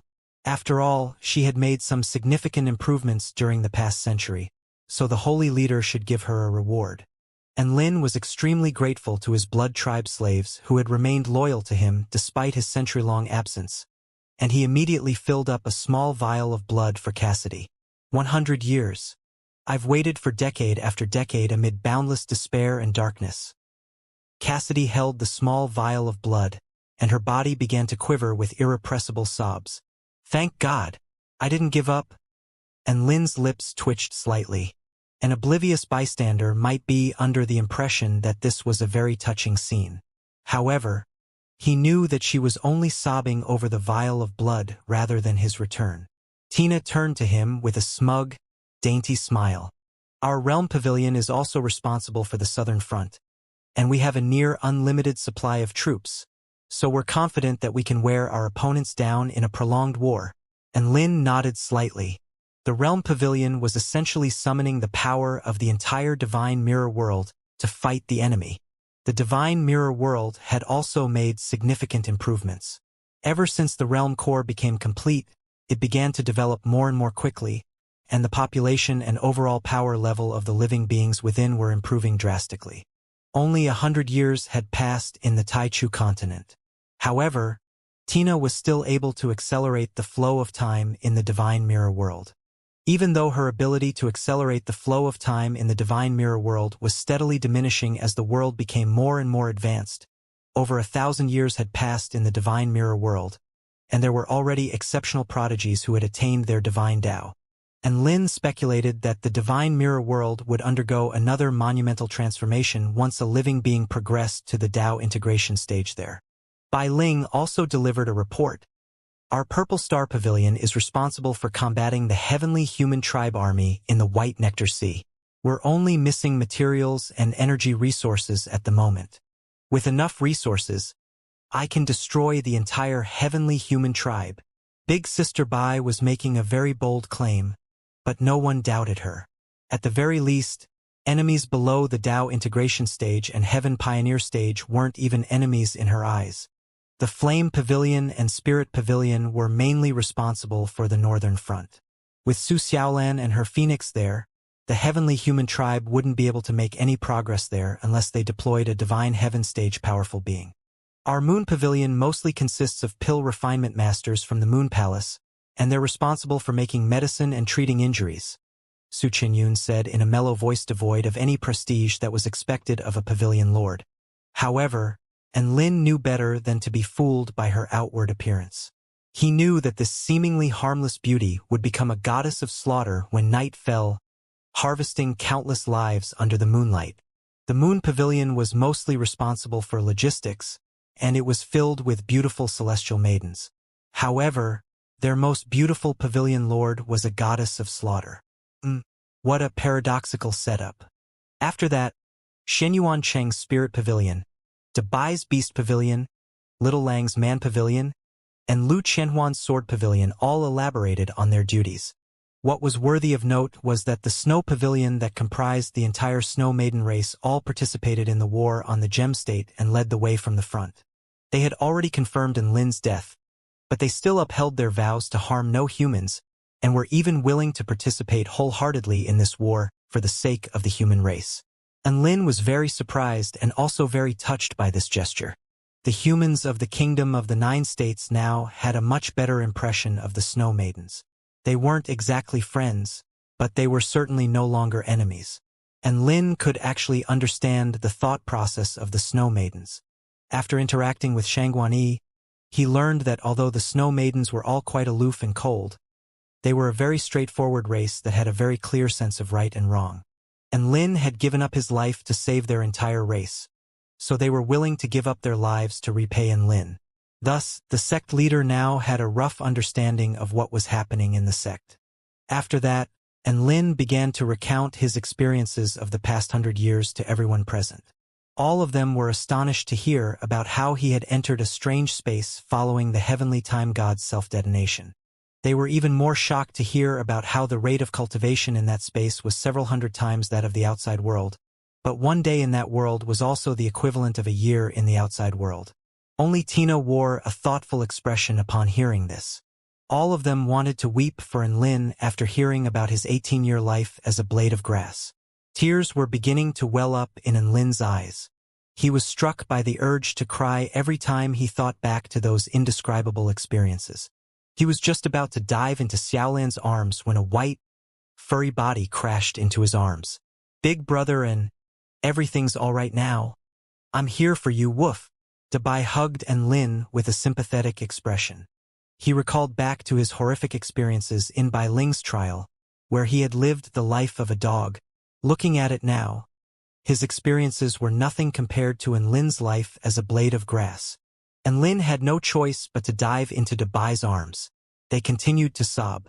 At the same time, on the heavenly court floating continent, the celestial the Arch snuck back. When he discovered that all of the heavenly court mighty figures, including the other 4 emperors, had joined the heaven-crushing sect, he felt like the world had played a massive prank on him. He was the second in command of the heaven-mending sect, and now all of his friends and comrades had pledged their allegiance to the enemy. What was he supposed to do? The celestial the Arch also began to sob after hiding in a corner, within the Purple Star ruins outside of the Kingdom of the Nine States. This was once the core region of the Purple Star civilization and the most dazzling place on the entire Taichu continent. But it had since been cursed by heaven and earth and reduced to a land of death and destitution. No one dared to set foot upon this place. Even returned to Void Stage mighty figures could easily perish here if they weren't careful. However, amid all the rubble and despair, there was a place from which a pure white light emanated. Countless statues of ancient, ferocious beasts were lined up in 2 rows there. At the end of the rows of statues was a pristine, white palace that had a holy and flawless appearance. The only thing out of place was that its ceiling was filled with countless cracks, as if it were a pane of glass that could shatter at any moment. This was the base of the heaven-crushing sect, the land of eternal light. Many returned to Void Stage mighty figures were cultivating in peculiar spell techniques here, each of which was imbued with the intent to puncture the heavens and slice through all things. These were all extremely renowned and powerful beings on the continent, but they were only ordinary fighters here. As these fighters cultivated, many of them would look up at the palace from time to time with expressions of yearning on their faces. They knew that all those who were situated within the palace were extremely terrifying beings, and that it would be a peerless honor to be able to enter the palace. Naja! Quit running around. Your heaven-crushing spear has not reached a satisfactory standard. A middle-aged man hoisting a tower was chasing around a young boy. Boom! The middle-aged man had no choice but to unleash his tower to trap the young boy underneath it. Let me go. I'm practicing the same thing every day, and I'm about to go insane. Naja struggled underneath the tower. Sigh. The middle-aged man heaved a resigned sigh. His son had a fantastic aptitude, but a very short attention span. Look at the golden boy and the jade girl. Look at the 7 celestial maidens. All of them are working harder than you. You're all young prodigies, but they never think about playing around like you do. All of them are intent on cultivating in heaven-crushing spell techniques every day and trying to save the human race, while all you could think about is to play and fool around. What kind of irresponsible child are you? Heavenly King Li spoke with an enraged expression. Naja was still resisting. All of you are researching how to crush the heavens. Can't you just let me rest? Heavenly King Li pointed to the west as if he hadn't heard what Naja was saying. Look at the battling Buddha with whom you were once able to fight on par. He's already at the Tao integration stage now, but you're still only at the return to void pinnacle stage. He has even mastered a paramount heaven-crushing spell technique like the finger of the heavenly Tao, while you still haven't even mastered the most elementary heaven-crushing spear. Naja. The poor child finally relinquished all resistance. If he kept on resisting, Heavenly King Li was going to compare him to every other child in this world. All of the kingdom of the 9 states cultivators were working hard to fight the heavens, and essentially all return to void stage cultivators were cultivating in the heaven-crushing spell techniques. The heavenly Tao was panicking a little as a result, and the heavenly gods were making significantly fewer appearances than they used to. The reason for this was that every time they appeared, they would be surrounded by a bunch of fanatical heaven-crushing, sect powerful beings who were eager to test out their heaven-crushing spell techniques.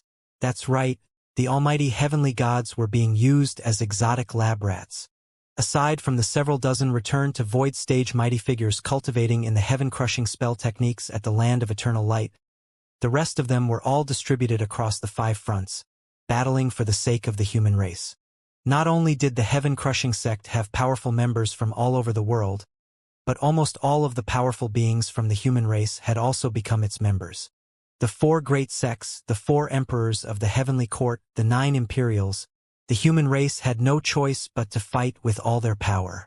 If the heavenly court was the pillar of the human race and the 4-9 immortal sect was the hero of the human race, then the heaven-crushing sect was the sharpest sword available to the human race. The only disappointing thing was that the 4-9 immortal sect had not joined the heaven-crushing sect. The 4-9 immortal sect was still the subject of much controversy because of this, just as all of the mighty figures were hard at work. A fine and delicate youth in coarse, linen garments suddenly appeared in the land of eternal light before making his way toward the palace. All of the mighty figures were given a fright upon seeing this. This was someone they had never seen before. Who goes there? Heavenly King Li roared, and he appraised the youth with cautious eyes as the tower in his hand emanated a golden divine light. All of the other mighty figures also began to summon their powers, and they would slay the youth on the spot if he did anything out of line. This mysterious being could quite possibly be someone from the heavenly human tribe or a representative of the heavenly Tao. A warm smile devoid of any animosity appeared on the youth's face, and he nodded slightly at all of the unfamiliar powerful beings before continuing onward. Before everyone had a chance to react, the gate of the palace suddenly opened. A flawlessly beautiful woman with glittering and translucent skin in a flowing white dress made her way out from within the palace while wearing an expression of excitement on her face. Shui Yan. Naja looked at the woman with reverence and adoration. Shui Yan was very beautiful. Naja felt as if a hot poker had been stabbed through his heart the first time he had laid eyes upon her, making him feel as if his heart were about to explode. She was like a flawless yet aloof goddess of ice and snow. However, the perpetually cold and aloof Shui Yan now had tears flowing down her face, all because of the man making his way toward the palace. Naja had a bad feeling about this. The powerful beings present were also a little hesitant. They didn't dare to attack this man, and at the same time they began to speculate about just who he could be. Right at this moment, The ancient dragon empress also appeared outside the gate and bowed slightly with a wide smile, looking as if she was here to welcome that man. All of the mighty figures present were astonished. The ancient dragon empress was already the second most prestigious being in the heaven-crushing sect, so who was this man that she was bowing to? A slightly disheveled man with a pair of demon horns and crimson eyes also made his way out from the palace while holding an alcohol gourd in his hand. He seemed to be very elated by the sight of the new arrival, and he gulped down a few mouthfuls of alcohol from his gourd, as if he was celebrating. Many people at the land of eternal light had seen him, but no one knew who he actually was. Some of the veteran heaven-crushing sect mighty figures said that he was the heavenly disciple attendant of the first heavenly disciple. His name was Demon Emperor Siyu, and apparently he was once the most powerful being in the true demon tribe. After that, he changed his appearance, and even his cultivation base appeared to be only at the soul formation stage. This was quite a bizarre and mysterious character. Of course, these rumors had never been confirmed. Right at this moment, a graceful and handsome man in a red robe made his way out from the palace. Everyone drew a sharp intake of breath upon seeing this man. They had only seen this man once when joining the heaven-crushing sect, and they were not expecting him to come out in person to welcome this new arrival. This man from the true demon tribe was extremely renowned across all mighty figures at the return to void stage and above. He was truly the most powerful being in the true demon tribe, and he was also the first heavenly disciple of the heaven-crushing sect, Cyril. Cyril welcomed the new arrival with a warm smile. "Welcome back, second heavenly disciple, Chun Chun." Chun Chun? That's the second heavenly disciple of the heaven-crushing sect, Chun Chun. My God! Didn't he die during that battle against the heavenly time god? Who would have thought that he would still be alive? Several dozen mighty figures in the land of eternal light began to yell with excitement. Chun Chen's not dead? Then doesn't that mean our father? And Lin? The 7 celestial maidens' eyes lit up with reignited hope. However, before they could inquire Chun Chen about the situation, he had already made his way into the palace, and the gate fell shut. The gate closed. We won't be able to enter without permission. Celestial Maiden Xianxia was kicking herself for not immediately standing in Chun Chen's way. That's all right. We can try to contact our father via voice transmission talisman. Celestial Maiden Tian, you refused to give up, and she immediately tried to contact the Celestial the Arch via voice transmission.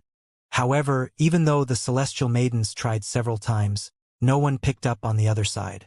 Just as how it had always been in the past 100 years. Could it be that only Chun Chun made it out alive while everyone else died? Tears welled up in Celestial Maiden Tian Shou's eyes. What she didn't know was that the Celestial the Arch was too busy hiding in a corner and sobbing to pick up his voice transmission talisman. Wait, we can try and contact Lin. He was on the same mission with our father, so if he's still alive, he might know where our father is. Celestial Maiden Tian Yu suddenly thought of that shameless man. The Celestial Maidens immediately began to dial Lin's voice transmission talisman. At the same time, they were all so tense and nervous that they could even hear one another's thumping hearts. Meanwhile, Lin had just come out from the conference chamber when his voice transmission talisman lit up. Oh, it's the human piggy bank. Lin was very excited, thinking that she was going to give more money to him, and he almost picked up the voice transmission when his hands faltered. Wait, I'm still technically a dead man, and I have to reserve myself as a secret weapon. I can't just go about recklessly revealing to everyone that I'm still alive. And Lin felt like this was not the time to blow his cover. Even though Lin Junjun wasn't some blabbermouth, he felt like it was better to be safe than sorry and to keep things confidential for now. He thought about it and decided to ignore it. Thus, the voice transmission talisman flashed a few times before falling silent again. In the land of eternal light, the 7 beautiful celestial maidens were about to shed tears of grief. This was the pain of having hope reignited in their hearts, only to have it brutally snuffed out in the next instant. Never would Lin have thought that his decision to ignore a voice transmission would bring the 7 celestial maidens to tears. Meanwhile, within the heaven-crushing glazed palace of the land of eternal light, Chun Chun sat down on his throne. There were only 4 seats in the entire heaven-crushing glazed palace. Everyone else had to stand. Even the Tao integration stage super mighty figures present were no exception. Cyril, Chen, and the ancient dragon empress all sat down. The man with the alcohol gourd, Shui Yan, and an extremely beautiful 6-winged light-wing clan woman stood beside the 3 heavenly disciples like guards. There was one empty seat that was still waiting for someone.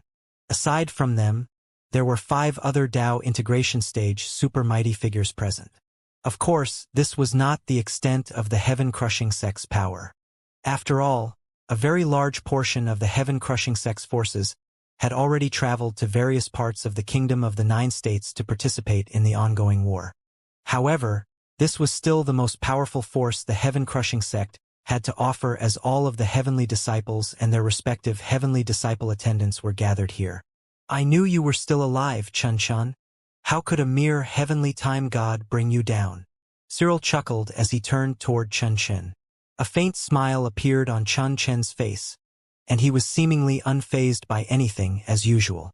What did you do for the past 100 years?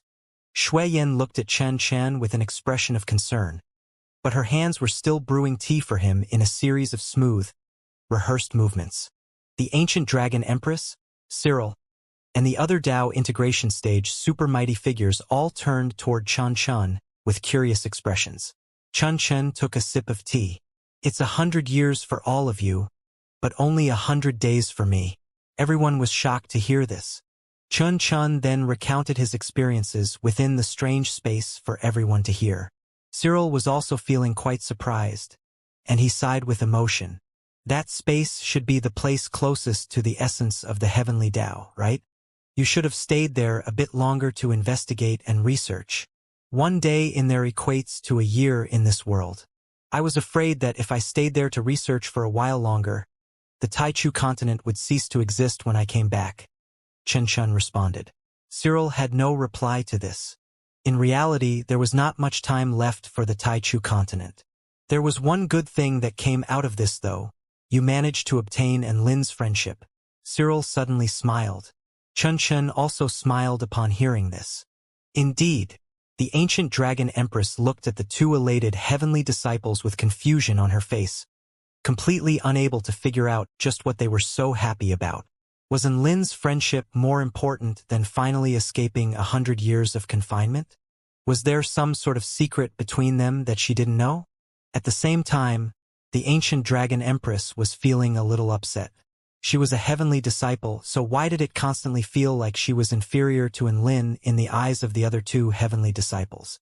She had slain the heavenly speed god and mastered most of the heaven-crushing spell techniques. What made Enlin so special in their eyes? She became more and more curious about Enlin. All of a sudden, Chen's voice transmission talisman lit up. He pulled out his voice transmission talisman, and his eyes lit up in a rare display of excitement. It's Enlin. Enlin is contacting me out of his own volition. A warm smile appeared on Cyril's face, and he looked at the empty 3rd throne before turning to the voice transmission talisman in Chen's hand. Go on then. The heavens is not worthy of our trust. We can only rely on ourselves if we want to survive. Mr. Enlin has finally realized this. The true demon tribe man beside Cyril also smiled as he took another sip from his gourd. Chen connected the voice transmission and spoke in a friendly, amicable voice. Mr. Enlin, what do you need from me? Do you want to join the heaven-crushing sect? Hello, senior student Chen. Enlin also spoke in a friendly voice. Can you teach our 4-9 Immortal sect members the heaven-crushing spell techniques for the sake of the human race? Chen's expression lit up with joy. Mr. Enlin, I'm very happy to hear that you've finally thought things through. The 4-9 Immortal sect was an extremely powerful sect.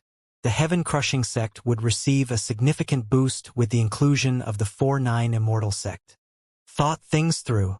Enlin faltered momentarily before coming to a realization. Oh yeah, I've thought things through. We can only forge a bright future for the human race if the 4-9 Immortal sect and the heaven-crushing sect cooperate with one another. Speaking of which, are you going to send an instructor to teach us? Or do you want us to go and learn at the heaven-crushing sect base?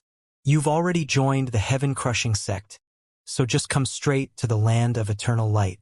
This would also be a perfect opportunity for you to get to know the other members of the heaven-crushing sect. Chen smiled. The voice transmission fell silent. I don't think I said anything about joining the heaven-crushing sect? And Lin spoke in a hesitant voice. Chen's expression shifted. Then what did you mean when you talked about getting the 4-9 Immortal sect to learn the heaven-crushing techniques?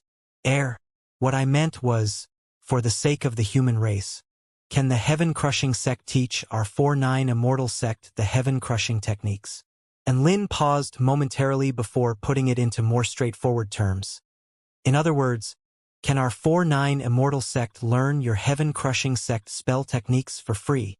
Silence settled over the heaven-crushing glazed palace. Chen,